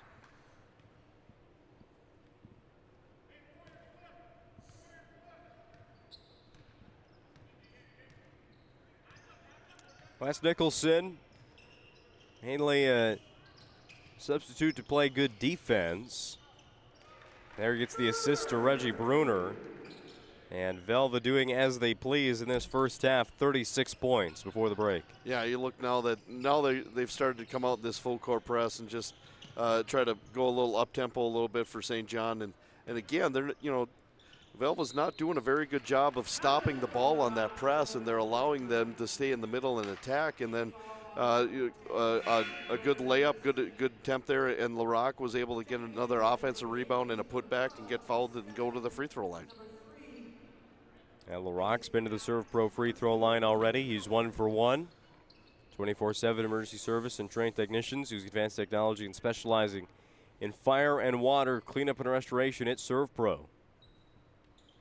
LaRock makes it again. 3-point play. He's got 8 all in this quarter. So does St. John as a team. Kittleson goes left. Finds Steffen. Open Mason Kraft from downtown. That's well short. Steffen tips it back into play. Kittleson from mid-range. That was just a great job, Velva, not giving up on the poor shot, the air ball, but Velva did a great job of keeping the ball alive and was able to get another good shot there. Second chance for the Woodchucks. It's Longy after the missed layup by Madden Parisian. 38-19 Velva doubling up St. John here on the BNC National Bank scoreboard, and one for Reggie Bruner. Foul on Ezekiel Parisian. Watch it again on the Ryan Family Dealerships replay. Just a great job, Velva, pushing the ball up the floor. McPeak, seeing a streaking Bruner going to the basket there. So great job there, Velva's. Again, they're dictating the flow of the game as far as defensively. They're bringing the pressure on. But offensively, once they get that defensive rebound and they outlet it, they're looking to get the ball down the floor as quickly as possible. At Ryan Dealerships, the commitment and respect for their customers is as strong today as it was 50 years ago. Experience the difference when you visit one of their 5 locations in Minot or Williston. Made free throw for Reggie Bruner. 41-19 lead for Velva. Pass out to LaRock. He's going to shoot it, and he's going to cash it. Simon LaRock. He's been much needed, to say the least, for St. John here in the second quarter. Shep. Oh, he's blocked a third time. LaRock says you are not going to get that shot off anytime today. And then a carry's called against St. John, so they'll just turn the ball back over. Yeah, LaRock's been a nice little, at least in this quarter, he's kind of been the spark plug that kind of St. John needed after trailing to start the second quarter, being down 23-9. He's kind of taken it upon himself And as long as the St. John can recognize that and just kind of feed LaRock the ball underneath the post, and as long as he can stay active on the offensive boards, it's going to keep St. John in the game for a little bit. Hank Bodine swishes that one. His first score today. Valve up by 21 on the BNC National Bank scoreboard. Also want to thank Prestwich Orthodontics for sponsoring the PSP Network, specializing in braces and Invisalign for all ages. They offer 0% financing and free consultations, virtual or in office. Check them out at mynotbraces.com. Long rebound eventually goes to Mason McPeak. Watch out behind. Fouling on Madden Parisian.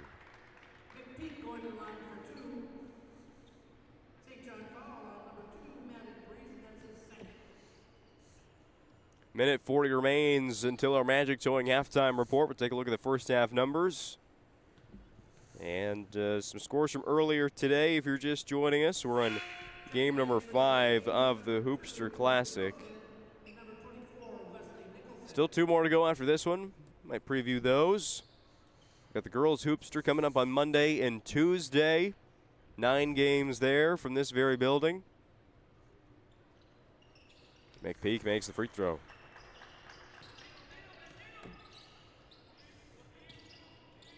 Then gets the steal. See, watch that Botno game, watch the Garrison game yesterday against North Prairie. Did get a chance to try it. He can touch the rim. Now at 20 points in the first half is Mason McPeak. 47 of them as a team for the Aggies. Long three, it's good. Ashton Parisian. But Velva right back to business on offense. Bodine, he thought about it, that's for sure. Yeah, he looked at it. He was thinking about pulling the trigger. Oh, he's going to take it this time, man. Too much muscle. He could have easily taken that first one.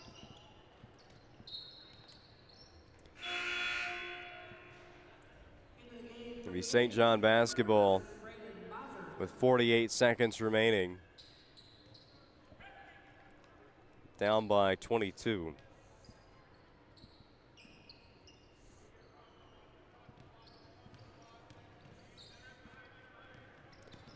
Ezekiel Parisian trying to get the contact there. He's down. Made basket by LaRock. Landed very awkwardly after Shep kind of ran away. Yeah, Shep did a great job there. You know, he came and kind of stayed vertical, absorbed the contact.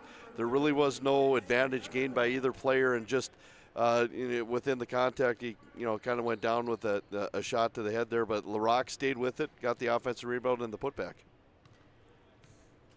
1 second difference between the shot clock and the game clock here for Velva. Up 47-27. Kittleson finds Shep running short corner. Oh, turn around, too much. Ball is loose, and last touch by Wes Nicholson. His foot was on the line. St. John ball. Velva sets up that full court press, and now they call it off.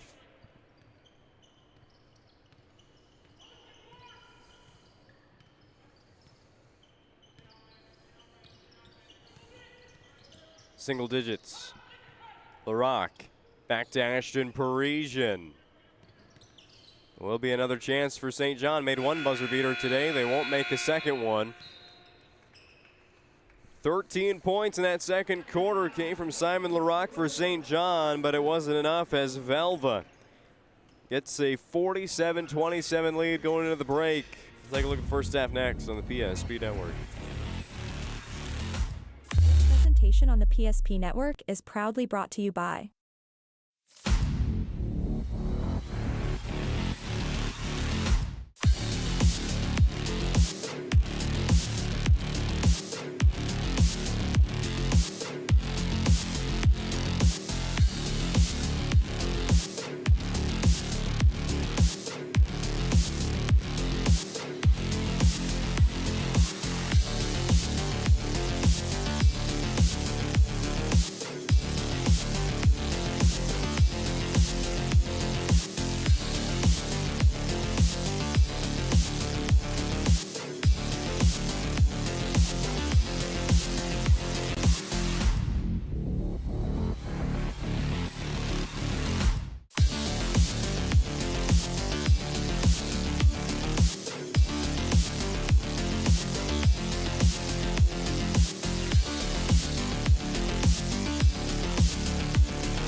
like and follow the PSP Network on all social media platforms and hit that subscribe button on YouTube.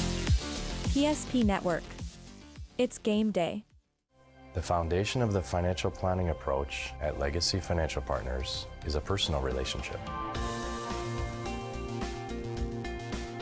Our unique and collaborative approach to financial planning starts with your dreams, not just the numbers. We will work with you regularly to take action to update your plan as your needs evolve, recommending products and services that are right for your situation.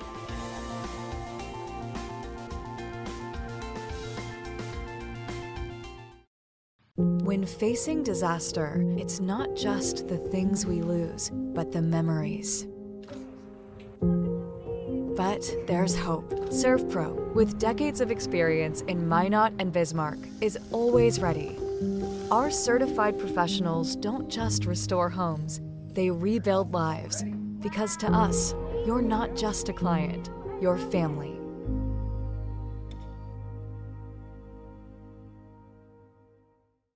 Shields Visa is more than just a card. It's the freedom to go. It's a gateway to explore and do more of what you love. Imagine where the Shields Visa can take you. So join us in discovering endless possibilities. Shields Visa. Together, we've got this. Meet Gary. Gary is an ordinary guy, but right now Gary has car trouble. Gary doesn't know about magic towing. Don't be like Gary. Remember the name and the number. It's Magic Towing. We are here to help 24/7. Magic Towing in Western North Dakota. Don't be like Gary. Remember the name and the number. It's Magic Towing.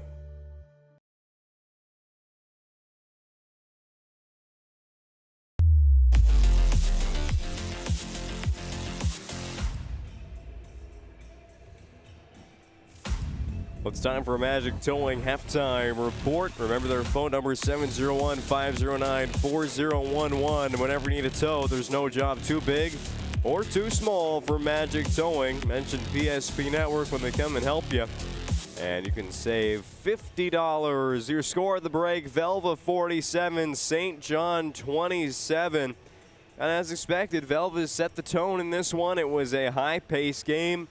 St. John didn't make shots until the end of that second quarter, and they find themselves down 20.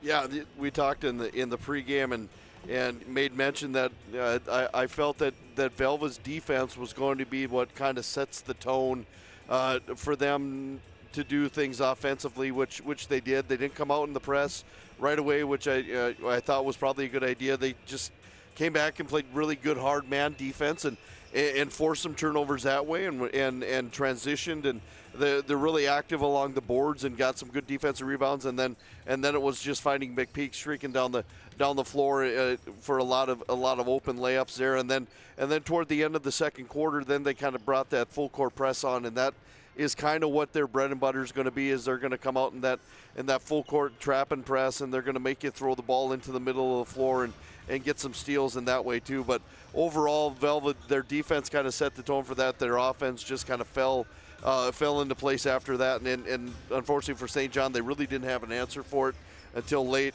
LaRock kind of got hot there in the second quarter. He kind of carried them into that 18-point quarter, scoring 13 of the 18 points.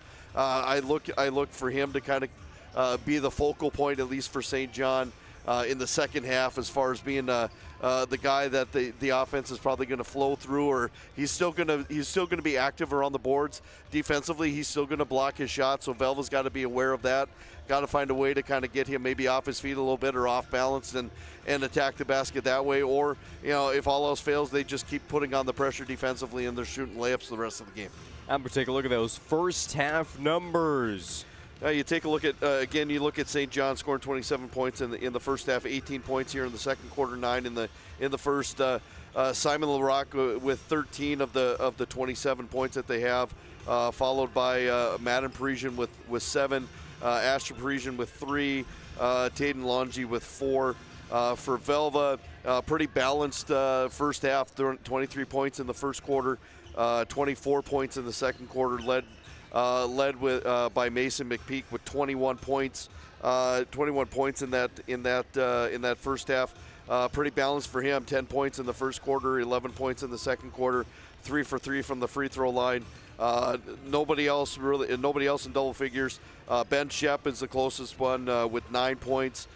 7 points by Reggie Bruner. You got 4 points, Cooper Kittleson, and then 2 points apiece. 2 points apiece from Braden Bossert, Hank Bodine, and Wes Nicholson. But again, that defense has kind of been their what got them going to start the game and what continued on through the second half. I expect to see a little bit more of that here in the second quarter, in the second half, just for nothing else, but just to keep the momentum going. That's one thing that they've done really well. The game and a half that we've seen them play here today, this weekend at the Dome, and it's what's going to carry them once district play starts into that hotly contested district that they're in. They're going to have to get those, but they're going to have to do a little better job, especially with the press. They allowed St. John to attack it up the middle, and they were able to get to the basket. So that's something they need to kind of clean up a little bit here in the second half, and I look forward to seeing if they can get that done.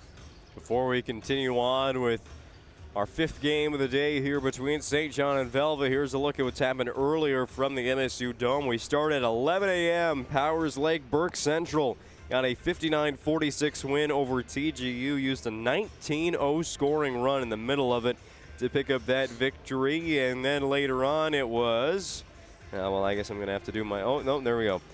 Thompson beat Stanley 45-37. The fifth-ranked Tommies got their first win after losing their last 3 games here at the Dale Brown and Hoopster Classics. Then we had Rugby and Trinity, and there's as many points in this game as there was in that game. Trinity 45, Rugby 31, a defensive battle won by the Titans. They snapped a 4-game losing streak here at the Dale Brown and Hoopster Classics. Beulah won a classic against 4 Winds Minnewacan, 52-48. The Miners led that game for 1 minute. And then that was all our previous 4 games. Today we have 2 still to go. Our Redeemers Christian School against North Prairie as our last game of the day. West Hope Newbury and Hazen will take the court next, but it's time for our third quarter here on the PSP Network as Velva already out there, and they'll have the ball first. Up 40-27 over St. John. That was your Magic Towing halftime report. Or to subscribe to the YouTube channel here on PSP Network. Don't miss any upcoming broadcasts. Also follow at Network PSP on Facebook and X. Stay tuned. We've got the Girls Hoopster Classic coming up next week, Monday and Tuesday. Some good teams out of Division B, number 2 in the state, Benson County. You also got Langdon area. What a program they have over there. Rugby coming to town out of Division A. Simon LaRocque with the basketball. Missed shot. Tayden Longy with the rebound. That's missed as well. Shep, I mean, every time we look at Ben Shep, he's always right there in the paint going for rebounds. It leads to a Kittleson layup. 49-27 Aggies.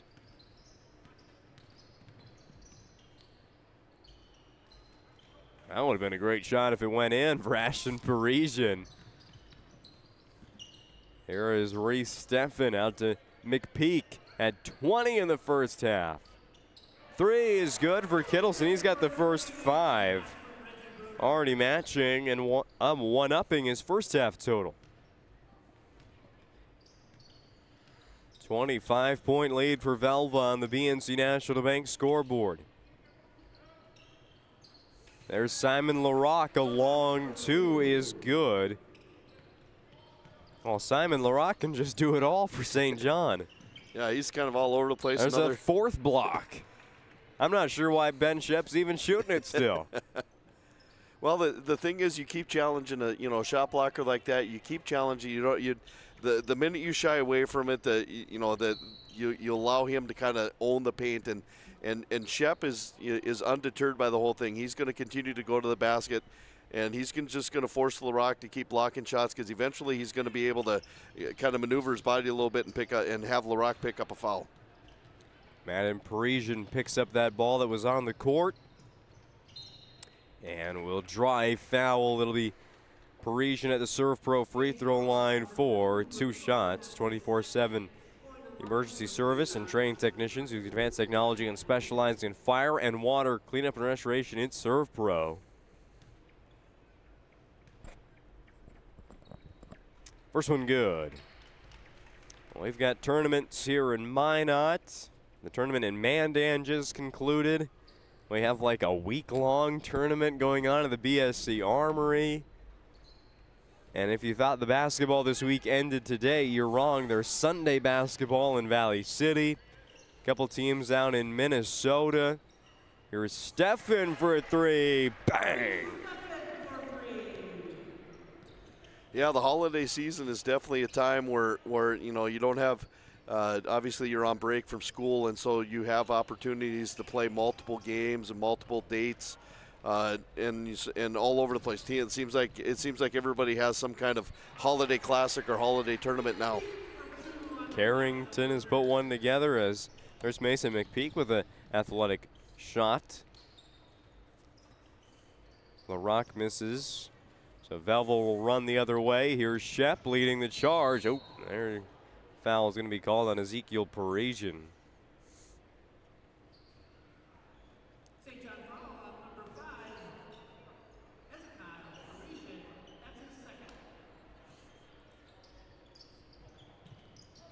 Inbound pass goes to McPeak as we restart play here in the third quarter. 4-0. Velva in front by 27 against 1-4 St. John. Oh. Bruner was trying to block that shot with 2 hands. And Madden Parisian will again shoot free throws.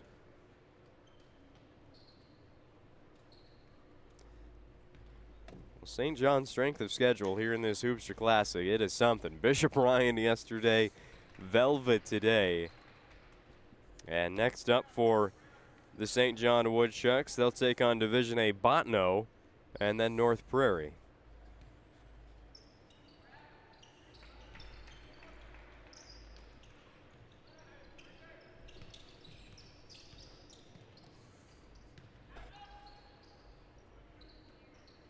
Stefan to Shep at the free throw line.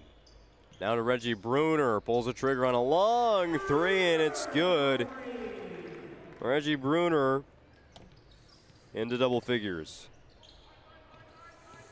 Steal by the Aggies. Here goes McPeak. Tries to fly again.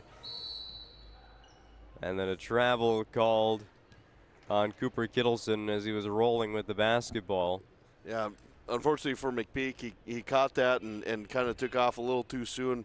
Maybe if put a little dribble down there, he would have got a little closer. But probably the one thing, one of the only few negative things we could probably say about McPeak's play here in this game so far. If you weren't with us in the early game, Kyle Hughesby of Powers Lake Burke Central, he's not 6'6", 3 dunks in the opening game. We've been keeping track of that here in the Hoopster Classics and Dale Brown Classic. I think we've seen still more missed dunks than made dunks. Yeah, it seemed like everybody was attempting them yesterday, and nobody really was successful in bringing them down, except for Dang. I think had a couple of them yesterday, and so yeah, you don't see it at least for a while there. You didn't see it very often, at least in this level.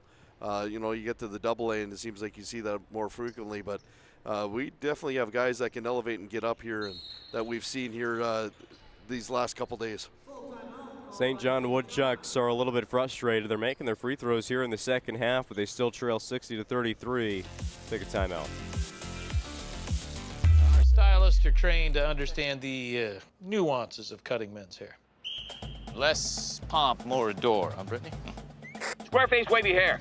Mid-fade with a textured top. Finish it off with a hard part and taper that neckline, coach. Cowlick, what's the move? It's not just all about hard work here. Hit all. 7. Pressure. Poise. Yeah.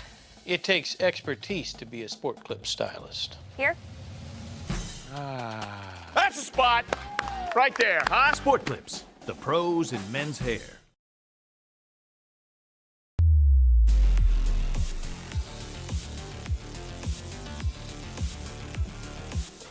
I want to thank a few more of our sponsors on the PSP network. Planet Pizza, there's no pizza like it. Call now at 701-852-1700 to place an order.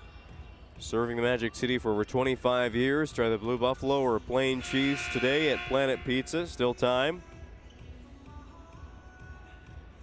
And come back for more basketball. There'll be basketball all night long.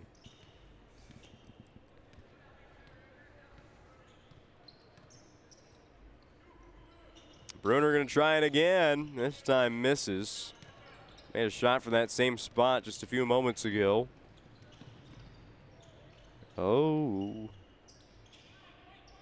Eventually the ball just finds man in Parisian. Longy jumping in the air looking for the basketball. But Ashton Parisian takes it himself.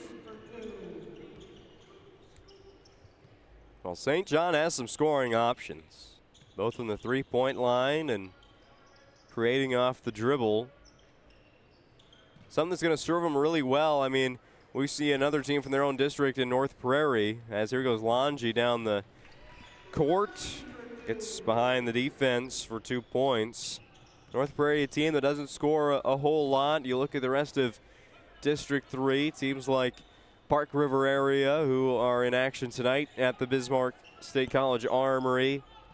Cavalier, it's not a high-scoring district, so you can either choose to play defense like North Border does, or you can get scoring pieces like St. John and just try and get teams in a track meet. I think it serves them well. Yeah, I've been impressed here this third quarter. The nice thing, St. John, they're not going away from their offensive style or what they want to do offensively, and they're getting opportunities to get to the basket. And like you said, depending on the style of play that the opponent has, obviously, if you can have an up tempo offense, that really puts a lot of pressure on the defense. Especially if they're not used to defending that quite a bit, you can really cause some havoc there. So I give credit, a lot of credit to St. John. They're not shying away from doing what they want to do. They're driving to the basket. They've got some kick-out threes. They've got some nice looks that they're going. They're just not falling for them tonight. Missed shot there by Mason Kraft. Not to forget, they're in the same district as the team that went to the state championship a year ago, North Star. But you want to talk about a team that's having to replace literally everybody. It is the North Star Bearcats. Yeah, that's something where you have a run like that in North Star, and you come up short in the championship game, and you're heavy laden with seniors, and you know that they're departing, and you're going to have to refill. You're going to have to replace a bunch of holes, and that's what these early games are for, is to kind of see where you're at, so you're ready to go come tournament time at the end of February. Here's a three from Madden Parisian. That's no good. Bruner takes the rebound away from Bodine, and now McPeak slows down the offense, and a foul will be called against Ashton Parisian. But if history teaches us anything, it's that North Star and boys basketball, they'll be back at the top pretty soon. Yeah, I mean that's one of these things that's kind of a constant. You look at these programs that have relative success that aren't just like a 1 or 2 years, and then you don't hear from them for a while. Then they're steadily coming to life, and yeah, they go through years where they're not as potent, they're not as competitive just because of the what they've lost through graduation and things like that, but you know that with the coaching staffs that are there, they're just going to reload instead of replace. Hank Bodine for three. 65-37 Velva on the BNC National Bank scoreboard. 2 minutes left in the third quarter. Ashton Parisian from in the paint. All right, here we go. Oh, we've got an upset in boys basketball in Division B, thanks to North Dakota score feed. This three by Mason Kraft. Two state tournament teams, keeping it on the same topic. State tournament teams from a year ago. Will they be the same? Will they look a little different? And a blocking foul against Braden Bossert. Bowman County, a team that, like North Star, loses a lot. They bring back, I believe, one starter from last year's team. You lose the Duffield twins, and that's almost like losing 4 people. But they upset an Edgeley-Cullum Montpelier team, bringing back a lot of Division I football players, and great speed and athleticism. And looks like Bowman County just pulled off the win in EKM's own building. Bowman County unranked against the top 10 EKM squad. There's a good free throw for Ezekiel Parisian. And 2 of them.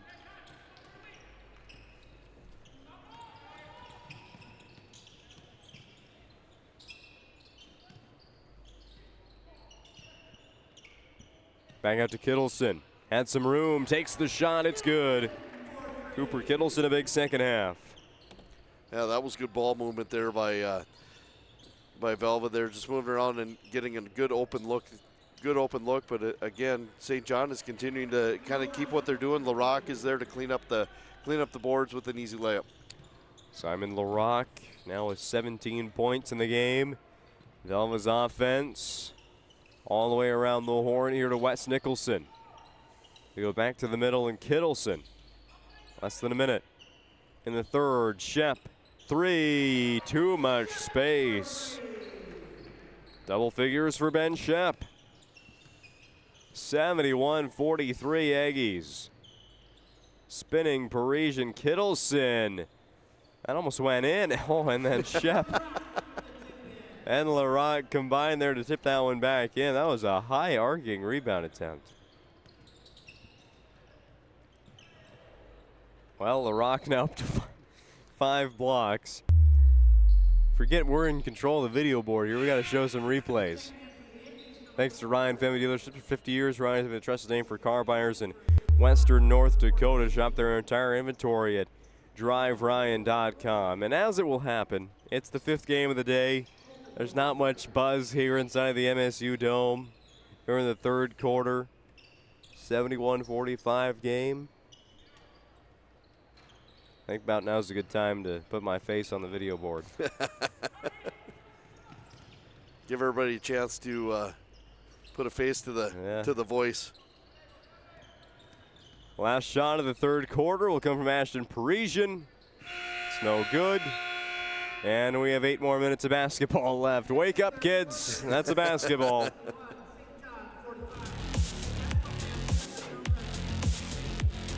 How would you like to turn this into this?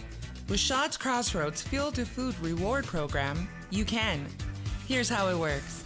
Pick up a fuel tracker card from any of our C-store cashiers. Every time you fill up with gasoline or diesel, use the fuel tracker card to record your gallons. Once you reach 1,000 gallons, you'll be eligible for a $10 gift card to Shaw's Crossroads restaurant. Start earning your rewards today at Shaw's Crossroads.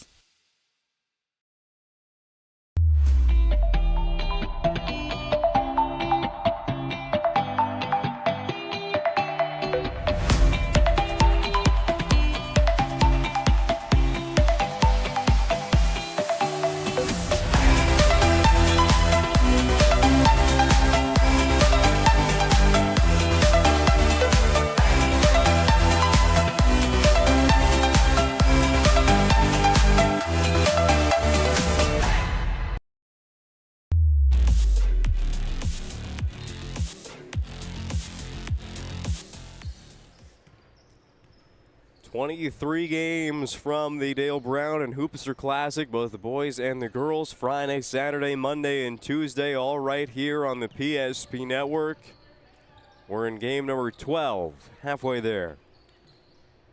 Velva with a 71-45 lead on the BNC National Bank scoreboard as we begin the 4th quarter. A couple new players in to the game. Specifically for St. John, Jackson Charbonneau returns to the court. And I had that name yesterday. It was Colton Wilson for St. John.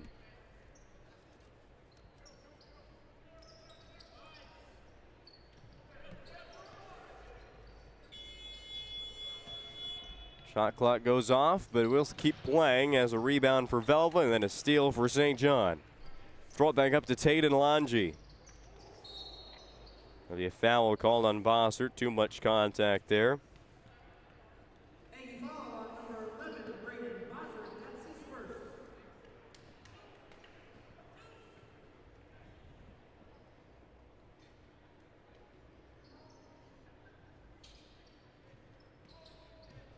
Long inbound goes to Charbonneau. Long three for Madden Parisian on the way. Missed it. Here's Kittleson. Gives it to McPeak. In the lane over everybody. Bruner. He doesn't bully the other team. He bullies his own players to get rebounds. It's almost like a fight to see who can get to the rebound first. Well, McPeak might just have to go to layups next. He has now missed a couple dunks. Charbonneau, whoa! Let's watch that one again on the Ryan Family Dealerships replay. Jackson Charbonneau for two.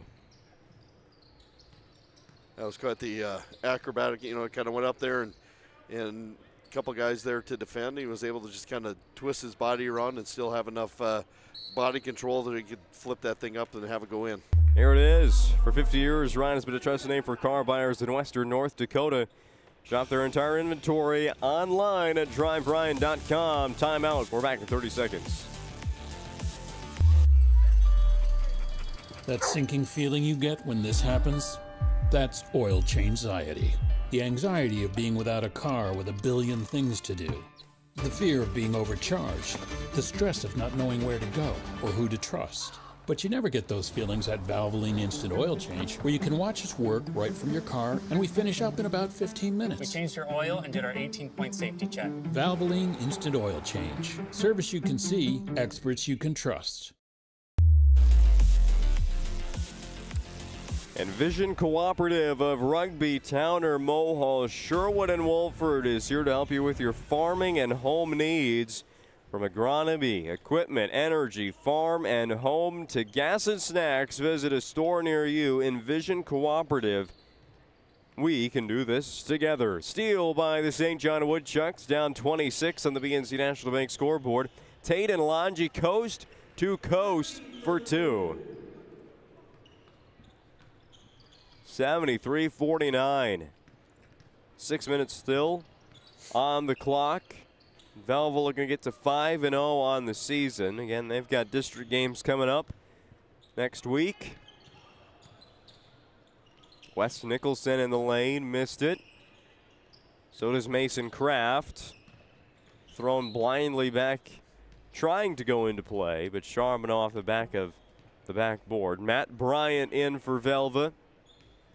They've got Bryant, Bodine, Kraft, Nicholson, and Bossert on the floor.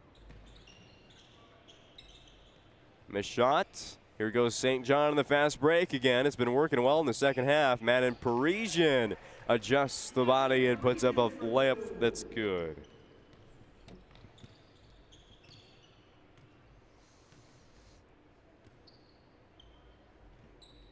Bodine into Bryant. Oh, another block for LaRock. Might have a double-double by the time this game's done.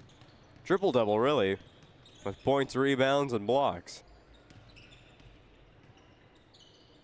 Out to Parisian, set up for three, nope. When will they learn that college three isn't where you need to stand?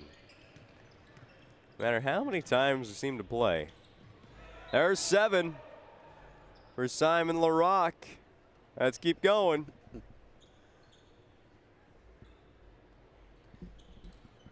Inbound to Bodine, lobs it up to Bryant. A pass deflection there by Simon LaRock, the 6'6 sophomore for St. John. Bossert just in front of the free throw line, missed it. Wilson the rebound, and he hurt his hand. I think he hurt it on that last defense. I don't know if he kind of got his hand out there and kind of jammed a finger, but on a pass deflection. You could tell he was trying to work. Either it got jammed, he's trying to pop it a little bit, or just kind of dislocate a little bit, or who knows. But it got the trainer over there kind of take a look. But But yeah, you could tell that he was trying to do something with his hand even after he got the rebound. Ashton Parisian will go to the Surf Pro free throw line. 24/7 emergency service and trained technicians using advanced technology and specializing in fire and water cleanup and restoration at Surf Pro. 2 shots for Parisian. Got the first. West Hope Newburgh and Hazen next. Last year, a matchup there. I think they need to start mixing up who plays who. I mean, everyone today has been a rematch except for our Redeemers in North Prairie later on. You know, you kind of look at it, and of course, there's a couple schools that kind of look forward to coming out here for the couple days and seeing the same opponents. It's kind of nice to have that familiarity. But yeah, it would be kind of nice maybe to kind of sprinkle in some different matchups, you know, going forward, just keep things fresh, and so it's not the same thing every time or same results all the time. Just kind of mix things up a little bit and give these guys an opportunity to see somebody different.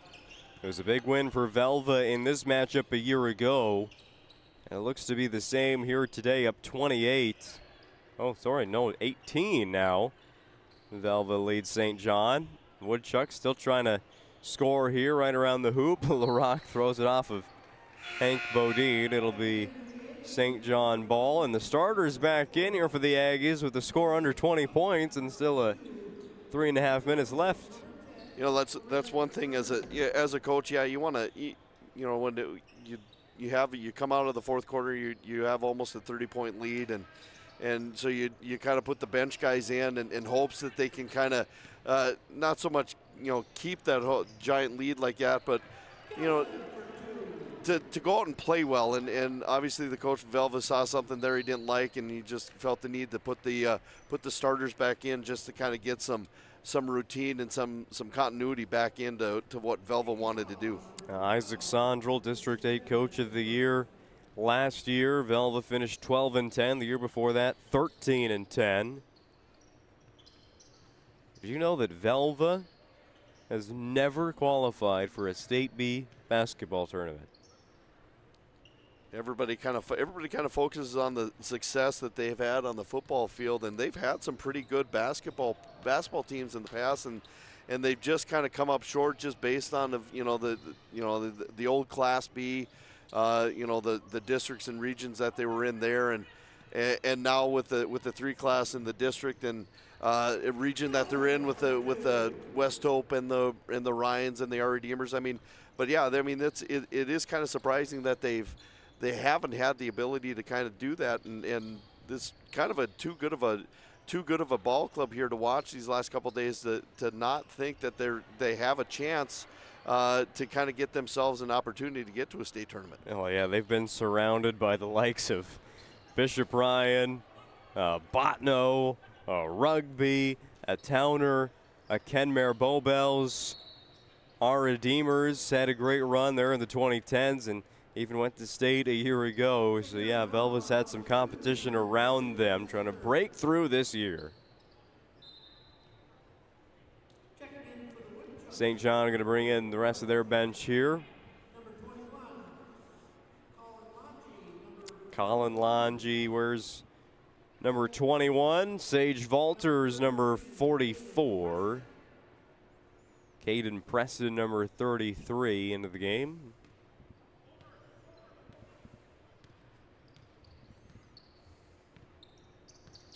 Final few minutes of this one. 77-55 Velva on the BNC National Bank scoreboard. Kittleson misses it. Rebound by Bruner. Back to Kittleson. Try it again. Yes.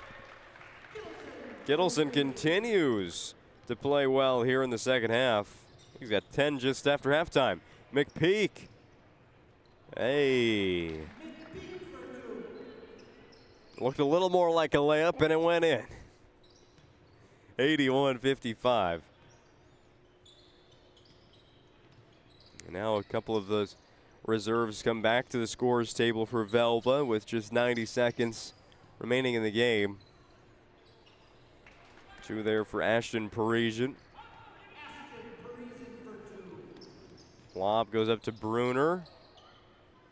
Something like that was our Magic City Home Leisure move of the game in their contest against Garrison last week.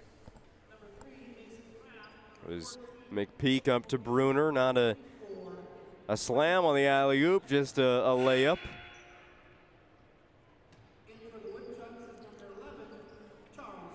Charles Slater in for St. John Woodchucks, a junior.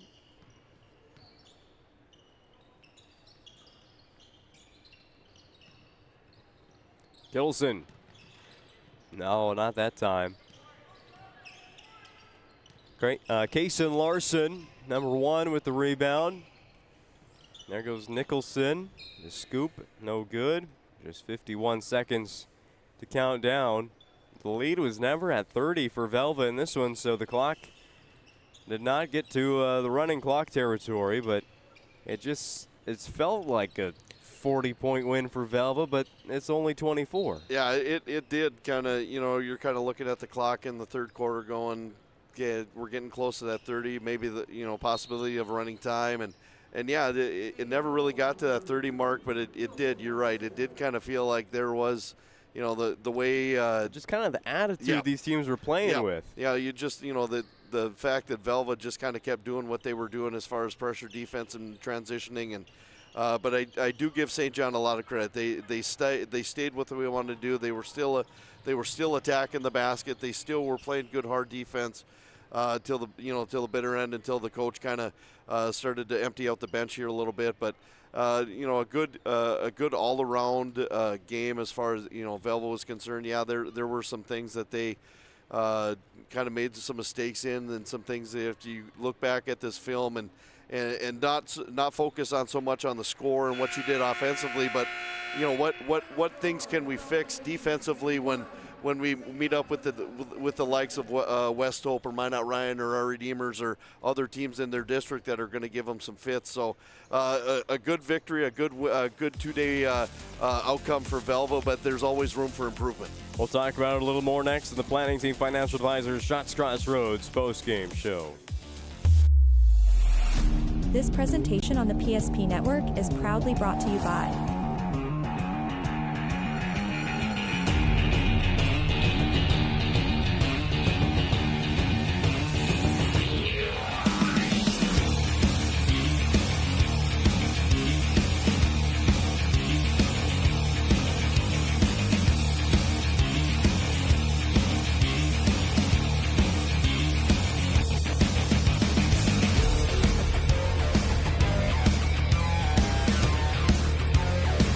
Make sure to like and follow the PSP Network on all social media platforms and hit that subscribe button on YouTube. PSP Network. It's game day. This presentation on the PSP Network is proudly brought to you by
the PSP Network on all social media platforms and hit that subscribe button on YouTube. PSP Network. It's game day.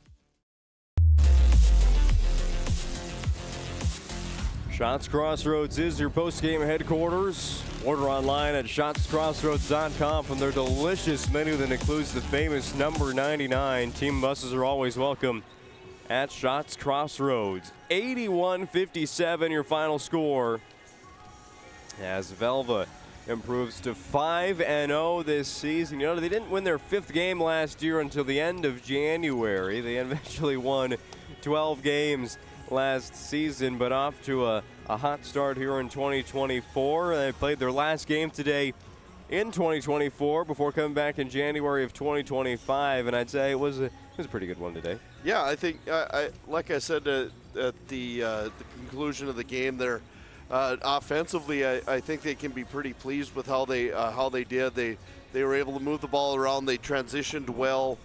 They were looking to get the ball up the floor. There was a lot of guys that contributed and scored, and the other thing would be that, you know, what kind of things can they do to kind of clean up that defense a little bit, and because they gave up a lot of opportunities that St. John kind of took advantage of in the second half, where they were able to kind of get to the basket a little bit, and they were able to force the issue, and they really didn't have an answer for LaRock underneath the basket. He did a great job of having a handful of offensive rebounds and putbacks and getting fouled and getting to the free throw line. So if anything for Velva, I think looking back, is just trying to find a way to kind of clean up that defense a little bit, and going forward, I think they're going to have some opportunities here in a couple days of practice and getting ready for those dog days of January. I'll get through this post-game show pretty quick to get to our 6th game of the day, but first a look at the individual numbers. Yeah, you take a look at St. John with scoring 57 points in the game. Obviously, the first quarter with scoring 9 points was kind of their lowest output as far as quarters go, and then it was pretty even the rest of the way. 18 in the second, 18 in the third, 12 in the fourth quarter. Led by scoring by Simon LaRock with 21, 12 apiece by Madden Parisian and Ashton Parisian. 8 points for Taden Longy and 2 points apiece for Ezekiel Parisian and Jackson Charbonneau. Velva was pretty consistent the first 3 quarters. Obviously, the scoring was down a little bit in the fourth because they didn't really have the need for it. They scored 23 in the first, 24 in both the second and the third quarters. 9 points in the fourth quarter. Led along the way by Mason McPeak with 25, 17 points by Cooper Kittleson, 12 points Ben Shep, 14 points Reggie Bruner, and then 5 points for Hank Bodine, 3 points for Reese Steffen, and then 2 points apiece for Braden Bossert and Wes Nicholson. So all in all, the guys that the mainstay guys that you look at as being the guys that contribute for Velva were there in scoring, but everybody that played for Velva contributed in a way. Could have been some defensive stands, some turnovers, some rebounds here and there. So that, as far as that goes, as far as being a well-balanced team, they showed that in these 2 games here they played this weekend, and that's what's going to continue to give them the success, getting 5-0. Hopefully the next time they go out, they get another, notch another win, making it 6-0, and knowing that there's going to be some tougher tests along the way, and being able to establish that and recognize that, and what things can we do differently to kind of when they go up against a little stronger ball club, what things can we do differently that can give us the same success. Yeah, Berthold and Mo Lansford Sherwood in the immediate future for the Velva Aggies. All right, and can we do this in 60 seconds? The Sport Clips MVP of this one, Mason McPeak, had 20 in the first half, really just set the tone in this one. Got Velva the lead they needed, and yeah. I mean, he missed 3 dunks. Those deducted about a half point each, but he still did have a nice game. He just does so much. He just does so much for Velva as far as being the field general on the court. We talk Ben Shep, the quarterback of the football team. Mason McPeak is obviously the quarterback of the basketball team, and he just facilitates so much, and he can get to the basket off the drive, and that frees up everybody else to do some things. And then obviously the fast break opportunities are always there. He's always looking to leak out on a shot and have some easy buckets that way. But just all in all, he's just one of those guys that you have to pay attention with when you're on offense, but you also have to pay attention when Velva's on defense because of how he does like to leak out there on the shot and try to get opportunities that way too. But yeah, I think Mason McPhee he's kind of the gas that runs that engine, and so that's something that Velva's going to lean heavily on here going forward. We have 7 Magic City home leisure moves of the game, all 7 blocks by Simon Larocque today. Yeah. That's crazy stats right there. Yeah. 7 in one game. Yeah, you take a look, and you got a guy at that size, and you just plant him underneath the basket, and then and St. John does a great job, and they realize that they've got that threat inside on the defense, and so they can be aggressive out on the perimeter, knowing that if they get beat and the guy gets to the basket, that Larocque is there to help them clean up the mess. And yeah, you just keep challenging a guy like that because thinking maybe one of these times he's not going to get it clean, you're going to get a foul, but it seemed like every time Velva challenged him, he stood up to the occasion, and he was active around the boards, and he tried to carry St. John the best he could. I could see him being a factor throughout the season too against some teams in their district as well. He's going to cause some headaches for some teams. Yeah, just a sophomore as well. And that's a scary thing too. St. John drops this one to Velva. Your final score for the final time. Aggies 81, Woodchucks 57. 2 more games to go from the Hoopster Classic here in the MSU Dome. West Hope, Newburgh, and Hazen.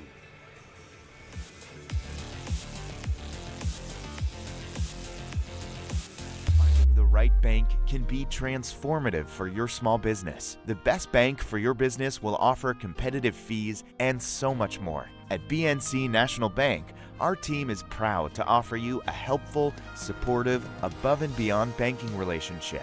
Starting to stress about the complexities of qualifying for a small business loan? BNC can guide you through the process with much less stress and likely far more success. Speak to one of our team members today. Member FDIC. This presentation on the PSP Network is proudly brought to you by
Make sure to like and follow the PSP Network on all social media platforms and hit that subscribe button on YouTube.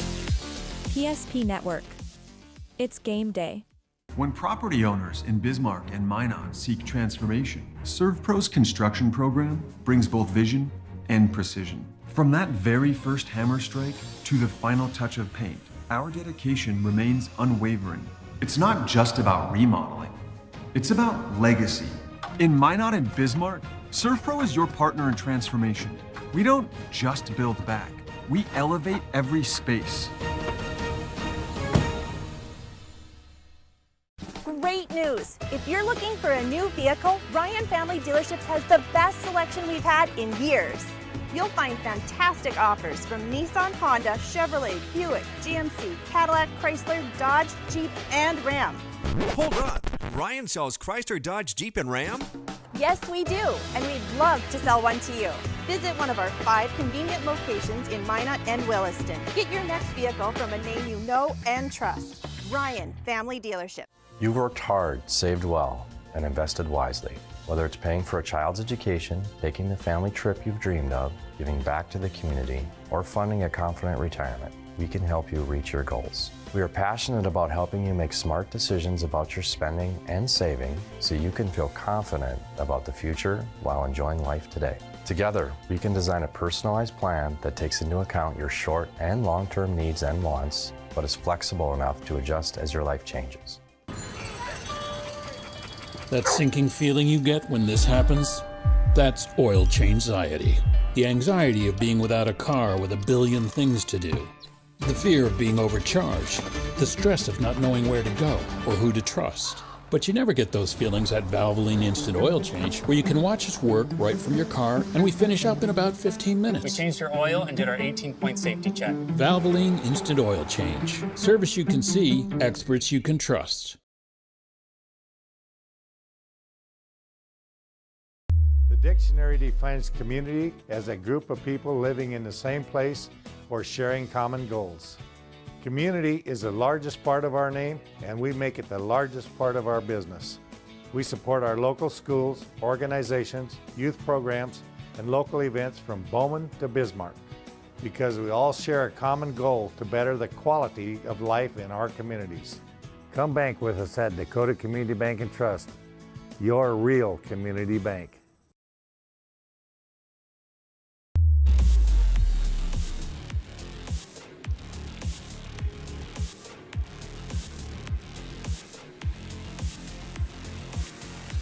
Division A meets Division B once again here in the Dale Brown and Hoopster Classics from the MSU Dome.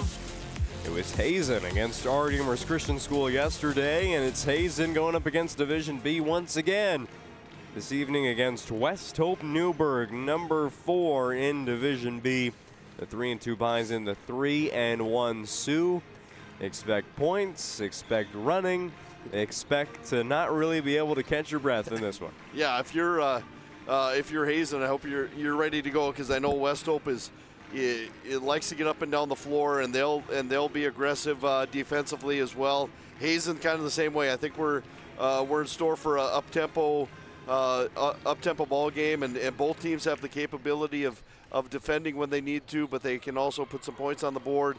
It's just going to be a matter of which team goes on a run, and if the other team can weather that storm a little bit and regain control a little bit. But for what we saw from West Hope yesterday, it's even though Walker Broughton's the guy that everybody focuses on, he gets off to a slow start every once in a while. But those other guys are there to pick up the slack a little bit, and so you can't really kind of rest off and take a break knowing that Walker's having maybe an off quarter because he can show that he can turn it on when he needs to. So it's going to be a challenge for both ball clubs. They like to play similar style of game and then like to get up and down the floor, and so it's it's going to be something where both teams are going to have to be very patient with the ball when they have it and make sure that they get some good shots off. Well, West Hope Newburgh put up 80+ yesterday against Powers Lake Burke Central. Really never slowed down in that offensive side of things. Hazen, it took a while for them to get into gear against R.D. Demers Christian School. A competitive game on our opener yesterday at 11 a.m. Today they're playing the night game. That time in between games for Hazen, knowing your opponent coming up next, and it kind of just get a little bit too long here for the Bison? At times it can be sitting around you're sitting around and if you did kind of if you did stay, I don't know what they they played the early game yesterday, if they stuck around and stayed knowing that they had a later game, or if they just kind of head back home after the game with our Redeemers yesterday, and then kind of were able to get home and then maybe have a little shoot around in the gym before they took off today at all. But if they stayed in Minot, and then you're sitting around all day and trying to figure out what to do, and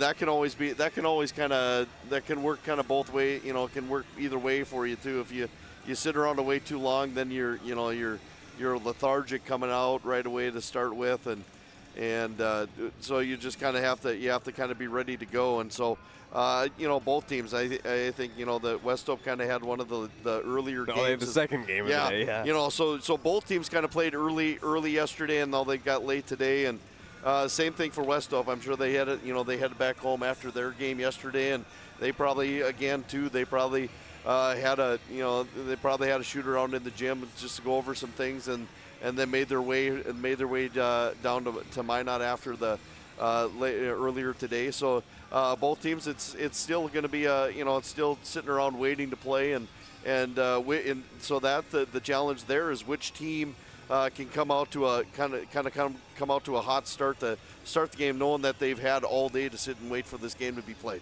Yeah, we've been sitting around pretty much all day too. We've just been watching basketball this afternoon. So let's get to playing West Hope Newburgh and Hazen after this commercial break. The foundation of the financial planning approach at Legacy Financial Partners is a personal relationship. Our unique and collaborative approach to financial planning starts with your dreams, not just the numbers. We will work with you regularly to take action to update your plan as your needs evolve, recommending products and services that are right for your situation.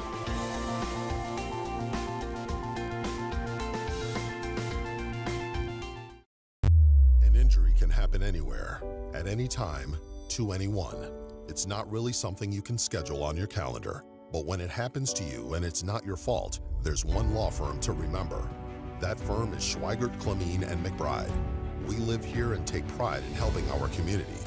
We know this area inside and out. We put in the work and fight for what's right so justice can prevail for you. That is what we're all about. We're on your side. We're Schweigert, Clemene, and McBride.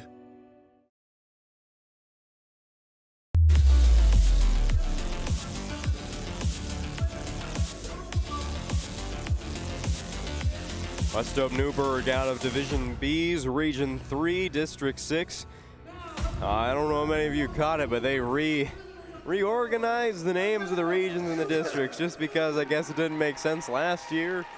Having Region 4 in Division A be the southwest corner and Region 4 in Division B be the northwest corner is a discussion I'd like to have with somebody why things got changed after 1 year, unless it was just because of that. Yeah, I think that it always seems to be a little, when you have something new like this, there's always seems to be a little confusion about. That was the one thing that didn't get triple checked. Yeah, you the take names a look, of the districts. Yeah, you look at I talked to my dad back home in Wapton, and of course they're used to Wapton moved down to that middle division, which is now the Class A, and sometimes when they're talking about Class A, they're always, some guys still assume they're talking about the Minot Highs and Minot, the big schools out east and west, and they have to keep reminding themselves that it's Double A now, and then football you got Triple A and Double A, and so there's it always seems to be there's always some kind of confusion when you make changes early on until everybody kind of gets a chance to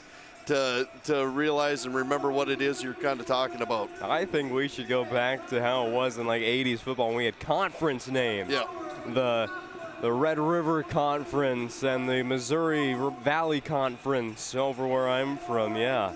I think we need to do that again. but now the districts are too big to even have like one unified, like we just had St. John over here. They're kind of Minot area over by Belcourt. They're in the same conference with Pembina. Yeah.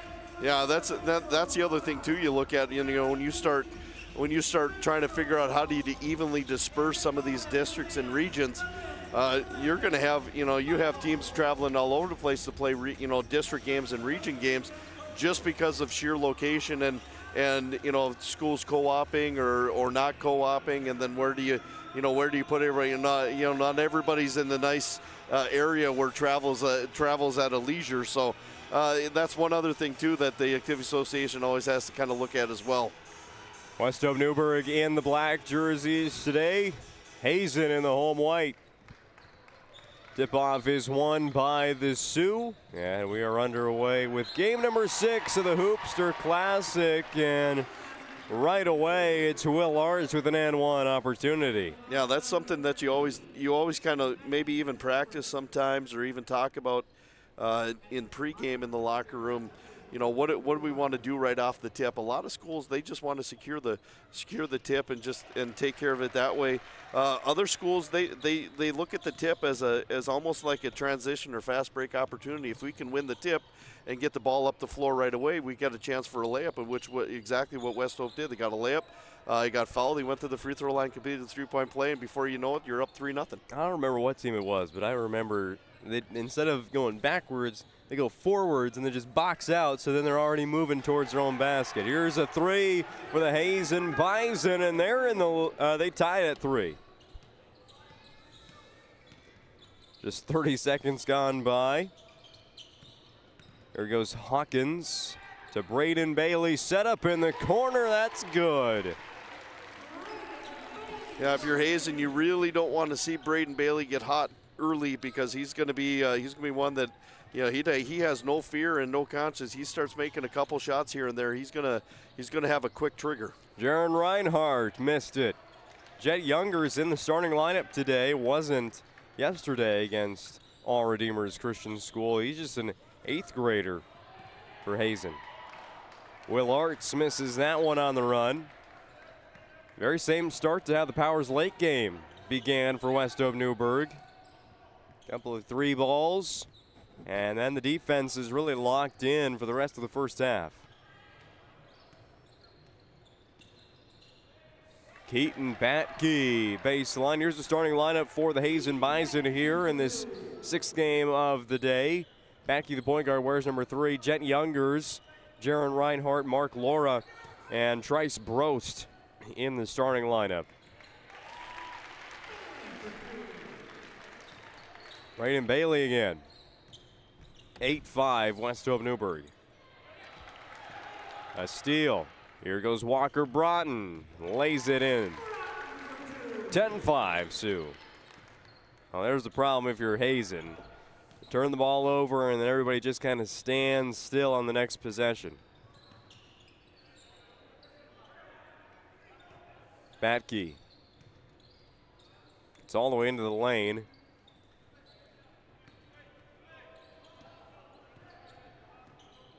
Youngers, guarded by Broughton. Skip pass, Batke. After he catches it, puts it up, and rebound went to Hunter Tolstad, but Youngers reaching in there, gets called for the foul. Dayton Hawkins, Hunter Tolstad, Will Arts, Walker Broughton, Braden Bailey in the starting 5 for West Hope Newburgh today, and their head coach Anthony Lee. And now into the game, Trayton Lessman for the Sioux.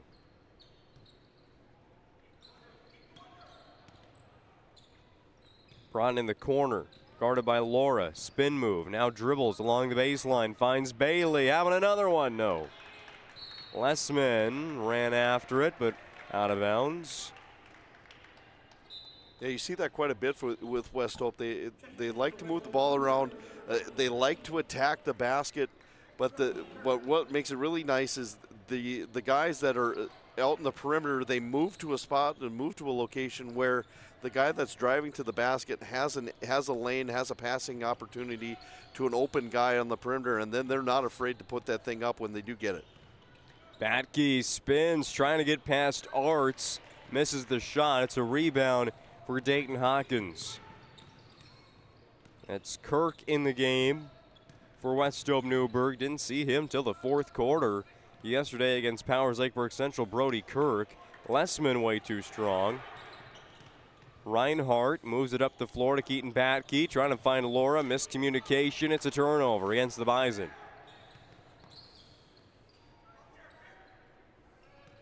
Lessman looking to drive.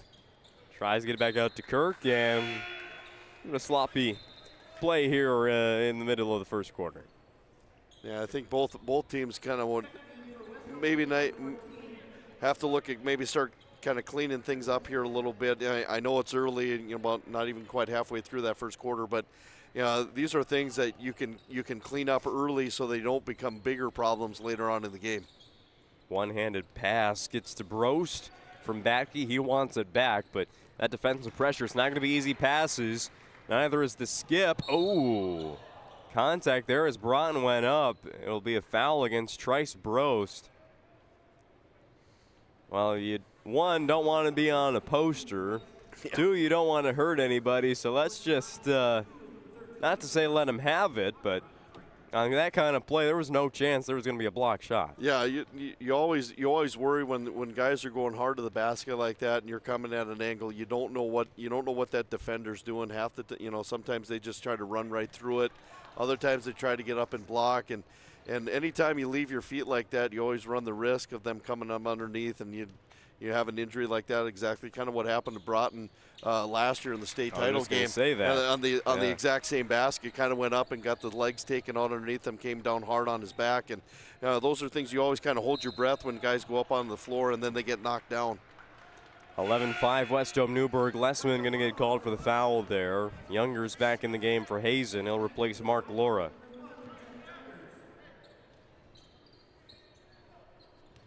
Also got Logan Kane in. I believe he was in the starting lineup yesterday.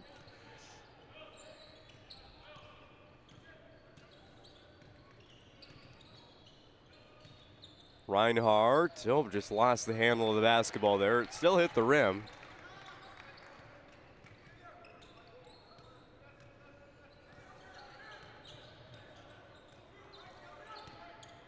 Broughton gets a screen from Tolstad. All the way to the left hand, can't get it, throws it back into play off of his own teammate. It'll be Hazen Bison basketball. Yeah, this is really nothing new as far as Westhope concerned. I know yesterday, Broughton kind of got off to a slow start, and not because he had lack of opportunity, just similar to what he is today. He's getting to the basket. He's just kind of unable to finish right now, but again, nothing to cause for panic. The other guys from Westhope are able to kind of pick up the slack a little bit. Again, they're kind of forcing Hazen to kind of into a little more up tempo and going a little faster than what they're probably used to. But they have guys underneath the basket open, and they're just kind of a little too strong with the passes right now. Back, he couldn't find Reinhardt there. Back to the Sioux goes the ball. Bailey to Tolstad. Tolstad backs down Jaron Reinhardt, and one for Hunter Tolstad. Put it on the Ryan Family Dealerships replay.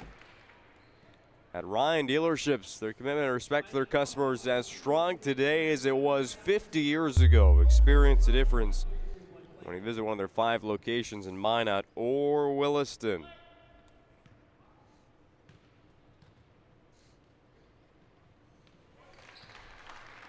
It's good for Tolstad. A great job there, Tolstad. Again, he's just kind of the workhorse. He kind of does whatever Coach Lee asked him to do. He's down there posting up and going hard. He's fighting for rebounds there on the back end of the press. He's kind of playing that free safety. He's going after the passes, trying to get some interceptions, get some steals there. So, just one of those kids where he could probably go unnoticed for a long period of time, but if he were to leave the game, it's one of those holes that you have a hard time filling. Mark Laura missed the layup, and before that, Tolstad went out of bounds on an attempted skip pass by Hazen. And if you watch enough Westome Newburgh basketball, you understand that skip passes usually don't get completed, so get that ball in the middle of the press. I think that's what's going to be talked about here in the huddle as we have a First International Bank and Trust timeout on the court. You're watching the Hoopster Classic on the PSP Network. Whether it's getting an education, making priceless memories, learning to play, playing to learn, or simply getting where you need to go, the team at Ackerman Estvold has been behind these projects and countless others, developing critical infrastructure, valuable spaces, and even some good old-fashioned fun. Entrusted with the things you know, but delivering more than you may realize. Ackerman Estvold, trusted for decades and decades to come.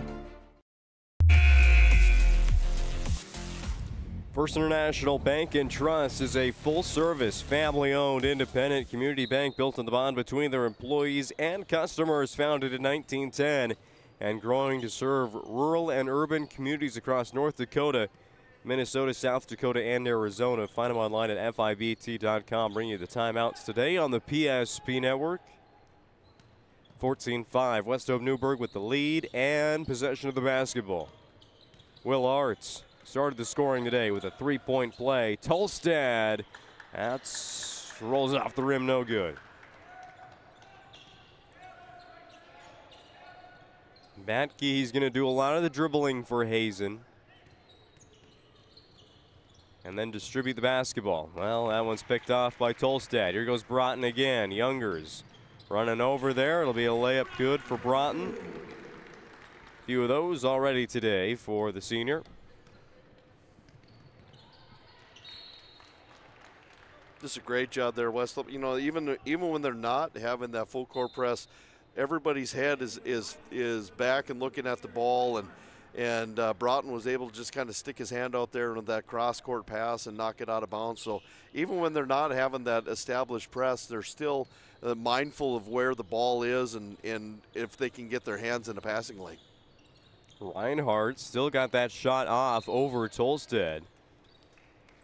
Anyway, Jaron Reinhardt in this first quarter, he is a tough day of work ahead of him with Tolstad and Broughton down there. Yeah, that's something where you got those two guys and you're asked to guard one of them, and knowing that full well that both of them are probably going to be around the basket when the shot goes up on both ends of the floor, and so you have to be kind of aware of that, and hopefully he can step up to the challenge here for the rest of the game. Broughton gets around Mark Laura and gets the shot to go.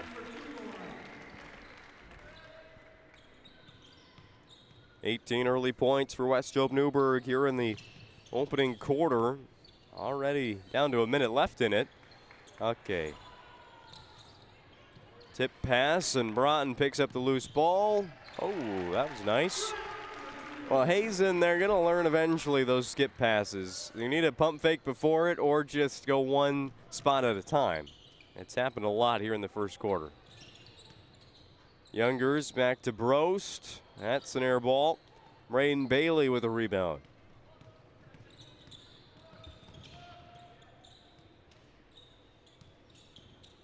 Give it to Arts. But Brost had an arm out there too long. Hazen will bring in Bennett Kilwine off the bench. Shot clock turned off after the foul. That was the fifth foul against Hazen. I believe it should be free throws, right? Yeah, I think the referees are realizing that. There we go. Making the realization there. So, yeah, I think that's another thing too that everybody's still trying to get used to is the the two shots after the 5 team fouls, and every once in a while you kind of forget that, but it's something new, something different in at least the Division B and Division A levels that everybody's kind of got to get used to here a little bit. In my mind, it just makes more sense. It's how basketball is played at the international level, the college level, at least in the women's game where they have quarters. Yep. I like it. I know I've always thought the single bonus was kind of weird too. If it's a foul, let's just shoot 2. Yeah.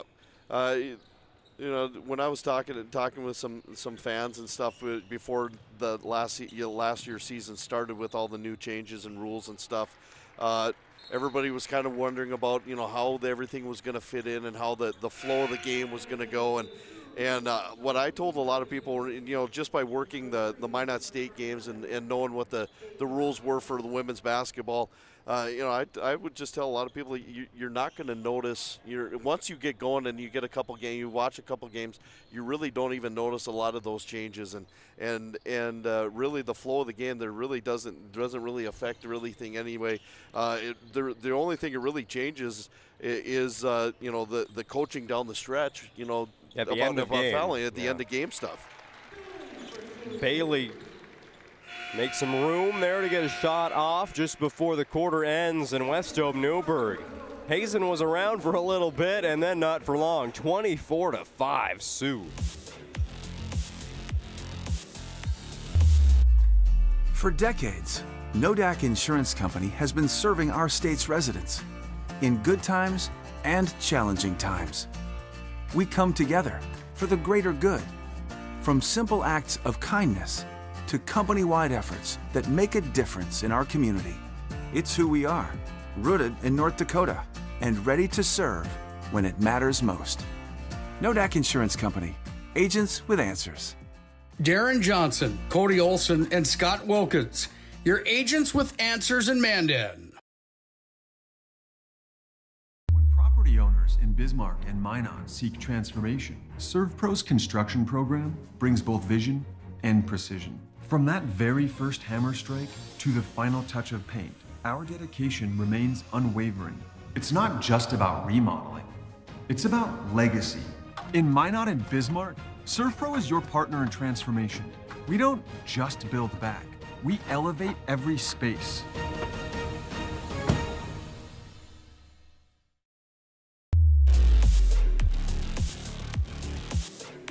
There's a couple great windows every part of the calendar year for watching sports, and between Christmas Day and New Year's Day, that is one of the best.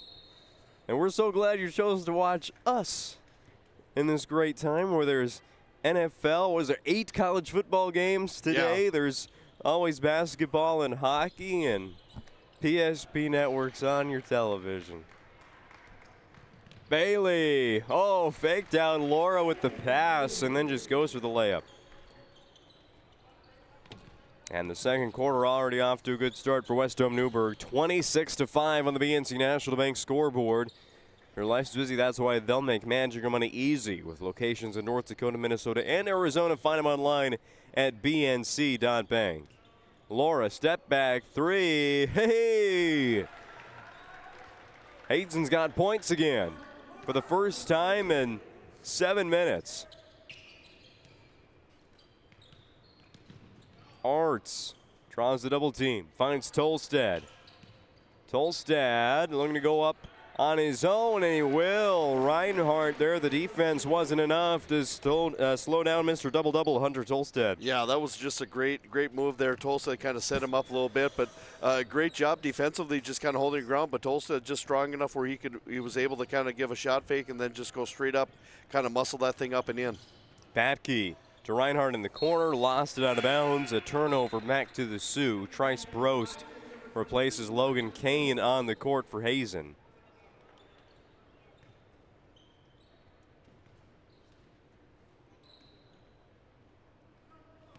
Today's game on the PSP Network brought to you in part by Minot State University, with more than 96% of recent Minot State grads employed or continuing their education. MSU grads get jobs, period. Be seen, be heard, be you at MSU. That's Minot State University. Tolstad offensive rebound out to Bailey, and he's got the 3. That's why they call Tolstad the walking double-double.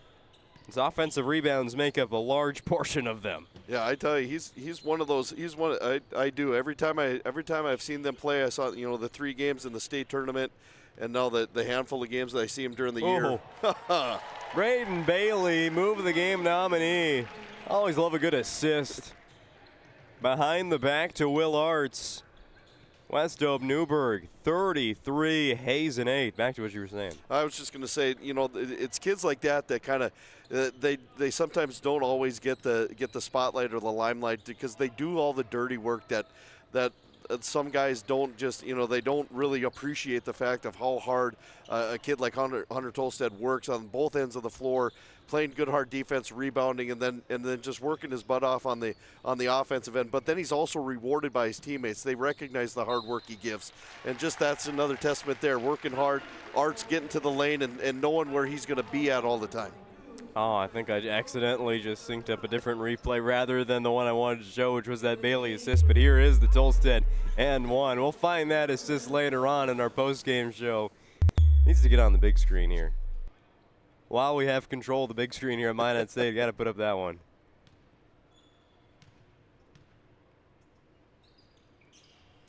Tolstad, a 3-point play. It's been the Tolstad and Arts show here in the first half. Braden Bailey, though, he's got over 10 already. West Hope Newburgh, they had 48 in the first half yesterday against Powers Lakeburg Central. Well on their way to that total here. Laura crosses over and then gets called for the charge. And guess who? It's Tolstad that takes it. Rockland Beaudry and Tiger Lee check in for West Hope Newburgh for the first time recently.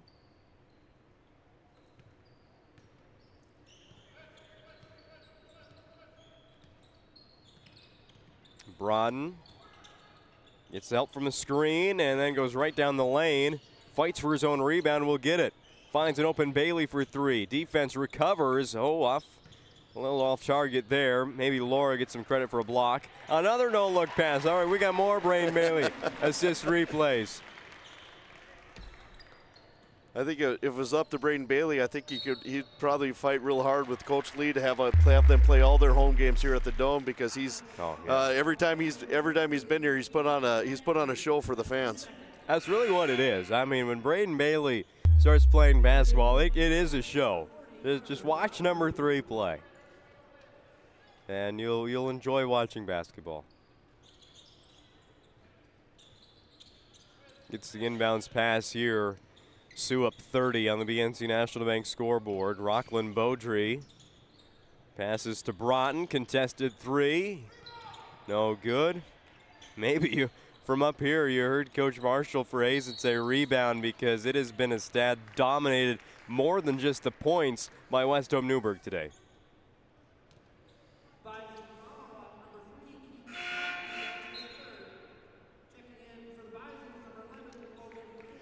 Coach Chad Marshall for Hazen.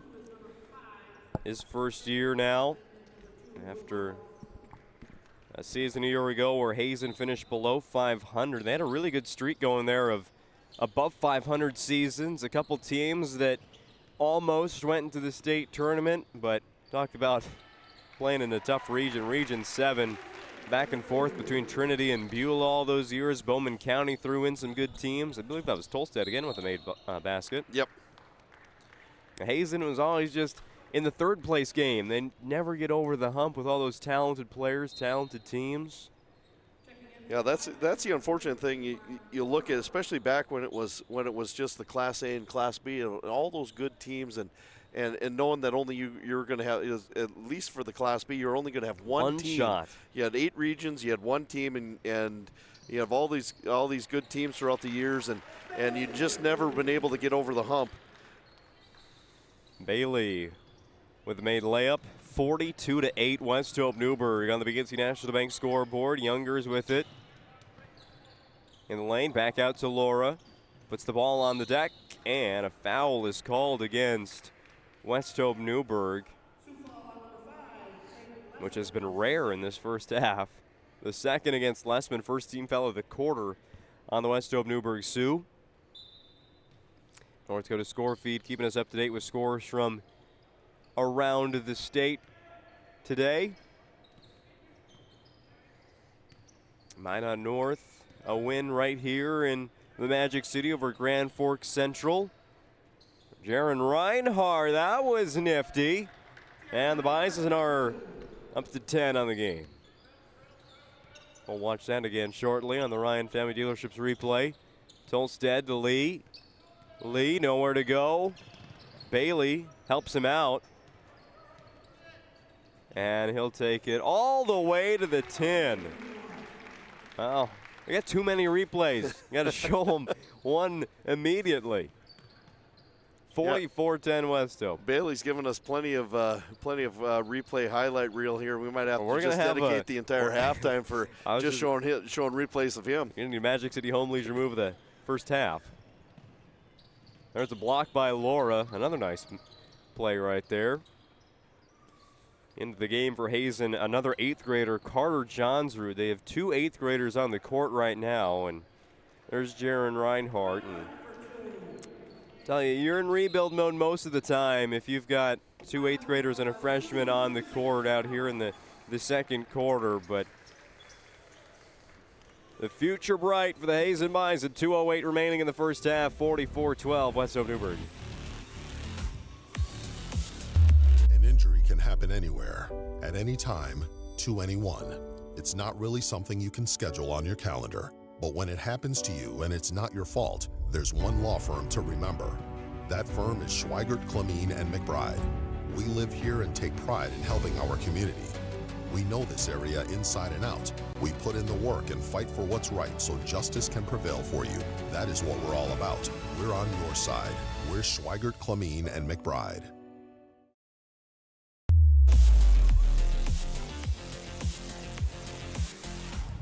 I want to thank Dakota Square Arco with their quality fuel, convenience items, an awesome touchless car wash, and the best customer service. They are your favorite convenience store in Minot. That's Dakota Square Arco. Back to the basketball here at the Hoopster Classic. The MSU Dome. Dayton Hawkins back on the score sheet.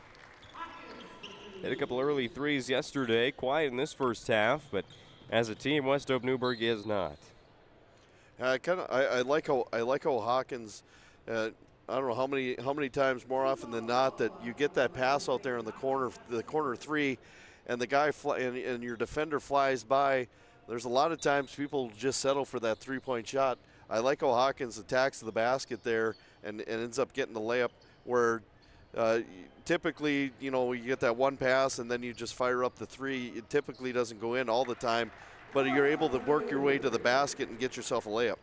Mark Laura for Hazen. Gets another bucket there. Usually Hawkins just does take that shot. I mean, he is a very good three-point shooter.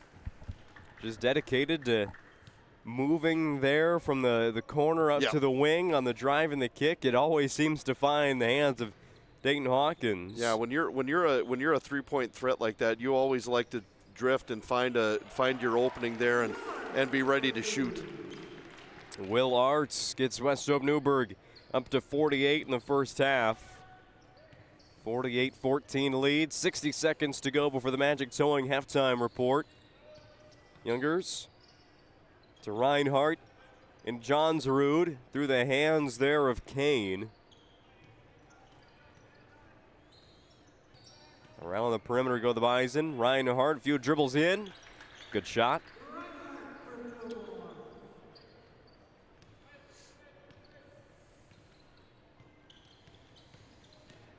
Run off the glass. 50 in the first half for West Hope Newburgh.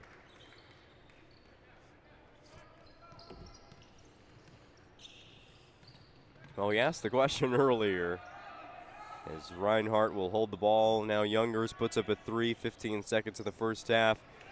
With the legs kind of be a little tired even though they haven't played in a long time, just because you're waiting your turn here in the MSU Dome. And for West Hope Newburgh, they've been playing with speed. They've been making shots. Yeah, I mean, there's not many teams have made shots today. No, they, West Hope, they attack the basket every time, and it doesn't matter if it's their 5th game in a row or first game of the year. They're going to keep attacking the basket, and they're going to force the other team to play that style of basketball. Will Arts with one more basket for good measure in the first half. We've reached the break. Sioux 52, Bison 16. This presentation on the PSP Network is proudly brought to you by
Make sure to like and follow the PSP Network on all social media platforms and hit that subscribe button on YouTube.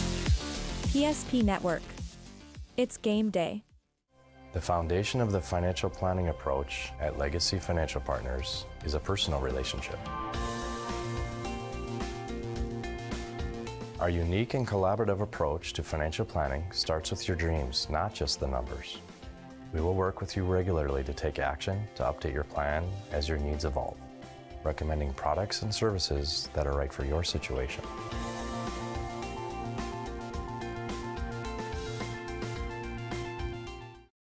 When facing disaster, it's not just the things we lose, but the memories. But there's hope. ServPro, with decades of experience in Minot and Bismarck, is always ready. Our certified professionals don't just restore homes, they rebuild lives. Because to us, you're not just a client, you're family.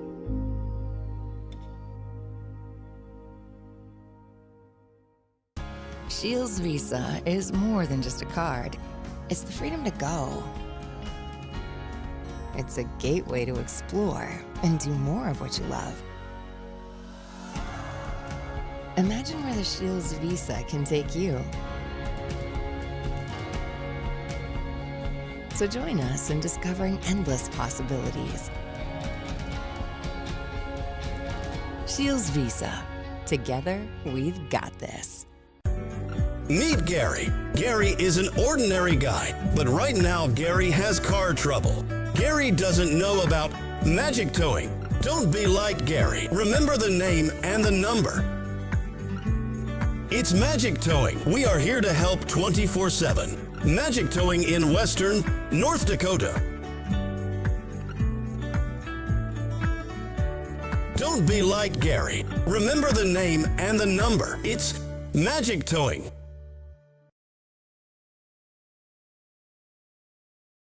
An injury can happen anywhere, at any time, to anyone. It's not really something you can schedule on your calendar.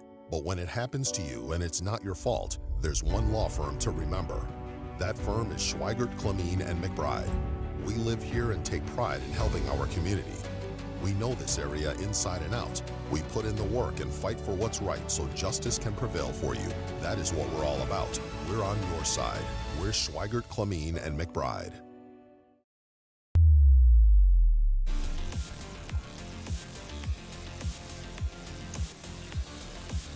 Told you before our first game, get used to this camera angle right here. See a lot of the MSU Dome over the last couple hours here on the PSP Network. And we are on game 13 of 14 here at the Dale Brown and Hoopster Classic. West Hope Newburgh a 52-16 lead over Hazen from the tip. West Hope Newburgh had this first half in their control. How about those first half numbers, by the way, Corey? Let's take a look at. We'll take a look at West Hope Newburgh. 52 points in the first half, 24 points in the first quarter, 28 in the second.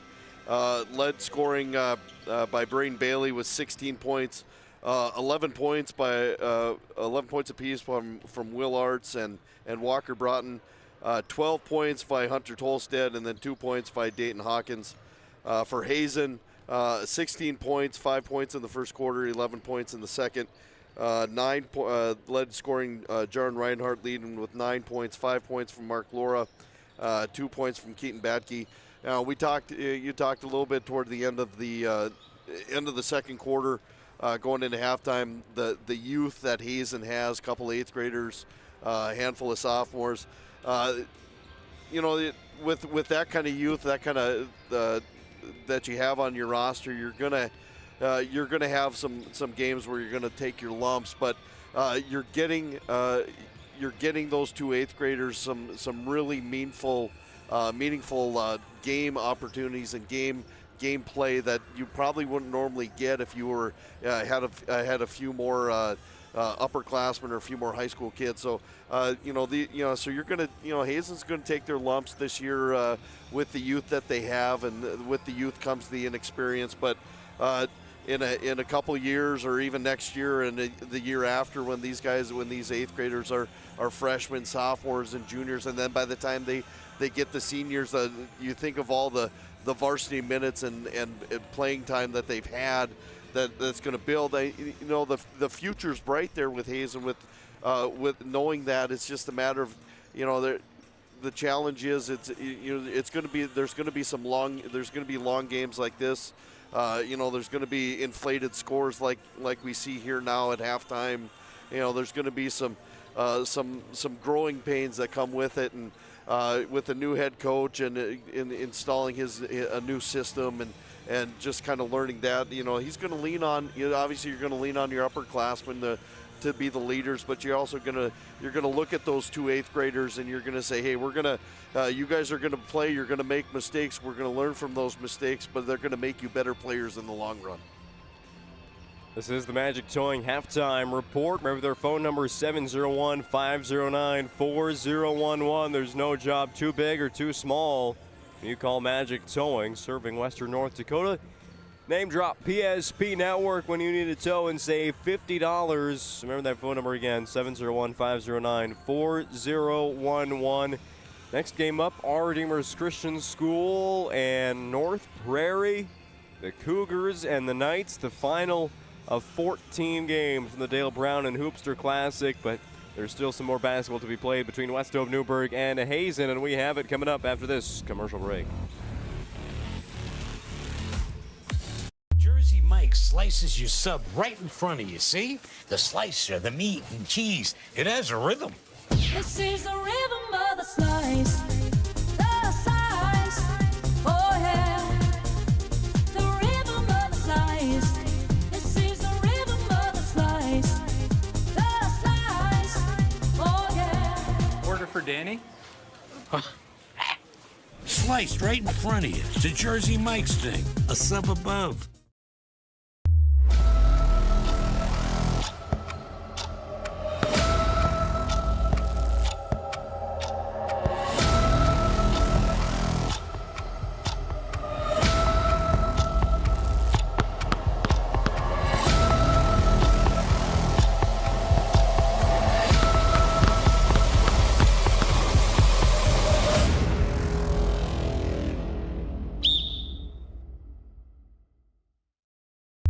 For over 25 years, we've learned a lot about why local matters. Unlike those guys, we take pride in our work and back our tires with our Plus Plan guarantee to get the most out of your tire's lifespan. Are the tires the same size on all the sides? We strive to provide great value to our guests and lowest prices guaranteed. That's not good. Stop at a trusted tire and auto and get a set of tires from people you know and trust, and will even match those guys.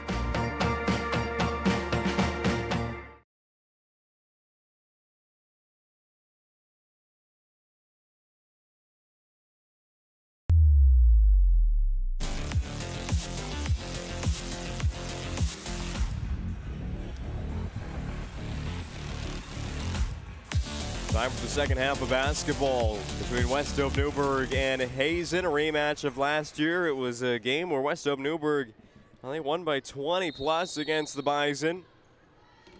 Sioux have dominated when they get to the Hoopster Classic these last 2 seasons.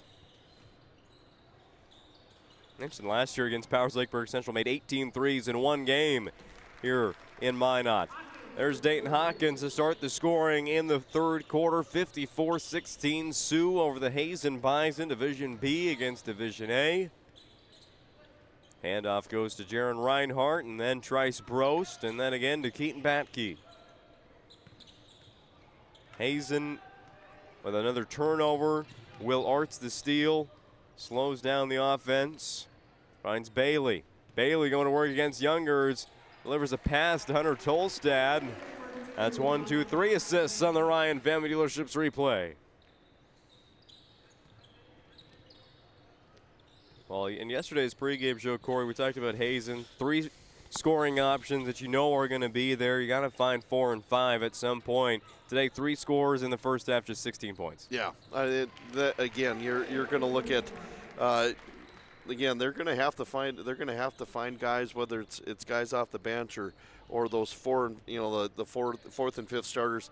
But there's going to have to be some other guys that are going to have to contribute. And like we said at halftime, it's going to be a lot of growing pains, I think, this year trying to figure out where everybody fits in the mix.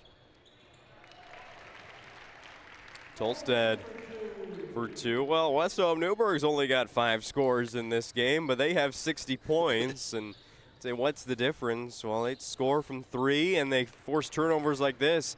Get yourself some easy baskets or almost dunks like Walker Broughton. Broughton now with 13 in the game. Did a game the other day in Bismarck. Bismarck Legacy, 3 scores. They defeated St. Mary's. They scored 50-plus points with just 3 girls scoring points. 33 of them came from South Dakota State commit Brooklyn Falkley, so she's pretty good. Yeah, when you have when you've got like you said 3 scorers, but when you have one that can score in the 30-plus points, that's always a positive. But you're always as a coach, you always want to have a kind of a well-balanced a roster that girls that can contribute, or depending on what you're coaching, just people that can contribute, and you go down your bench and know that when this kid goes in, they're going to give me 6 to 8 points a game, and when somebody else goes in, they're good for 10 to 12, and that's something that we kind of stress to our girls down at South Prairie. It's like, we've got some girls that can score some points with Scotty Beck and Riley Rutledge and Bree Rose.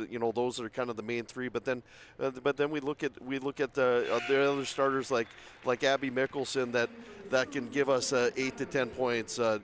Macy Talbot that can give us 6 to 8, and then we got Ajaya Trader that comes off the bench that can she's good for 6 to 8 points, but a handful of steals and rebounds. And so we've got we're blessed in the fact that we've got girls that can contribute, and they know what their roles are, and they live up to it, and that are excited to contribute and stuff like that. After 1 of 2 made free throws for Braden Bailey at the Surf Pro free throw line, 24/7 emergency service and trained technicians using advanced technology and specializing in fire and water cleanup and restoration. It's Westhope Newburgh 63, Hazen 16. Got a foul here against the Bison. A 9-0 start to begin the second half for Westhope Newburgh. Pardon me, an 11-0 start to the second half.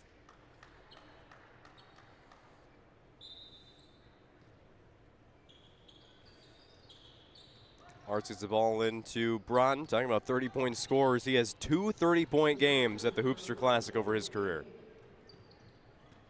33 in 2022, 31 last year against Powers Lake.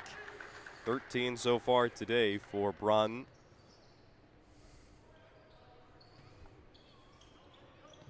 Trice Brost of Hazen is on the bench with 4 fouls.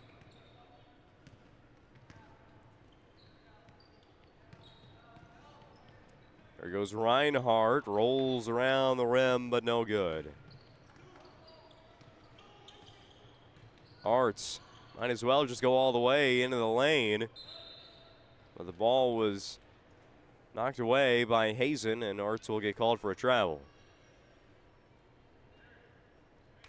There in that instance, it would have been nice kind of, for Arts to kind of realize you driving in, and then you got 3 guys that came down. Instead of trying to split the 3 defenders, just kind of stop and look to kick it out. Maybe establish down in the block to post up, but then allow somebody else the opportunity to kind of maybe, dribble penetrate to the basket. Jet Youngers will go to the Surf Pro free throw line for the Hazen Bison. Somewhere they haven't been almost at all today.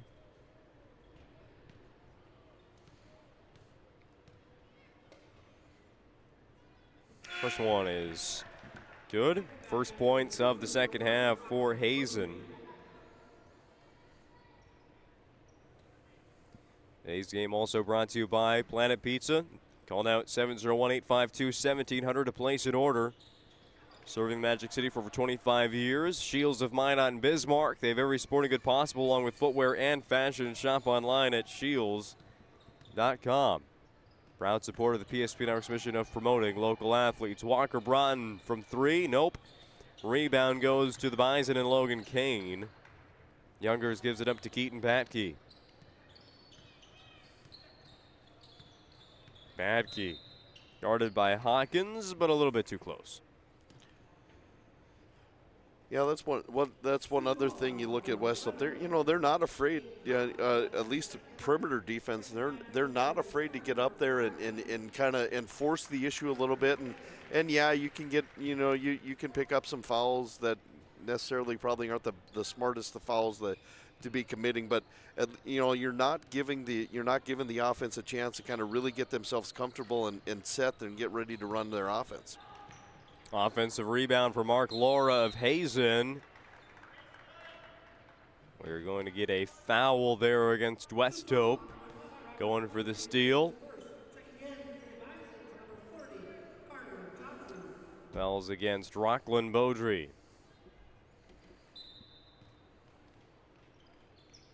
We do have a running clock here in the second half, with West Hope up by 45. 63-18 on the BNC National Bank scoreboard. Locations in North Dakota, Minnesota, and Arizona. Find them online at bnc.bank. Hawkins off the mark.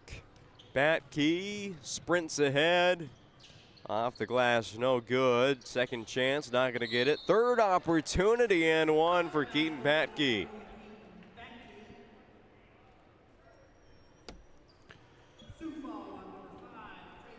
Keaton Patke for Hazen. He's just a sophomore, too. Laura, a senior. Reinhardt, a junior. Laura, the lone senior on this team. Patke, a double-digit scorer as a freshman. Makes a three-point play there, and we've got a timeout on the floor by First International Bank and Trust. We'll step aside, hear from our sponsors. Pay the bills. West Hope Newburgh 63, Hazen 21. Meet Gary. Gary is an ordinary guy, but right now Gary has car trouble. Gary doesn't know about magic towing. Don't be like Gary. Remember the name and the number. It's Magic Towing. We are here to help 24/7. Magic Towing in Western North Dakota. Don't be like Gary. Remember the name and the number. It's Magic Towing.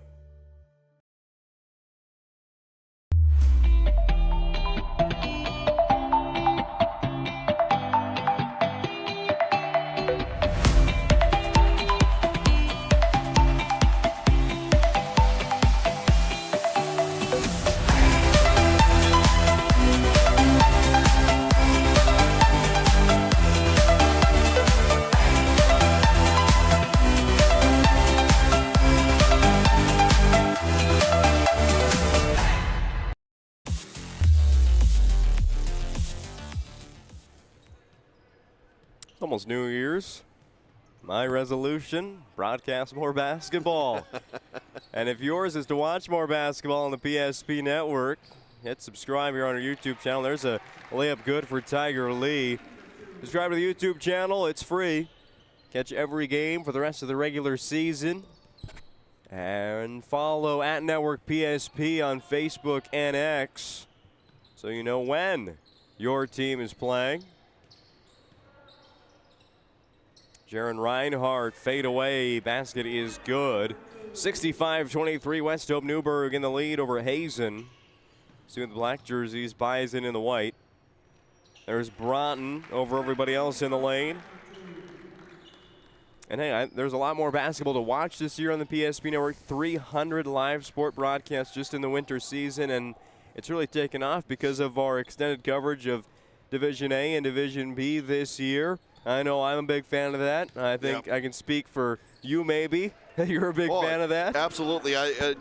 just the fact that I'm able to kind of help out and broadcast some games too, but then the fact too that you guys are making some trips down south to South Prairie to broadcast a few of our games. Yep, you've already been there once. I think there's going to be a couple other times that the girls will be on, and I know the boys will have a couple games on there as well too. And so it's just it's an opportunity for teams that don't usually kind of get the chance to be on the air and showcase their talents, that to have us be there to broadcast those games. And I know it probably appreciates those family members that don't live around the area that can tune into YouTube and take in the games. I know I've got my family that are spread out all over the place, from North Dakota, Minnesota, South Carolina, that tune in every once in a while to watch our games on YouTube, or even to kind of listen to me ramble every once in a while on games as well. So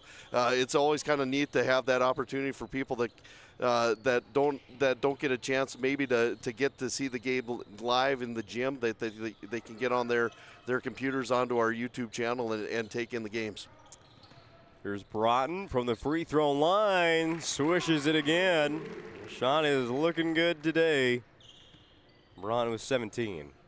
71-27 lead, final minute of the third quarter, and not to look too far ahead because we're still many months away, but we'll have a lot of postseason basketball coverage, Division A and Division B of Region 3, both the boys and the girls tournament. Division B, Region 4 also on PSP Network. We'll see if that's on PSP Network Plus or the regular PSP Network later on, but just so you know, we will be there, and the state qualifier games.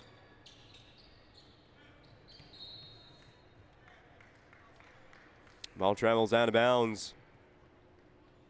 Possession will stay with the Sioux. 19 seconds remain in the quarter.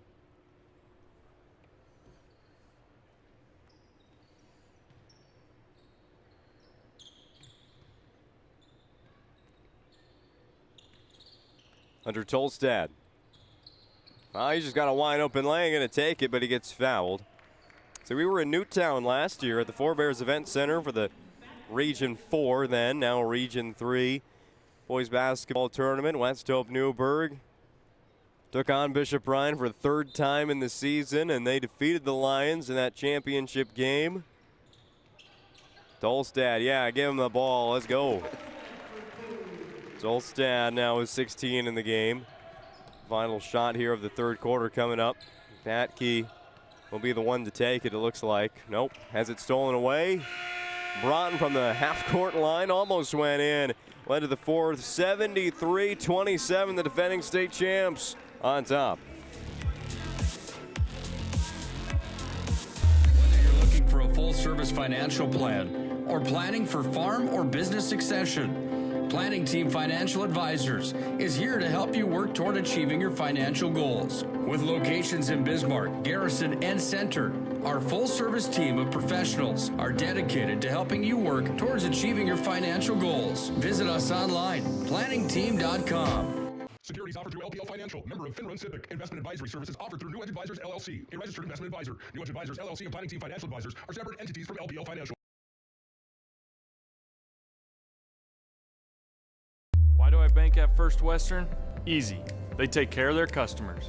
That's right, Carson. You may be number 11 on the field, but at First Western, you and our customers are never just a number. First Western provides the best in customer service. When our customers call with a question, we answer their call personally. Now that's pro-level service. Thanks, Carson. Professional, friendly, full-service banking is what you can count on at First Western. First Western. You can bank on us.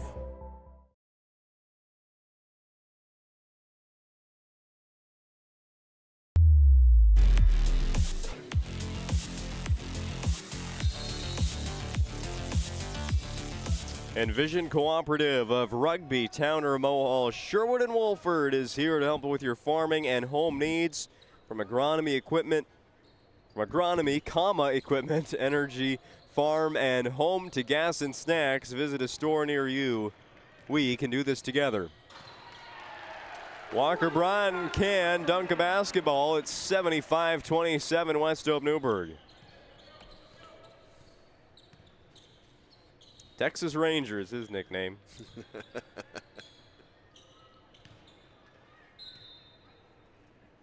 Turnover by the Hazen Bison. You get to the fourth quarter here. 48-point lead, running clock. We saw it in the last game. Things can kind of start looking bad for the team that's winning. Velva kind of just fell into the motions, really, instead of really working on your game. This is game 5 of the season. There's things to do better still, even after winning a state championship a year ago. And Braun's not missing right now. He's looking for one last chance to break his own Hoopster points record. Yeah, that's the one thing when with this running clock and you're up by you have a huge lead like this. A lot of teams will just kind of fall into a level of complacency and just kind of go through the motions and then things start to get a little sloppy and the thing is you want to kind of keep everything going and you want to keep continuing to do what you're doing, but you do kind of fall into that rhythm and you get sloppy on defense and then things don't look well and then people kind of get frustrated every once in a while. But you kind of want to just kind of treat it as if there isn't a running clock and the game is like it's a possession or two back and forth and you still want to play as hard as you did the first 3 quarters. Braden Bailey draws the foul there. You got Broughton for 24?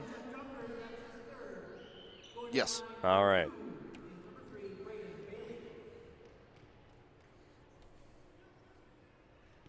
Bailey, the Serve Pro free throw line, 24/7 emergency service and trained technicians using advanced technology and specializing in fire and water cleanup and restoration at Serve Pro.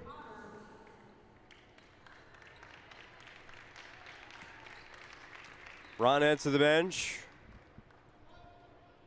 as Westorp Newburgh starts to bring in some subs. Well, yesterday we saw Braden Bailey score his 1,000th career point. Today he adds 18 more to that total.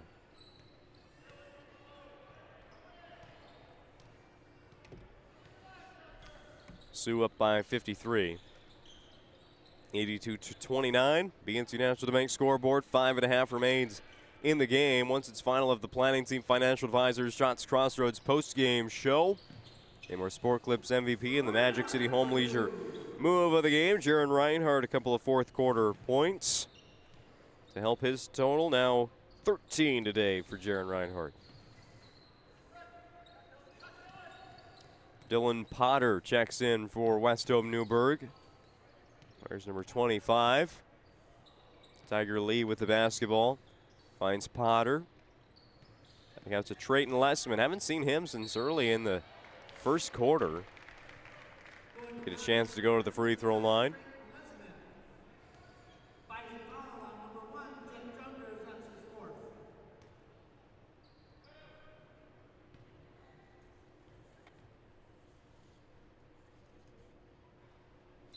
Well, Hazen facing the number 4 ranked team in the state in Division B tonight and trailing 82-31. Their next game will be on January 6th and home against the number 1 team in Division B, the only team to beat Westholme Newburgh so far, Wilton Wing. It'll be on the PSP network there from Hazen's gym. 83-31 Sioux now after Lessman makes that last free throw. So in the few games that Hazen gets to play Division B teams, they're facing all the good ones. Yeah, that's it's one of those things where you try to put a schedule. You try to put a schedule together it's a competitive schedule. It's going to force you to, it's going to challenge you at times. It forces you to play some better teams. It doesn't really matter what division it is, whether it's Division A or Division B. But at least you're putting together a schedule where you're playing good teams and you're playing competitive games throughout the rest of the season. And after Wilton Wing at home, they'll travel all the way up to Canada, almost, to take on Dunseith on January 9th.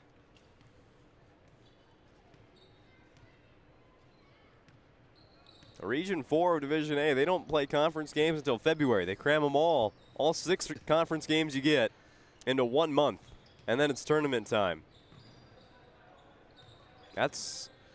We talk about, as Reinhardt continues to make some shots here. We always talk about when we're covering AA basketball, everybody talks about the WDA schedule, Tiger Lee from way away. How that's just 2 days a week, sometimes 3 days a week. You're playing the best there is in the state of North Dakota.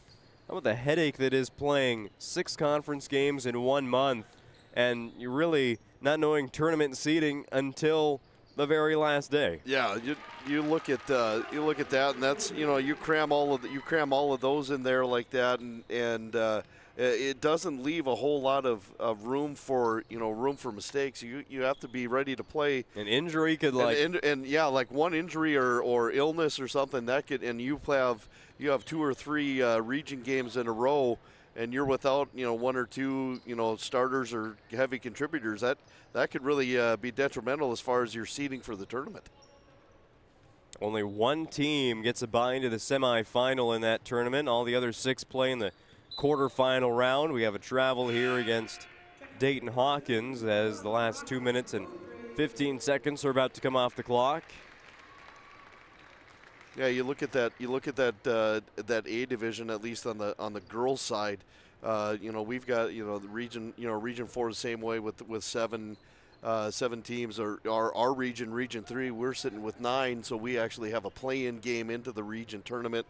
And then you got region 2 sitting there with only 6 teams. 6 teams, yeah. So you got and then I believe region 1 I think has 8 7. Yeah. So if anything for next year, it would be nice to kind of see a little bit more of a balance, if it's possible. And I've heard some, talking with some coaches and ADs, I think there's something in the works there that kind of has an opportunity to kind of balance out a little bit in that middle division to make it a little bit more even across the board. So hopefully that's something that the Activity Association kind of takes a look at and kind of makes it an actual opportunity for that to happen. And we saw some teams earlier today and tomorrow as well, or yesterday as well.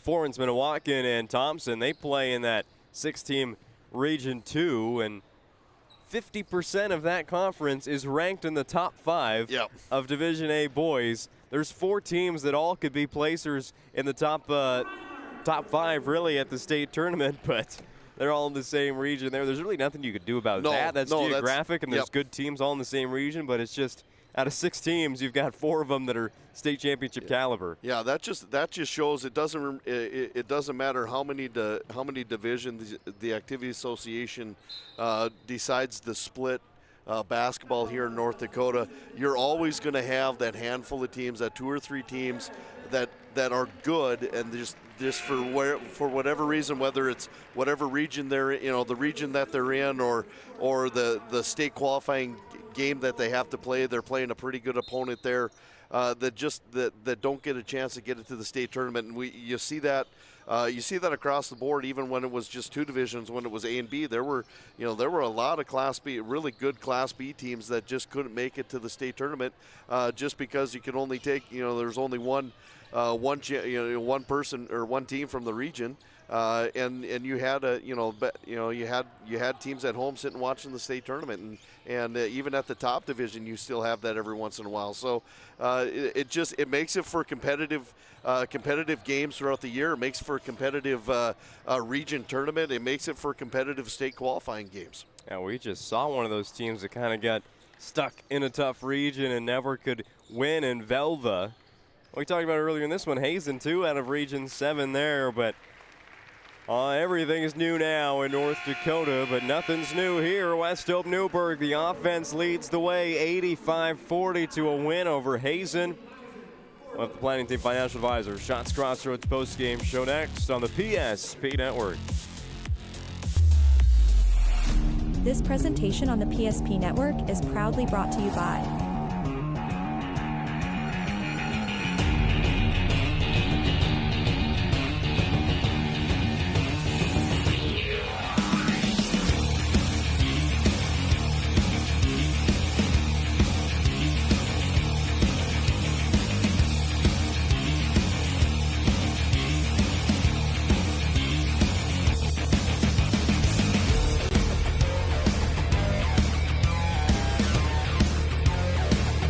sure to like and follow the PSP Network on all social media platforms and hit that subscribe button on YouTube.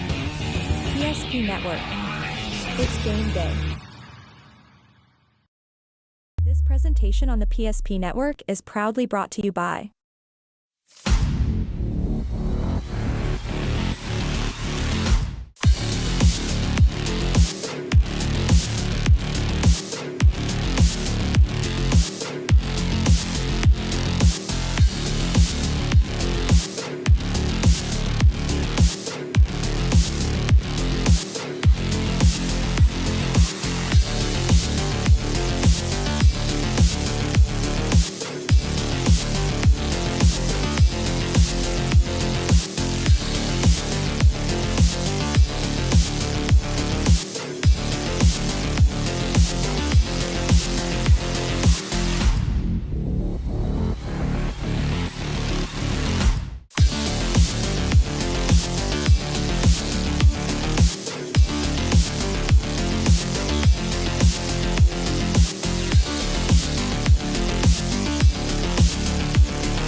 Make sure to like and follow the PSP Network on all social media platforms and hit that subscribe button on YouTube. PSP Network. It's game day. We often think of frontiers as pages in a history book, a time gone by. But even in this modern world, there are new frontiers to conquer. Whether you're tending the land to grow a better tomorrow or growing a business for new opportunities, the work you do powers the world. Exploring the frontier means stepping forward, shaping the future for yourself and for those around you. First International Bank and Trust, helping you live first, one step at a time.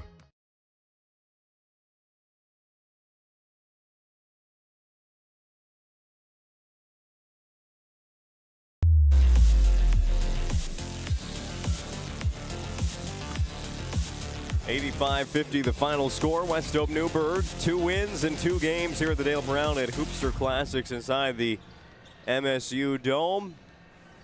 High-scoring team here in Minot, at least for now. 167 points in 2 games here in this building with an 85-40 win over the Hazen Bison. With how it happened and our individual numbers, Corey, you got them all added up? Yeah, we'll take a look at West Hope first. 85 points for the game. Quarter breakdowns: 24 in the first, 28 in the second, 21 in the third, 12 in the final quarter. Led in scoring by Walker Broughton with 24. 23 points Braden Bailey. 18 points by Hunter Tolstead. 11 points Will Arts, and then 3 points for Trayton Lessman. 2 points for Tiger Lee. 4 points for Dayton Hawkins. For Hazen, 40 points, quarter breakdowns, 5 points in the first, 11 points in the second, 7 in the, I believe 9 in the third, and then 13 in the fourth. Led by Jaron Reinhardt, 21 points by Reinhardt, 8 points for Mark Laura, 7 points Keaton Badke, and then 2 points apiece by Jet Jungers and Logan Kane. Again, that we talked about it. Hazen, 1 senior on the roster, so a young team, a team that's going to get a lot of experience. And you look at the scoreboard and say, in 85-40 loss, how can there be there be is something to take away from that or experience to take away from that. Every game is going to be a learning experience for this young Bison team, and it's only things that it's games like that you struggle through, but they were able to kind of do some things in the fourth quarter that gave them a little bit of success and a little piece that say, okay, here's some things that we can work on and get ready for, and yeah, we've it doesn't get any easier for us after today, but we still got to get we still put our head down and plug through it. And as far as West Hope is concerned, it's same old. We're just, this is our style of play. It doesn't matter who our opponent's going to be.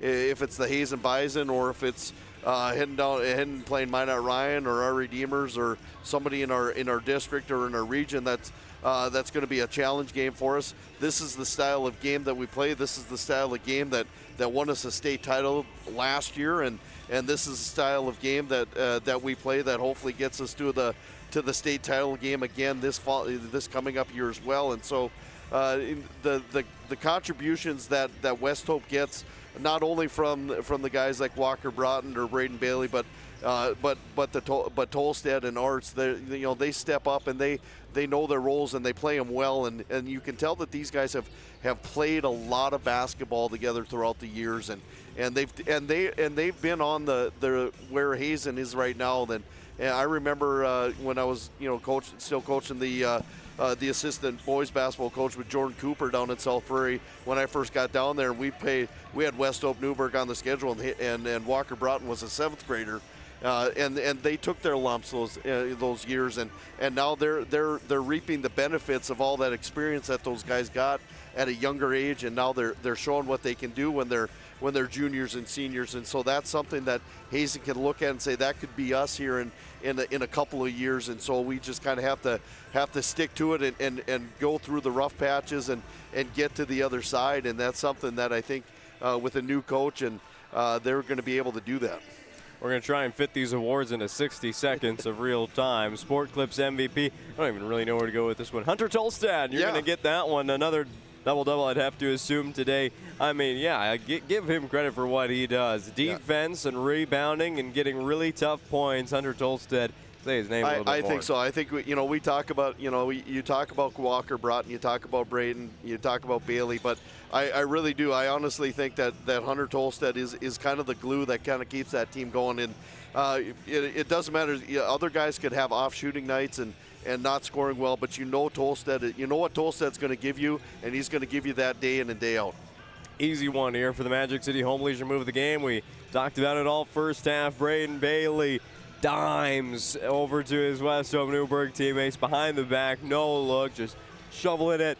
I mean, Braden Bailey, he scored a lot of points, made a lot of big threes, a couple acrobatic shots, but I like the passing. I do too, and that's just a testament too of how much basketball those guys have played in the past, that he can drive to the basket and he can give a no-look pass, or he can give a pass behind the back because he knows where those guys are going to be at, because they've played together so long that they just have to give each other a look, and they just kind of know where we're going to be at and where we're going to set up. So yeah, those assists they look good and everybody's just impressed by them, but that's just showing from years of playing together on the basketball court. 85-40 your final score for the final time. West Hope Newburgh over Hazen. The Sioux are now 4-1 on the season. They've scored 80 in each of their last 3 games. They continue to be one of the highest scoring teams in Division B, and they're going to be a test for anybody left on their schedule. Hazen, they're going to take on the #1 team in Division B, Wilton Wing, next when we come back to basketball after the New Year's break. Well, it's time for our final game here from the MSU Dome. It's too bad it's our last one. We are excited. Our Redeemers and North Prairie coming up.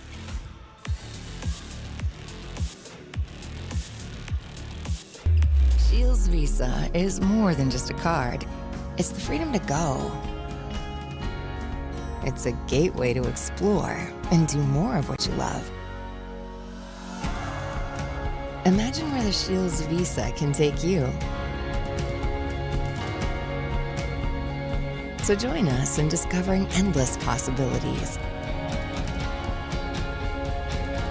Shields Visa. Together, we've got this. This presentation on the PSP Network is proudly brought to you by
Make sure to like and follow the PSP Network on all social media platforms and hit that subscribe button on YouTube.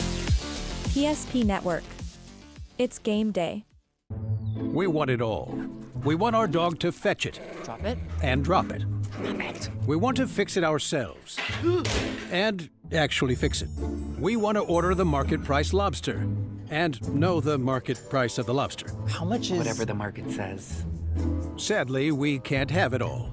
Except at Sport Clips, where we check in with the pros in men's hair and totally check out with pure, uninterrupted relaxation. Sport Clips. It's a game changer. Whether you're looking for a full-service financial plan or planning for farm or business succession, Planning Team Financial Advisors is here to help you work toward achieving your financial goals. With locations in Bismarck, Garrison, and Center, our full-service team of professionals are dedicated to helping you work towards achieving your financial goals. Visit us online, planningteam.com. Securities offered through LPL Financial, member of FINRA SIPC. Investment advisory services offered through New Edge Advisors, LLC, a registered investment advisor. New Edge Advisors, LLC, and Planning Team Financial Advisors are separate entities from LPL Financial. At Shots Crossroads, we make 8 gallons of homemade ranch dressing every day. So you can smother your dinner salad with it, dip those crispy golden French fries in it, and dunk your breaded chicken strips. You can even cover your... Wait, no. You can't put ranch on steak, or can you? Shots Crossroads. Don't forget the ranch.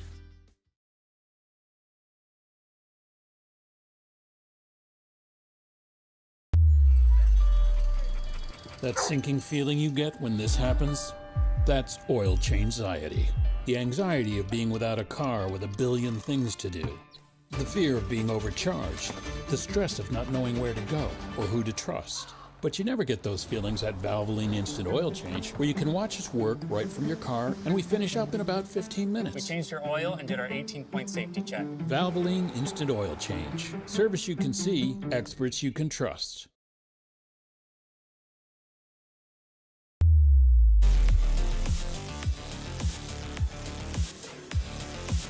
The Valvoline Instant Oil Change pre-game show with timely services that won't slow you down and no appointment needed. Stay in your car, drive through oil change service. It'll take about 15 minutes at any of their locations in Minot or Bismarck. Find out more what they do online at VIOC.com. North Prairie and our Redeemers on the court here in the MSU Dome for our 14th and final game of the Dale Brown Classic, which was yesterday, and the Hoopster Classic today. How about that? I feel like it's something special. The last game, just close this one down. Let's play 3 overtimes. Let's have a lot of fun. Got the gym to ourselves. Our Redeemers closed down last year's Hoopster Classic in the auditorium against Hazen, and what a fun game that was. They ended up winning 63-59. It was down to the wire. Jace Weekly needed 25 points to help get his team over the Hazen Bison, a great opponent there at Tyson Wick in the Bison a year ago. North Prairie, they're finding maybe an upset win could really shake up their season and get things going right for the Cougars after a couple of close losses. Yeah, you look at the losses that they've had, or like you said, they've been close ones. They look at this as an opportunity to kind of establish themselves as, hey, we're going to be kind of a major player in this area as far as Class B basketball is concerned, and what better way to do that than to take on a team that's in the polls, in the latest polls that came out for the Class B, and stamp your name on that there too. And it's going to be a hefty task. Our Redeemers is no slouch. They offensively they're very disciplined. They run a lot of sets. They force you to play defense for an extended period of time. And then they just kind of lull you to sleep, and then they end up having a layup opportunity, and they do play some really good defense. We saw that yesterday with their matchup and knowing who they had to kind of neutralize, and as far as who they needed to defend, and so you're going to see that a lot again too tonight as well. I think both teams are going to be, it's the last game. People are kind of filed out, and really the only people that are kind of left now are the fans of North Prairie and our Redeemers, and so you're going to want to get out and kind of get a good showing for those people here that have stuck around and are watching the last game of the night. Let's take a look at those rankings in Division B, because we have once again another team featured in them. Brought to you by Ackerman Esvold. Our Redeemers Christian School, number 10 in the state, dropped 2 spots from a week ago after a loss to Bishop Ryan, a non-conference game. It was in our Redeemers' own tournament championship. So the Knights come into this Dale Brown Hoopster Classic at 2-1. A win yesterday over Hazen, improved to 3-1. And the new polls come out on Monday, and we haven't seen really anything here that could really shake it up, except for EKM lost earlier today to receiving votes Bowman County. So it looks like the Bulldogs might just trade spots with the Rebels. Yeah, there wasn't a whole lot. You look at the, other than, like you said, other than EKM, there really wasn't anything that would be a significant shift in the places as far as the top 10. Just like you said, probably flip-flopping there between Bowman County and EKM. But you never know. These polls are obviously they put into account everything, and our Redeemers comes out here with a good showing, and who knows, they could maybe look to maybe move up a spot as well. And so in North Prairie, what a better opportunity than to come out and have a good showing and maybe knock off the number 10 team in the state. The number 9 team you saw there on the list, Glenelg and Hebron, we have them on the PSP Network the last 3 nights now. Mandan Holiday Tournament champions, the Bearcats. They are a fun-looking team out of Region 4 this year in District 7. I think there's a team to get on your radars. I know there's a basketball BPI floating around out there made by someone, but they're number 1 in the BPI right now. Is Glenelg and Hebron. They're playing good teams and winning. Yeah, that's always that's always the thing, is that you look at the schedule and who are these teams? Who are they playing? Are they are they being challenged night in and night out? And I know sometimes that it's not necessarily the case. You can't really look at you don't really want to focus too much on schedules, or especially non-conference or non-region games, and maybe focus on what they do against teams in their region, or how well do they play. Did they struggle against a team that maybe they shouldn't have struggled against? There's all those determining factors on where you put these teams in the polls, and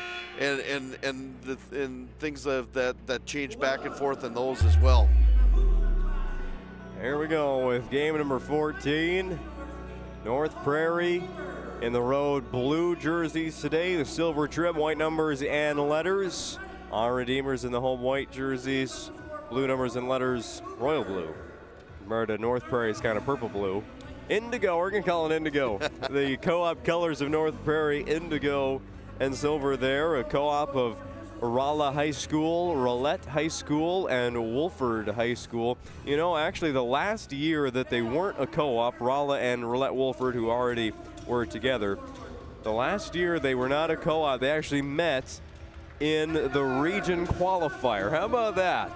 Yeah, rivals not so much anymore. Yeah, it was Rolla that beat Rolette Wolford in the last ever meeting between the Bulldogs and the Comets. Yeah, you look at that old stomping ground. That Rolette Wolford. That's my wife graduated from Rolette High School. Her dad Wayne, my father-in-law Wayne Johnson, was a longtime head coach for Rolette Wolford. Ended up moving up to Bottineau and was the women's coach at the College of Bottineau for many years. Came out of retirement this year on bequest of the college to kind of be the interim head coach to kind of finish out the year here.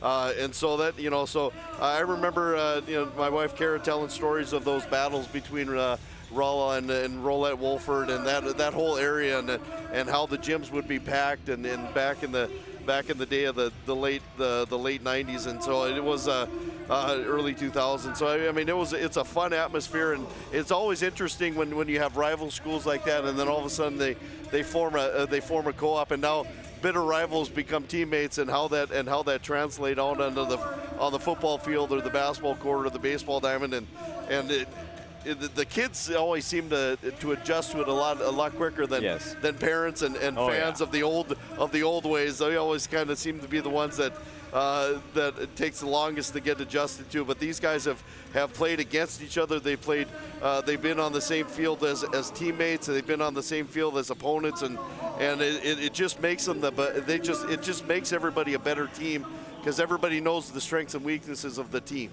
Yeah, they even bring in St. John when it comes to wrestling and baseball, so the co-ops just never stop growing these days. And I was never alive for it, but the 32 district days in North Dakota, I can't imagine what that is. There's probably 2 teams in each district right now with the amount of co-ops and consolidated schools there are in North Dakota. All right, for tip-off here of our final game of the day, final game of the weekend. Got the Girls Hoopster Classic on Monday and Tuesday, 9 games, 5 of them on Monday, 4 of them on Tuesday, but we're not there yet. It'll be Mason Ortiz against Jace Weekly in the center circle. North Prairie going left to right, our Redeemers from right to left. Tip-off is controlled by the Cougars, and here we go with the final time this weekend from the MSU Dome on the PSP Network. Each of those starting lineups here in just a few seconds. And how about that introduction to Jeffrey Rosinski from 3, something North Prairie did very rarely yesterday against Velva. Yeah, that's a good opening statement here for North Prairie, getting on the board early, and hopefully now here the defense can kind of pick up here and kind of limit the opportunities for our Redeemers. Offensive rebound and a putback there for Nolan Schmidt for 2 points. Our Redeemers on the BNC National Bank scoreboard. Here's your starters for the North Prairie Cougars, led by second-year head coach Tori Danielson.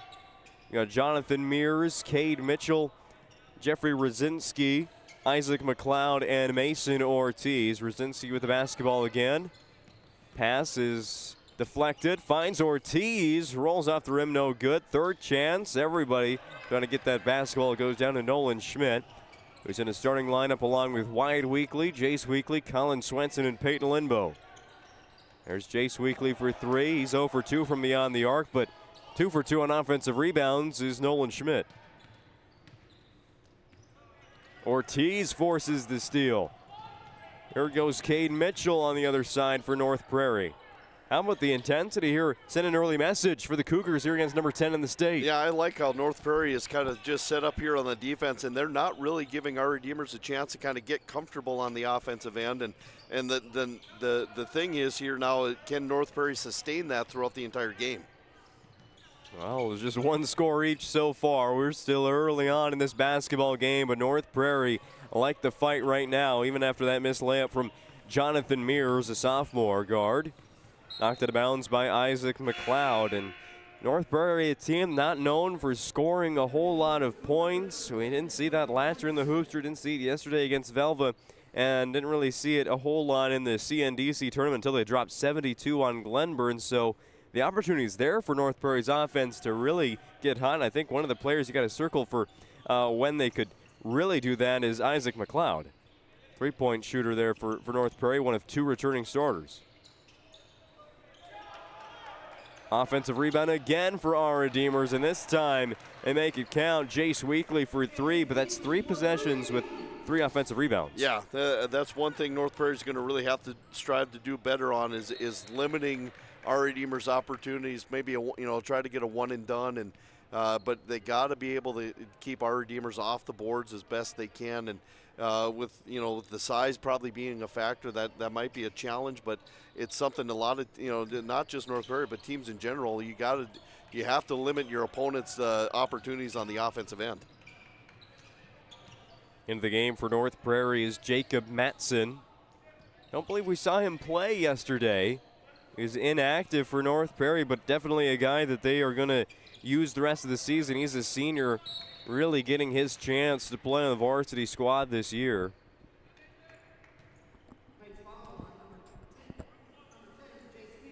Foul on Jace Weekly, the first of the game on either team.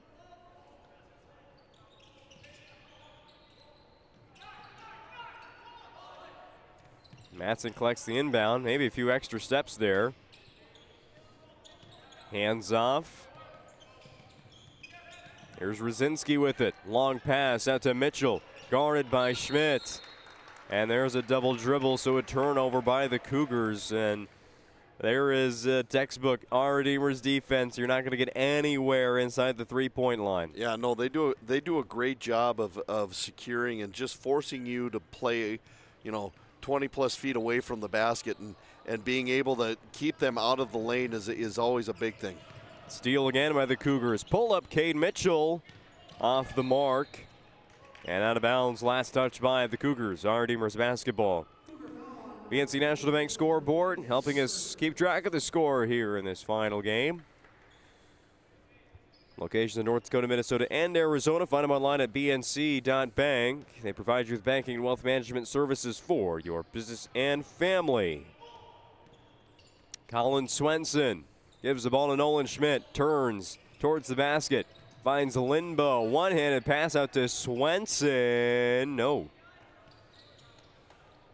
Matson, he's got to take that gathered dribble. It's going to be a travel shortly. Yeah, he's getting pretty close. I know the last time there was a question I know Coach Teets kind of asked, and the referee kind of gave the signal that he really didn't have control there. But that one is awfully, he's got to be careful. That was pretty close to being in travel.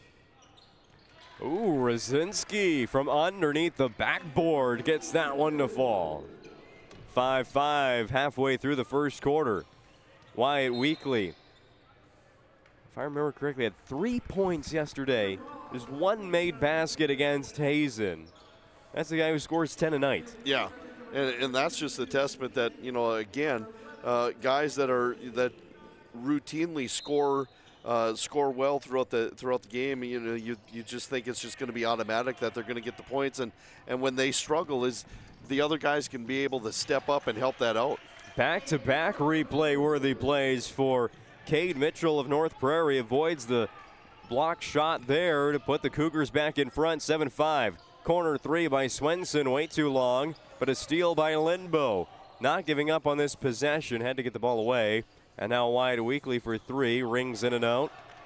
Nolan Schmidt on the offensive boards. Doing it all for our Redeemers. Yeah, that's just, again, North Prairie is not, they're allowing our Redeemers to have multiple opportunities on the offensive end, giving up a lot of offensive rebounds. And you do that a lot, and you're giving teams opportunities to continue to score baskets when, if a good hard defensive possession, you get a good rebound and you're off to the other way. Long pass up ahead to Swenson off 1 foot. That's no good again. Mears runs the floor. Oh, bowls that one into the middle of the defense, but it is not a strike. Lindbow for three. That's no good. Our Redeemers There and the late start, shooting, I believe, 1 for 8 from 3 to start. And just as we saw yesterday, bringing in 4 off the bench in the first quarter. Yeah, try to keep those legs fresh in the first half so you can be ready to go in the second half, or late in the fourth quarter. If this game continues to kind of go back and forth, it's the team that's going to be the freshest late in the game in the second half is going to come out on top. Bryce Vibetto, one of the recent additions to the lineup here. Missed shot by the Knights. Also have Gus Engelhard, Jaden Marshall, and Jake Altringer. Just a carry that caught Cade Mitchell by surprise. We got a Ryan Themme Dealerships replay from earlier on. For 50 years, Ryan has been a trusted name for car buyers in western North Dakota. Shop their entire inventory at driveryan.com. Cade Mitchell.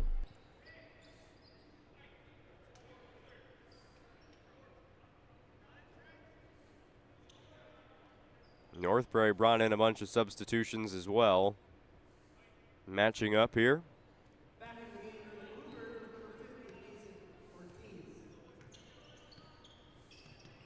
Here's Marshall.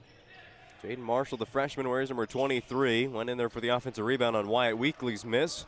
Engelhard actually picks it up and then just throws a pass that was right to Jeffrey Rosinski.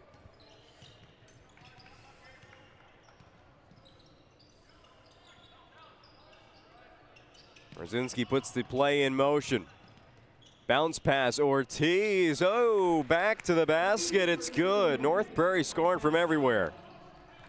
Yeah, North Prairie's coming out. They're not intimidated by the pressure that our Redeemers is getting, and our Redeemers really isn't doing themselves a whole lot of favors by being a little cold on shooting around the perimeter to start the game off with, and now.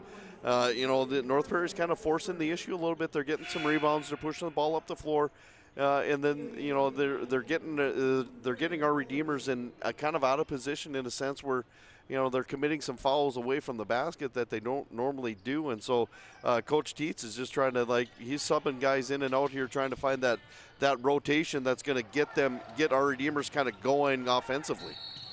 It's going to mean over and back here against North Prairie. Marshall knocked the ball away first, and then Mitchell trying to chase after it, touched it on one side of half court, and then landed on it on the other side. Yeah, that's just one of those hustle plays after a loose ball, and unfortunately, when you get the half court line involved in it, even though you're not really trying to, but you just through the intention of turning the ball over, and then our Redeemers just kind of goes around and gives it right back. So really, no harm, no foul as far as both teams are concerned there on that possession.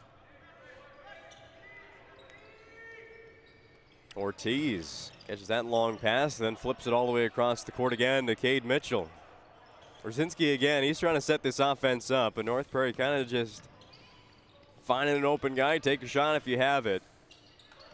And it's stolen away by Bryce Vibetto. Engelhard to the corner, Altringer. Was it a 2, was it a 3? Doesn't matter. Down to 50 seconds already in a fast-moving first quarter between North Prairie and our Redeemers. Catch and shoot, that's missed. And now a foul against the Cougars. They have Julius Ellick in the game, number 13. He did not get called for the foul. That was on Rosinski.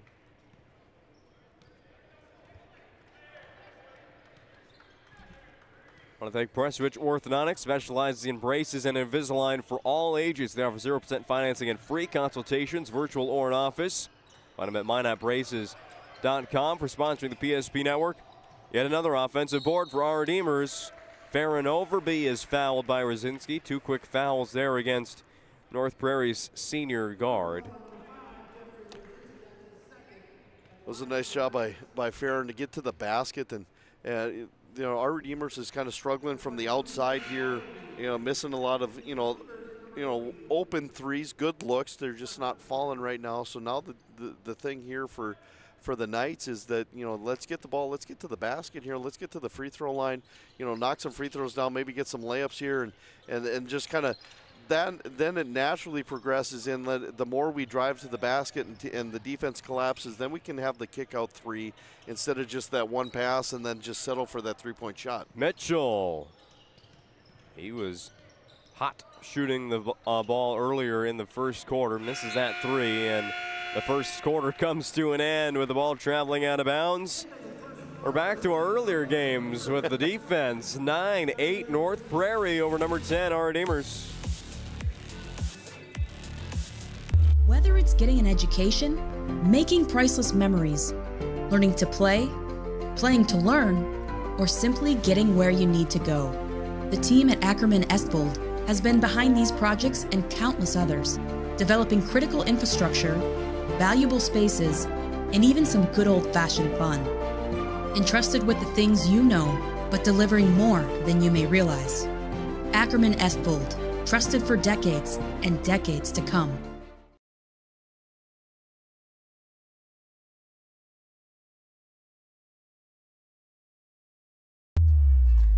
For decades, Nodak Insurance Company has been serving our state's residents in good times and challenging times. We come together for the greater good, from simple acts of kindness to company-wide efforts that make a difference in our community. It's who we are, rooted in North Dakota and ready to serve when it matters most. Nodak Insurance Company, agents with answers. Darren Johnson, Cody Olson, and Scott Wilkins, your agents with answers in Mandan. Thank you for joining us on this Saturday night. A few minutes behind our scheduled start time here for our Redeemers and North Prairie. There's a shot in the lane for Peyton Lindbo, a rare made two for the three-point shooter. Well, maybe that's one thing that, you get those inside shots there going, and then you just work your way back out. But the big thing is, for our Redeemers, let's get ourselves in a rhythm offensively, and everything will kind of take care of itself after that. Oh, Mears right there almost had a replay-worthy shot to put North Prairie back in the lead. Instead, it's Schmidt right down the middle. 12-9 our Redeemers, their largest lead today. And now they bring out the press. McLeod. Over to Mears, gives it right back. Ortiz sets a high ball screen. Matson, near side, Mears again. 12 on the shot clock for North Prairie. Yet to get the ball in the lane on this possession. Looks like he's gonna stay out of the lane the whole time. Matson, back cut to McLeod, 2 seconds to shoot. Ball's out of bounds, it'll stay with North Prairie. They have 1 second to get a shot off. Yeah, that's the thing. I mean, you look at Coach Teets, his teams that he's had in the past. They force you to use all of the shot clock on offense, and they use as much shot clock as they can on when they have the ball. So, I mean, that's a great transition here. Our Redeemers did a great job defensively, keeping North Prairie out of the lane and doing all their stuff around the three-point line. Yeah, I would expect low-scoring games when you're watching our Redeemers, and we had a low-scoring game earlier as Jace Weekly fires up the offense again for the Knights. They lead 14-9, but we had a low-scoring game earlier today between Rugby and Trinity, and it was 9-3 after one quarter, and I believe Trinity led 12-9 at halftime or something like that. As there's Matson for two for the Cougars, and Dallas Anthem. So that's the lowest scoring game we've seen in a while. But I remember back to last year's district tournament, our Redeemers played Mohall in the semifinals, and I think it was 13-10 at halftime of a district semifinal between two teams right outside the top 10 in the state. They just force you to play their way. Yeah, they do a great job of that. They like to slow things down. They like to run their sets. They force you to play defense, and they wait for you to get either just bored of playing defense or tired of playing defense, and then they expose you with a screen and roll to the basket or a backdoor cut to the basket. Three-point play there for Jace Weekly, an early 8 points in the first half for him.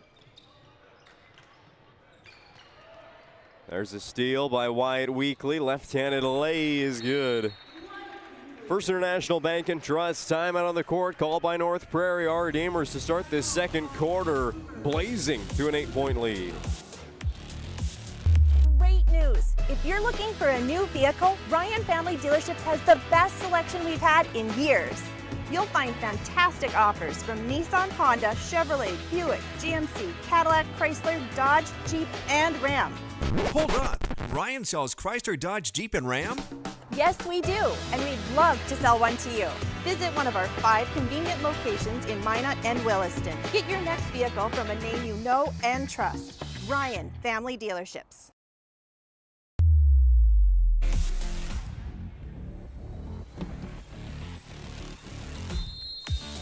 Today's broadcast of Division B basketball on the PSP Network is brought to you in part by Northern Plains Heating and Air, with over 25 years of experience as your heating and air experts and the factory authorized dealer for Aero Seal. There's no other choice to seal your heating and air game than Northern Plains.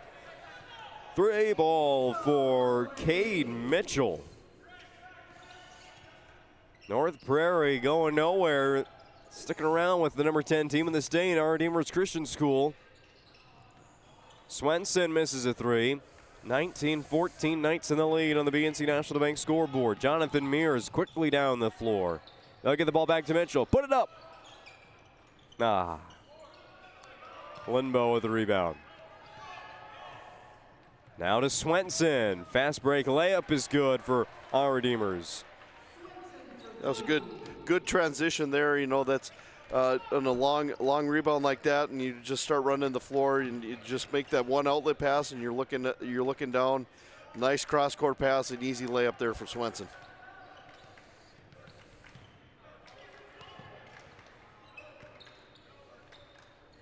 Matson mirrors McLeod. Hands off to Mitchell. Swenson with the defense here against Jacob Matson. He's going to get past him. 4-2. Jacob Matson, 4 points here in the quarter. Cougars down 5. Schmidt, left side with the right hand. It's good. Oh, picked up the dribble. There was Mears. This full court pressure from the Knights is picked up in the second quarter. It's forced a couple of turnovers, but really other than maybe 2 plays, North Prairie hasn't had a problem with it until they throw it away there. Yeah, no, I think you look at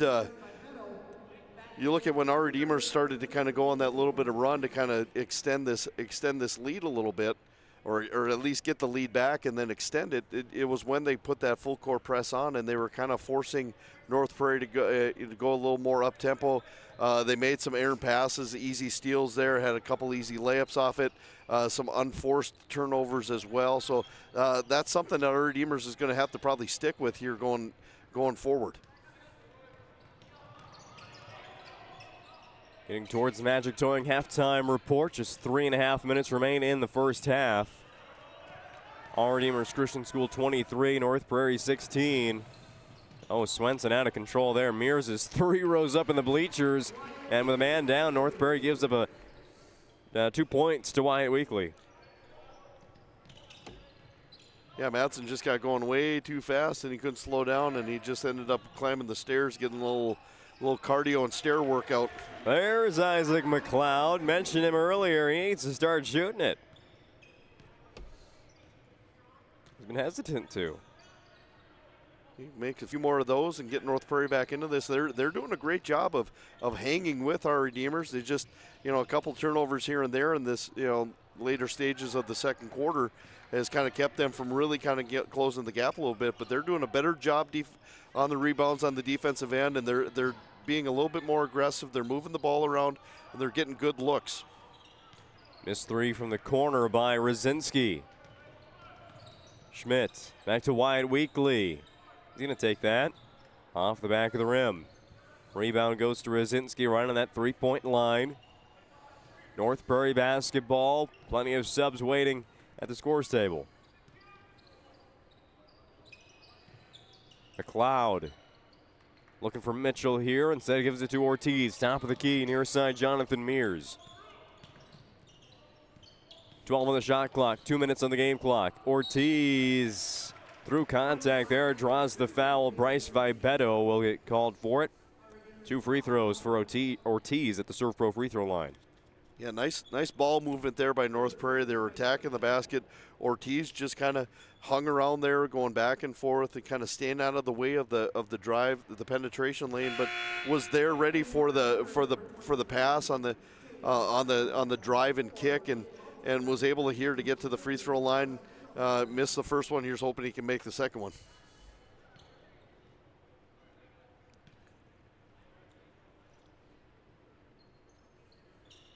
He will not. Missed them both. Swing it to Wyatt Weekly, and again to Gus Engelhard. Now back the other way. Get North Prairie's defense on the move. Wyatt Weekly for 3. Oh, in and out.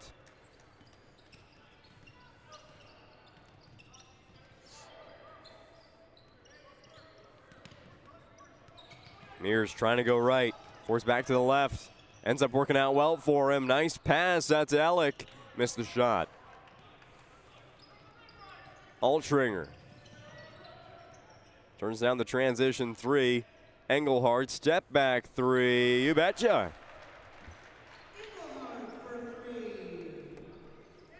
Comes the 7th Knight to score today.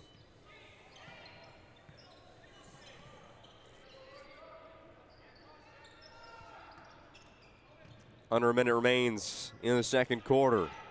Alec gives the ball back to Mears. Inside Ortiz in the paint against Weekly, has a shot blocked. He'll stay with the Cougars. Here's the Ryan Family Dealerships replay. Yeah, that was a great job by Weekly there to kind of hold his ground a little bit. You know, Ortiz trying to muscle him in there a little bit. Great job of getting wide and getting big there. Just Weekly was just able to kind of get enough there to get the block. Mitchell no good on that 3 ball. Now the final few possessions here before halftime. Missed shot by Engelhard from inside the 3-point line. Shot clock now turned off. Final 24 seconds. Brzezinski, he'll go to shoot 2.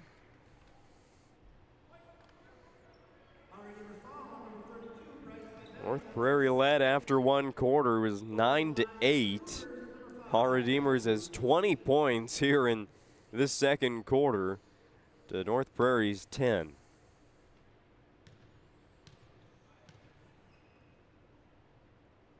Free throw by Brzezinski is good. His first point since starting the scoring today with a 3 ball.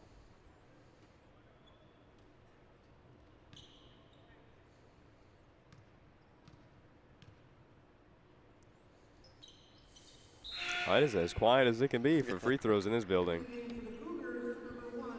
There's still quite a few people here. Just very respectful of our free throw shooters today.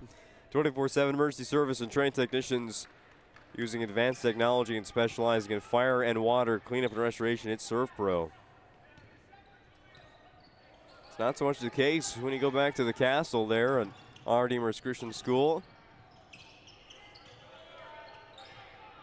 Steal by Vibeto. Oh, that's a bucket that North Prairie is going to not like.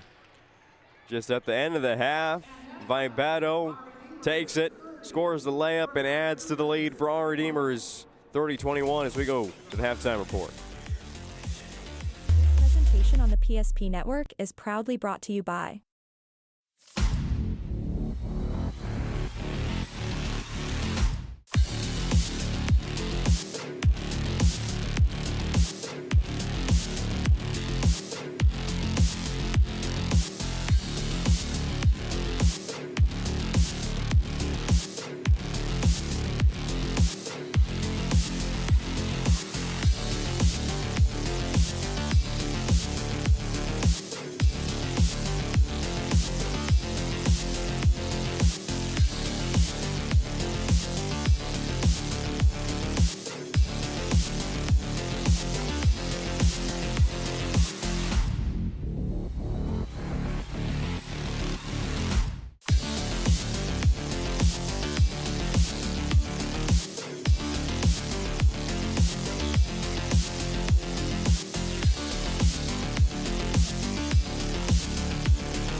to like and follow the PSP Network on all social media platforms and hit that subscribe button on YouTube.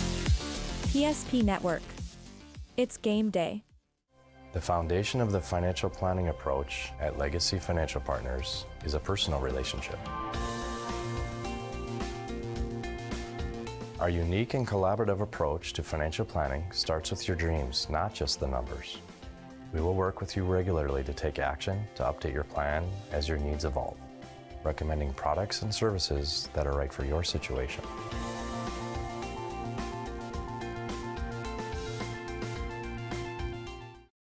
When facing disaster, it's not just the things we lose, but the memories. But there's hope. ServPro, with decades of experience in Minot and Bismarck, is always ready. Our certified professionals don't just restore homes, they rebuild lives. Because to us, you're not just a client, you're family.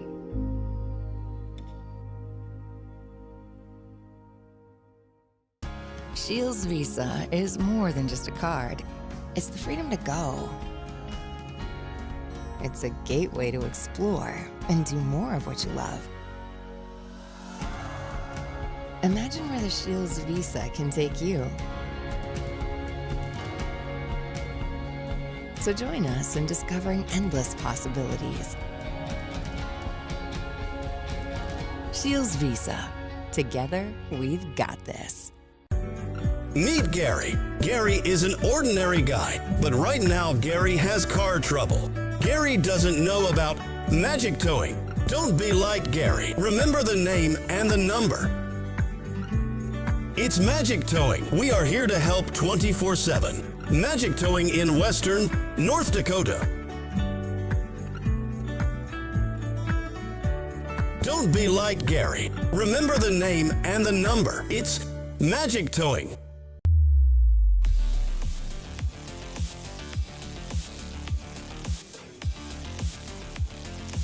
30-21, our Redeemers over North Prairie on the BNC National Bank scoreboard. Welcome in the Magic Towing halftime report.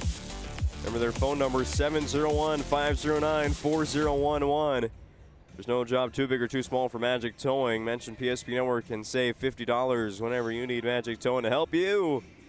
701-509-4011. You know, if you've been listening to every game of this Hoopster Classic, you better one, have that number in your phone, or two, have it memorized like I do. 701-509-4011 for Magic Towing. How about some other numbers to know in the first half, Corey? Our stats by scoring. All right, we'll take a look at North Prairie. 21 points in the first half, 9 points in the first quarter, 12 in the second. They're led in scoring with Jeffrey Rosinski with 7, 5 points for Cade Mitchell, 4 points. Jacob Matson, 3 points. Isaac McLeod and Mason Ortiz contributing with 2 points. Gives North Prairie the 21 points. Our Redeemers, 30 points at half, had 8 points in the 8 points in the first quarter, 22 points in the second quarter, largely in part with the press that they came on with in the start of the second quarter and the little bit more transition. You're looking at the scoring. In the first half, they had two guys with 8 points. Jace Weekly had 8 points. Nolan Schmidt with 8. 4 points for Wyatt Weekly. 3 points for Gus Englehart. 2 points apiece. Bryce Vibetto, Colin Swenson throwing in 2 points. Peyton Limbo with 2. 1 point Farron Overby. So pretty balanced there. You know, their perimeter shooting not as good as it was yesterday. You know, I think they had 2 3-pointers. I didn't really keep track of how many attempts they had, but I know they, you know, they have some nice looks at the 3-point shot. Just none of them have been falling right now. Really look at maybe in the second half coming out in the third quarter. Getting chances coming out with this press, maybe get some more steals, some more turnovers, some layups, transition off of defensive rebounds, get to the basket. The threes will start falling as soon as you start getting to the basket, and more of the kick out, extra pass type three. North Prairie is hanging right in there. You know, had the lead after the first quarter, 9-8. Kind of went on a little drought there scoring-wise themselves. They, turning the ball over against our Redeemers press, and then just trying to play catch-up. But, going into halftime down 9, they got to be feeling pretty good about themselves there. They're doing some nice things offensively. They're still kind of trying to, at times, kind of rushing some things just because our Redeemers is kind of forcing them to play a little up-tempo. But looking at them coming out here coming out here to get ready to start the second half, they're coming out there. They've got some fresh legs. I think the key is going to be which team is going to have the fresher legs here for the second half. This thing stays close. You never know. It's one of those things where you don't want to. If you're our Redeemers and you're the favorite, I guess, if you want to look at it on paper, being ranked in the state, and the last thing you really want to do is let a scrappy team like North Prairie hang around too much here in this second half. If you can find a way to put them away and in this third quarter and kind of build yourself out a comfortable lead. Obviously, if you're North Prairie, you want to just keep plugging away. The shots for them will start to fall if they just keep attacking the basket. They've got a couple guys with our Redeemers have picked up a couple fouls in that first half, so they can be aggressive there in that aspect as well. And our Redeemers just have to, you've got the lead. You just kind of offensively, again, go back to forcing North Prairie to play defense for an extended period of time, using that 35-second shot clock. And then when our Redeemers, when you go on defense, keep North Prairie out of the lane, force them to do everything around the perimeter, and force them to throw up a shot with the shot clock running down, with 1 or 2 seconds left on it. A big thanks to North Dakota Score Feed, not only keeping us in the know of scores from around the state, but also helping me memorize the scores from earlier today at the Hoopster Classic. It started at 11 a.m. this morning, almost, 11. We went on the air about 10 and a half hours ago this morning. Powers Lake over TGU 59-46. Followed that one up with Thompson defeating Stanley. They get back after the Blue Jays beat the Tommies a year ago in the Hoopster. It was Thompson this time around 45-37. We kept the low-scoring theme for the next one. Dickinson Trinity 45, Rugby 31. And our first game we did today, Beulah and Fort Wayne. It felt like it was yesterday, honestly, at this point. But it was probably the best game of the tournament. Beulah 52, Fort Wayne Minnewacan 48. I mean, we had a great game to finish yesterday, Delax, Burlington, and Thompson. But I mean, when we look back on this one, Beulah, Fort Wayne, that one was number one. That was a fun one, just because of the fact that Fort Wayne had control of that game for all but 1 minute, really. Yeah. Beulah had the lead for 1 minute, and they won the game. Yeah, Beulah was able to, and again, you let a scrappy team like that hang around, and then of course they start to chip away at you start to chip away at a lead, and then that team that has a lead, then they start to play a little tight. They may be forcing some shots they're not regularly doing, or they're committing some turnovers because they're trying to do too much. And then Beulah was able to kind of, once they got the lead, then all the momentum was on their side, and made some free throws down the stretch to secure the victory. And then we had a few more Division B games. Velva defeated St. John 81-57, and West Hope Newburgh in the last game over Hazen 85-40. Third quarter underway. R. Redeemers Christian School leading North Prairie 30-21. Jonathan Mears with the basketball for the Cougars. Out to Cade Mitchell. McLeod, come on, no. Rebound by Weekly. That's Wyatt. Stops at the top of the key. Schmidt, corner, Linbo, left-handed shot. It's good. Dayton Linbo with 5 now in the game. Our Redeemers leading by double figures. That 22-point second quarter turned them into kind of a different team today. Mears, right-handed layup, yes.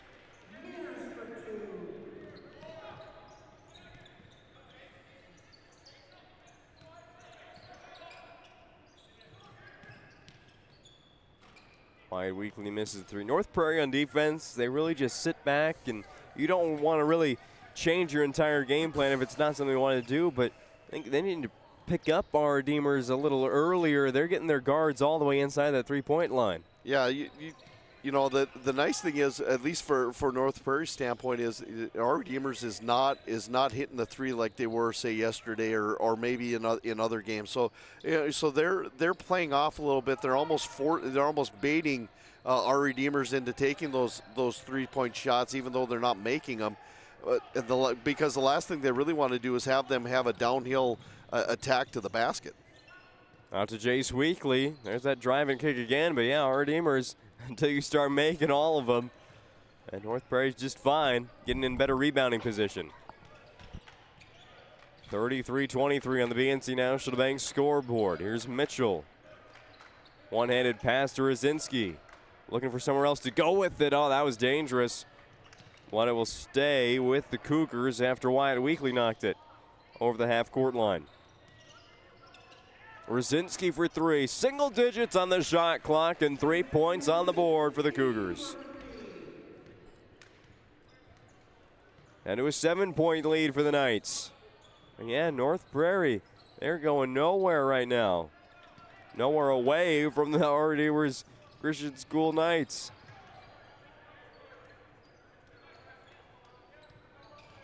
Mears, spin move, draws the foul. See, I thought of a good idea during the halftime break. We need another holiday tournament. I think this is a good one. We need North Prairie and South Prairie and North Border and South Border at one holiday tournament. That actually would be. I'm sure we could probably get some T-shirts made. Sell those at the ticket booth there, and we could adorn things. I think that's a pretty good idea. I think we could probably find some matchups throughout the state that kind of similar things of that nature, and just kind of have some fun with it a little bit. You'd have all of North Dakota covered. Maybe bring in north central area of South Dakota and west central area of Minnesota, and you'd have a almost full quarterfinal round. Nolan Schmidt out to Peyton Lindbow. How about another? Yes. Lindbow with a couple of triples now here in the second half. That's been the offense for our Redeemers.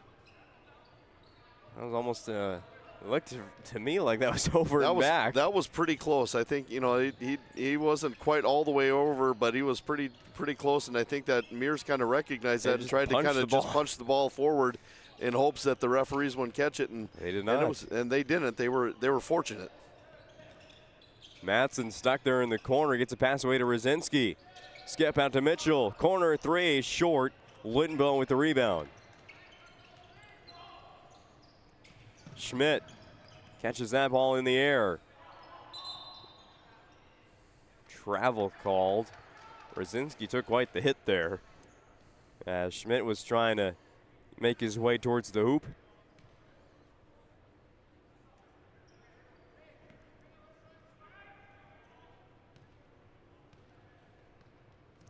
Next broadcast on the PSP Network Monday afternoon. We'll go on the air at 12:30 p.m.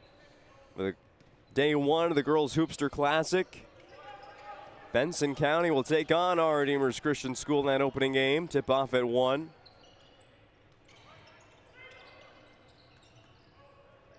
Handoff without much room there. It's stolen away by the Knights. Bounce pass to Schmidt. Has an open Lindbow, but instead Schmidt takes it himself. Yeah, that handoff on the baseline, there wasn't a whole lot of room there for him to navigate, and our Redeemers knew that, and so they just collapsed down on that. It was an easy steal by Weekly up the head to Schmidt, and yeah, Schmidt had the kick out there, but he was able to take that thing all the way to the basket himself. Mears kind of just runs the show on offense. It starts each play, and there has the ball hit out of bounds, a blocked shot instead of a foul. And we'll get a timeout here well into our third quarter. First International Bank and Trust timeout. Take it with them on the PSP Network. Today, we deliver more wonderful birthdays at Trinity Health Family Birth Center. We offer all new private, family-centered suites.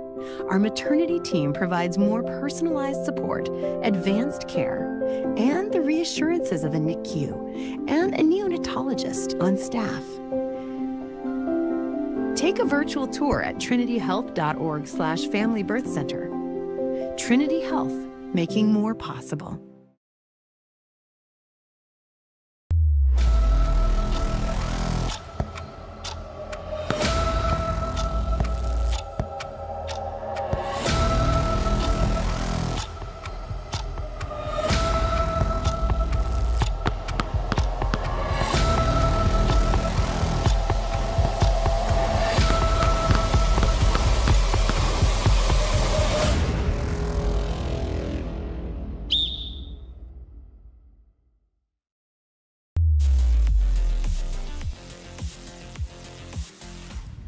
.26 our Redeemers on the BNC National Bank scoreboard, founded in 1910 and growing to serve rural and urban communities across North Dakota, Minnesota, South Dakota, and Arizona. It's First International Bank and Trust bringing you the timeouts. Jaden Marshall invading the personal bubble of Jacob Matson, and a shot clock violation is the result. Turnover by the Cougars, and those turnovers at probably single digits the rest of the way. Can't afford too many more of those. Down 12. No, yeah, you're looking at any possession that is kind of a wasted possession as far as turning the ball over or missed shot opportunity here. Now you're running in the danger of our Redeemers kind of starting to heat up now. Yeah, our Redeemers is making threes now. Something we talked about was at the second quarter. North Prairie playing off on defense, really just all standing inside the three-point line, letting our Redeemers shoot it, and now they're making it. Limbo with 2, Jace Weekly there with 1. Foul called against the Knights. No, the Cougars. Yeah, I think North Prairie is starting to kind of fall in a little frustration here. You know, they're not making some shots, and now our Redeemers are starting to hit from the outside, and they're continuing to turn the ball over, you know, well away from their basket, and now they're just kind of, some of the frustration fouls are starting to creep in a little bit. Missed shot by Jace Weekly from three-point land. Rebound by North Prairie went to Julia Zellick.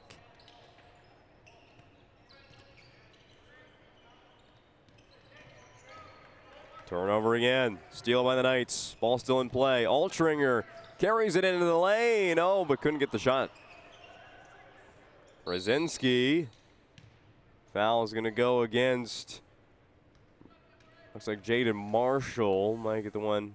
Nope, it'll be Wyatt Weekly called for that foul. Gus Engelhard and Bryce Vibetto check in for our Redeemers, and Isaac McLeod for North Prairie.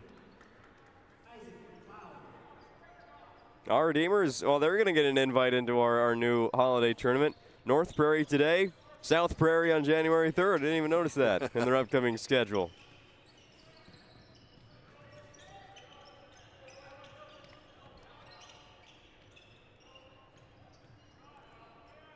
Three from Brzezinski. He's hit 2 today, not a third yet.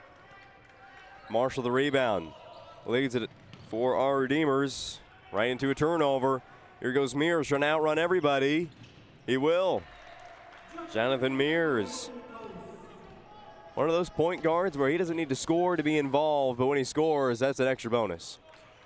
Yeah, it's always nice when you have guys like that. You know that the point guards that of Mears' caliber that like to be more of the facilitator more than the scorer. But yeah, when you can get down the floor like that on a fast break opportunity, and you can just flat out run everybody and get layups. I mean, that's just another weapon that you have that you can use to utilize and get some of the momentum going for your team.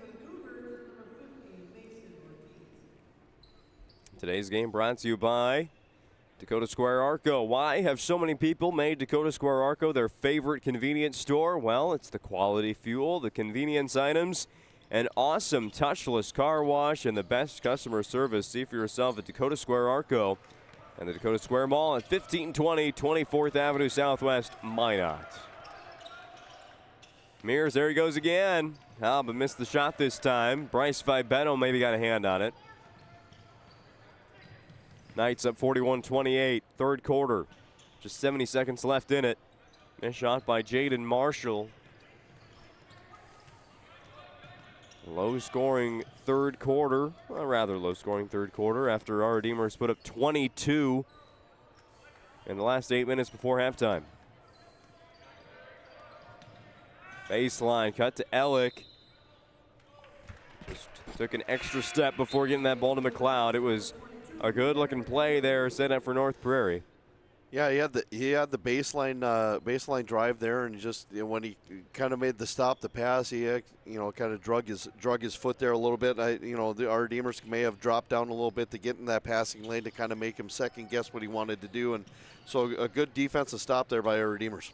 Overby gives up a good look for a great look there from Vibeto. It's saved by Altringer. Overby has it again. Now Engelhard has this pass sent right back to him. Overby steps into a three. Bingo! Farron Overby, his first made field goal tonight. 4 points. Pressure here from our Redeemers. North Prairie gets across the timeline with 8 seconds. Oh, Mitchell. Can he hold on to the basketball? Puts up a shot at the buzzer off the rim. Missed it. Our Redeemers defense leads to offense and has resulted in a 16-point lead into the final quarter of the Hoopster Classic on the PSP Network. How would you like to turn this into this? With Shots Crossroads Field to Food Reward Program, you can. Here's how it works.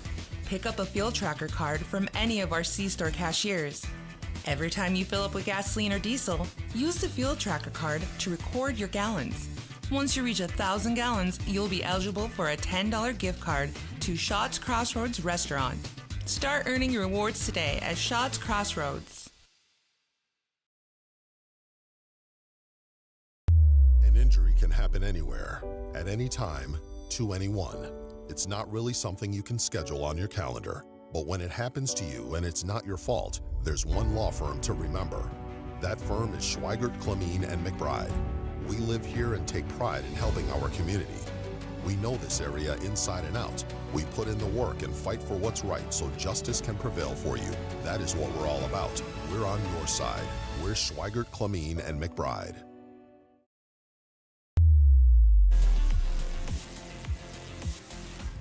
Today's broadcast of high school basketball on the PSP Network, brought to you in part by the UPS store located in the Marketplace Foods Plaza on South Broadway in Minot. Open Monday to Friday from 8:30 to 7 and on Saturdays from 8:30 to 3. For all your packing and shipping needs, it's the UPS store. Fourth quarter underway. Our Redeemers with it. And almost lost out of bounds. Overby, the behind the back save to Bryce Vibeto. And he has the ball ripped away by Mason Ortiz. Here's Rosinski. Way to hold on to the basketball first and then draw the foul. Yeah, it was a great job. Ortiz kind of, looks like North Prairie's kind of sitting in a little bit of a zone there, kind of packing in, making it a little bit more difficult to drive the basket. Ortiz was able to kind of poke that thing away and then get it out to Rosinski on the break, and yeah, he was just able to kind of hold on to it long enough to go up and get fouled, and again, you're getting the opportunity to get to the free throw line. You've got to be able to make sure that you've got to be able to make those free throws, especially with the clock stopped. The only way you can really chip away at a lead. Yeah, if you want to make a 16-point deficit go away, free throws have to be made, and Rosinski goes 1 for 2. Rosinski just ran off the court back into the locker. He got subbed out and had to fix something. And the coaches understand. I don't know, he never went to the bench. Skip pass to Colin Swenson. By the way, the starting 5 all check back in for our Redeemers. Swenson with a big shot right there. 47-29 our Redeemers. Really, this whole second half, they've been trading 2 North Prairie points for 3 of their own. Yeah, they'll gladly give up the 2-point baskets in North Prairie if they're going to be making 3-pointers or at least getting steals and result into transition layups. Yeah, I'm not sure if Brock Dietz would agree they'd be willing giving up 2-point shots, but we get the idea. Up to a 20-point lead. Again, a new largest lead of the game for our Redeemers. They trailed by 1 after the first quarter, but things got figured out quick after that.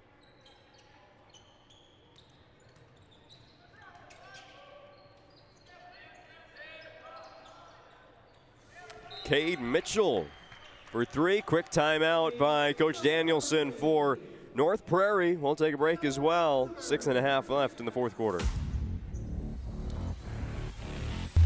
Shields Visa is more than just a card. It's the freedom to go.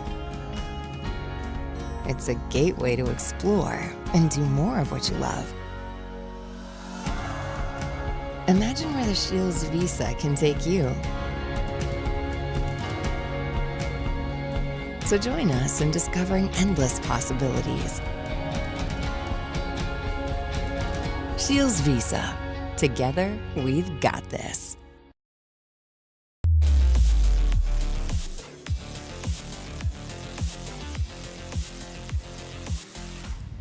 From the MSU Dome in Minot, North Dakota, campus of Minot State University. It's pretty quiet around here on winter break till there's basketball. Linbo back to Wyatt Weekly. Finds Linbo again. Into Nolan Schmidt. Foul called on Jonathan Mears behind him. Don't worry, our basketball coverage here from the Dome doesn't conclude in the next 6 minutes. We'll come back on Monday and Tuesday afternoon. 9 more games.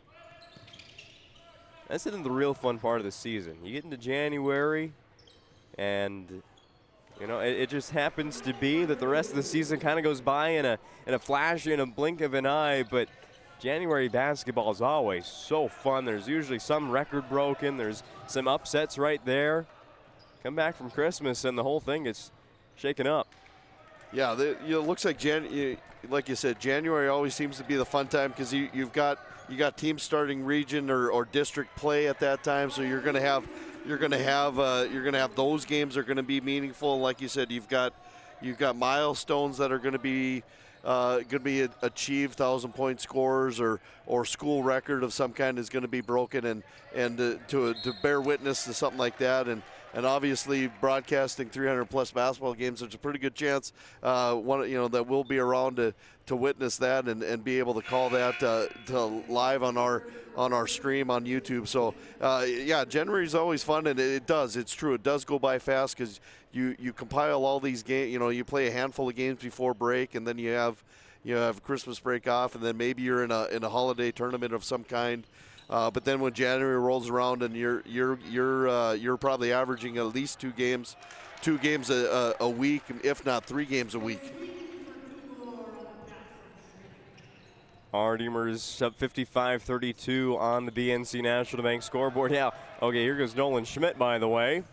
Has it swatted away by North Prairie and Jack Rosinski. Here's a Ryan Family Dealerships replay of the block. At Ryan Dealerships, the commitment and respect for their customers is as strong today as it was 50 years ago. Experience the difference when you visit one of the 5 locations in Minot or Williston. Said there's a good chance we might see a couple milestones with 300 games we're doing. We've already seen 6 players go over 1,000 points here in the month of December. And we had Brooklyn Falcon become Legacy's all-time leading scorer. So December was a good month for PSP Network in that category. And many others. Yeah, by the way. Yeah. You look at January. I know, speaking, on behalf of our program, our girls program, we've got a couple girls that are on the verge of eclipsing that 1,000-point mark, and we've got one that's pretty close. Probably we'll have it here within the next. We come back off break. That first full week we're back in January. We've got 3 games. 3 games right there. We'll travel the Our Redeemers, we'll travel the Nedros, and we'll travel the Glenburn that first full week in January, and there's a good chance that we'll have an individual eclipse that 1,000-point mark in one of those 3 games, or if not then we've got a home game coming up on the 13th against Stanley. Whenever you do something like that, eclipse a mark like that, it's always kind of nice to do it at home in front of your home fans. But obviously she's gonna be really close to that 1,000 points after those 3 games, and we'll just kind of go from there. And then we've got another one that it's probably going to take a little bit longer in the season. But if everything goes well, we could have 2,000-point scorers in our girls program by the end of this year. 4 minutes left of basketball here from the MSU Dome. Was that a shot or a pass? Or I think he was trying to dump that off to. He was trying to pass that off to Wagner and just kind of got tipped out of bounds. Oh yeah. By the way, Luke Wagner in the game. The senior wears number 44 for our Redeemers.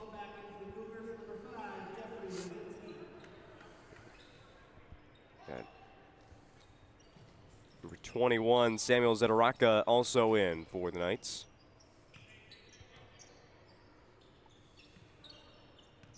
As our Redeemers, there was definitely a bit of edge of your seat there in the end of the first quarter. We got an upset finally here in the Hoopster Classic.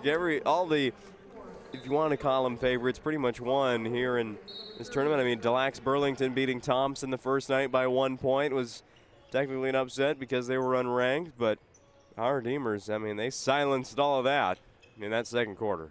Yeah, they ended. You know, they came out in that full court press and kind of started to dictate the defensively as far as what they wanted North Prairie to do, and North Prairie, you know, turned the ball over a couple times in that press, and our Redeemers was able to kind of get to the basket and get the scoring under control a little bit, and kind of got themselves a little bit comfortable, and then the lead started to grow, and went into halftime, came out, and they just kind of picked up in the third quarter where they left off in the second, and then we could see that lead just kind of started to swell.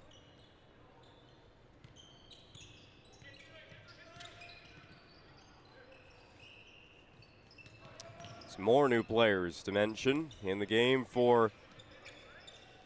Actually, no, and we've got them all, as there's a three for Jake Altringer. Jaden Marshall and Gus Engelhardt came back into the game as well. 54-32 Knights on the BNC National Bank scoreboard. Alec throws it back to Mitchell. Three's missed. Rebound goes to Jake Altringer. And then a steal by Mitchell. Gets it up to Rosinski. Jeffrey Rosinski. He's back from the locker room. That mystery running off the floor. Well, I did catch him when he came in, and he had a Kleenex or a tissue kind of up one of the nostrils. So I think he kind of got popped in the face a little, and had a little bit of a bloody nose. So then I think that's kind of why he maybe have taken off. But he got that under control, took care of it himself, and then he was back on the bench and able to get back in the game. No need to see the Trinity athletic trainer for that one. 60-37. We're going to get a timeout for subs here with 2 minutes to go. So now we get to see a few new names. Logan Olson, Grant Oderman, and Payne Wilkie for North Prairie. Owen Vibetto and Zach Willis for our Redeemers Christian School.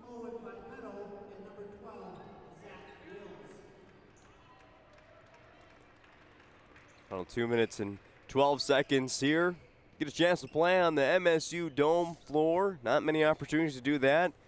One of them's right here, and the other one's at the State B.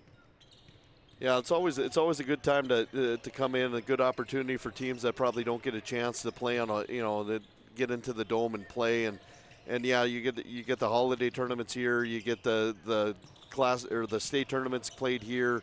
But just a chance to come and play in a bigger atmosphere. Maybe get used to the big floor, and who knows, maybe, in a couple months, one or if not both of these teams are back here again. So the Division A Region 3 tournaments here at the Dome this year. I'll carry both of those on the PSP networks. Oh, Ellick rolled his ankle but made the basket. 39-60 North Prairie Trails. Looking ahead for the Cougars. They'll play Bottineau out of Division A next. And then their district opener against North Border, ranked number 3 in the state right now. They won earlier this weekend in the Thunder Holiday Invite in Northwood, North Dakota. There's another 3. Sam Zedaraka. Oh, nice move there, but a missed shot by Grant Oderman for North Prairie. Ball's going to go out of bounds, stay with the Cougars. Farron Overby returns for our Redeemers.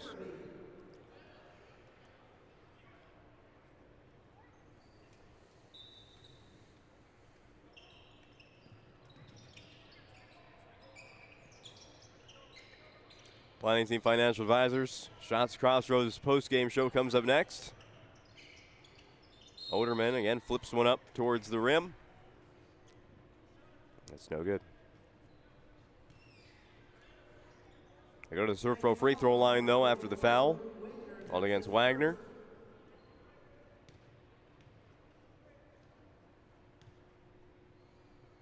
We talked co-ops earlier. R. Demers Christian School in a co-op for baseball with Surrey. And Luke Wagner, the southpaw, pitched a complete game in the Region 6 championship to send 4th-seeded Surrey to the state tournament with a win over Valva. The whole tournament, Surrey might run out of pitchers, and Luke Wagner, who had only thrown a couple innings during the season, got the win for the Surrey Mustangs.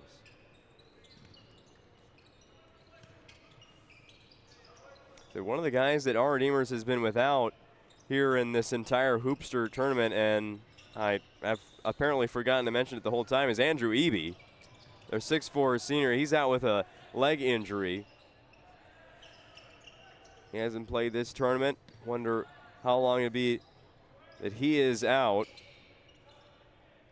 There's a three that's good for Oderman right before the buzzer, as your final score will be R. Demers 63, North Prairie 42. Post-game show next. We're getting out of here shortly. This presentation on the PSP Network is proudly brought to you by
Make sure to like and follow the PSP Network on all social media platforms and hit that subscribe button on YouTube. PSP Network. It's game day.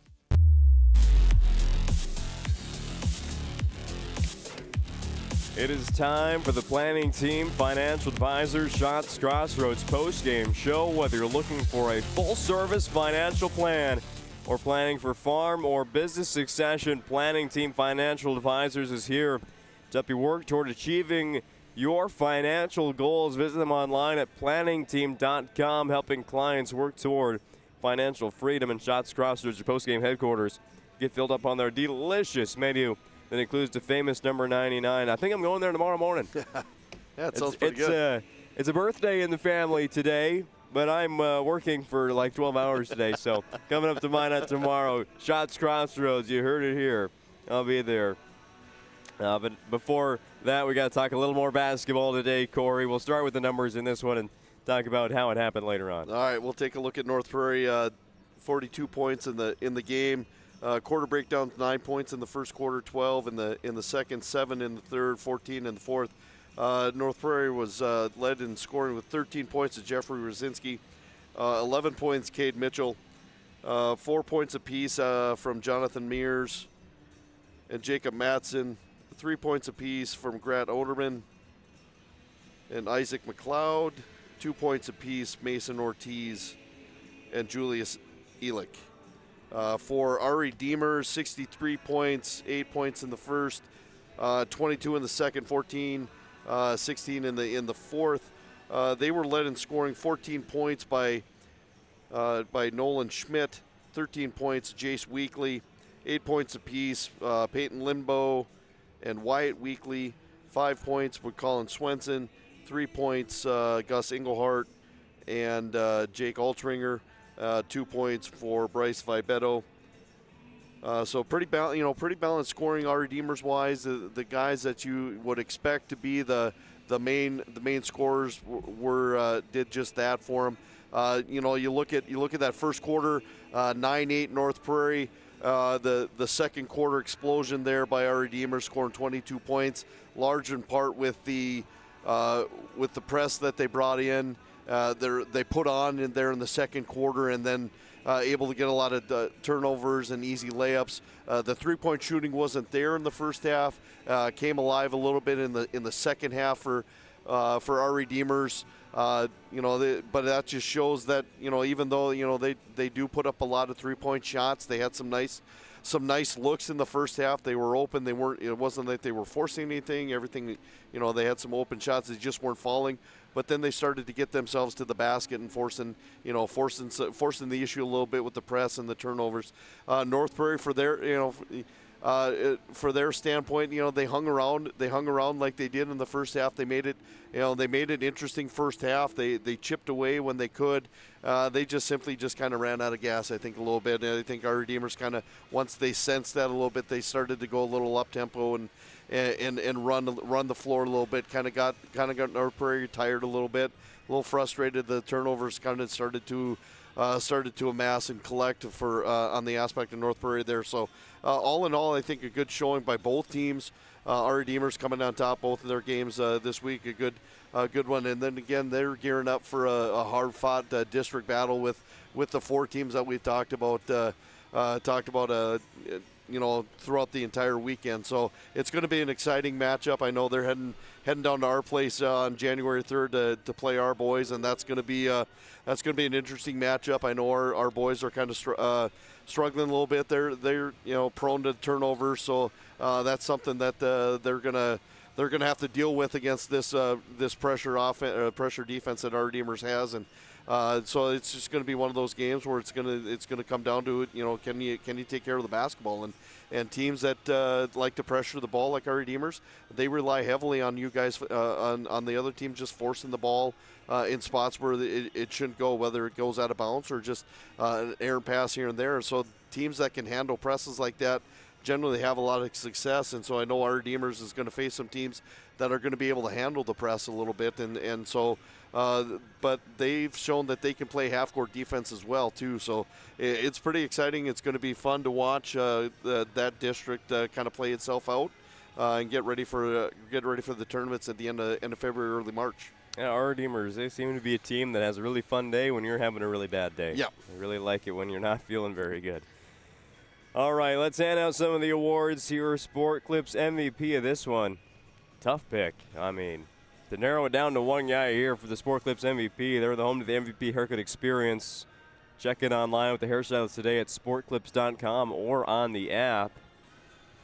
Yeah, I look at Nolan Schmidt. I think you look at his box score. He was pretty balanced throughout. He did a lot of the dirty work. He was getting to the basket. He was doing a lot of good things. I would probably give it to Nolan Schmidt more than but Jace Weekly was right there, and of course you got the usuals that you would want to give it to. But I think Nolan Schmidt from the first quarter till the end of the game was he had the most balanced game of everybody. I think he was consistent throughout. He played really good defense. He was rebounding. He was getting his teammates involved. And I think that's my nod for the MVP of the game. Back-to-back days, Nolan Schmidt with the Sport Clips MVP of the game award. How about the Magic City Home Leisure move of the game? highlight plays in this one. I take a look at that second quarter of our Redeemers coming out in that press and kind of the change of pace that they forced North Prairie into playing or lack thereof, I guess. They realized they came out a little sluggish in that first quarter. North Prairie had that 1 point lead going into the second quarter, and then our Redeemers comes out in that full course press and really kind of forces the issue. And then once they gained the lead and then had that big second quarter point wise and just didn't really turn back there. So I take a look. I look at the start of the second quarter as that move of the game that kind of got our Redeemers going. The folks at Magic City Home Leisure are home and spa enthusiasts. They're excited to help you experience the fun and adventure that a quality hot tub, pool, or sauna can bring into your life. A 5 out of 5-star Google rating with over 2,000 customer testimonials. They not only have hot tubs, they have billiard tables, pools, outdoor furniture, saunas, gazebos, Michael Phelps swim spas even. You can find that at Magic City Home Leisure, bring you the move of the game. All right, that does it for our planning team financial advisors Shots Crossroads post-game show. What a fun time we have every single year at the Dale Brown and the Hoopster Classics. There's always 14 good games, even if they end up in 30, 40-point wins. There's good teams, there's good players, there's good matchups all the time. Without a doubt, can't wait to do it again next year. Yeah, it's always something that everybody kind of looks forward to every year, and I know there's always a handful of teams that are wanting the opportunity to get into these situations. If teams never really want to drop out of it, because once you get in, you want to stay in, and there's always a team that's on the outside looking in that always has a bug in the ear of the people that organize the scheduling and stuff that say, hey, if somebody does back out, give us a call, because we, even if it's just one of the days, or ideally both days would be great, but if you can get us in for one of the days, that would be great. I think that the opportunity to come to the Dome to play a couple games is always exciting for everybody. Well, we have a bit more of the Hoopster Classic coming up on Monday and Tuesday. The girls' games, 5 on Monday, 4 more on Tuesday. Our same crew will be back at it there after a day off here to get ready to go again for basketball heading into 2025. Well, for the final score for the final time, it's our Redeemers Christian School 63, North Prairie 42. For Corey McIver, Bryce Gutnick, Dallas Hansen, all our camera operators, a great crew that put on such a good show here for the last 2 days here at the MSU Dome. Thank you very much. Also, thank you, folks, for tuning in on the PSP Network. Until Monday afternoon, when we go on the air at 12:30 p.m. for a 1 o'clock tip-off between our Redeemers and Benson County. Have a good night, everybody.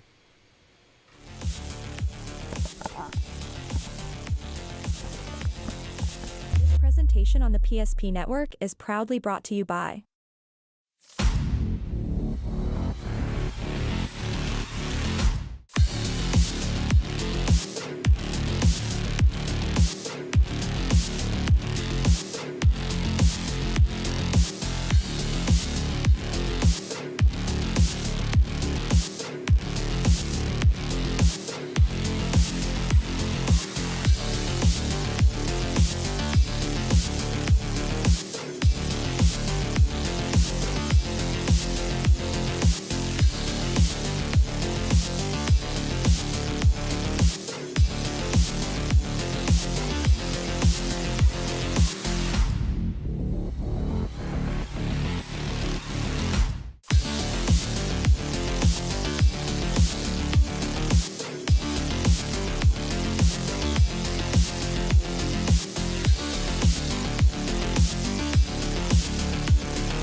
Make sure to like and follow the PSP Network on all social media platforms and hit that subscribe button on YouTube. PSP Network. It's game day. We want it all. We want our dog to fetch it. Drop it. And drop it. We want to fix it ourselves. And actually fix it. We want to order the market price lobster. And know the market price of the lobster. How much is... Whatever the market says. Sadly, we can't have it all. Except at Sport Clips, where we check in with the pros in men's hair and totally check out with pure, uninterrupted relaxation. Sport Clips. It's a game changer. Whether you're looking for a full-service financial plan or planning for farm or business succession, Planning Team Financial Advisors is here to help you work toward achieving your financial goals. With locations in Bismarck, Garrison, and Center, our full-service team of professionals are dedicated to helping you work towards achieving your financial goals. Visit us online, planningteam.com. Securities offered through LPL Financial, member of Finrun Civic. Investment advisory services offered through New Edge Advisors, LLC, a registered investment advisor. New Edge Advisors, LLC, and Planning Team Financial Advisors are separate entities from LPL Financial. At Shots Crossroads, we make 8 gallons of homemade ranch dressing every day, so you can smother your dinner salad with it, dip those crispy golden French fries in it, and dunk your breaded chicken strips. You can even cover your... Wait, no. You can't put ranch on steak, or can you? Shots Crossroads. Don't forget the ranch.